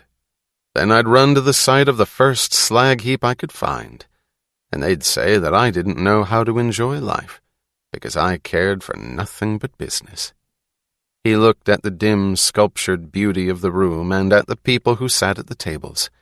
They sat in a manner of self-conscious display, as if the enormous cost of their clothes and the enormous care of their grooming should have fused into splendor, but didn't. Their faces had a look of rancorous anxiety. Dagny, look at those people. They're supposed to be the playboys of life, the amusement seekers and luxury lovers. They sit there, waiting for this place to give them meaning, not the other way around. But they're always shown to us as the enjoyers of material pleasures, and then we're taught that enjoyment of material pleasures is evil. Enjoyment? Are they enjoying it? Isn't there some sort of perversion in what we're taught? Some error that's vicious and very important? Yes, Hank. Very vicious, and very, very important. They are the playboys, while we're just tradesmen, you and I. Do you realize that we're much more capable of enjoying this place than they can ever hope to be? Yes. He said slowly, in the tone of a quotation, "Why have we left it all to fools? It should have been ours." She looked at him, startled. He smiled. "I remember every word you said to me at that party. I didn't answer you then, because the only answer I had, the only thing your words meant to me, was an answer that you would hate me for, I thought. It was that I wanted you." He looked at her. "Dagny, you didn't intend it then. But what you were saying was that you wanted to sleep with me, wasn't it?" "Yes, Hank. Of course." He held her eyes, then looked away. They were silent for a long time.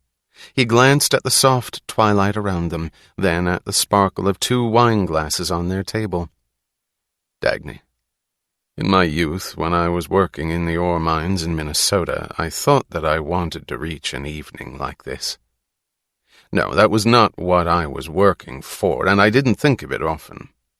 But once in a while, on a winter night, when the stars were out and it was very cold, when I was tired because I had worked 2 shifts and wanted nothing on earth except to lie down and fall asleep right there on the mine ledge, I thought that someday I would sit in a place like this, where 1 drink of wine would cost more than my day's wages, and I would have earned the price of every minute of it and of every drop and of every flower on the table, and I would sit there for no purpose but my own amusement."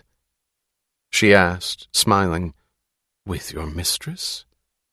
She saw the shot of pain in his eyes and wished desperately that she had not said it.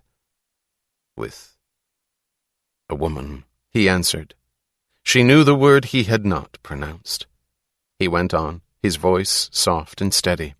"When I became rich and saw what the rich did for their amusement, I thought that the place I had imagined did not exist. I had not even imagined it too clearly. I did not know what it would be like, only what I would feel. I gave up expecting it years ago, but I feel it tonight." He raised his glass, looking at her. "Hank, I'd give up anything I've ever had in my life, except my being a luxury object of your amusement." He saw her hand trembling as she held her glass. He said evenly, "I know it, dearest." She sat shocked and still. He had never used that word before. He threw his head back and smiled the most brilliantly gay smile she had ever seen on his face. "Your first moment of weakness, Dagny," he said. She laughed and shook her head. He stretched his arm across the table and closed his hand over her naked shoulder, as if giving her an instant's support. Laughing softly, and as if by accident, she let her mouth brush against his fingers. It kept her face down for the one moment when he could have seen that the brilliance of her eyes was tears. When she looked up at him, her smile matched his, and the rest of the evening was their celebration, for all his years since the nights on the mine ledges, for all her years since the night of her first ball when, in desolate longing for an uncaptured vision of gaiety, she had wondered about the people who expected the lights and the flowers to make them brilliant. Isn't there, in what we're taught, some error that's vicious and very important? She thought of his words as she lay in an armchair of her living room on a dismal evening of spring, waiting for him to come. Just a little farther, my darling, she thought. Look a little farther and you'll be free of that error and of all the wasted pain you never should have had to carry.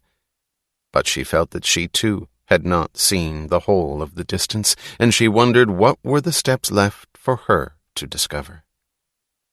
Walking through the darkness of the streets on his way to her apartment, Reardon kept his hands in his coat pockets and his arms pressed to his sides, because he felt that he did not want to touch anything or brush against anyone. He had never experienced it before, this sense of revulsion that was not aroused by any particular object, but seemed to flood everything around him, making the city seem sodden. He could understand disgust for any one thing, and he could fight that thing with the healthy indignation of knowing that it did not belong in the world. But this was new to him, this feeling that the world was a loathsome place where he did not want to belong. He had held a conference with the producers of copper, who had just been garroted by a set of directives that would put them out of existence in another year. He had had no advice to give them, no solution to offer. His ingenuity, which had made him famous as the man who would always find a way to keep production going, had not been able to discover a way to save them. But they had all known that there was no way. Ingenuity was a virtue of the mind, and in the issue confronting them, the mind had been discarded as irrelevant long ago. It's a deal between the boys in Washington and the importers of copper, one of the men had said. Mainly Danconia copper. This was only a small, extraneous stab of pain, he thought, a feeling of disappointment in an expectation he had never had the right to expect. He should have known that this was just what a man like Francisco d'Anconia would do, and he wondered angrily why he felt as if a bright, brief flame had died somewhere in a lightless world.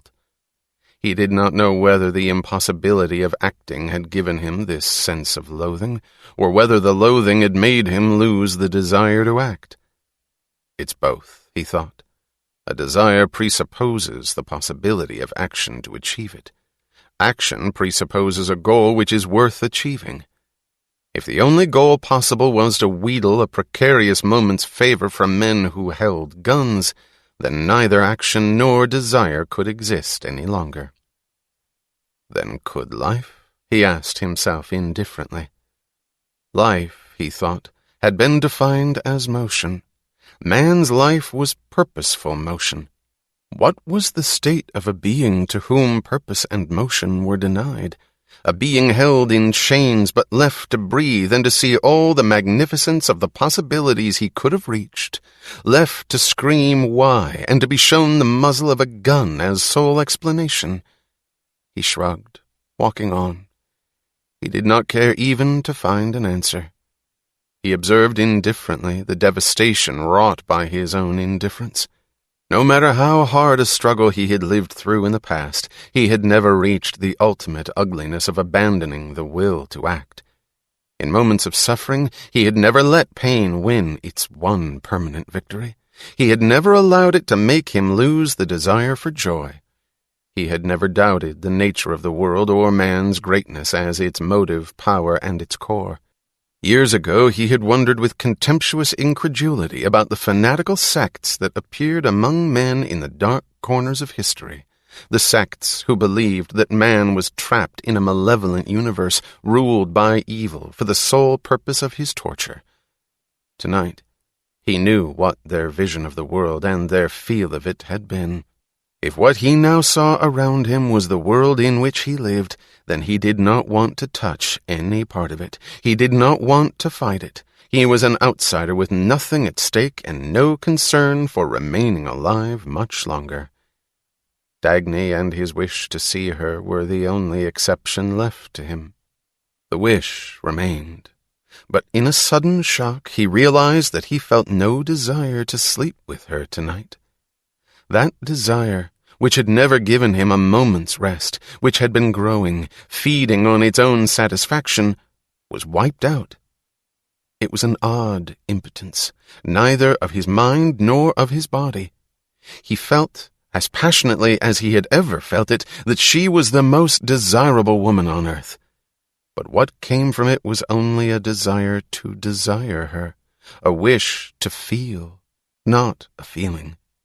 The sense of numbness seemed impersonal, as if its root were neither in him nor in her, as if it were the act of sex that now belonged to a realm which he had left.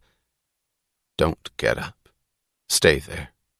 It's so obvious that you've been waiting for me that I want to look at it longer. He said it from the doorway of her apartment, seeing her stretched in an armchair, seeing the eager little jolt that threw her shoulders forward as she was about to rise. He was smiling. He noted, as if some part of him were watching his reactions with detached curiosity, that his smile and his sudden sense of gaiety were real. He grasped a feeling that he had always experienced but never identified because it had always been absolute and immediate, a feeling that forbade him ever to face her in pain. It was much more than the pride of wishing to conceal his suffering. It was the feeling that suffering must not be granted recognition in her presence, that no form of claim between them should ever be motivated by pain and aimed at pity. It was not pity that he brought here or came here to find. "Do you still need proof that I'm always waiting for you?" she asked, leaning obediently back in her chair. Her voice was neither tender nor pleading, but bright and mocking. "Dagny, why is it that most women would never admit that, but you do?" "Because they're never sure that they ought to be wanted. I am." "I do admire self-confidence." "Self-confidence was only one part of what I said, Hank." "What's the whole?" "Confidence of my value and yours." He glanced at her as if catching the spark of a sudden thought, and she laughed, adding, "I wouldn't be sure of holding a man like Orrin Boyle, for instance. He wouldn't want me at all. You would." "Are you saying," he asked slowly, "that I rose in your estimation when you found that I wanted you?" "Of course." "That's not the reaction of most people to being wanted." "It isn't." "Most people feel that they rise in their own eyes if others want them." "I feel that others live up to me if they want me. And that is the way you feel too, Hank, about yourself, whether you admit it or not." "That's not what I said to you then on that first morning," he thought, looking down at her. She lay stretched out lazily, her face blank, but her eyes bright with amusement. He knew that she was thinking of it, and that she knew he was. He smiled, but said nothing else. As he sat half-stretched on the couch, watching her across the room, he felt at peace, as if some temporary wall had risen between him and the things he had felt on his way here. He told her about his encounter with a man from the State Science Institute because, even though he knew that the event held danger, an odd glowing sense of satisfaction still remained from it in his mind. He chuckled at her look of indignation. "Don't bother being angry at them," he said. "It's no worse than all the rest of what they're doing every day." "Hank, do you want me to speak to Dr. Stadler about it?" "Certainly not." "He ought to stop it. He could at least do that much." I'd rather go to jail. Dr. Stadler, you're not having anything to do with him, are you? I saw him a few days ago. Why? In regard to the motor. The motor. He said it slowly, in a strange way, as if the thought of the motor had suddenly brought back to him a realm he had forgotten. Dagny. The man who invented that motor. He did exist, didn't he? Why, of course. What do you mean? I mean only that it's a pleasant thought, isn't it? Even if he's dead now, he was alive once. So alive that he designed that motor. What's the matter, Hank? Nothing. Tell me about the motor. She told him about her meeting with Dr. Stadler. She got up and paced the room while speaking.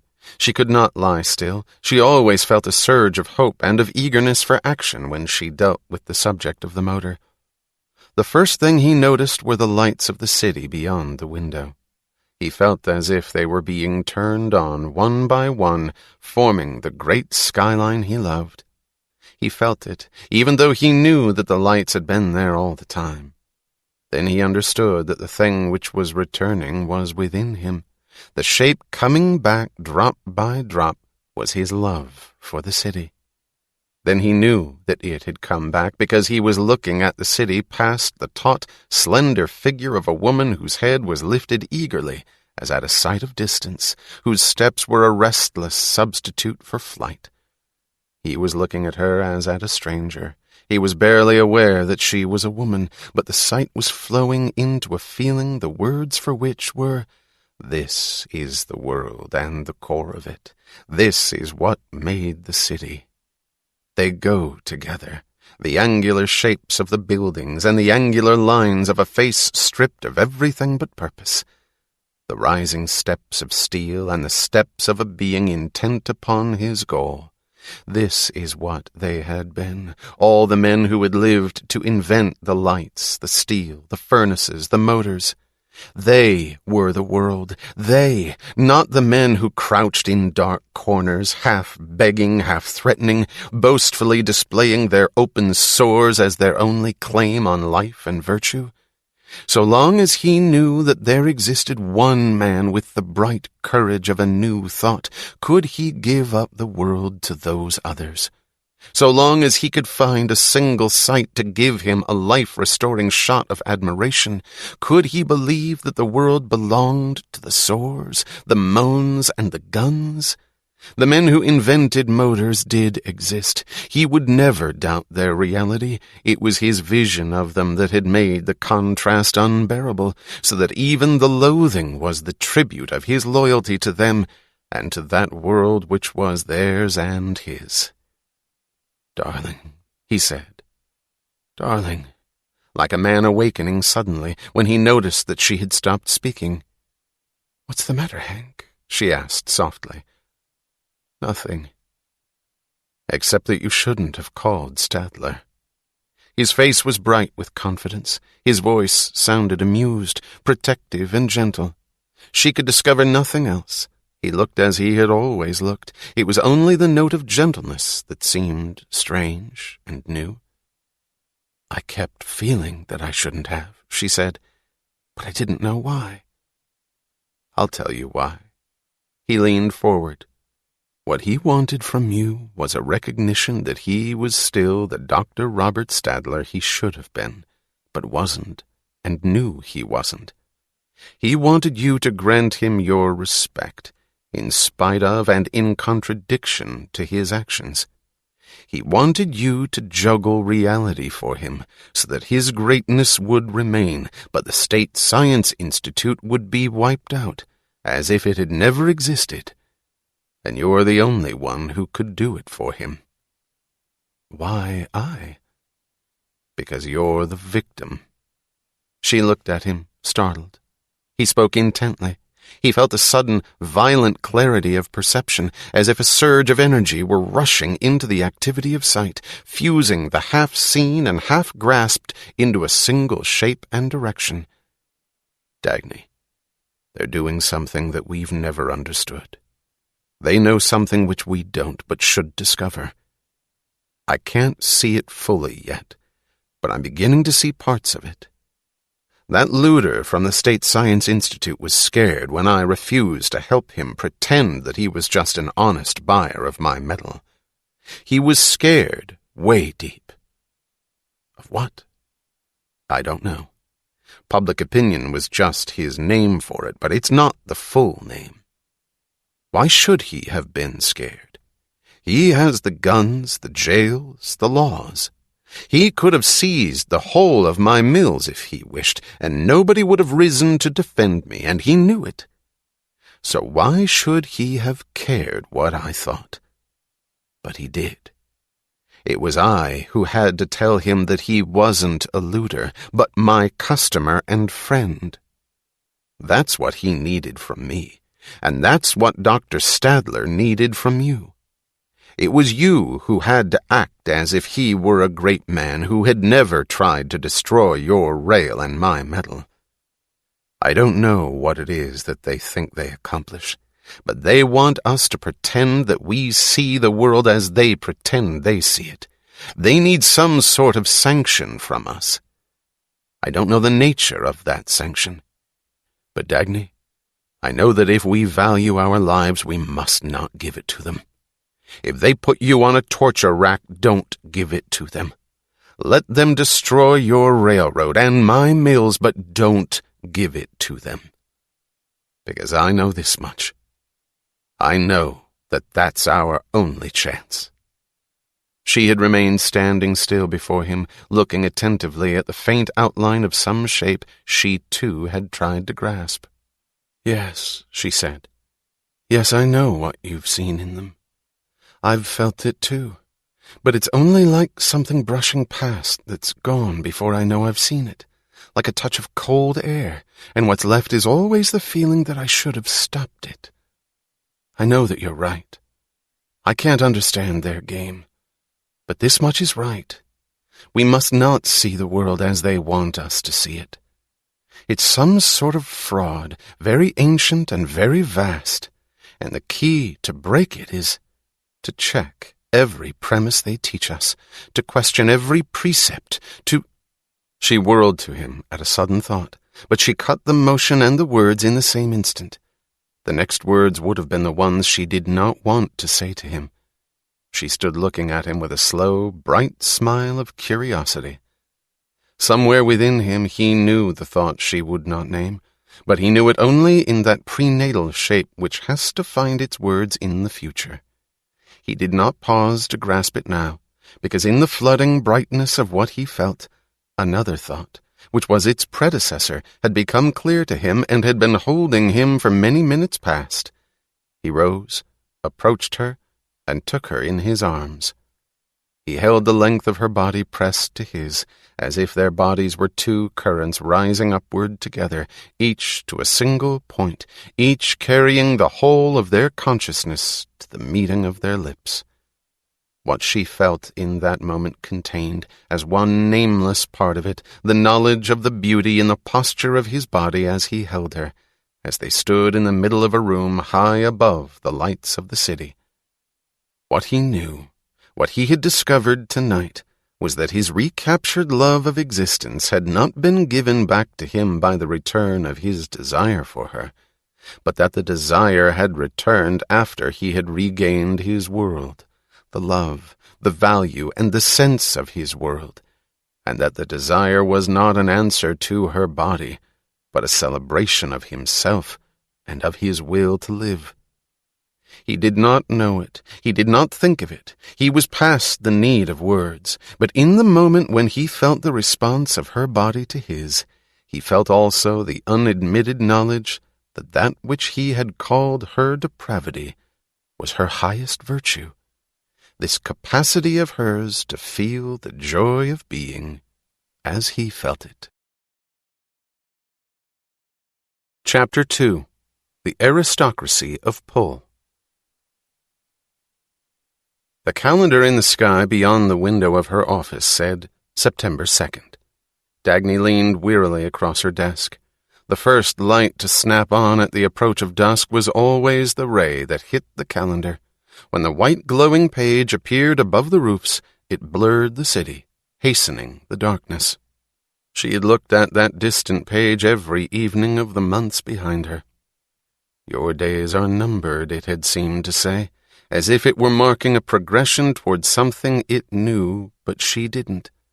Once it had clocked her race to build the John Galt line. Now it was clocking her race against an unknown destroyer. One by one, the men who had built new towns in Colorado had departed into some silent unknown from which no voice or person had yet returned. The towns they had left were dying. Some of the factories they built had remained ownerless and locked. Others had been seized by the local authorities. The machines in both stood still. She had felt as if a dark map of Colorado were spread before her like a traffic control panel, with a few lights scattered through its mountains. One after another the lights had gone out. One after another the men had vanished. There had been a pattern about it which she felt but could not define. She had become able to predict almost with certainty who would go next and when. She was unable to grasp the why. Of the men who had once greeted her descent from the cab of an engine on the platform of Wyatt Junction, only Ted Nielsen was left, still running the plant of Nielsen Motors. "Ted, you won't be the next one to go?" she had asked him on his recent visit to New York. She had asked it, trying to smile. He had answered grimly, "I hope not." "What do you mean you hope? Aren't you sure?" He had said slowly, heavily, "Dagny, I've always thought that I'd rather die than stop working. But so did the men who are gone. It seems impossible to me that I could ever want to quit. But a year ago it seemed impossible that they ever could. Those men were my friends. They knew what their going would do to us, the survivors. They would not have gone like that without a word, leaving to us the added terror of the inexplicable, unless they had some reason of supreme importance. A month ago, Roger Marsh of Marsh Electric told me that he'd have himself chained to his desk so that he wouldn't be able to leave it, no matter what ghastly temptation struck him. He was furious with anger at the men who'd left. He swore to me that he'd never do it. "And if it's something that I can't resist," he said, "I swear that I'll keep enough of my mind to leave you a letter and give you some hint of what it is, so that you won't have to rack your brain in the kind of dread we're both feeling now." That's what he swore. 2 weeks ago, he went. He left me no letter. Dagny, I can't tell what I'll do when I see it. Whatever it was that they saw when they went. It seemed to her that some destroyer was moving soundlessly through the country, and the lights were dying at his touch.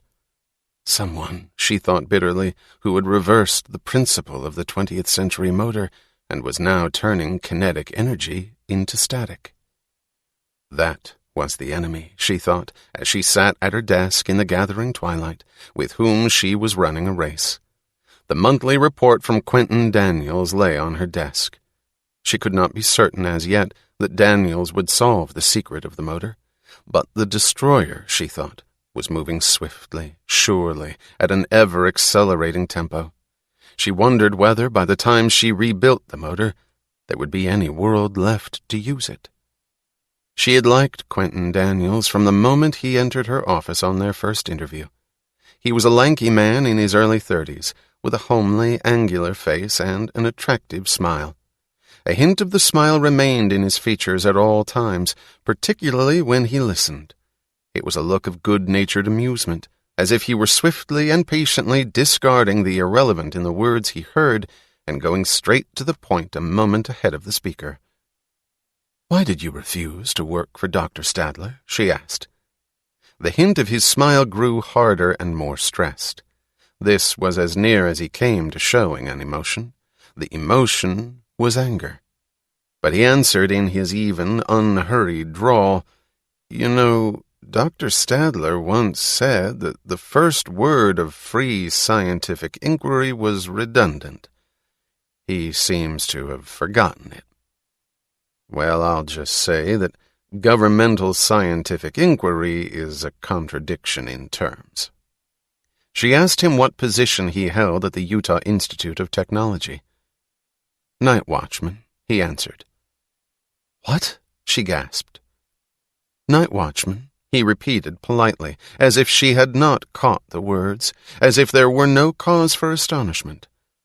Under her questioning, he explained that he did not like any of the scientific foundations left in existence, that he would have liked a job in the research laboratory of some big industrial concern, but which one of them can afford to undertake any long-range work nowadays, and why should they?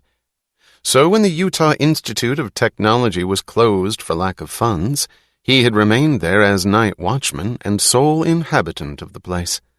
The salary was sufficient to pay for his needs, and the Institute's laboratory was there intact for his own private, undisturbed use. "So you're doing research work of your own?" "That's right." "For what purpose?" "For my own pleasure."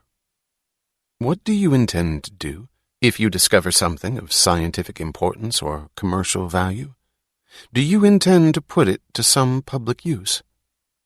"I don't know. I don't think so." "Haven't you any desire to be of service to humanity?" "I don't talk that kind of language, Miss Taggart." "I don't think you do either." She laughed. "I think we'll get along together, you and I." "We will." When she had told him the story of the motor, when he had studied the manuscript, he made no comment, but merely said that he would take the job on any terms she named. She asked him to choose his own terms. She protested in astonishment against the low monthly salary he quoted. "Miss Taggart," he said, "if there's something that I won't take, it's something for nothing. I don't know how long you might have to pay me, or whether you'll get anything at all in return.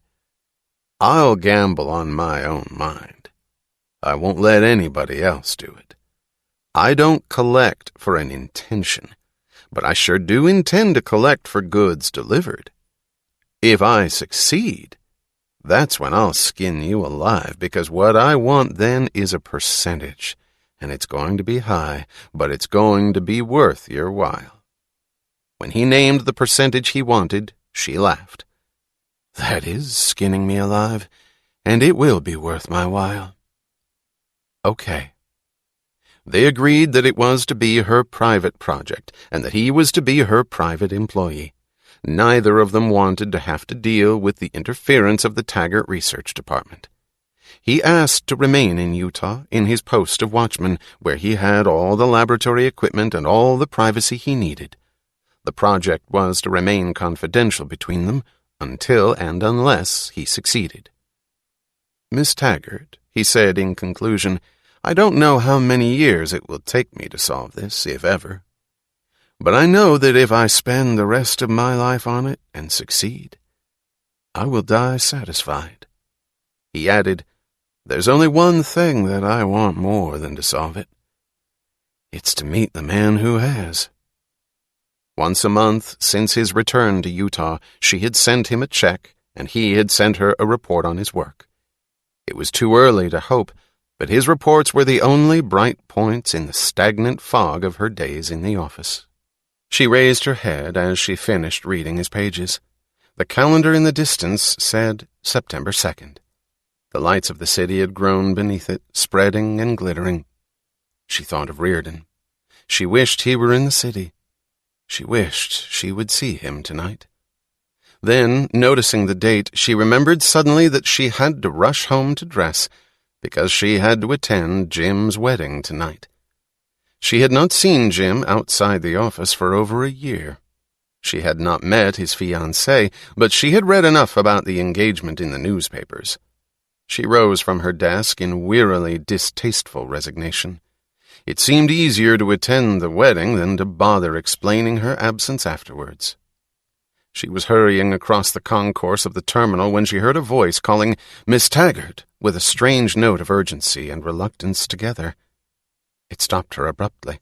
She took a few seconds to realize that it was the old man at the cigar stand who had called. "I've been waiting to catch sight of you for days, Miss Taggart.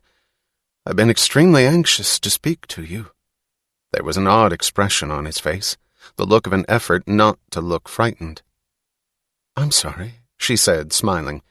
"I've been rushing in and out of the building all week and didn't have time to stop." He did not smile. "Miss Taggart, that cigarette with the $sign that you gave me some months ago, where did you get it?" She stood still for a moment. "I'm afraid that's a long, complicated story," she answered. "Have you any way of getting in touch with the person who gave it to you?" "I suppose so, though I'm not too sure. Why?" "Would he tell you where he got it?" "I don't know." "What makes you suspect that he wouldn't?" He hesitated, then asked, "Miss Taggart, what do you do when you have to tell someone something which you know to be impossible?" She chuckled. "The man who gave me the cigarette said that in such a case, one must check one's premises." "He did? About the cigarette?" "Well, no, not exactly. But why? What is it you have to tell me?" "Miss Taggart, I have inquired all over the world. I have checked every source of information in and about the tobacco industry. I have had that cigarette stub put through a chemical analysis. There is no plant that manufactures that kind of paper. The flavoring elements in that tobacco have never been used in any smoking mixture I could find. That cigarette was machine-made, but it was not made in any factory I know. And I know them all. Miss Taggart, to the best of my knowledge, that cigarette was not made anywhere on earth." Reardon stood by, watching absently while the waiter wheeled the dinner table out of his hotel room. Ken Danager had left. The room was half dark. By an unspoken agreement, they had kept the lights low during their dinner so that Danager's face would not be noticed and, perhaps, recognized by the waiters. They had had to meet furtively, like criminals who could not be seen together. They could not meet in their offices or in their homes, only in the crowded anonymity of a city, in his suite at the Wayne Falkland Hotel. There could be a fine of $10,000 and 10 years of imprisonment for each of them if it became known that he had agreed to deliver to Danager 4,000 tons of structural shapes of Reardon metal. They had not discussed that law at their dinner together, or their motives, or the risk they were taking. They had merely talked business.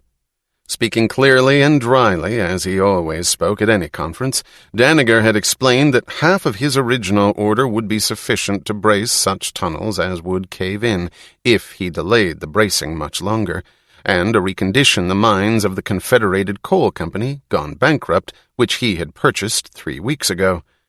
"It's an excellent property, but in rotten condition. They had a nasty accident there last month, cave-in and gas explosion. 40 men killed." He had added, in the monotone of reciting some impersonal statistical report, "The newspapers are yelling that coal is now the most crucial commodity in the country. They are also yelling that the coal operators are profiteering on the oil shortage. One gang in Washington is yelling that I am expanding too much and something should be done to stop me, because I am becoming a monopoly. Another gang in Washington is yelling that I am not expanding enough and something should be done to let the government seize my mines, because I am greedy for profits and unwilling to satisfy the public's need of fuel. At my present rate of profit, this Confederated coal property will bring back the money I spent on it in 47 years. I have no children. I bought it because there's one customer I don't dare leave without coal, and that's Taggart Transcontinental. I keep thinking of what would happen if the railroads collapsed." He had stopped, then added, "I don't know why I still care about that, but I do." Those people in Washington don't seem to have a clear picture of what that would be like. I have. Reardon had said, I'll deliver the medal. When you need the other half of your order, let me know. I'll deliver that too. At the end of the dinner, Daniger had said in the same precise, impassive tone, the tone of a man who knows the exact meaning of his words, if any employee of yours or mine discovers this and attempts private blackmail, I will pay it within reason. But I will not pay if he has friends in Washington.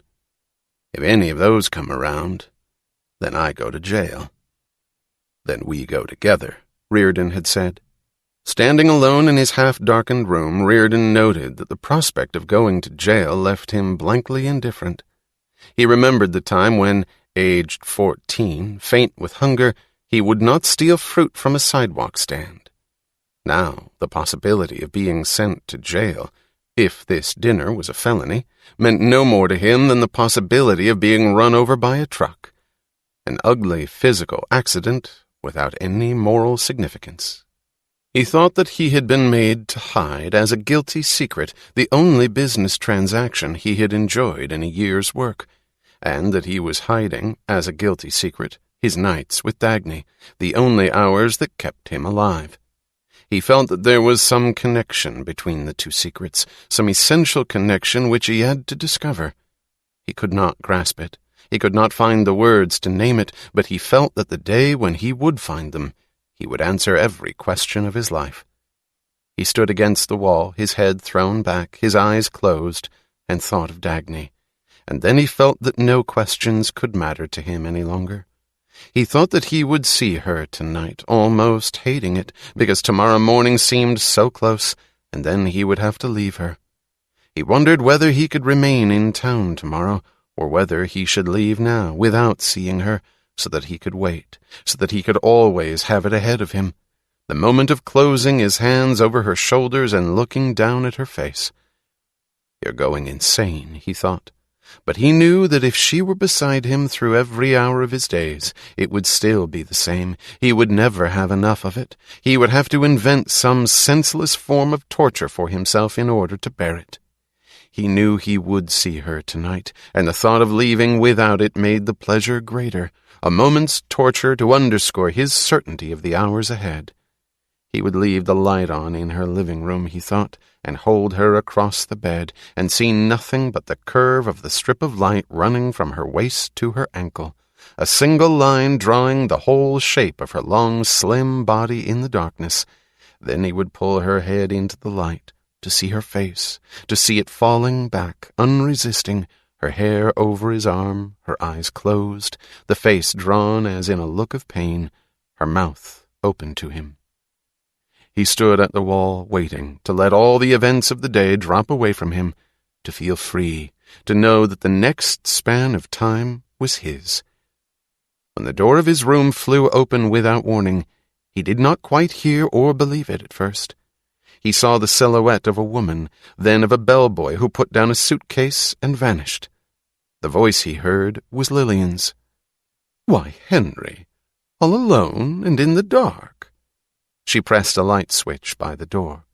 She stood there, fastidiously groomed, wearing a pale beige traveling suit that looked as if she had traveled under glass. She was smiling and pulling her gloves off with the air of having reached home. "Are you in for the evening, dear?" she asked. "Or were you going out?" He did not know how long a time passed before he answered, "What are you doing here?" "Why, don't you remember that Jim Taggart invited us to his wedding? It's tonight." "I didn't intend to go to his wedding." "Oh, but I did." "Why didn't you tell me this morning before I left?" "To surprise you, darling." She laughed gaily. "It's practically impossible to drag you to any social function, but I thought you might do it like this, on the spur of the moment, just to go out and have a good time, as married couples are supposed to. I thought you wouldn't mind it. You've been staying overnight in New York so often." He saw the casual glance thrown at him from under the brim of her fashionably tilted hat. He said nothing. "Of course I was running a risk," she said. "You might have been taking somebody out to dinner." He said nothing. Or were you perhaps intending to return home tonight? No. Did you have an engagement for this evening? No. Fine. She pointed at her suitcase. I brought my evening clothes. Will you bet me a corsage of orchids that I can get dressed faster than you can? He thought that Dagny would be at her brother's wedding tonight. The evening did not matter to him any longer. I'll take you out, if you wish, he said, but not to that wedding. Oh, but that's where I want to go. It's the most preposterous event of the season, and everybody's been looking forward to it for weeks, all my friends. I wouldn't miss it for the world. There isn't any better show in town, nor better publicized. It's a perfectly ridiculous marriage, but just about what you'd expect from Jim Taggart. She was moving casually through the room, glancing around, as if getting acquainted with an unfamiliar place. I haven't been in New York for years, she said. Not with you, that is. Not on any formal occasion. He noticed the pause in the aimless wandering of her eyes, a glance that stopped briefly on a filled ashtray and moved on. He felt a stab of revulsion. She saw it in his face and laughed gaily. Oh, but darling, I'm not relieved. I'm disappointed. I did hope I'd find a few cigarette butts smeared with lipstick. He gave her credit for the admission of the spying, even if under cover of a joke. But something in the stressed frankness of her manner made him wonder whether she was joking. For the flash of an instant, he felt that she had told him the truth. He dismissed the impression because he could not conceive of it as possible. I'm afraid that you'll never be human, she said, so I'm sure that I have no rival. And if I have, which I doubt, darling, I don't think I'll worry about it, because if it's a person who's always available on call, without appointment, well, everybody knows what sort of a person that is. He thought that he would have to be careful. He had been about to slap her face. Lillian, I think you know, he said, that humor of this kind is more than I can stand.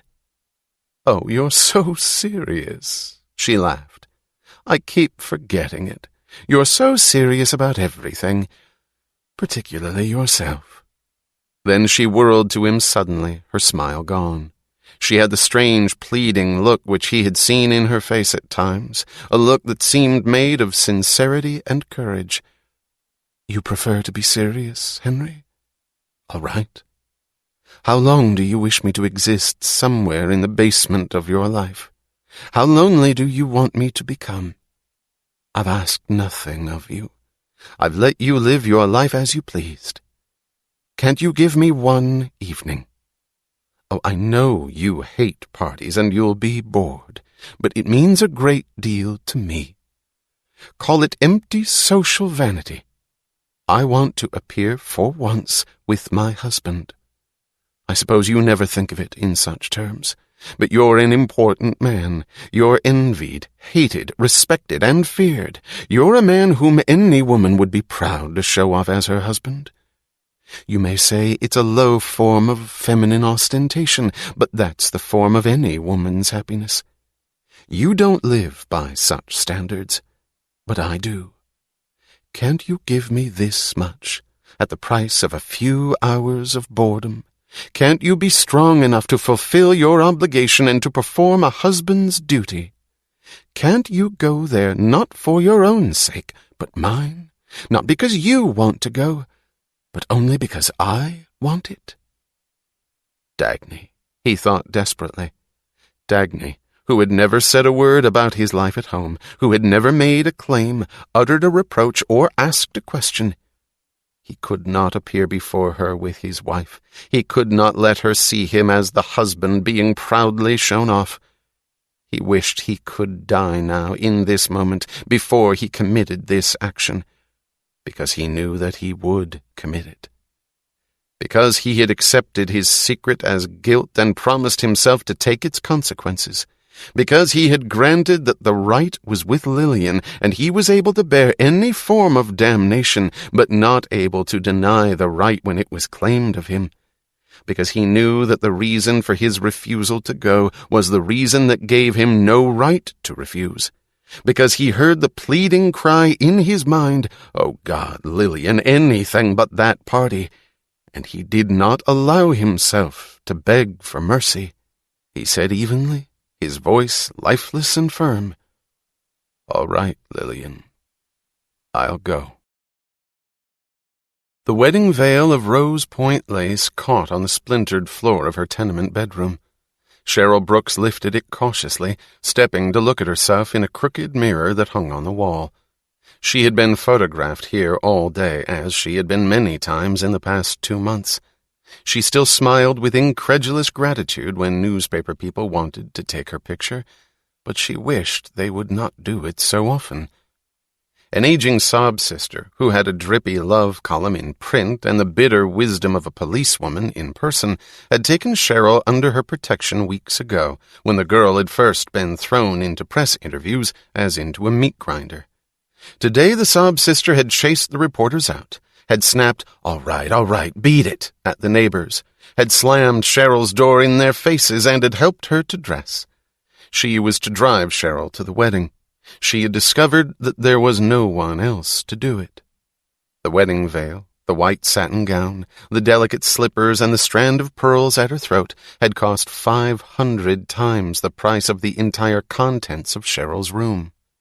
A bed took most of the room's space, and the rest was taken by a chest of drawers, one chair, and her few dresses hanging behind a faded curtain. The huge hoop skirt of the wedding gown brushed against the walls when she moved, her slender figure swaying above the skirt in the dramatic contrast of a tight, severe, long-sleeved bodice. The gown had been made by the best designer in the city.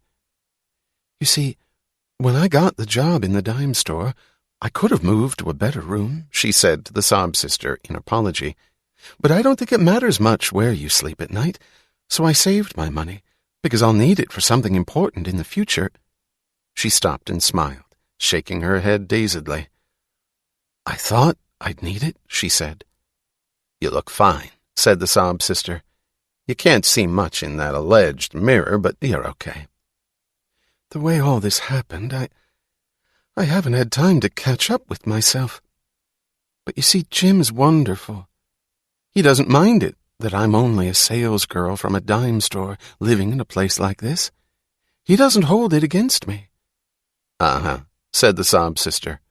Her face looked grim. Cheryl remembered the wonder of the first time Jim Taggart had come here.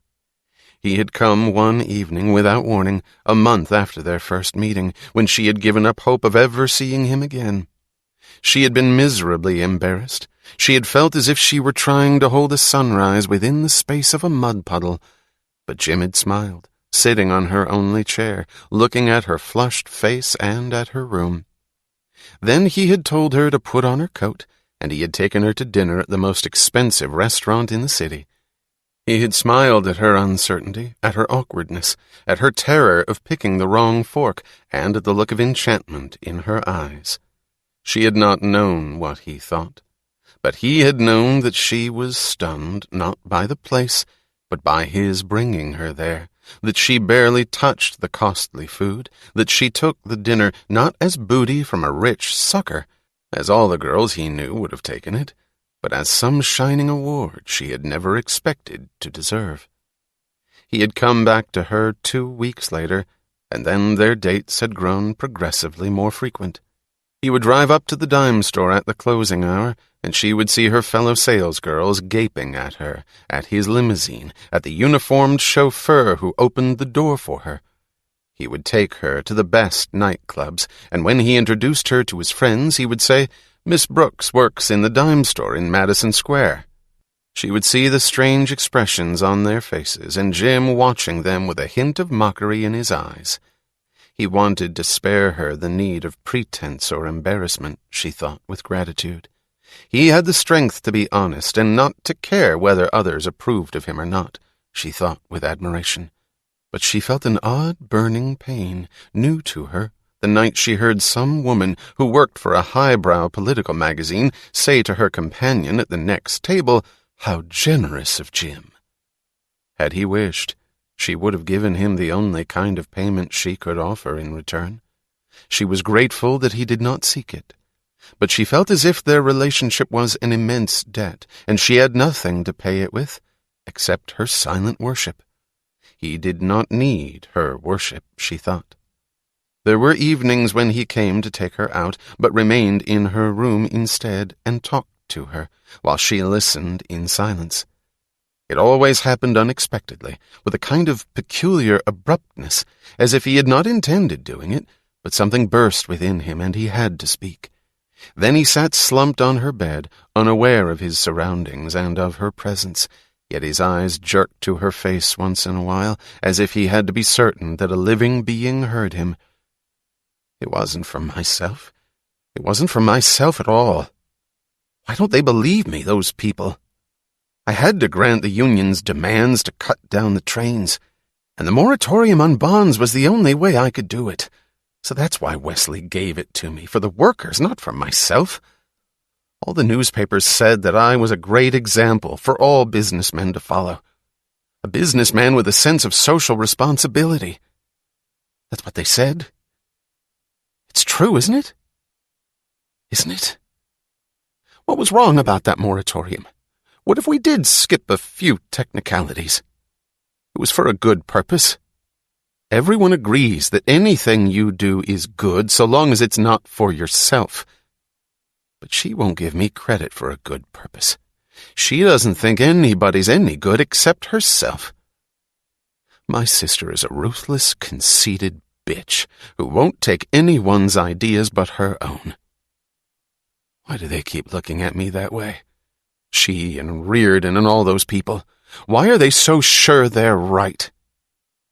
If I acknowledge their superiority in the material realm, why don't they acknowledge mine in the spiritual?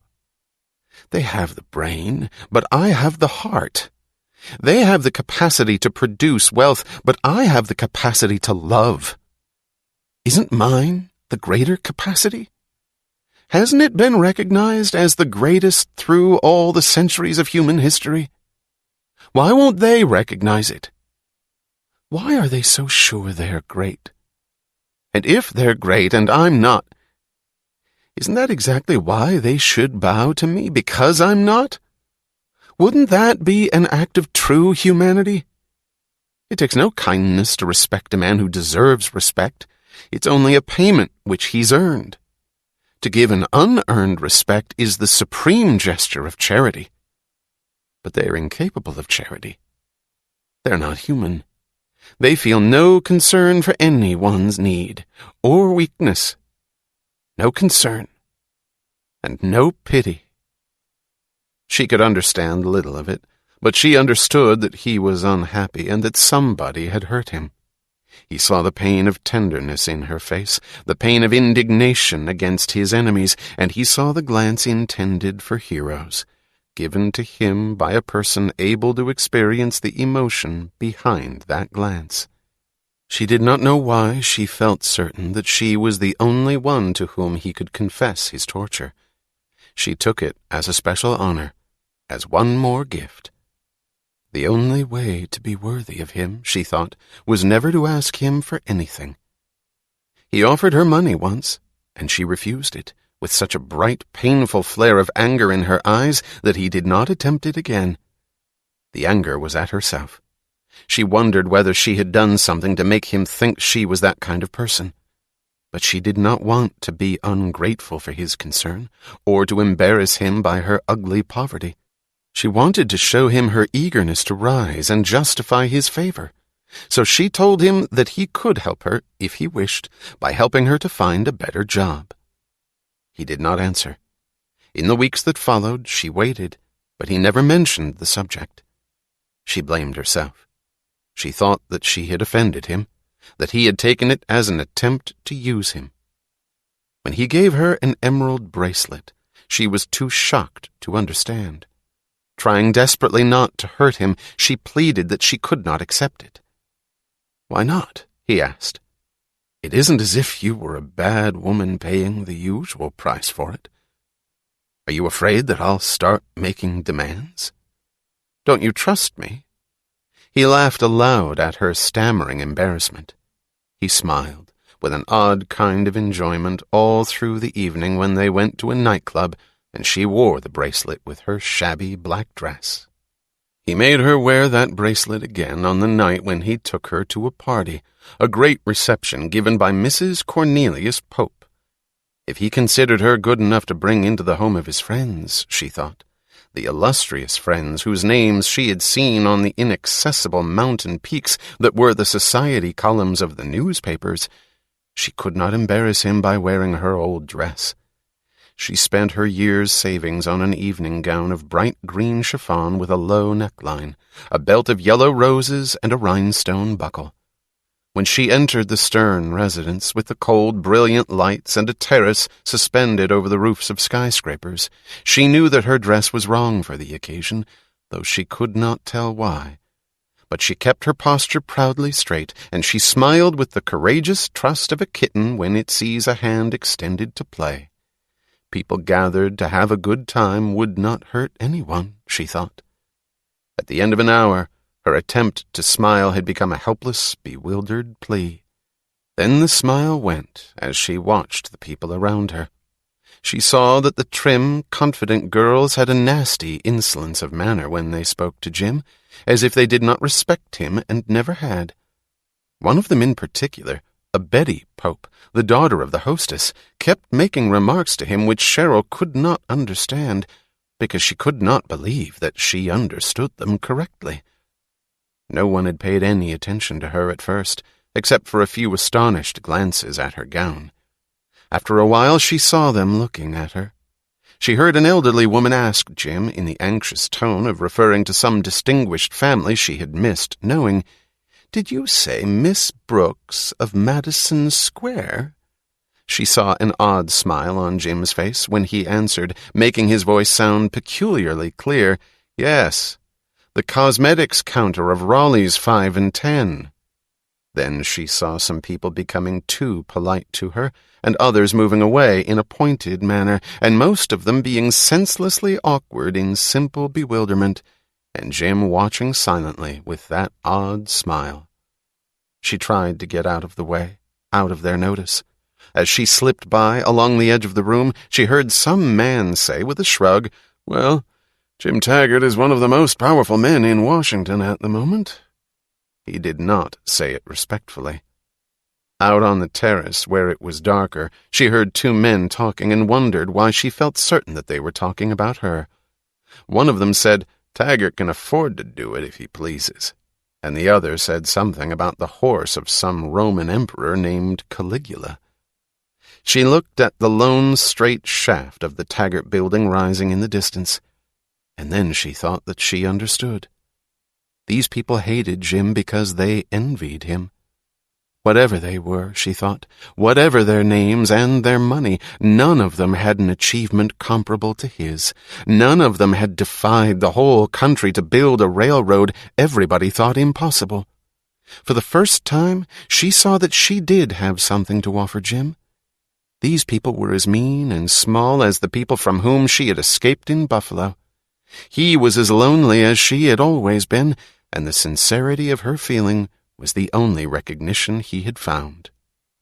Then she walked back into the ballroom, cutting straight through the crowd, and the only thing left of the tears she had tried to hold back in the darkness of the terrace was the fiercely luminous sparkle of her eyes.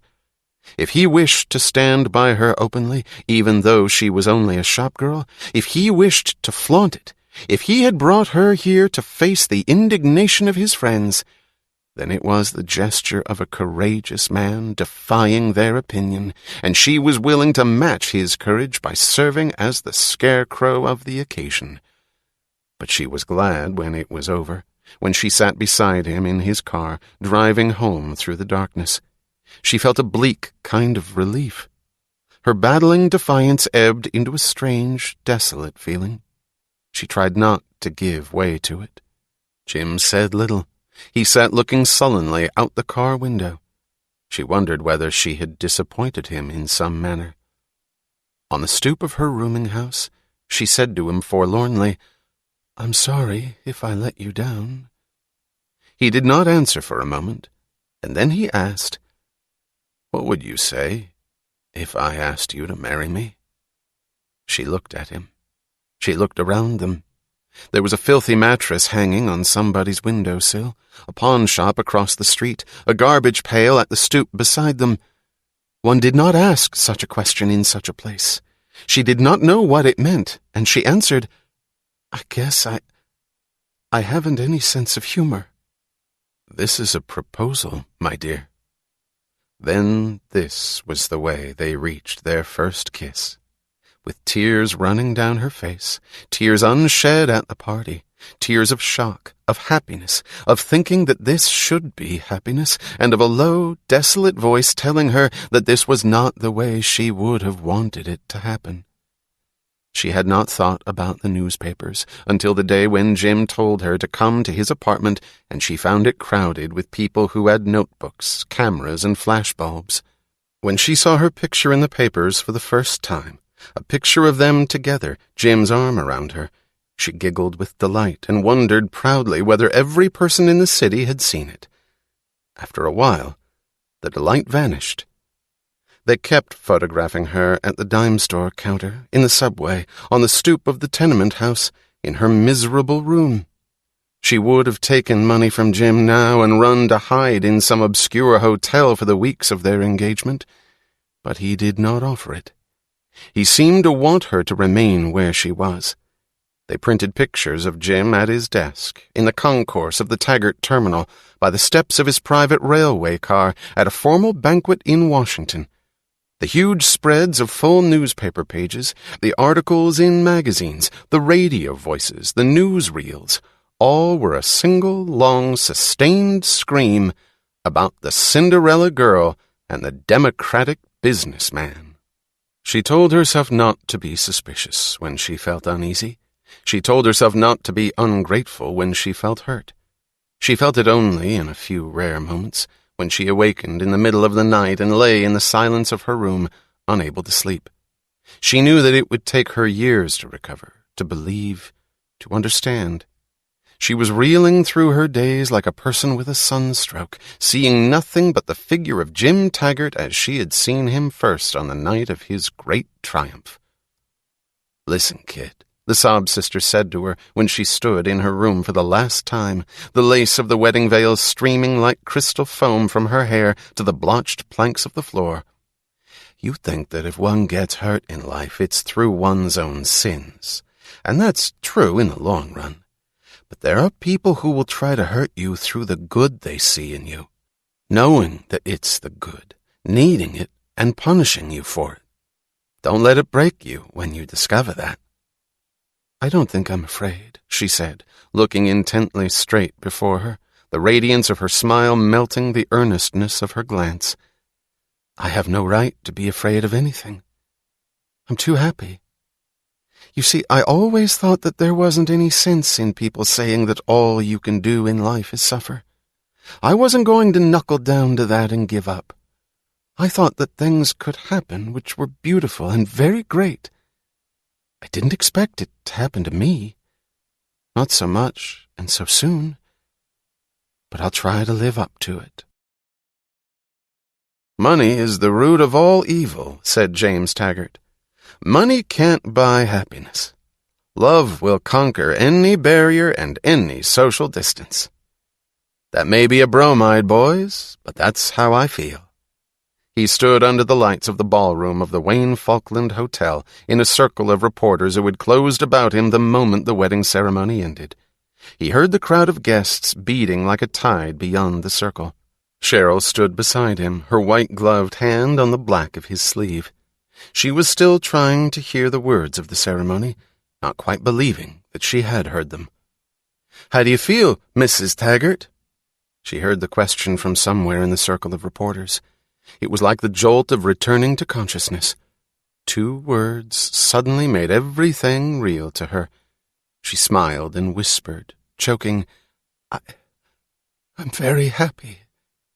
At opposite ends of the ballroom, Orrin Boyle, who seemed too stout for his full-dress clothes, and Bertram Scudder, who seemed too meager for his, surveyed the crowd of guests with the same thought, though neither of them admitted that he was thinking it. Orrin Boyle half told himself that he was looking for the faces of friends, and Bertram Scudder suggested to himself that he was gathering material for an article. But both, unknown to each other, were drawing a mental chart of the faces they saw, classifying them under two headings which, if named, would have read favor and fear. There were men whose presence signified a special protection extended to James Taggart, and men whose presence confessed a desire to avoid his hostility, those who represented a hand lowered to pull him up, and those who represented a back bent to let him climb. By the unwritten code of the day, nobody received or accepted an invitation from a man of public prominence except in token of one or the other of these motives. Those in the first group were, for the most part, youthful. They had come from Washington. Those in the second group were older.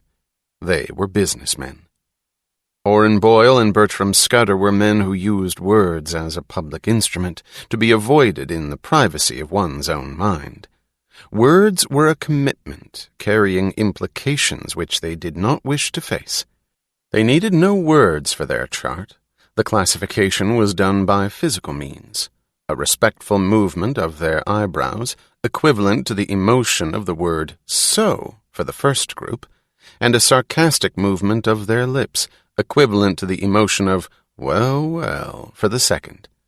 One face blew up the smooth working of their calculating mechanisms for a moment. When they saw the cold blue eyes and blonde hair of Hank Reardon, their muscles tore at the register of the second group in the equivalent of, oh boy. The sum of the chart was an estimate of James Taggart's power. It added up to an impressive total.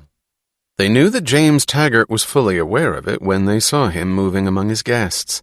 He walked briskly, in a Morse code pattern of short dashes and brief stops, with a manner of faint irritation, as if conscious of the number of people whom his displeasure might worry. The hint of a smile on his face had a flavor of gloating, as if he knew that the act of coming to honor him was an act that disgraced the men who had come, as if he knew and enjoyed it. A tail of figures kept trailing and shifting behind him, as if their function were to give him the pleasure of ignoring them. Mr. Moen flickered briefly among the tail, and Dr. Pritchett, and Balfe Eubank. The most persistent one was Paul Larkin. He kept describing circles around Taggart, as if trying to acquire a suntan by means of an occasional ray, his wistful smile pleading to be noticed. Taggart's eyes swept over the crowd once in a while, swiftly and furtively, in the manner of a prowler's flashlight. This, in the muscular shorthand legible to Orrin Boyle, meant that Taggart was looking for someone and did not want anyone to know it. The search ended when Eugene Lawson came to shake Taggart's hand and to say, his wet lower lip twisting like a cushion to soften the blow, "Mr. Mouch couldn't come, Jim. Mr. Mouch is so sorry. He had a special plane chartered, but at the last minute things came up. Crucial national problems, you know." Taggart stood still, did not answer, and frowned. Orrin Boyle burst out laughing. Taggart turned to him so sharply that the others melted away without waiting for a command to vanish. "What do you think you're doing?" snapped Taggart. "Having a good time, Jimmy. Just having a good time," said Boyle. "Wesley is your boy, wasn't he?" "I know somebody who's my boy, and he'd better not forget it." "Who? Larkin?" "Well, no, I don't think you're talking about Larkin. And if it's not Larkin that you're talking about, why then I think you ought to be careful in your use of the possessive pronouns. I don't mind the age classification. I know I look young for my years, but I'm just allergic to pronouns." "That's very smart, but you're going to get too smart one of these days." "If I do, you just go ahead and make the most of it, Jimmy. If. The trouble with people who overreach themselves is that they have short memories. You'd better remember who got reared in metal choked off the market for you. Why, I remember who promised to. That was the party who then pulled every string he could lay his hands on to try to prevent that particular directive from being issued, because he figured he might need rail of reared in metal in the future.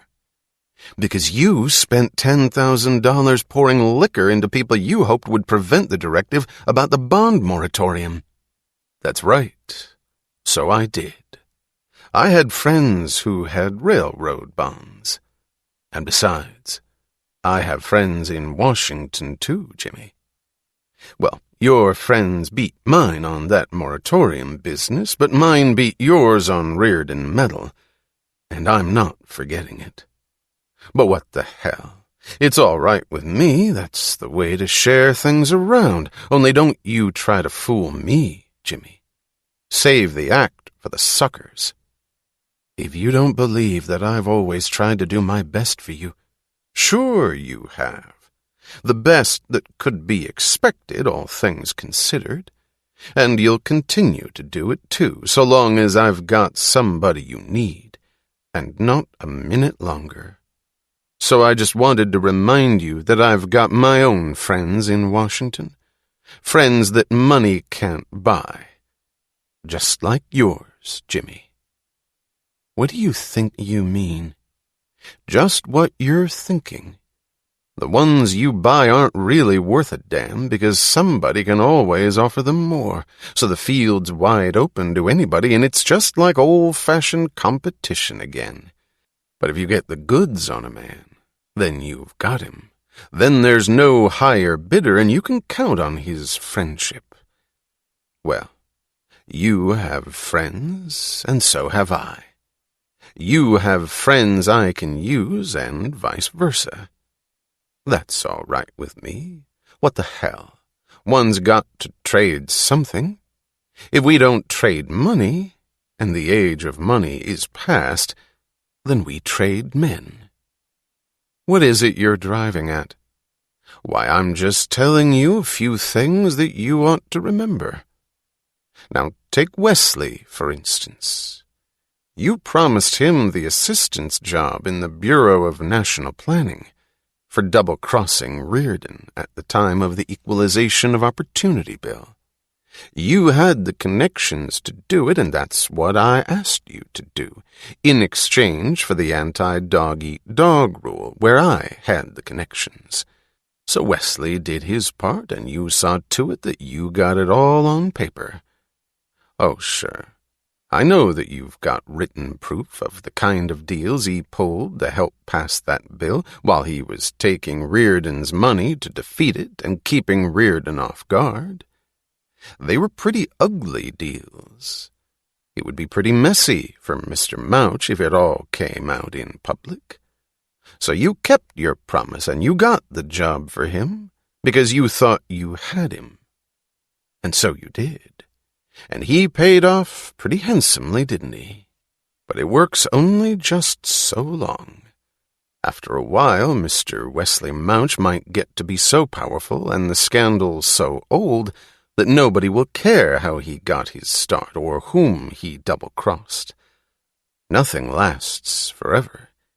Wesley was Reardon's man, and then he was your man, and he might be somebody else's man tomorrow. Are you giving me a hint? Why, no. I'm giving you a friendly warning. We're old friends, Jimmy, and I think that that's what we ought to remain. I think we can be very useful to each other, you and I, if you don't start getting the wrong ideas about friendship. Me, I believe in a balance of power. Did you prevent Mouch from coming here tonight? Well, maybe I did and maybe I didn't. I'll let you worry about it. That's good for me if I did, and still better if I didn't. Cheryl's eyes followed James Taggart through the crowd. The faces that kept shifting and gathering around her seemed so friendly, and their voices were so eagerly warm that she felt certain there was no malice anywhere in the room. She wondered why some of them talked to her about Washington in a hopeful, confidential manner of half-sentences, half-hints, as if they were seeking her help for something secret she was supposed to understand.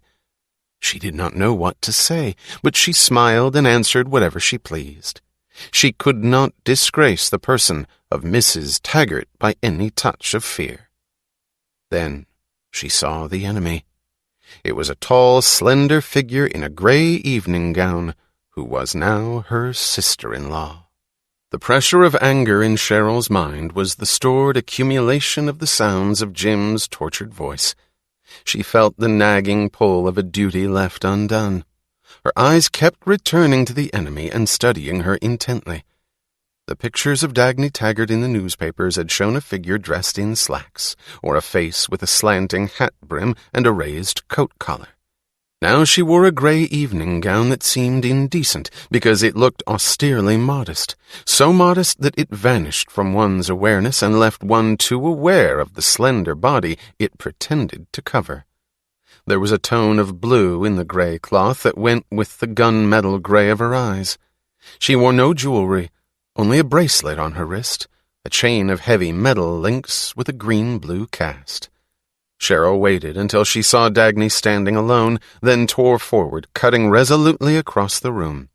She looked at close range into the gunmetal eyes that seemed cold and intense at once, the eyes that looked at her directly with a polite, impersonal curiosity. "There's something I want you to know," said Cheryl, her voice taut and harsh, "so that there won't be any pretending about it. I'm not going to put on the sweet relative act. I know what you've done to Jim and how you've made him miserable all his life. I'm going to protect him against you. I'll put you in your place. I'm Mrs. Taggart. I'm the woman in this family now." "That's quite all right," said Dagny. "I'm the man." Cheryl watched her walk away and thought that Jim had been right. This sister of his was a creature of cold evil who had given her no response, no acknowledgment, no emotion of any kind except a touch of something that looked like an astonished, indifferent amusement. Reardon stood by Lillian's side and followed her when she moved. She wished to be seen with her husband. He was complying. He did not know whether anyone looked at him or not. He was aware of no one around them, except the person whom he could not permit himself to see. The image still holding his consciousness was the moment when he had entered this room with Lillian and had seen Dagny looking at them. He had looked straight at her, prepared to accept any blow her eyes would choose to give him. Whatever the consequences to Lillian, he would have confessed his adultery publicly, there and in that moment, rather than commit the unspeakable act of evading Dagny's eyes, of closing his face into a coward's blankness, of pretending to her that he did not know the nature of his action. But there had been no blow. He knew every shade of sensation ever reflected in Dagny's face. He had known that she had felt no shock. He had seen nothing but an untouched serenity. Her eyes had moved to his as if acknowledging the full meaning of this encounter, but looking at him as she would have looked anywhere, as she looked at him in his office or in her bedroom. It had seemed to him that she had stood before them both, at the distance of a few steps, revealed to them as simply and openly as the gray dress revealed her body. She had bowed to them, the courteous movement of her head including them both. He had answered. He had seen Lillian's brief nod, and then he had seen Lillian moving away and realized that he had stood with his head bowed for a long moment. He did not know what Lillian's friends were saying to him or what he was answering. As a man goes, step by step, trying not to think of the length of a hopeless road, so he went moment by moment, keeping no imprint of anything in his mind. He heard snatches of Lillian's pleased laughter and a tone of satisfaction in her voice. After a while he noticed the women around him. They all seemed to resemble Lillian, with the same look of static grooming, with thin eyebrows plucked to a static lift and eyes frozen in static amusement. He noticed that they were trying to flirt with him, and that Lillian watched it as if she were enjoying the hopelessness of their attempts. This, then, he thought, was the happiness of feminine vanity which she had begged him to give her. These were the standards which he did not live by, but had to consider. He turned for escape to a group of men. He could not find a single straight statement in the conversation of the men. Whatever subject they seemed to be talking about never seemed to be the subject they were actually discussing. He listened like a foreigner who recognized some of the words but could not connect them into sentences. A young man with a look of alcoholic insolence staggered past the group and snapped, chuckling, "Learned your lesson, Reardon?" He did not know what the young rat had meant. Everybody else seemed to know it. They looked shocked and secretly pleased. Lillian drifted away from him, as if letting him understand that she did not insist upon his literal attendance. He retreated to a corner of the room where no one would see him or notice the direction of his eyes. Then he permitted himself to look at Dagny. He watched the grey dress, the shifting movement of the soft cloth when she walked, the momentary pauses sculptured by the cloth, the shadows and the light. He saw it as a bluish-grey smoke held shaped for an instant into a long curve that slanted forward to her knee and back to the tip of her sandal. He knew every facet the light would shape if the smoke were ripped away. He felt a murky, twisting pain. It was jealousy of every man who spoke to her. He had never felt it before, but he felt it here, where every one had the right to approach her, except himself. Then, as if a single sudden blow to his brain blasted a moment's shift of perspective, he felt an immense astonishment at what he was doing here and why. He lost for that moment all the days and dogmas of his past. His concepts, his problems, his pain were wiped out. He knew only, as from a great clear distance, that man exists for the achievement of his desires. And he wondered why he stood here. He wondered who had the right to demand that he waste a single irreplaceable hour of his life, when his only desire was to seize the slender figure in grey and hold her through the length of whatever time there was left for him to exist. In the next moment, he felt the shudder of recapturing his mind. He felt the tight, contemptuous movement of his lips pressed together in token of the words he cried to himself. "You made a contract once, now stick to it." And then he thought suddenly that in business transactions the courts of law did not recognize a contract wherein no valuable consideration had been given by one party to the other. He wondered what made him think of it. The thought seemed irrelevant. He did not pursue it.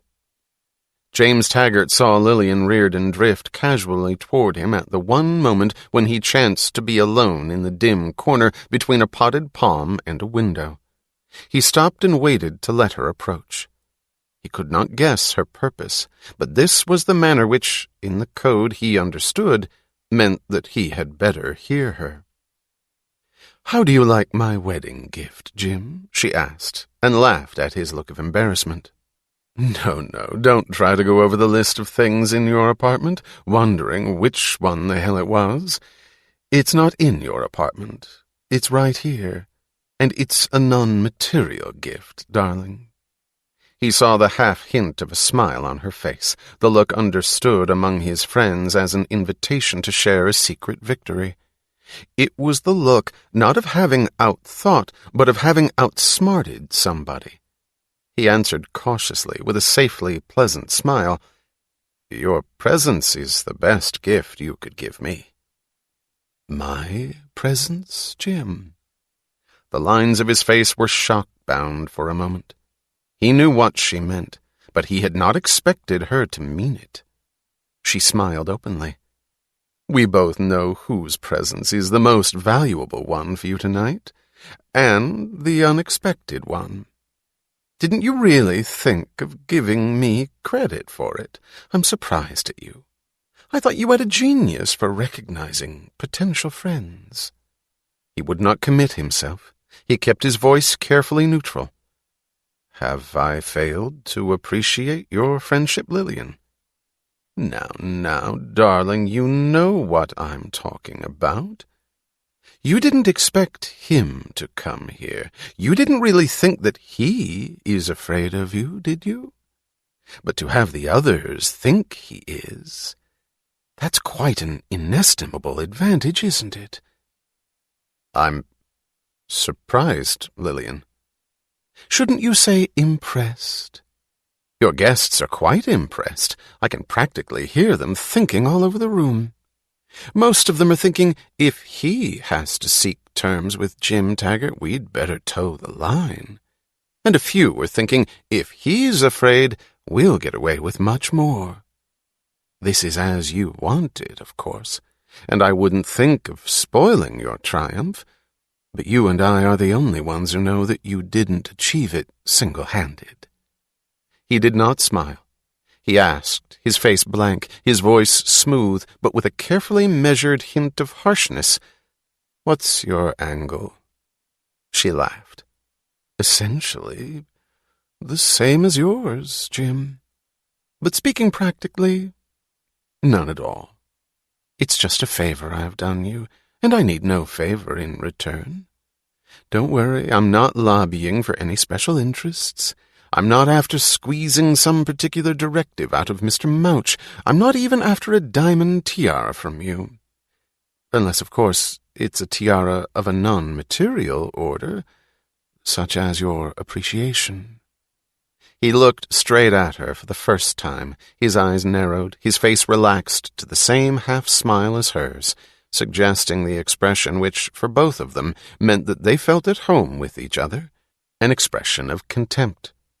"You know that I have always admired you, Lillian, as one of the truly superior women." "I'm aware of it."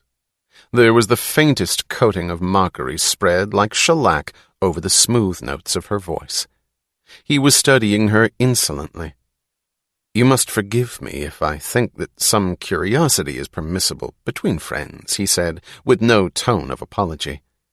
"I'm wondering from what angle you contemplate the possibility of certain financial burdens or losses which affect your own personal interests." She shrugged. "From the angle of a horsewoman, darling. If you had the most powerful horse in the world, you would keep it bridled down to the gait required to carry you in comfort, even though this meant the sacrifice of its full capacity, even though its top speed would never be seen and its great power would be wasted. You would do it, because if you let the horse go full blast, it would throw you off in no time. However, financial aspects are not my chief concern. Nor yours, Jim." "I did underestimate you," he said slowly. "Oh, well, that's an error I'm willing to help you correct. I know the sort of problem he presents to you. I know why you're afraid of him, as you have good reason to be.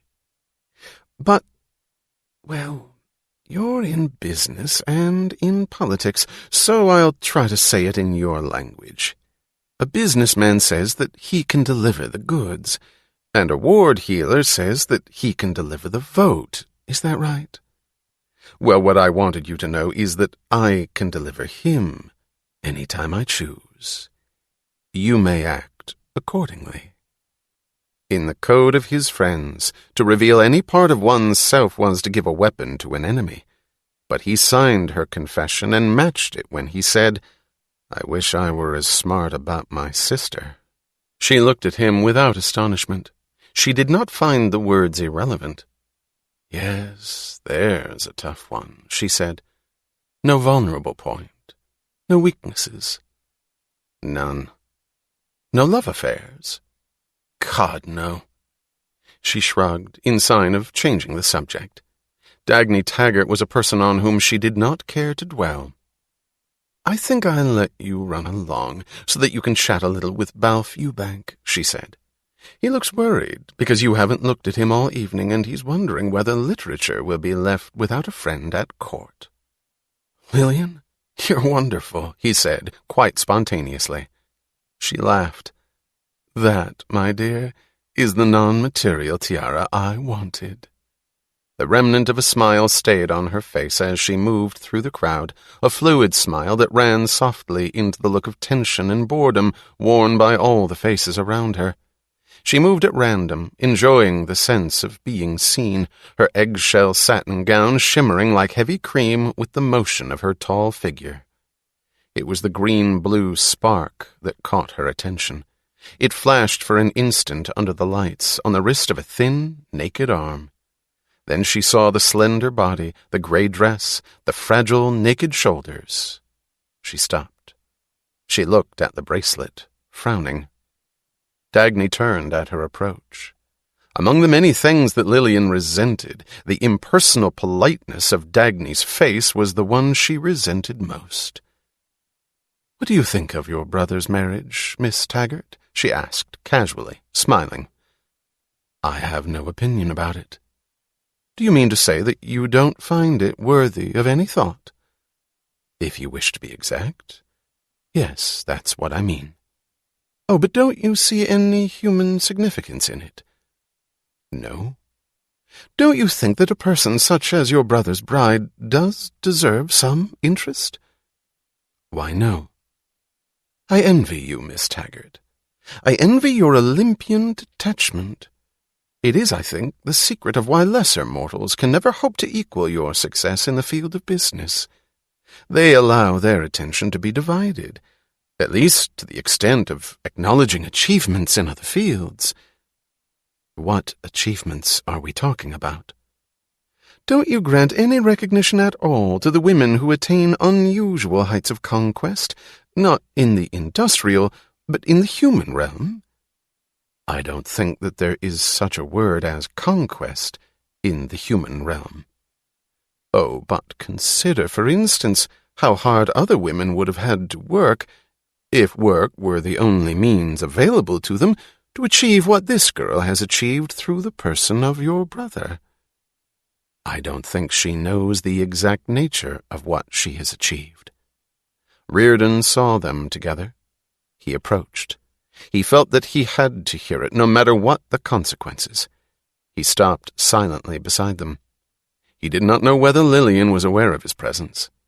He knew that Dagny was. "Do show a little generosity toward her, Miss Taggart," said Lillian. "At least the generosity of attention. You must not despise the women who do not possess your brilliant talent, but who exercise their own particular endowments. Nature always balances her gifts and offers compensations. Don't you think so?" "I'm not sure I understand you." "Oh, I'm sure you don't want to hear me become more explicit." "Why, yes, I do." Lillian shrugged angrily. Among the women who were her friends, she would have been understood and stopped long ago, but this was an adversary new to her, a woman who refused to be hurt. She did not care to speak more clearly, but she saw Reardon looking at her. She smiled and said, "Well, consider your sister-in-law, Miss Taggart. What chance did she have to rise in the world? None. By your exacting standards. She could not have made a successful career in business. She does not possess your unusual mind. Besides, men would have made it impossible for her. They would have found her too attractive. So she took advantage of the fact that men have standards which, unfortunately, are not as high as yours. She resorted to talents which, I'm sure, you despise. You have never cared to compete with us lesser women in the sole field of our ambition, in the achievement of power over men." "If you call it power, Mrs. Reardon, then no, I haven't." She turned to go, but Lillian's voice stopped her. "I would like to believe that you're fully consistent, Miss Taggart, and fully devoid of human frailties. I would like to believe that you've never felt the desire to flatter or to offend anyone.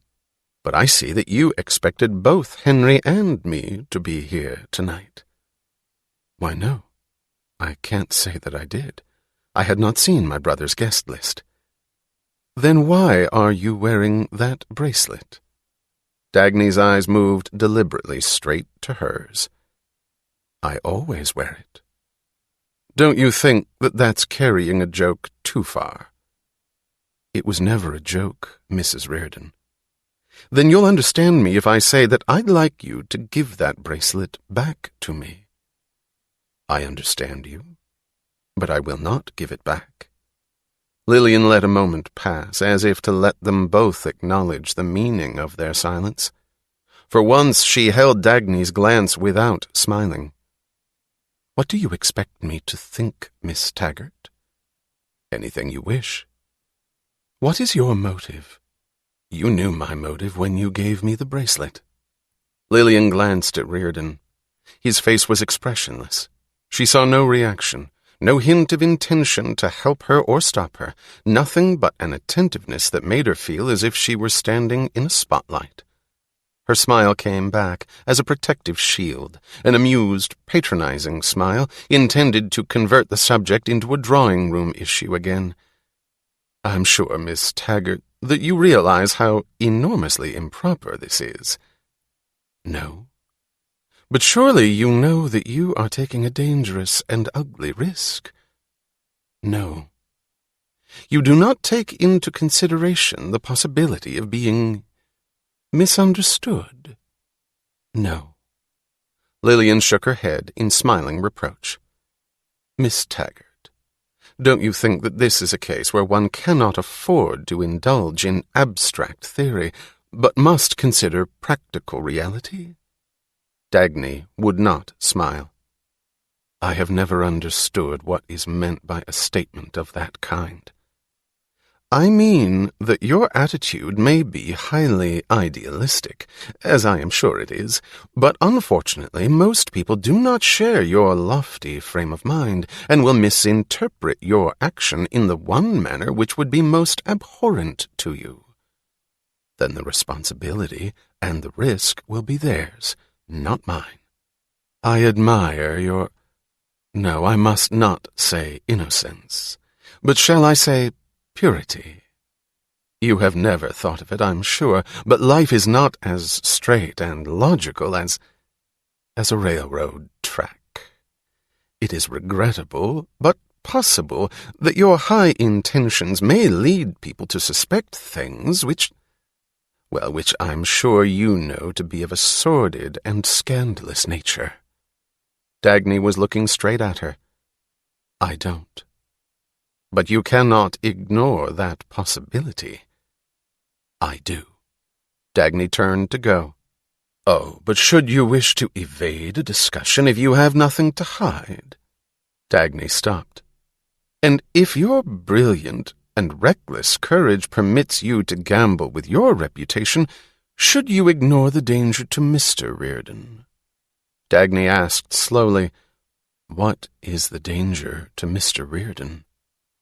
I'm sure you understand me. I don't. Oh, but surely it isn't necessary to be more explicit. It is, if you wish to continue this discussion. Lillian's eyes went to Reardon's face, searching for some sign to help her decide whether to continue or to stop. He would not help her. Miss Taggart, she said, I am not your equal in philosophical altitude. I am only an average wife. Please give me that bracelet, if you do not wish me to think what I might think and what you wouldn't want me to name. Mrs. Reardon, is this the manner and place in which you choose to suggest that I am sleeping with your husband? Certainly not. The cry was immediate. It had a sound of panic and the quality of an automatic reflex, like the jerk of withdrawal of a pickpocket's hand caught in action. She added, with an angry, nervous chuckle, in a tone of sarcasm and sincerity that confessed a reluctant admission of her actual opinion, That would be the possibility farthest from my mind. Then you will please apologize to Miss Taggart, said Reardon. Dagny caught her breath, cutting off all but the faint echo of a gasp. They both whirled to him. Lillian saw nothing in his face. Dagny saw torture. "It isn't necessary, Hank," she said. "It is. For me," he answered coldly, not looking at her. He was looking at Lillian in the manner of a command that could not be disobeyed. Lillian studied his face with mild astonishment, but without anxiety or anger, like a person confronted by a puzzle of no significance. "But of course," she said complacently, her voice smooth and confident again. "Please accept my apology, Miss Taggart, if I gave you the impression that I suspected the existence of a relationship which I would consider improbable for you and, from my knowledge of his inclinations, impossible for my husband." She turned and walked away indifferently, leaving them together, as if in deliberate proof of her words. Dagny stood still, her eyes closed. She was thinking of the night when Lillian had given her the bracelet. He had taken his wife's side then. He had taken hers now.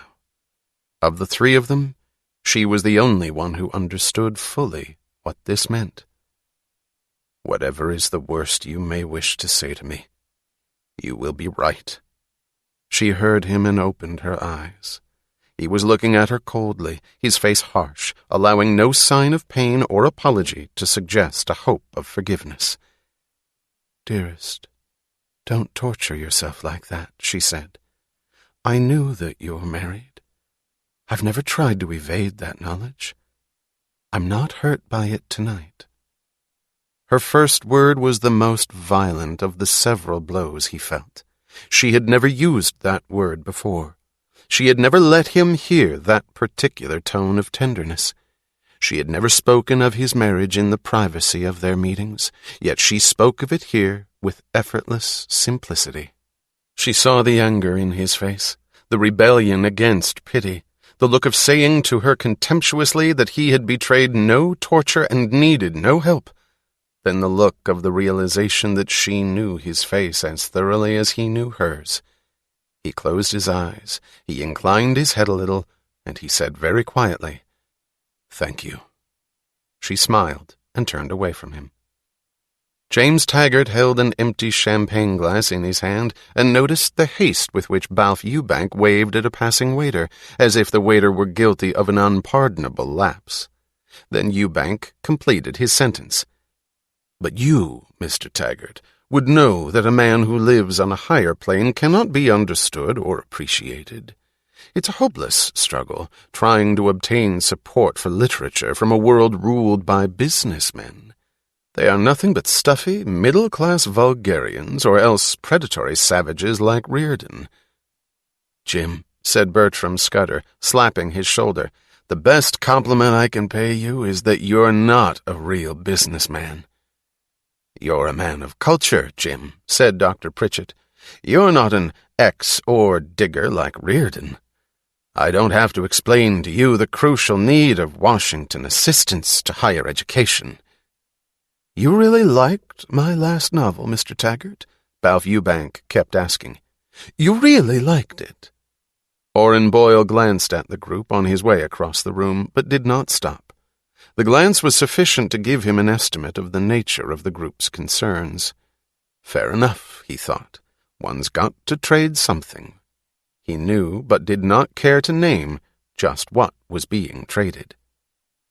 "We are at the dawn of a new age," said James Taggart from above the rim of his champagne glass. "We are breaking up the vicious tyranny of economic power. We will set men free of the rule of the dollar. We will release our spiritual aims from dependence on the owners of material means. We will liberate our culture from the stranglehold of the profit chasers. We will build a society dedicated to higher ideals, and we will replace the aristocracy of money by—" "The aristocracy of pull," said a voice beyond the group.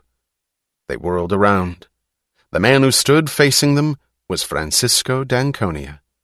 His face looked tanned by a summer sun, and his eyes were the exact color of the sky on the kind of day when he had acquired his tan. His smile suggested a summer morning. The way he wore his formal clothes made the rest of the crowd look as if they were masquerading in borrowed costumes. "What's the matter?" he asked in the midst of their silence. Did I say something that somebody here didn't know? How did you get here? Was the first thing James Taggart found himself able to utter.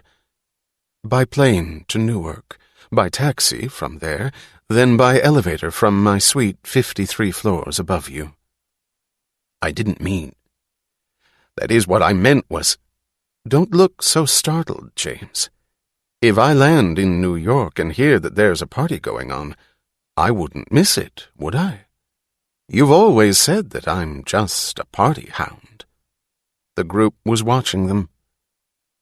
I'm delighted to see you, of course, Taggart said cautiously, then added belligerently to balance it, but if you think you're going to...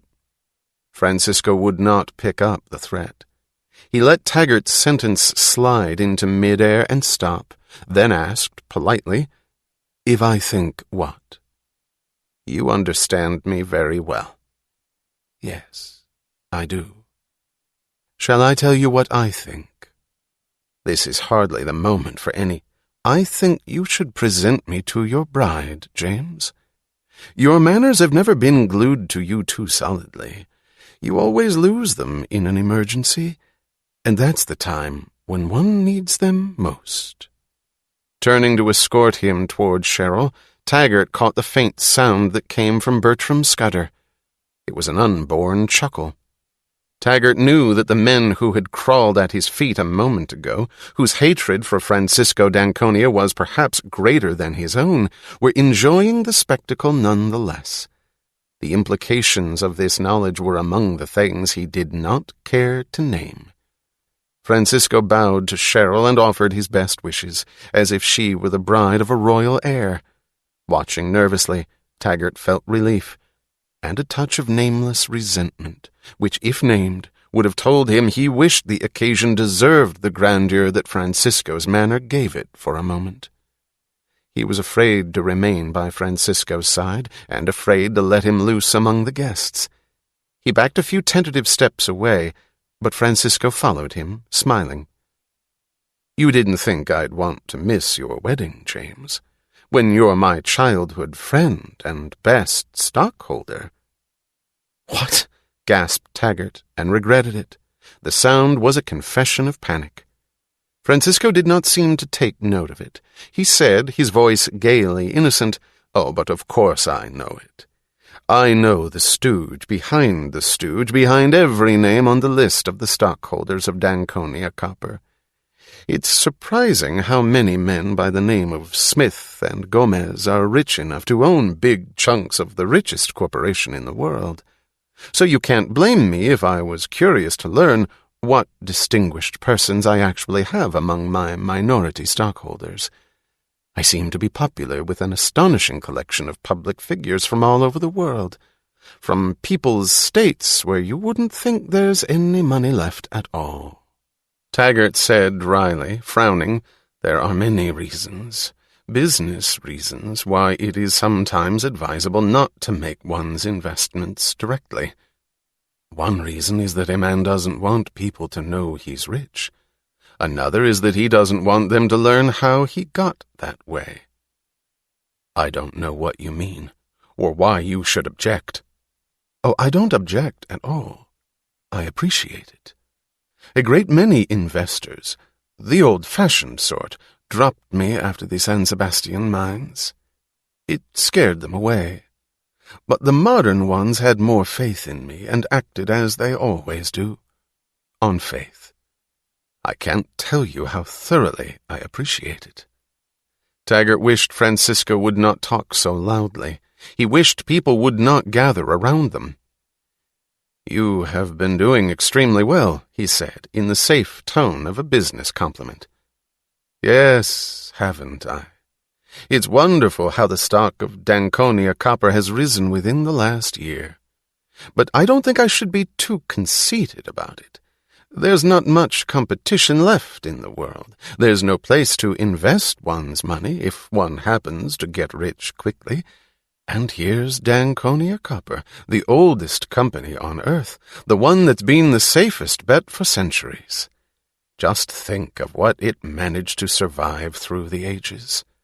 So if you people have decided that it's the best place for your hidden money, that it can't be beaten, that it would take a most unusual kind of man to destroy Danconia copper, you were right. Well, I hear it said that you've begun to take your responsibilities seriously, and that you've settled down to business at last. They say you've been working very hard. Oh, has anybody noticed that? It was the old-fashioned investors who made it a point to watch what the president of a company was doing. The modern investors don't find knowledge necessary. I don't think they ever look into my activities. Taggart smiled. They look at the ticker tape of the stock exchange. That tells the whole story, doesn't it? Yes. Yes, it does. In the long run. I must say I'm glad that you haven't been much of a party hound this past year. The results show in your work. Do they? Well, no, not quite yet. I suppose, said Taggart, in the cautious tone of an indirect question, that I should feel flattered you chose to come to this party. Oh, but I had to come. I thought you were expecting me. Why, no, I wasn't. That is, I mean, you should have expected me, James. This is the great, formal, nose-counting event where the victims come in order to show how safe it is to destroy them, and the destroyers form pacts of eternal friendship which lasts for 3 months. I don't know exactly which group I belong to, but I had to come and be counted, didn't I? What in hell do you think you're saying? Taggart cried furiously, seeing the tension on the faces around them. Be careful, James. If you try to pretend that you don't understand me, I'm going to make it much clearer. If you think it's proper to utter such... I think it's funny. There was a time when men were afraid that somebody would reveal some secret of theirs that was unknown to their fellows. Nowadays they're afraid that somebody will name what everybody knows. Have you practical people ever thought that that's all it would take to blast your whole big, complex structure with all your laws and guns? Just somebody naming the exact nature of what you're doing? If you think it's proper to come to a celebration such as a wedding in order to insult the host, why, James, I came here to thank you. To thank me? Of course. You've done me a great favor. You and your boys in Washington and the boys in Santiago. Only I wonder why none of you took the trouble to inform me about it. Those directives that somebody issued here a few months ago are choking off the entire copper industry of this country. And the result is that this country suddenly has to import much larger amounts of copper. And where in the world is there any copper left?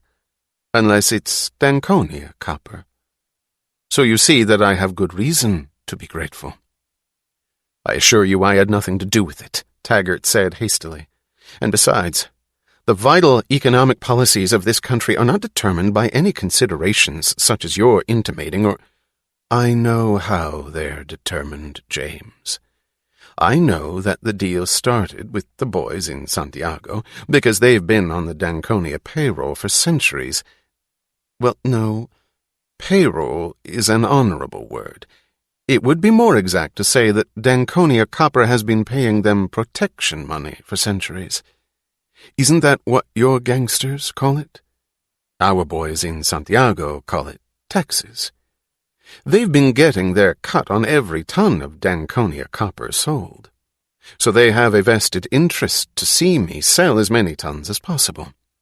But with the world turning into people's states, this is the only country left where men are not yet reduced to digging for roots in forests for their sustenance.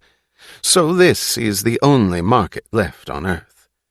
The boys in Santiago wanted to corner this market. I don't know what they offered to the boys in Washington, or who traded what and to whom, but I know that you came in on it somewhere, because you do hold a sizable chunk of Danconia copper stock. And it surely didn't displease you. That morning, 4 months ago, the day after the directives were issued, to see the kind of soaring leap that Danconia copper performed on the stock exchange. Why, it practically leaped off the ticker tape and into your face. Who gave you any grounds to invent an outrageous story of this kind? Nobody.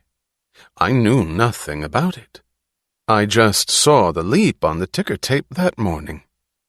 That told the whole story, didn't it? Besides, the boys in Santiago slapped a new tax on copper the following week, and they told me that I shouldn't mind it, not with that sudden rise of my stock. They were working for my best interests, they said.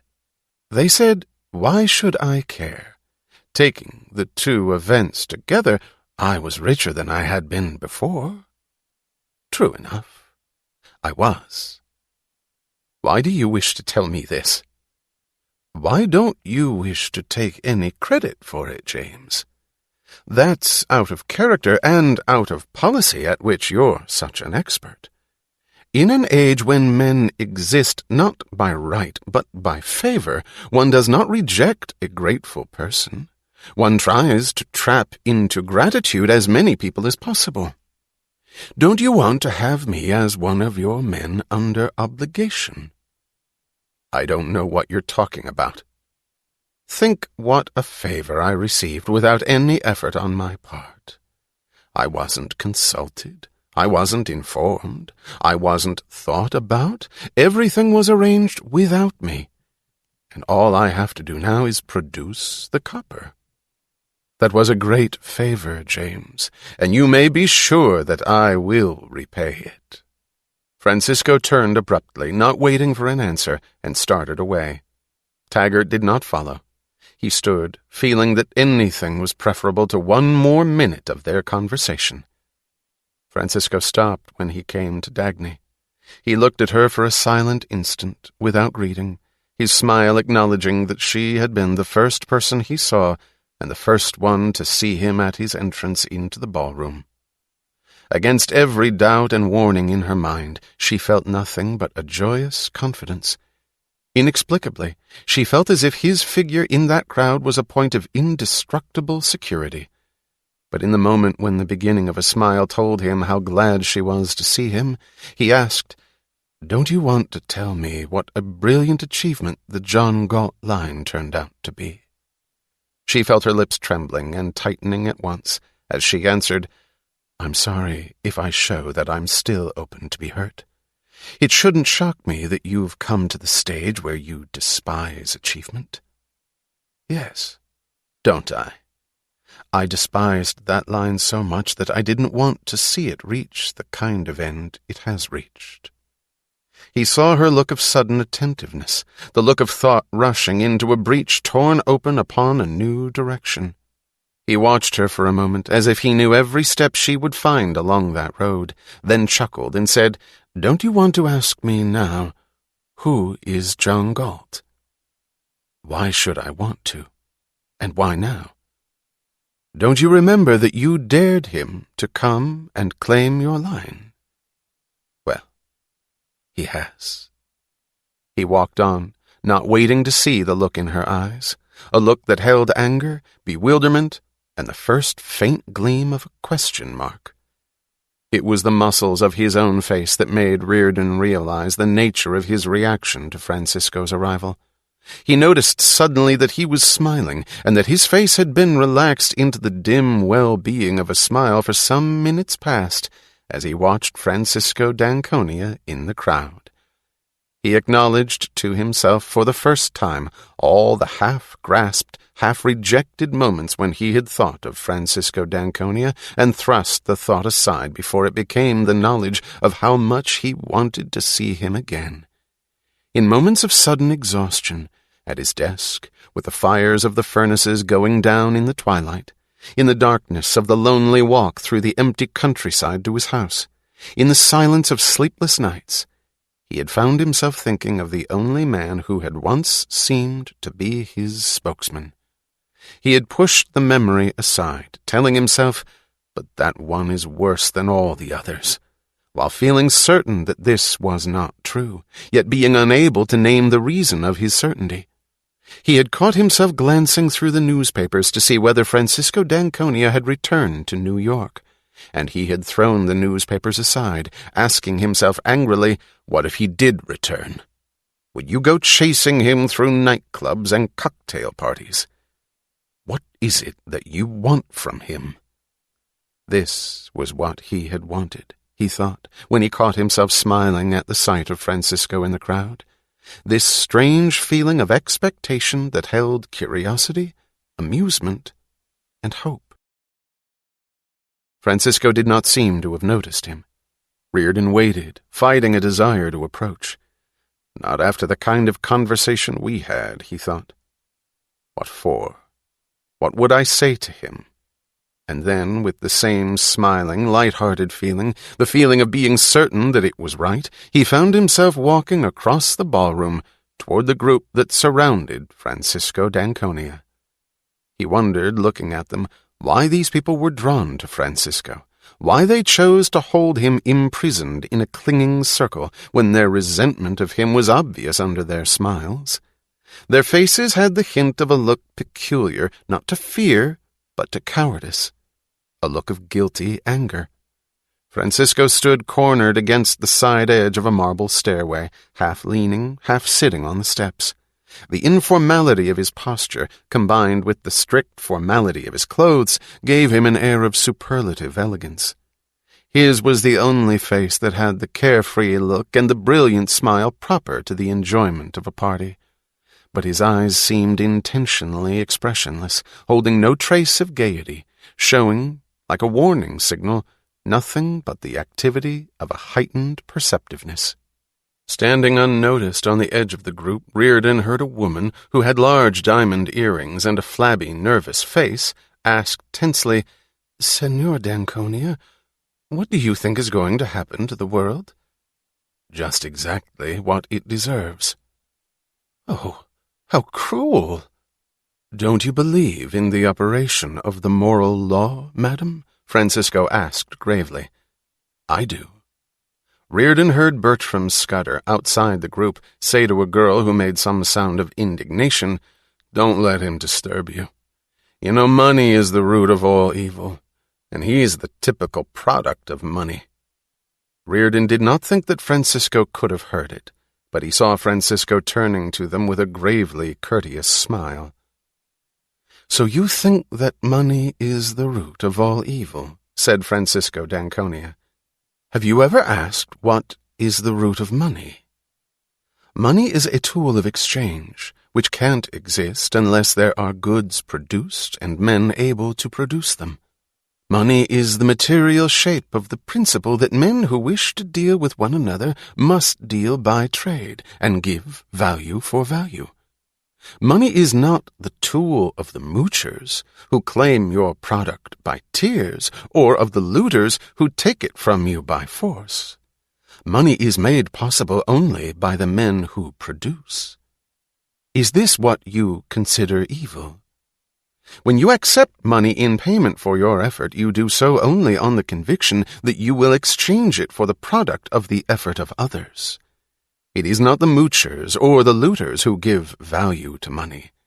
Not an ocean of tears nor all the guns in the world can transform those pieces of paper in your wallet into the bread you will need to survive tomorrow. Those pieces of paper, which should have been gold, are a token of honor, your claim upon the energy of the men who produce. Your wallet is your statement of hope that somewhere in the world around you there are men who will not default on that moral principle which is the root of money. Is this what you consider evil? Have you ever looked for the root of production? Take a look at an electric generator and dare tell yourself that it was created by the muscular effort of unthinking brutes. Try to grow a seed of wheat without the knowledge left to you by men who had to discover it for the first time. Try to obtain your food by means of nothing but physical motions, and you'll learn that man's mind is the root of all the goods produced and of all the wealth that has ever existed on earth. But you say that money is made by the strong at the expense of the weak? What strength do you mean? It is not the strength of guns or muscles. Wealth is the product of man's capacity to think. Then is money made by the man who invents a motor at the expense of those who did not invent it? Is money made by the intelligent at the expense of the fools? By the able at the expense of the incompetent? By the ambitious at the expense of the lazy? Money is made before it can be looted or mooched, made by the effort of every honest man, each to the extent of his ability. An honest man is one who knows that he can't consume more than he has produced. To trade by means of money is the code of the men of good will. Money rests on the axiom that every man is the owner of his mind and his effort. Money allows no power to prescribe the value of your effort except the voluntary choice of the man who is willing to trade you his effort in return. Money permits you to obtain for your goods and your labor that which they are worth to the men who buy them, but no more. Money permits no deals except those to mutual benefit by the unforced judgment of the traders.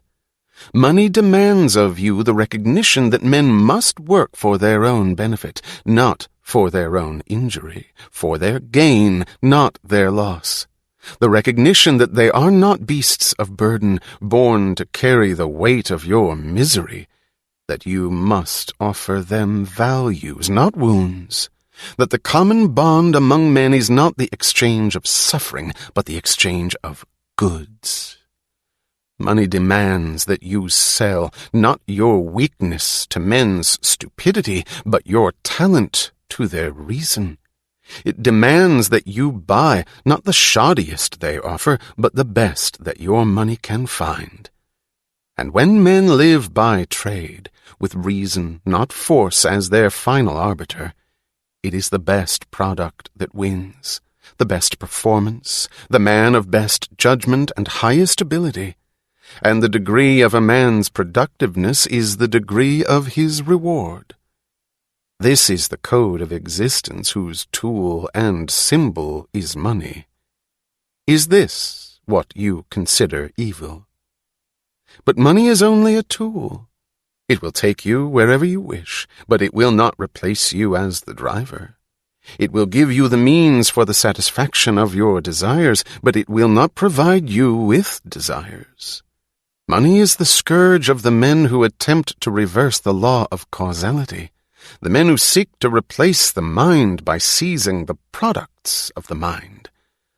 Money will not purchase happiness for the man who has no concept of what he wants. Money will not give him a code of values if he's evaded the knowledge of what to value, and it will not provide him with a purpose if he's evaded the choice of what to seek. Money will not buy intelligence for the fool, or admiration for the coward, or respect for the incompetent. The man who attempts to purchase the brains of his superiors to serve him, with his money replacing his judgment, ends up by becoming the victim of his inferiors. The men of intelligence desert him, but the cheats and the frauds come flocking to him, drawn by a law which he has not discovered, that no man may be smaller than his money. Is this the reason why you call it evil? Only the man who does not need it is fit to inherit wealth. The man who would make his own fortune no matter where he started. If an heir is equal to his money, it serves him. If not, it destroys him. But you look on and you cry that money corrupted him. Did it? Or did he corrupt his money? Do not envy a worthless heir. His wealth is not yours, and you would have done no better with it. Do not think that it should have been distributed among you.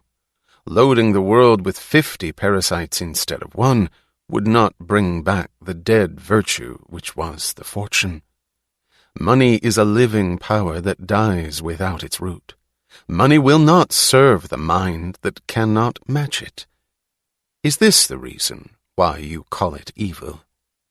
Money is your means of survival. The verdict you pronounce upon the source of your livelihood is the verdict you pronounce upon your life. If the source is corrupt, you have damned your own existence. Did you get your money by fraud?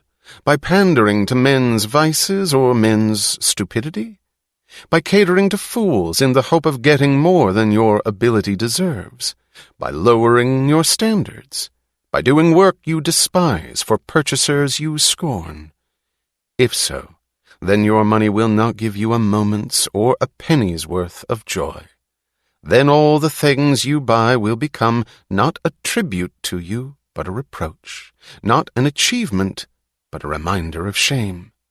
Then you'll scream that money is evil. Evil because it would not pinch hit for your self-respect? Evil because it would not let you enjoy your depravity? Is this the root of your hatred of money? Money will always remain an effect and refuse to replace you as the cause. Money is the product of virtue, but it will not give you virtue, and it will not redeem your vices. Money will not give you the unearned, neither in matter nor in spirit. Is this the root of your hatred of money?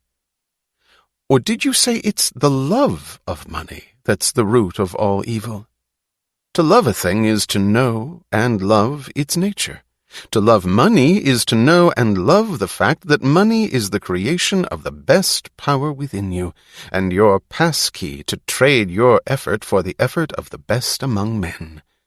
It's the person who would sell his soul for a nickel who is loudest in proclaiming his hatred of money, and he has good reason to hate it.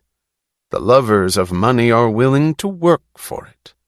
They know they are able to deserve it. Let me give you a tip on a clue to men's characters.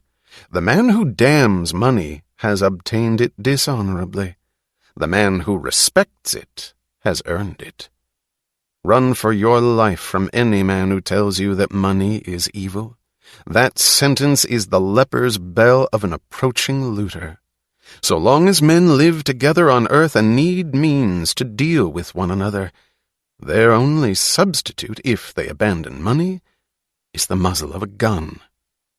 But money demands of you the highest virtues, if you wish to make it or to keep it. Men who have no courage, pride, or self-esteem, men who have no moral sense of their right to the money and are not willing to defend it as they defend their life, men who apologize for being rich, will not remain rich for long. They are the natural bait for the swarms of looters that stay under rocks for centuries, but come crawling out at the first smell of a man who begs to be forgiven for the guilt of owning wealth. They will hasten to relieve him of the guilt and of his life, as he deserves. Then you will see the rise of the men of the double standard, the men who live by force, yet count on those who live by trade to create the value of their looted money, the men who are the hitchhikers of virtue. In a moral society, these are the criminals, and the statutes are written to protect you against them. But when a society establishes criminals by right and looters by law, men who use force to seize the wealth of disarmed victims, then money becomes its creator's avenger. Such looters believe it safe to rob defenseless men once they've passed a law to disarm them. But their loot becomes the magnet for other looters who get it from them as they got it. Then the race goes, not to the ablest at production, but to those most ruthless at brutality. When force is the standard, the murderer wins over the pickpocket.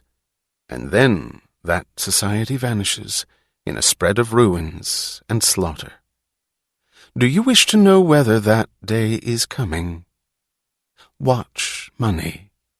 Money is the barometer of a society's virtue.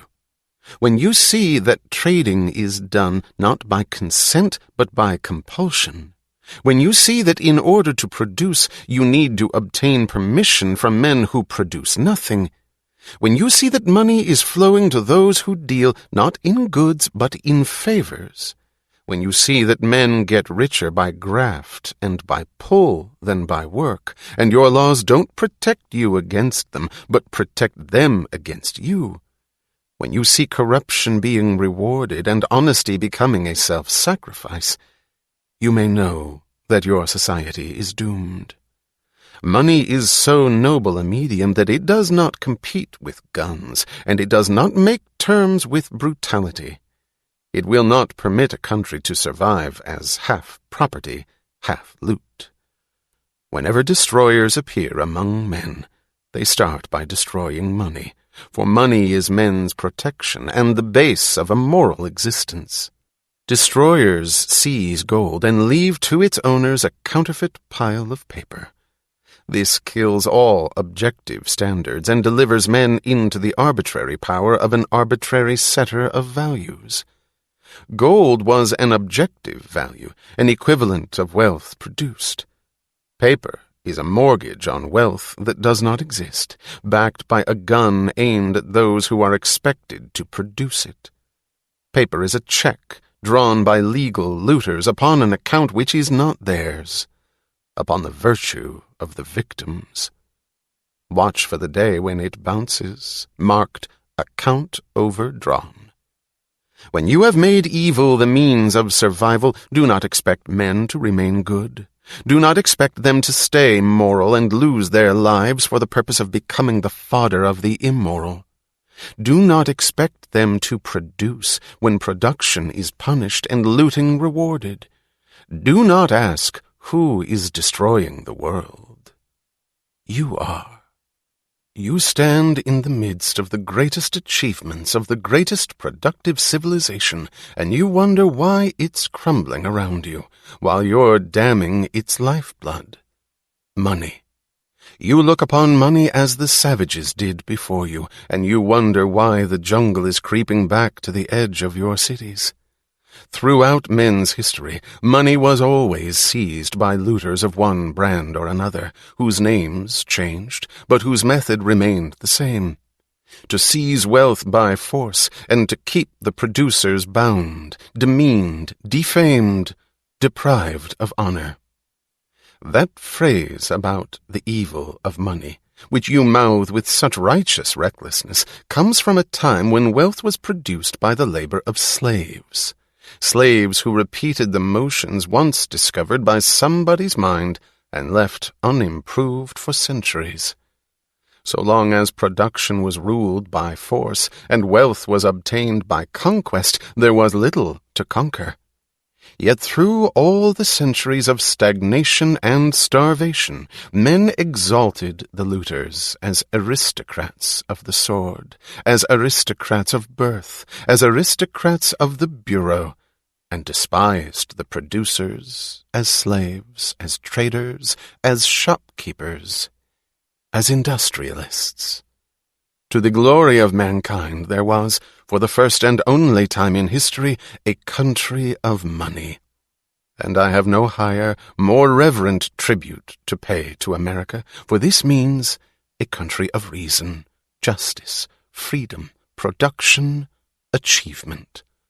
For the first time, man's mind and money were set free, and there were no fortunes by conquest, but only fortunes by work. And instead of swordsmen and slaves, there appeared the real maker of wealth, the greatest worker, the highest type of human being, the self-made man, the American industrialist. If you ask me to name the proudest distinction of Americans, I would choose, because it contains all the others, the fact that they were the people who created the phrase, to make money. No other language or nation had ever used these words before. Men had always thought of wealth as a static quantity, to be seized, begged, inherited, shared, looted, or obtained as a favor. Americans were the first to understand that wealth has to be created. The words, to make money, hold the essence of human morality. Yet these were the words for which Americans were denounced by the rotted cultures of the looters' continents. Now the looters' credo has brought you to regard your proudest achievements as a hallmark of shame, your prosperity as guilt, your greatest men, the industrialists, as blackguards, and your magnificent factories as the product and property of muscular labor, the labor of whip-driven slaves, like the pyramids of Egypt. The rotter who simpers that he sees no difference between the power of the dollar and the power of the whip ought to learn the difference on his own hide, as I think he will. Until and unless you discover that money is the root of all good, you ask for your own destruction. When money ceases to be the tool by which men deal with one another, then men become the tools of men. Blood, whips, and guns, or dollars. Take your choice. There is no other, and your time is running out. Francisco had not glanced at Reardon once while speaking, but the moment he finished, his eyes went straight to Reardon's face. Reardon stood motionless, seeing nothing but Francisco d'Anconia across the moving figures and angry voices between them. There were people who had listened but now hurried away, and people who said, "It's horrible. It's not true. How vicious and selfish," saying it loudly and guardedly at once, as if wishing that their neighbors would hear them, but hoping that Francisco would not. "Senor d'Anconia," declared the woman with the earrings, "I don't agree with you." "If you can refute a single sentence I uttered, madam, I shall hear it gratefully." "Oh, I can't answer you. I don't have any answers. My mind doesn't work that way, but I don't feel that you're right, so I know that you're wrong." "How do you know it?" "I feel it. I don't go by my head, but by my heart. You might be good at logic, but you're heartless." "Madam, when you'll see men dying of starvation around us, your heart won't be of any earthly use to save them. And I'm heartless enough to say that when you'll scream, 'But I didn't know it,' you will not be forgiven." The woman turned away, a shudder running through the flesh of her cheeks and through the angry tremor of her voice. "Well, it's certainly a funny way to talk at a party." A portly man with evasive eyes said loudly, his tone of forced cheerfulness suggesting that his sole concern in any issue was not to let it become unpleasant, "If this is the way you feel about money, senor, I think I'm darn glad that I've got a goodly piece of d'Anconia copper stock." Francisco said gravely, "I suggest that you think twice, sir." Reardon started toward him, and Francisco, who had not seemed to look in his direction, moved to meet him at once, as if the others had never existed. "Hello," said Reardon simply, easily, as to a childhood friend. He was smiling. He saw his own smile reflected in Francisco's face. "Hello. I want to speak to you." "To whom do you think I've been speaking for the last quarter of an hour?" Reardon chuckled, in the manner of acknowledging an opponent's round. "I didn't think you had noticed me. I noticed, when I came in, that you were one of the only two persons in this room who were glad to see me. Aren't you being presumptuous?" "No. Grateful." "Who was the other person glad to see you?" Francisco shrugged and said lightly, "A woman." Reardon noticed that Francisco had led him aside, away from the group, in so skillfully natural a manner that neither he nor the others had known it was being done intentionally. "I didn't expect to find you here," said Francisco. "You shouldn't have come to this party." "Why not?" "May I ask what made you come?" "My wife was anxious to accept the invitation." "Forgive me if I put it in such form, but it would have been more proper and less dangerous if she had asked you to take her on a tour of whorehouses."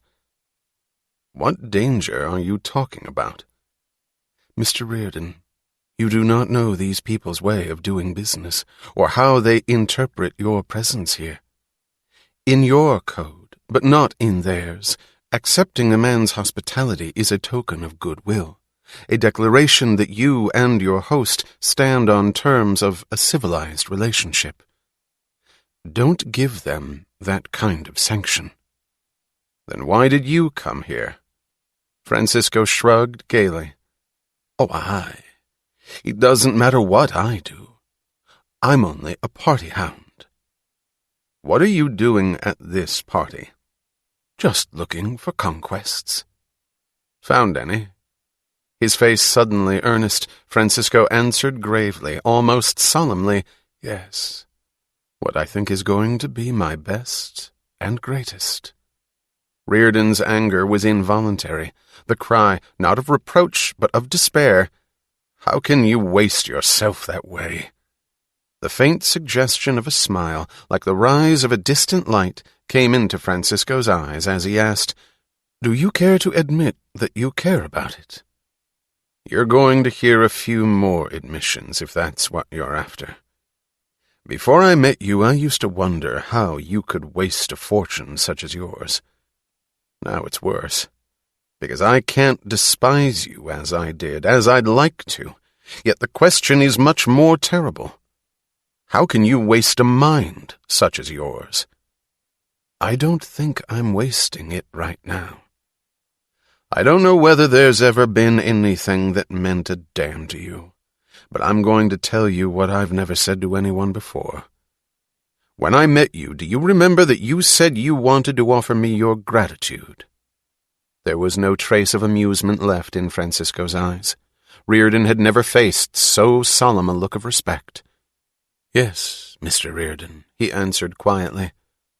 I told you that I didn't need it, and I insulted you for it. All right. You've won.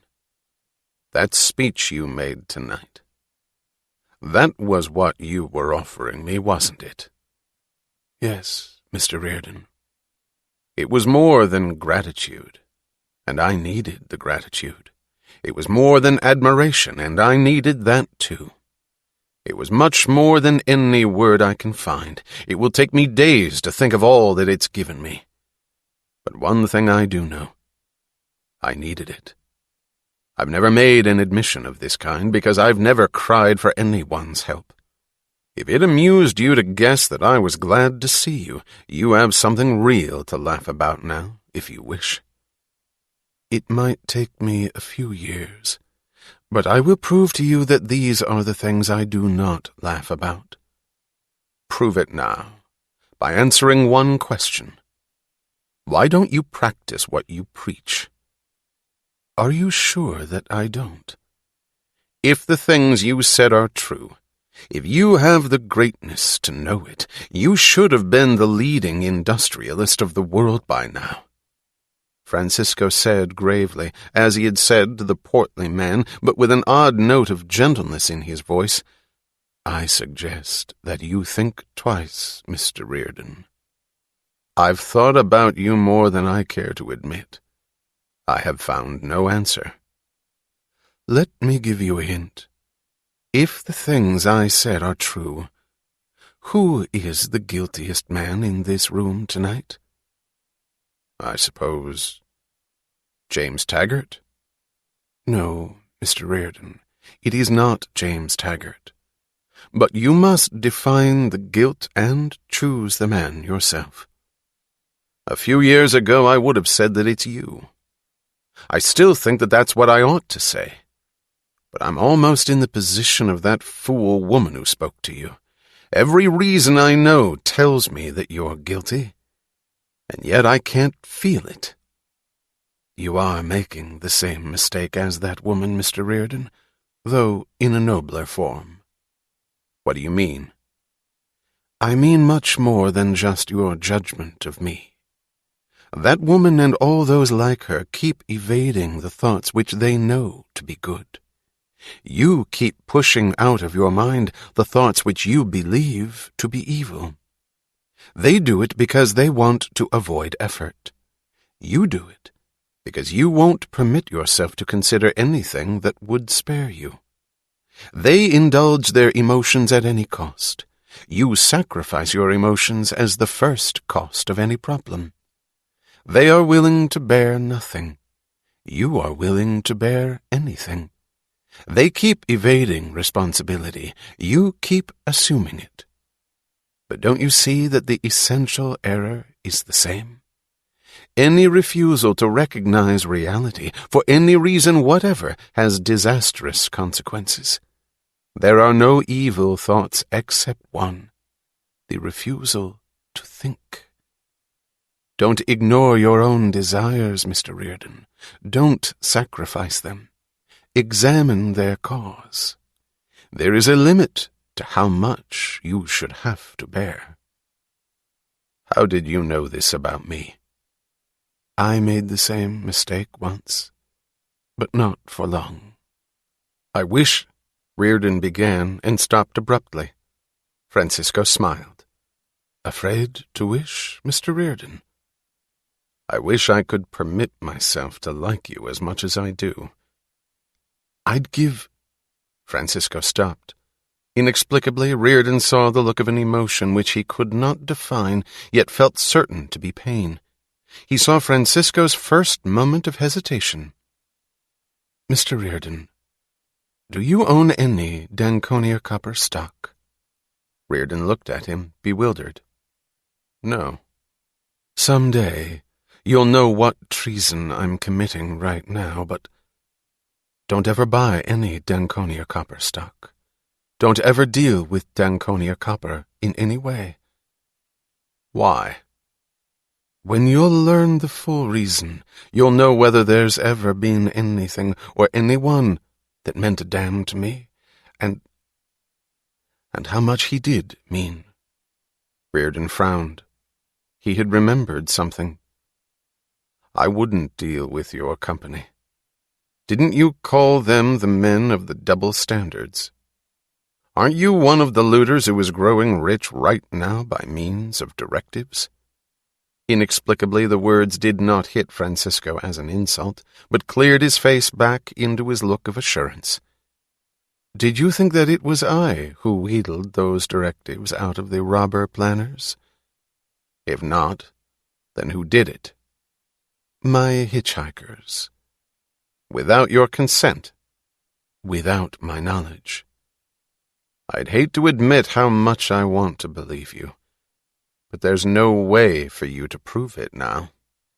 No. I'll prove it to you within the next 15 minutes. How? The fact remains that you've profited the most from those directives. That's true. I've profited more than Mr. Mouch and his gang could ever imagine. After my years of work, they gave me just the chance I needed. Are you boasting? You bet I am. Reardon saw incredulously that Francisco's eyes had a hard, bright look, the look not of a party hound, but of a man of action. Mr. Reardon, do you know where most of those new aristocrats keep their hidden money? Do you know where most of the fair share vultures have invested their profits from Reardon metal? No, but in Danconia copper stock, safely out of the way and out of the country. Danconia copper, an old invulnerable company, so rich that it would last for 3 more generations of looting. A company managed by a decadent playboy who doesn't give a damn, who will let them use his property in any way they please and just continue to make money for them, automatically, as did his ancestors. Wasn't that a perfect setup for the looters, Mr. Reardon? Only, what one single point did they miss? Reardon was staring at him. What are you driving at? Francisco laughed suddenly. It's too bad about those profiteers on Reardon metal. You wouldn't want them to lose the money you made for them, would you, Mr. Reardon? But accidents do happen in the world. You know what they say.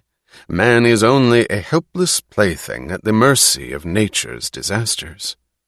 For instance, there was a fire at the Danconia ore docks in Valparaiso tomorrow morning, a fire that razed them to the ground along with half of the port structures.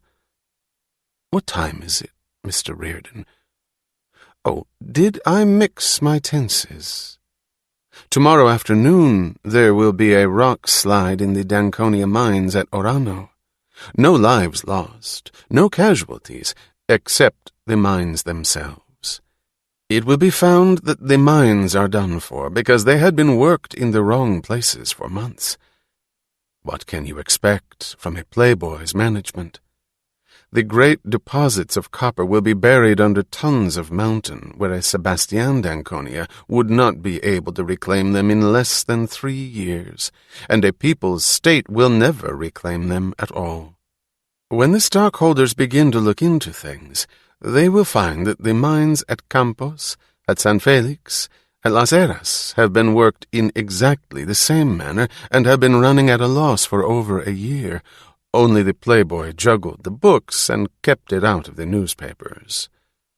Shall I tell you what they will discover about the management of the Danconia foundries, or of the Danconia ore fleet? But all these discoveries won't do the stockholders any good anyway, because the stock of Danconia copper will have crashed tomorrow morning, crashed like an electric bulb against concrete, crashed like an express elevator, spattering pieces of hitchhikers all over the gutters. The triumphant rise of Francisco's voice merged with a matching sound. Reardon burst out laughing. Reardon did not know how long that moment lasted or what he had felt. It had been like a blow hurling him into another kind of consciousness, then a second blow returning him to his own. All that was left, as at the awakening from a narcotic, was the feeling that he had known some immense kind of freedom, never to be matched in reality. This was like the Wyatt fire again, he thought. This was his secret danger. He found himself backing away from Francisco d'Anconia. Francisco stood watching him intently, and looked as if he had been watching him all through that unknown length of time. "There are no evil thoughts, Mr. Reardon," Francisco said softly, "except one, the refusal to think." "No," said Reardon. It was almost a whisper. He had to keep his voice down. He was afraid that he would hear himself scream it. "No. If this is the key to you, no. Don't expect me to cheer you. You didn't have the strength to fight them. You chose the easiest, most vicious way. Deliberate destruction. The destruction of an achievement you hadn't produced and couldn't match. That's not what you'll read in the newspapers tomorrow. There won't be any evidence of deliberate destruction. Everything happened in the normal, explicable, justifiable course of plain incompetence.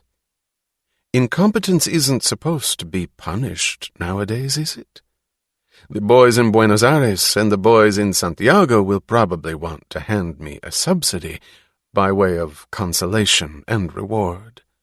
There's still a great part of the Danconia Copper Company left, though a great part of it is gone for good.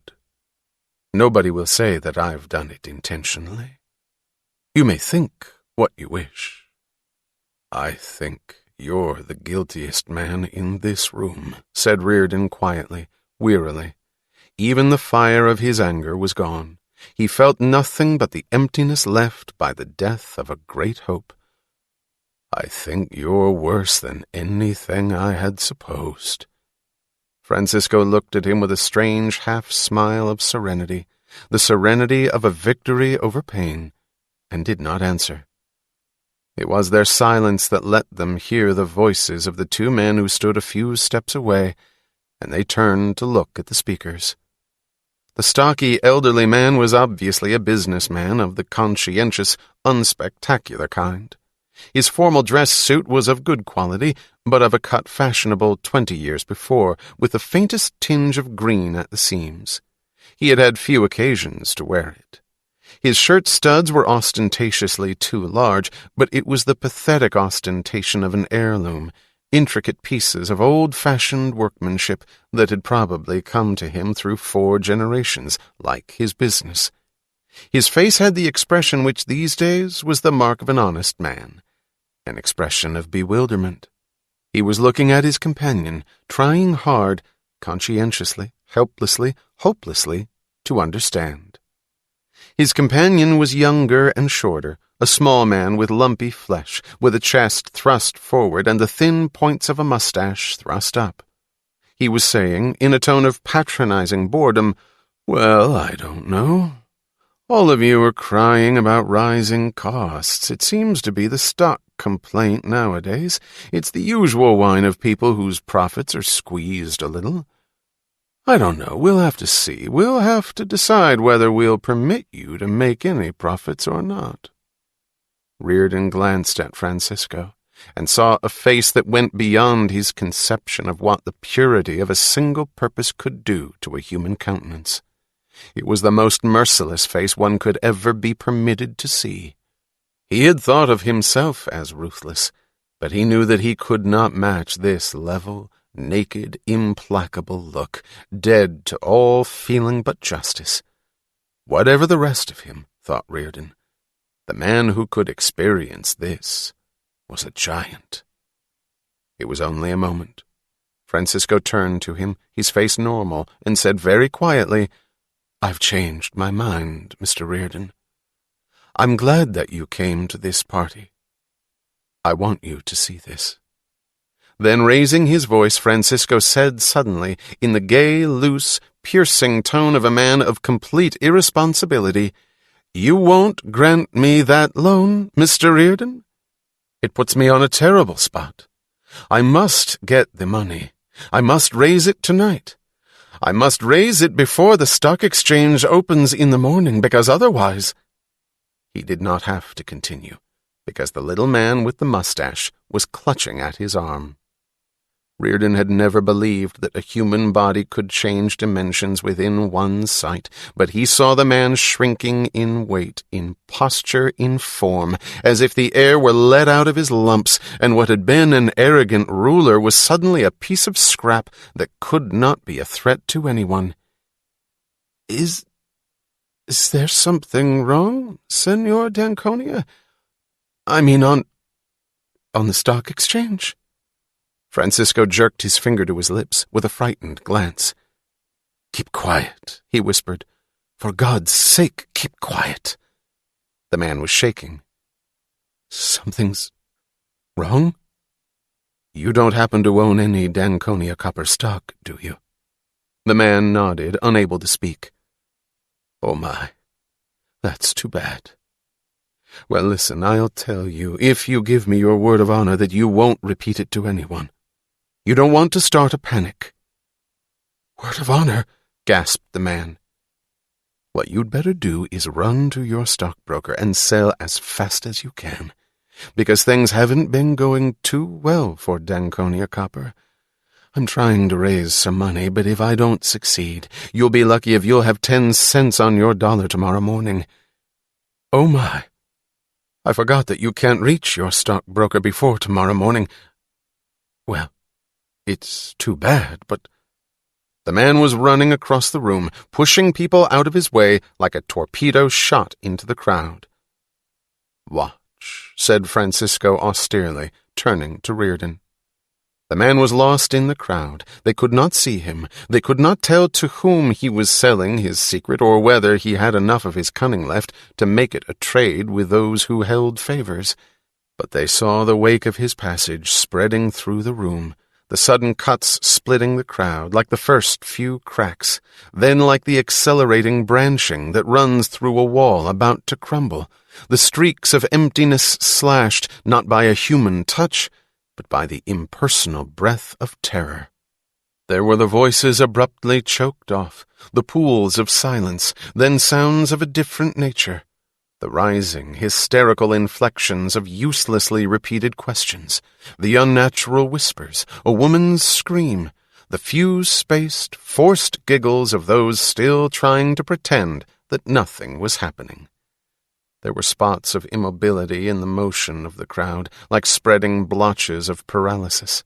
There was a sudden stillness, as if a motor had been cut off.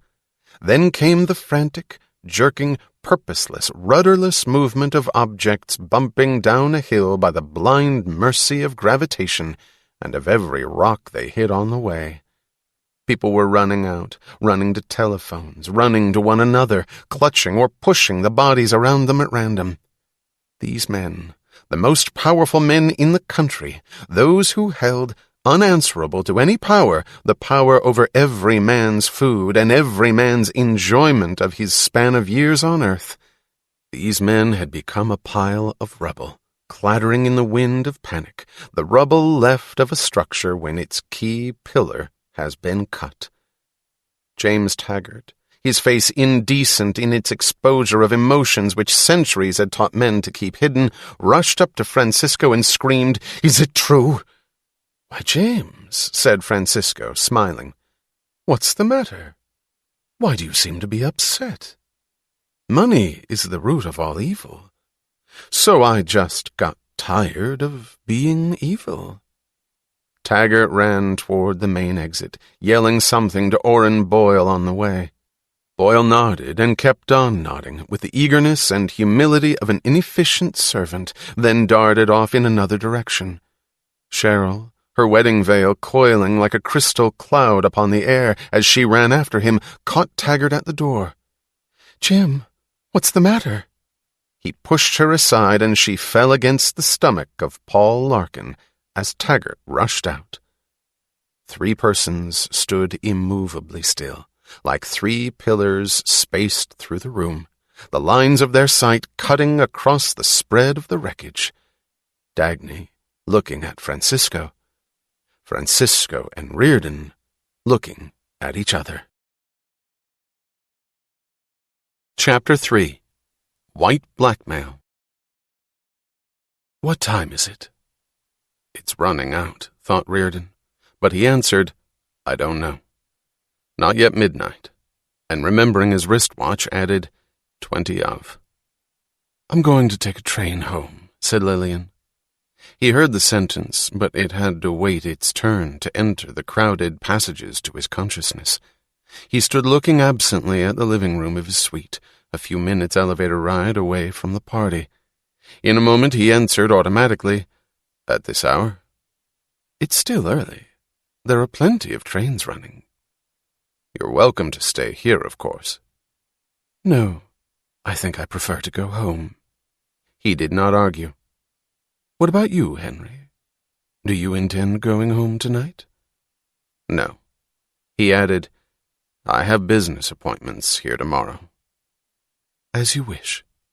She shrugged her evening wrap off her shoulders, caught it on her arm, and started toward the door of his bedroom, but stopped. "I hate Francisco d'Anconia," she said tensely. "Why did he have to come to that party? And didn't he know enough to keep his mouth shut, at least till tomorrow morning?" He did not answer. "It's monstrous, what he's allowed to happen to his company. Of course he's nothing but a rotten playboy. Still, a fortune of that size is a responsibility. There's a limit to the negligence a man can permit himself." He glanced at her face. It was oddly tense, the features sharpened, making her look older. "He owed a certain duty to his stockholders, didn't he?" "Didn't he, Henry?" "Do you mind if we don't discuss it?" She made a tightening sidewise movement with her lips, the equivalent of a shrug, and walked into the bedroom. He stood at the window, looking down at the streaming roofs of automobiles, letting his eyes rest on something while his faculty of sight was disconnected. His mind was still focused on the crowd in the ballroom downstairs and on 2 figures in that crowd. But as his living room remained on the edge of his vision, so the sense of some action he had to perform remained on the edge of his consciousness. He grasped it for a moment. It was the fact that he had to remove his evening clothes. But farther beyond the edge there was the feeling of reluctance to undress in the presence of a strange woman in his bedroom, and he forgot it again in the next moment. Lillian came out as trimly groomed as she had arrived, the beige traveling suit outlining her figure with efficient tightness, the hat tilted over half a head of hair set in waves. She carried her suitcase, swinging it a little, as if in demonstration of her ability to carry it. He reached over mechanically and took the suitcase out of her hand. "What are you doing?" she asked. "I'm going to take you to the station." "Like this? You haven't changed your clothes." "It doesn't matter." "You don't have to escort me. I'm quite able to find my own way. If you have business appointments tomorrow, you'd better go to bed." He did not answer, but walked to the door, held it open for her, and followed her to the elevator. They remained silent when they rode in a taxicab to the station. At such moments as he remembered her presence, he noticed that she sat efficiently straight, almost flaunting the perfection of her poise. She seemed alertly awake and contented, as if she were starting out on a purposeful journey of early morning. The cab stopped at the entrance to the Taggart terminal. The bright lights flooding the great glass doorway transformed the lateness of the hour into a sense of active, timeless security. Lillian jumped lightly out of the cab, saying, No, you don't have to get out. Drive on back." "Will you be home for dinner tomorrow or next month?" "I'll telephone you," he said. She waved her gloved hand at him and disappeared into the lights of the entrance. As the cab started forward, he gave the driver the address of Dagny's apartment. The apartment was dark when he entered, but the door to her bedroom was half open, and he heard her voice saying, "Hello, Hank." He walked in, asking, "Were you asleep?" "No." He switched on the light. She lay in bed, her head propped by the pillow, her hair falling smoothly to her shoulders, as if she had not moved for a long time, but her face was untroubled. She looked like a schoolgirl, with the tailored collar of a pale blue nightgown lying severely high at the base of her throat. The nightgown's front was a deliberate contrast to the severity, a spread of pale blue embroidery that looked luxuriously adult and feminine. He sat down on the edge of the bed, and she smiled, noticing that the stern formality of his full dress clothes made his action so simply, naturally intimate. He smiled in answer. He had come, prepared to reject the forgiveness she had granted him at the party, as one rejects a favor from too generous an adversary. Instead, he reached out suddenly and moved his hand over her forehead, down the line of her hair, in a gesture of protective tenderness, in the sudden feeling of how delicately childlike she was, this adversary who had borne the constant challenge of his strength, but who should have had his protection. "You're carrying so much," he said, "and it's I who make it harder for you." "No, Hank, you don't, and you know it." "I know that you have the strength not to let it hurt you, but it's a strength I have no right to call upon. Yet I do, and I have no solution, no atonement to offer. I can only admit that I know it and that there's no way I can ask you to forgive me." "There's nothing to forgive." "I had no right to bring her into your presence." "It did not hurt me. Only—" "Yes?" "Only seeing the way you suffered was hard to see." "I don't think that suffering makes up for anything, but whatever I felt, I didn't suffer enough. If there's one thing I loathe, it's to speak of my own suffering. That should be no one's concern but mine. But if you want to know, since you know it already, yes, it was hell for me, and I wish it were worse. At least I'm not letting myself get away with it." He said it sternly, without emotion, as an impersonal verdict upon himself. She smiled. In amused sadness, she took his hand and pressed it to her lips and shook her head in rejection of the verdict, holding her face hidden against his hand. "What do you mean?" he asked softly. "Nothing. Then she raised her head and said firmly, "Hank, I knew you were married. I knew what I was doing. I chose to do it. There's nothing that you owe me, no duty that you have to consider." He shook his head slowly in protest. "Hank, I want nothing from you except what you wish to give me. Do you remember that you called me a traitor once? I want you to come to me seeking nothing but your own enjoyment. So long as you wish to remain married, whatever your reason, I have no right to resent it. My way of trading is to know that the joy you give me is paid for by the joy you get from me, not by your suffering or mine. I don't accept sacrifices, and I don't make them. If you asked me for more than you meant to me, I would refuse. If you asked me to give up the railroad, I'd leave you. If ever the pleasure of one has to be bought by the pain of the other, there better be no trade at all. A trade by which one gains and the other loses is a fraud. You don't do it in business, Hank. Don't do it in your own life." Like a dim soundtrack under her words, he was hearing the words said to him by Lillian. He was seeing the distance between the two, the difference in what they sought from him and from life. "Dagny, what do you think of my marriage?" "I have no right to think of it." "You must have wondered about it." "I did, before I came to Alice Wyatt's house. Not since." "You've never asked me a question about it." "And won't." He was silent for a moment, then said, looking straight at her, underscoring his first rejection of the privacy she had always granted him, "There's one thing I want you to know. I have not touched her since Alice Wyatt's house." "I'm glad."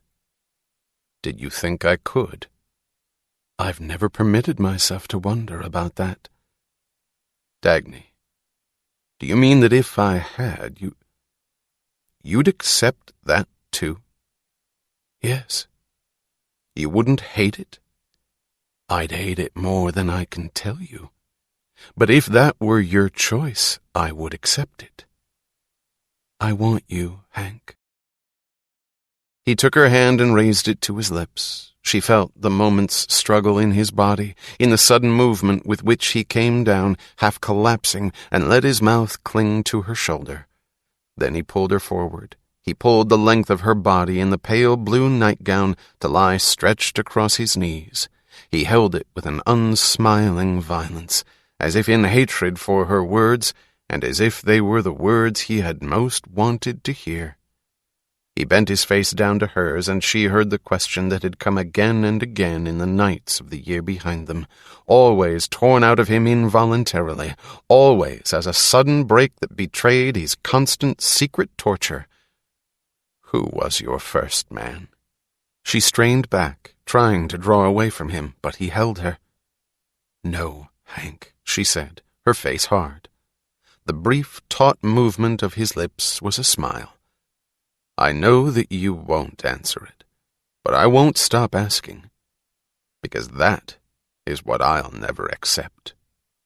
"Ask yourself why you won't accept it."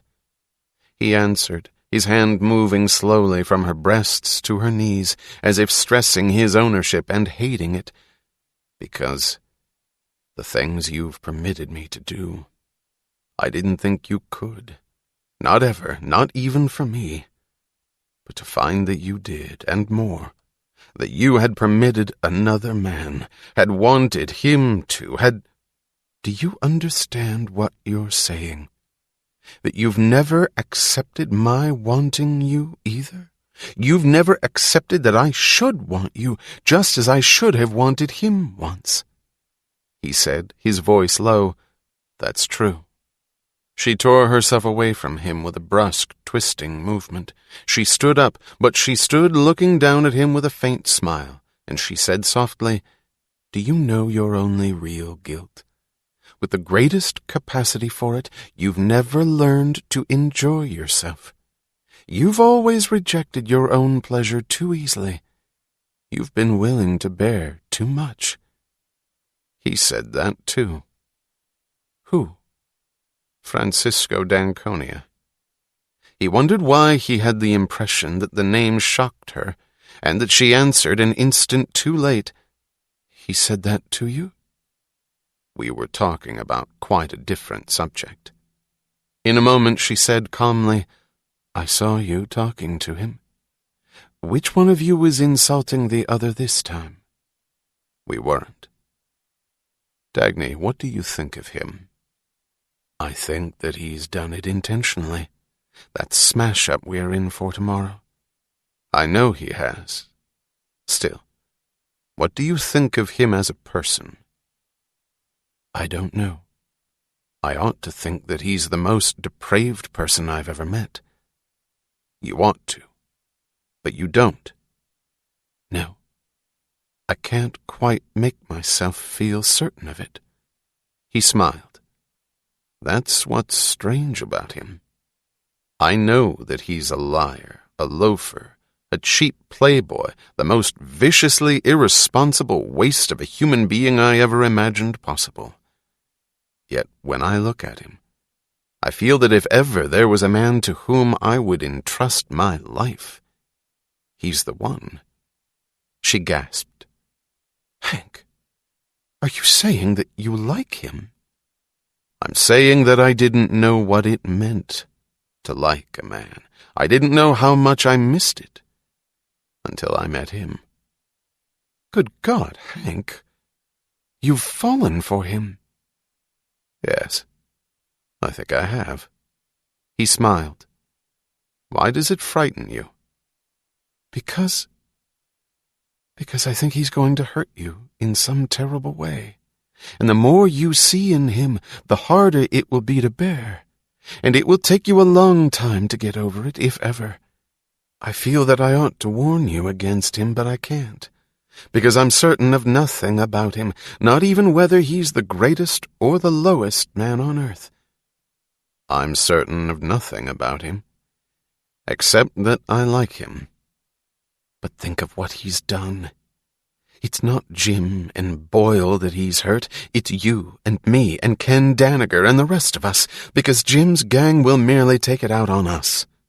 And it's going to be another disaster, like the Wyatt fire." Yes, like the Wyatt fire. But you know, I don't think I care too much about that. What's one more disaster? Everything's going anyway. It's only a question of a little faster or a little slower. All that's left for us ahead is to keep the ship afloat as long as we can, and then go down with it." Is that his excuse for himself? Is that what he's made you feel? No. Oh, no. That's the feeling I lose when I speak to him. The strange thing is what he does make me feel. What? Hope. She nodded in helpless wonder, knowing that she had felt it too. "I don't know why," he said, "but I look at people, and they seem to be made of nothing but pain. He's not. You're not. That terrible hopelessness that's all around us. I lose it only in his presence. And here. Nowhere else." She came back to him and slipped down to sit at his feet, pressing her face to his knees. "Hank, we still have so much ahead of us. And so much right now." He looked at the shape of pale blue silk huddled against the black of his clothes. He bent down to her. He said, his voice low, "Dagny, the things I said to you that morning in Ellis Wyatt's house, I think I was lying to myself. I know it." Through a gray drizzle of rain, the calendar above the roofs said September 3rd, and a clock on another tower said 10:40 as Reardon rode back to the Wayne Falkland Hotel. The cab's radio was spitting out shrilly the sounds of a panic-tinged voice announcing the crash of D'Anconia Copper. Reardon leaned wearily against the seat. The disaster seemed to be no more than a stale news story read long ago. He felt nothing except an uncomfortable sense of impropriety at finding himself out in the morning streets, dressed in evening clothes. He felt no desire to return from the world he had left to the world he saw drizzling past the windows of the taxi. He turned the key in the door of his hotel suite, hoping to get back to a desk as fast as possible and have to see nothing around him. They hit his consciousness together. The breakfast table, the door to his bedroom open upon the sight of a bed that had been slept in, and Lillian's voice saying, "Good morning, Henry." She sat in an armchair, wearing the suit she had worn yesterday, without the jacket or hat. Her white blouse looked smugly crisp. There were remnants of a breakfast on the table. She was smoking a cigarette with the air and pose of a long, patient vigil. As he stood still, she took the time to cross her legs and settle down more comfortably, then asked, "Aren't you going to say anything, Henry?" He stood like a man in military uniform at some official proceedings where emotions could not be permitted to exist. "It is for you to speak." "Aren't you going to try to justify yourself?" "No." "Aren't you going to start begging my forgiveness?" "There is no reason why you should forgive me. There is nothing for me to add. You know the truth. Now it is up to you." She chuckled, stretching, rubbing her shoulder blades against the chair's back. "Didn't you expect to be caught sooner or later?" she asked. "If a man like you stays pure as a monk for over a year, didn't you think that I might begin to suspect the reason? It's funny, though, that famous brain of yours didn't prevent you from getting caught as simply as this." She waved at the room, at the breakfast table. "I felt certain that you weren't going to return here last night, and it wasn't difficult or expensive at all to find out from a hotel employee this morning that you haven't spent a night in these rooms in the past year." He said nothing. "The man of stainless steel." She laughed. "The man of achievement and honor who's so much better than the rest of us. Does she dance in the chorus, or is she a manicurist in an exclusive barber shop patronized by millionaires?" He remained silent. "Who is she, Henry?" "I won't answer that." "I want to know." "You're not going to." "Don't you think it's ridiculous? You're playing the part of a gentleman who's protecting the lady's name, or of any sort of gentleman from now on. Who is she?" "I said I won't answer." She shrugged. "I suppose it makes no difference. There's only one standard type for the one standard purpose.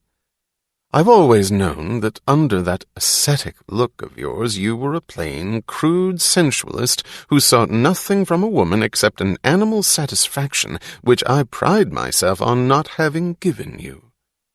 I knew that your vaunted sense of honor would collapse someday, and you would be drawn to the lowest, cheapest type of female, just like any other cheating husband." She chuckled. "That great admirer of yours, Miss Dagny Taggart, was furious at me for the mere hint of a suggestion that her hero wasn't as pure as his stainless, non-corrosive rail. And she was naive enough to imagine that I could suspect her of being the type men find attractive for a relationship in which what they seek is most notoriously not brains. I knew your real nature and inclinations. Didn't I?" He said nothing. "Do you know what I think of you now?" "You have the right to condemn me in any way you wish." She laughed. "The great man who was so contemptuous, in business, of weaklings who trimmed corners or fell by the wayside because they couldn't match his strength of character and steadfastness of purpose. How do you feel about it now?" My feelings need not concern you. You have the right to decide what you wish me to do. I will agree to any demand you make, except one. Don't ask me to give it up. Oh, I wouldn't ask you to give it up. I wouldn't expect you to change your nature. This is your true level, under all that self-made grandeur of a knight of industry who rose by sheer genius from the ore-mine gutters to finger bowls and white tie.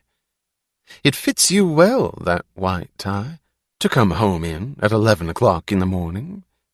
You never rose out of the ore mines, that's where you belong. All of you self-made princes of the cash register, in the corner saloon on Saturday night with the traveling salesman and the dance-hall girls. Do you wish to divorce me? Oh, wouldn't you like that? Wouldn't that be a smart trade to pull? Don't you suppose I know that you've wanted to divorce me since the first month of our marriage? If that is what you thought, why did you stay with me? She answered severely, It's a question you have lost the right to ask. That's true, he said, thinking that only one conceivable reason, her love for him, could justify her answer. No, I'm not going to divorce you. Do you suppose that I will allow your romance with a floozy to deprive me of my home, my name, my social position? I shall preserve such pieces of my life as I can, whatever does not rest on so shoddy a foundation as your fidelity. Make no mistake about it. I shall never give you a divorce. Whether you like it or not, you're married, and you'll stay married. I will, if that is what you wish. And furthermore, I will not consider. Incidentally, why don't you sit down? He remained standing. Please say what you have to say. I will not consider any unofficial divorce, such as a separation. You may continue your love idle in the subways and basements where it belongs, but in the eyes of the world I will expect you to remember that I am Mrs. Henry Reardon. You have always proclaimed such an exaggerated devotion to honesty. Now let me see you be condemned to the life of the hypocrite that you really are. I will expect you to maintain your residence at the home which is officially yours, but will now be mine. If you wish. She leaned back loosely, in a manner of untidy relaxation, her legs spread apart, her arms resting in two strict parallels on the arms of the chair, like a judge who could permit himself to be sloppy. Divorce, she said, chuckling coldly. Did you think you'd get off as easily as that? Did you think you'd get by at the price of a few of your millions tossed off as alimony? You're so used to purchasing whatever you wish by the simple means of your dollars that you cannot conceive of things that are non-commercial, non-negotiable, non-subject to any kind of trade. You're unable to believe that there may exist a person who feels no concern for money. You cannot imagine what that means. Well, I think you're going to learn. Oh, yes. Of course you'll agree to any demand I make from now on. I want you to sit in that office of which you're so proud, in those precious mills of yours, and play the hero who works 18 hours a day, the giant of industry who keeps the whole country going, the genius who is above the common herd of whining, lying, chiseling humanity. Then I want you to come home and face the only person who knows you for what you really are, who knows the actual value of your word, of your honor, of your integrity, of your vaunted self-esteem. I want you to face, in your own home, the one person who despises you and has the right to do so. I want you to look at me whenever you build another furnace, or pour another record-breaking load of steel, or hear applause and admiration, whenever you feel proud of yourself, whenever you feel clean, whenever you feel drunk on the sense of your own greatness. I want you to look at me whenever you hear of some act of depravity, or feel anger at human corruption, or feel contempt for someone's knavery, or are the victim of a new governmental extortion. To look and to know that you're no better, that you're superior to no one, that there's nothing you have the right to condemn. I want you to look at me and to learn the fate of the man who tried to build a tower to the sky, or the man who wanted to reach the sun on wings made of wax, or you, the man who wanted to hold himself as perfect.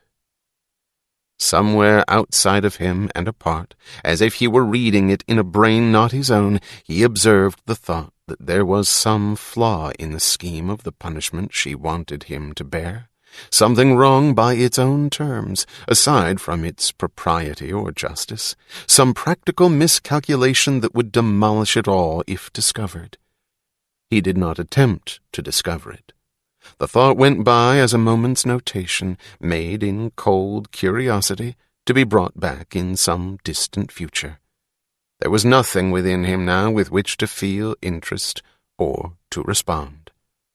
His own brain was numb with the effort to hold the last of his sense of justice against so overwhelming a tide of revulsion that it swamped Lillian out of human form, past all his pleas to himself that he had no right to feel it.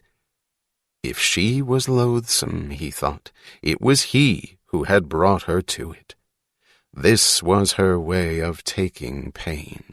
No one could prescribe the form of a human being's attempt to bear suffering. No one could blame.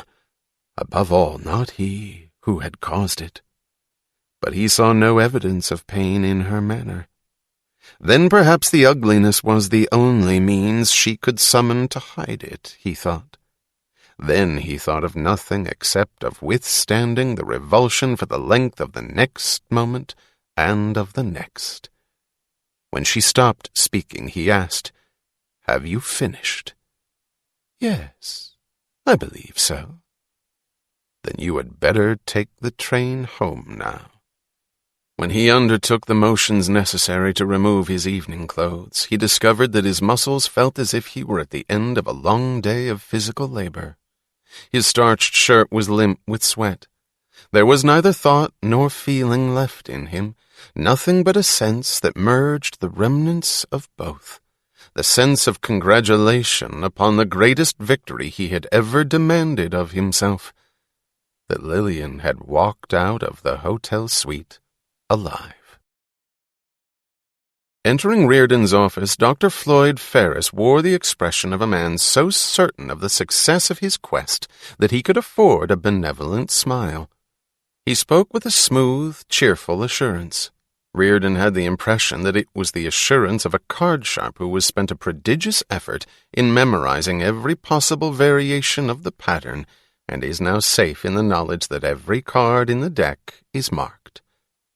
"Well, Mr. Reardon," he said by way of greeting, "I didn't know that even a hardened hound of public functions and shaker of famous hands like myself could still get a thrill out of meeting an eminent man, but that's what I feel right now, believe it or not." "How do you do?" said Reardon. Dr. Ferris sat down and made a few remarks about the colors of the leaves in the month of October, as he had observed them by the roadside on his long drive from Washington, undertaken specifically for the purpose of meeting Mr. Reardon in person. Reardon said nothing. Dr. Ferris looked out the window and commented on the inspiring sight of the Reardon Mills, which, he said, were one of the most valuable productive enterprises in the country. "That is not what you thought of my product a year and a half ago," said Reardon. Dr. Ferris gave a brief frown, as if a dot of the pattern had slipped and almost cost him the game, then chuckled as if he had recaptured it. "That was 1.5 years ago, Mr. Reardon," he said easily. "Times change, and people change with the times. The wise ones do. Wisdom lies in knowing when to remember and when to forget. Consistency is not a habit of mind which it is wise to practice or to expect of the human race." He then proceeded to discourse upon the foolishness of consistency in a world when nothing was absolute except the principle of compromise. He talked earnestly, but in a casual manner, as if they both understood that this was not the main subject of their interview. Yet oddly he spoke not in the tone of a foreword, but in the tone of a postscript, as if the main subject had been settled long ago. Reardon waited for the first, "Don't you think so?" and answered, "Please state the urgent matter for which you requested this appointment." Dr. Ferris looked astonished and blank for a moment, then said brightly, as if remembering an unimportant subject which could be disposed of without effort, "Oh, that! That was in regard to the dates of delivery of Reardon Medal to the State Science Institute. We should like to have 5,000 tons by the 1st of December, and then we'll be quite agreeable to waiting for the balance of the order until after the 1st of the year." Reardon sat looking at him silently for a long time. Each passing moment had the effect of making the gay intonations of Dr. Ferris' voice, still hanging in the air of the room, seem more foolish. When Dr. Ferris had begun to dread that he would not answer at all, Reardon answered, "Hasn't the traffic cop with the leather leggings whom you sent here given you a report on his conversation with me?" "Why, yes, Mr. Reardon, but—" "What else do you want to hear?" "But that was 5 months ago, Mr. Reardon. A certain event has taken place since, which makes me quite sure that you have changed your mind, and that you will make no trouble for us at all, just as we will make no trouble for you." "What event?" "An event of which you have far greater knowledge than I, but you see I do have knowledge of it, even though you would much prefer me to have none." "What event?" "Since it is your secret, Mr. Reardon, why not let it remain a secret? Who doesn't have secrets nowadays? For instance, Project X is a secret. You realize, of course, that we could obtain your medal simply by having it purchased in smaller quantities by various government officers who would then transfer it to us, and you would not be able to prevent it. But this would necessitate our letting a lot of lousy bureaucrats." Dr. Ferris smiled with disarming frankness. "Oh yes, we are as unpopular with one another as we are with you private citizens. It would necessitate our letting a lot of other bureaucrats in on the secret of Project X, which would be highly undesirable at this time, and so would any newspaper publicity about the project, if we put you on trial for refusal to comply with a government order. But if you had to stand trial on another, much more serious charge, where Project X and the State Science Institute were not involved, and where you could not raise any issue of principle or arouse any public sympathy, why, that would not inconvenience us at all, but it would cost you more than you would care to contemplate. Therefore, the only practical thing for you to do is to help us keep our secret, and get us to help you keep yours. And as I'm sure you realize, we are fully able to keep any of the bureaucrats safely off your trail for as long as we wish." "What event? What secret? And what trail?" "Oh, come, Mr. Reardon, don't be childish. The 4,000 tons of Reardon metal which you delivered to Ken Danager." "Of course," said Dr. Ferris lightly. Reardon did not answer. "Issues of principle are such a nuisance," said Dr. Ferris, smiling, "and such a waste of time for all concerned. Now, would you care to be a martyr for an issue of principle only in circumstances where nobody will know that that's what you are, nobody but you and me, where you won't get a chance to breathe a word about the issue or the principle, where you won't be a hero, the creator of a spectacular new medal, making a stand against enemies whose actions might appear somewhat shabby in the eyes of the public, where you won't be a hero but a common criminal, a greedy industrialist who's cheated the law for a plain motive of profit, a racketeer of the black market who's broken the national regulations designed to protect the public welfare. A hero without glory and without public, who will accomplish no more than about half a column of newsprint somewhere on page 5. Now, would you still care to be that kind of martyr? Because that's just what the issue amounts to now. Either you let us have the medal, or you go to jail for 10 years and take your friend Daniger along, too. As a biologist, Dr. Ferris had always been fascinated by the theory that animals had the capacity to smell fear. He had tried to develop a similar capacity in himself. Watching Reardon, he concluded that the man had long since decided to give in, because he caught no trace of any fear. "Who was your informer?" asked Reardon. "One of your friends, Mr. Reardon, the owner of a copper mine in Arizona, who reported to us that you had purchased an extra amount of copper last month, above the regular tonnage required for the monthly quota of Reardon metal which the law permits you to produce. Copper is one of the ingredients of Reardon metal, isn't it?" That was all the information we needed. The rest was easy to trace. You mustn't blame that mine owner too much. The copper producers, as you know, are being squeezed so badly right now that the man had to offer something of value in order to obtain a favor, an emergency need ruling which suspended a few of the directives in his case and gave him a little breathing spell. The person to whom he traded his information knew where it would have the highest value, so he traded it to me in return for certain favors he needed. So all the necessary evidence, as well as the next 10 years of your life, are now in my possession, and I am offering you a trade. I'm sure you won't object, since trade is your specialty. The form may be a little different from what it was in your youth, but you're a smart trader. You've always known how to take advantage of changing conditions, and these are the conditions of our day, so it should not be difficult for you to see where your interests lie, and to act accordingly." Reardon said calmly, "In my youth, this was called blackmail." Dr. Ferris grinned. "That's what it is, Mr. Reardon. We've entered a much more realistic age." But there was a peculiar difference, thought Reardon, between the manner of a plain blackmailer and that of Dr. Ferris. A blackmailer would show signs of gloating over his victim's sin and of acknowledging its evil. He would suggest a threat to the victim and a sense of danger to them both. Dr. Ferris conveyed none of it. His manner was that of dealing with the normal and the natural. It suggested a sense of safety. It held no tone of condemnation, but a hint of comradeship, a comradeship based, for both of them, on self-contempt. The sudden feeling that made Reardon lean forward in a posture of eager attentiveness was the feeling that he was about to discover another step along his half-glimpsed trail.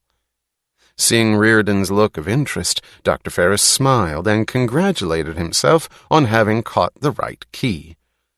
The game was clear to him now. The markings of the pattern were falling in the right order. Some men, thought Dr. Ferris, would do anything so long as it was left unnamed. But this man wanted frankness. This was the tough realist he had expected to find. "You're a practical man, Mr. Reardon," said Dr. Ferris amiably. "I can't understand why you should want to stay behind the times. Why don't you adjust yourself and play it right? You're smarter than most of them. You're a valuable person. We've wanted you for a long time. And when I heard that you were trying to string along with Jim Taggart, I knew you could be had. Don't bother with Jim Taggart. He's nothing. He's just flea bait. Get into the big game. We can use you, and you can use us. Want us to step on Orrin Boyle for you? He's given you an awful beating. Want us to trim him down a little? It can be done. Or want us to keep Ken Daniger in line? Look how impractical you've been about that. I know why you sold him the medal. It's because you need him to get coal from. So you take a chance on going to jail and paying huge fines just to keep on the good side of Ken Daniger. Do you call that good business? Now, make a deal with us, and just let Mr. Daniger understand that if he doesn't toe the line, he'll go to jail, but you won't, because you've got friends he hasn't got, and you'll never have to worry about your coal supply from then on. Now that's the modern way of doing business. Ask yourself which way is more practical. And whatever anyone's said about you, nobody's ever denied that you're a great businessman and a hard-headed realist.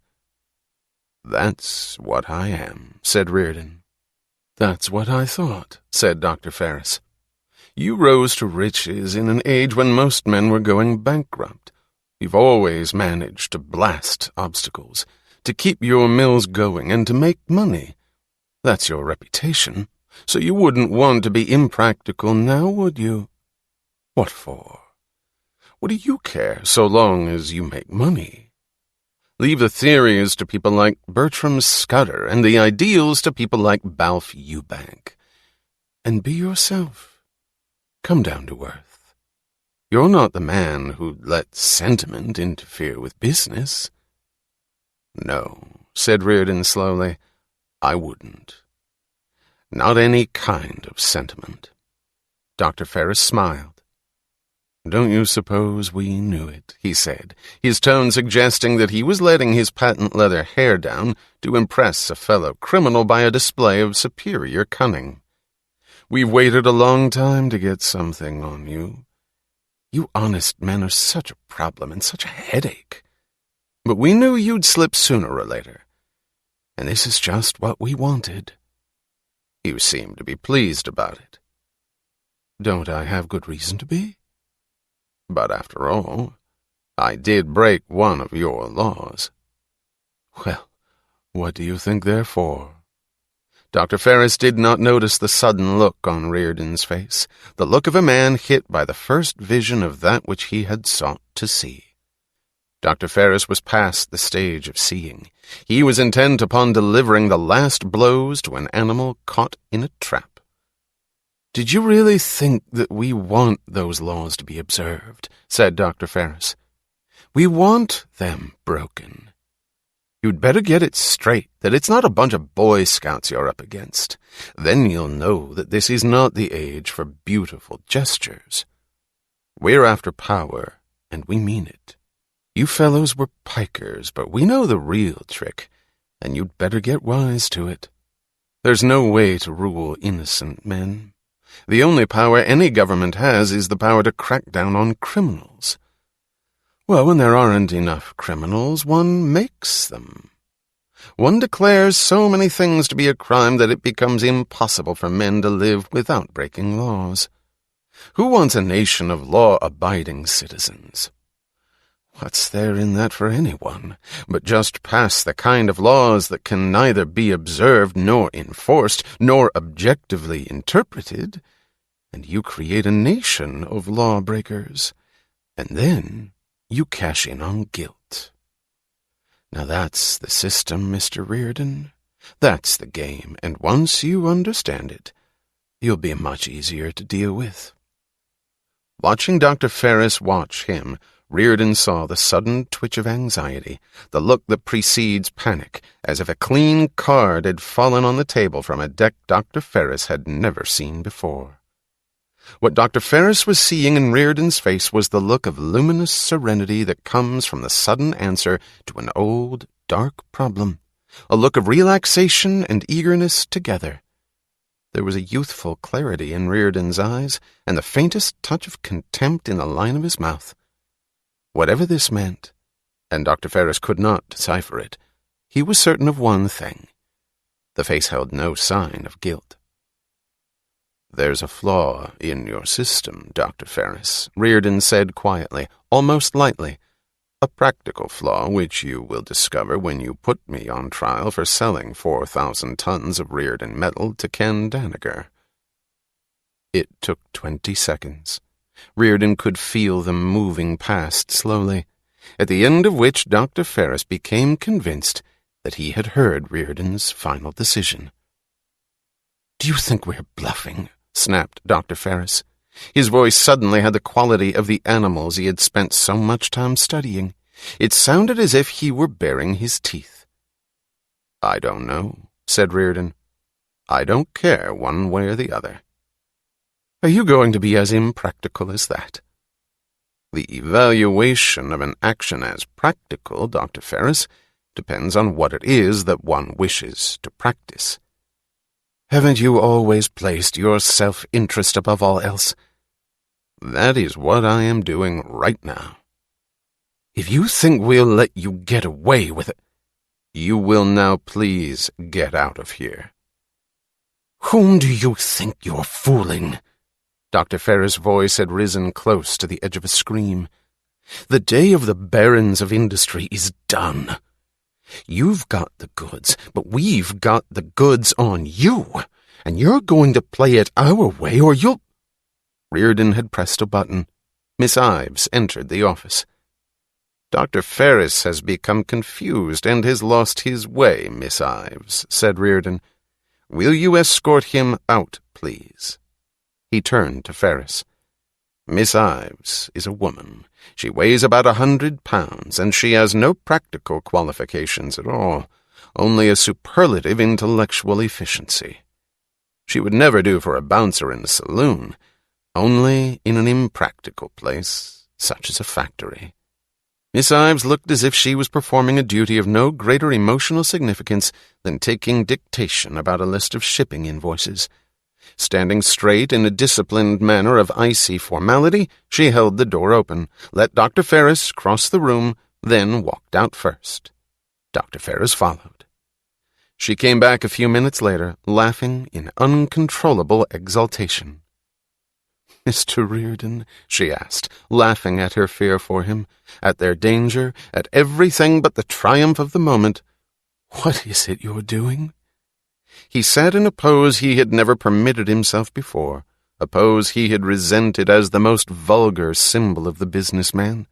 He sat leaning back in his chair with his feet on his desk, and it seemed to her that the posture had an air of peculiar nobility, that it was not the pose of a stuffy executive, but of a young crusader. "I think I'm discovering a new continent, Gwen," he answered cheerfully. "A continent that should have been discovered along with America, but wasn't." "I have to speak of it to you," said Eddie Willers, looking at the worker across the table. "I don't know why it helps me, but it does.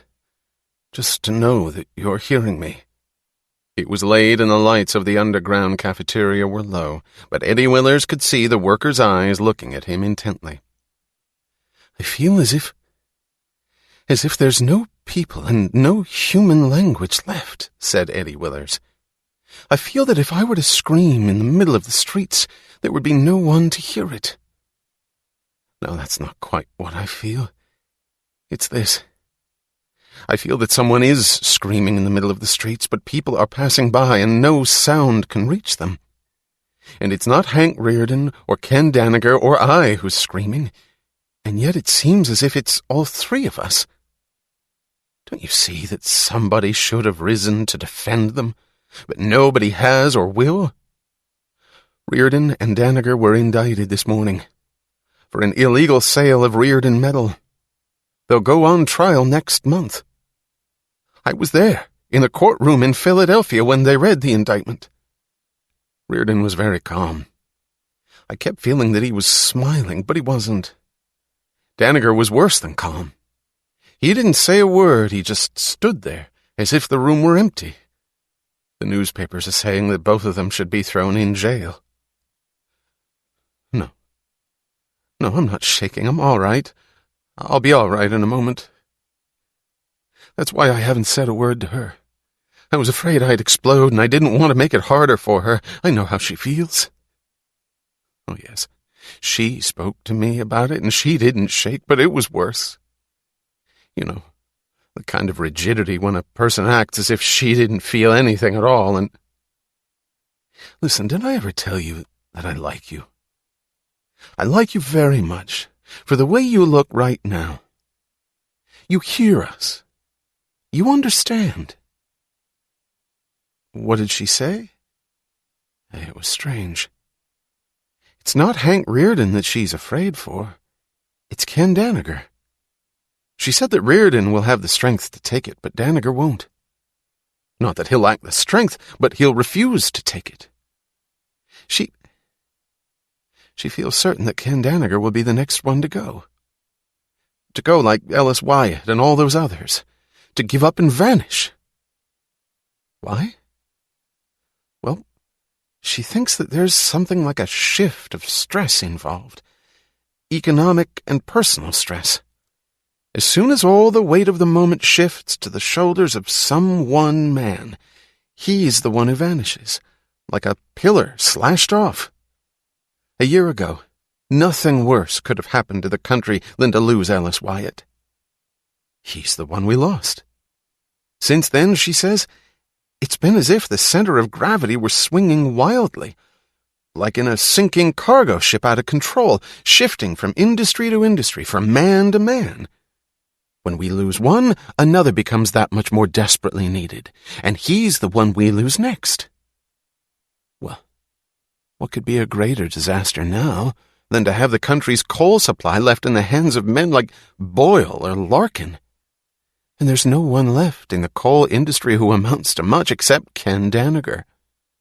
So she says that she feels almost as if he's a marked man, as if he's hit by a spotlight right now, waiting to be cut down. What are you laughing at? It might sound preposterous, but I think it's true. What? Oh, yes, you bet she's a smart woman. And then there's another thing involved, she says. A man has to come to a certain mental stage. Not anger or despair, but something much, much more than both, before he can be cut down. She can't tell what it is, but she knew long before the fire that Ellis Wyatt had reached that stage and something would happen to him. When she saw Ken Danager in the courtroom today, she said that he was ready for the destroyer. Yes, that's the words she used. He was ready for the destroyer. You see, she doesn't think it's happening by chance or accident. She thinks there's a system behind it, an intention, a man. There's a destroyer loose in the country who's cutting down the buttresses one after another to let the structure collapse upon our heads. Some ruthless creature moved by some inconceivable purpose. She says that she won't let him get Ken Danager. She keeps repeating that she must stop Danager. She wants to speak to him, to beg, to plead, to revive whatever it is that he's losing, to arm him against the destroyer before the destroyer comes. She's desperately anxious to reach Danager first. He has refused to see anyone. He's gone back to Pittsburgh to his mines. But she got him on the phone late today, and she's made an appointment to see him tomorrow afternoon. Yes, she'll go to Pittsburgh tomorrow. Yes, she's afraid for Danager, terribly afraid. No, she knows nothing about the destroyer. She has no clue to his identity, no evidence of his existence, except the trail of destruction. But she feels certain that he exists. No, she cannot guess his purpose. She says that nothing on earth could justify him. There are times when she feels that she'd like to find him more than any other man in the world, more than the inventor of the motor. She says that if she found the destroyer, she'd shoot him on sight. She'd be willing to give her life if she could take his first, and by her own hand, because he's the most evil creature that's ever existed, the man who's draining the brains of the world. I guess it's getting to be too much for her at times. Even for her. I don't think she allows herself to know how tired she is. The other morning I came to work very early, and I found her asleep on the couch in her office, with the light still burning on her desk. She'd been there all night. I just stood and looked at her. I wouldn't have awakened her if the whole goddamn railroad collapsed. When she was asleep? Why, she looked like a young girl. She looked as if she felt certain that she would awaken in a world where no one would harm her, as if she had nothing to hide or to fear. That's what was terrible, that guiltless purity of her face, with her body twisted by exhaustion, still lying there as she had collapsed. She looked... Say, why should you ask me what she looks like when she's asleep? Yes, you're right. Why do I talk about it? I shouldn't. I don't know what made me think of it. Don't pay any attention to me. I'll be all right tomorrow. I guess it's just that I'm sort of shell-shocked by that courtroom. I keep thinking, if men like Reardon and Danager are to be sent to jail, then what kind of world are we working in, and what for? Isn't there any justice left on earth? I was foolish enough to say that to a reporter when we were leaving the courtroom, and he just laughed and said, "Who is John Galt?" Tell me, what's happening to us? Isn't there a single man of justice left? Isn't there anyone to defend them? Oh, do you hear me? Isn't there anyone to defend them?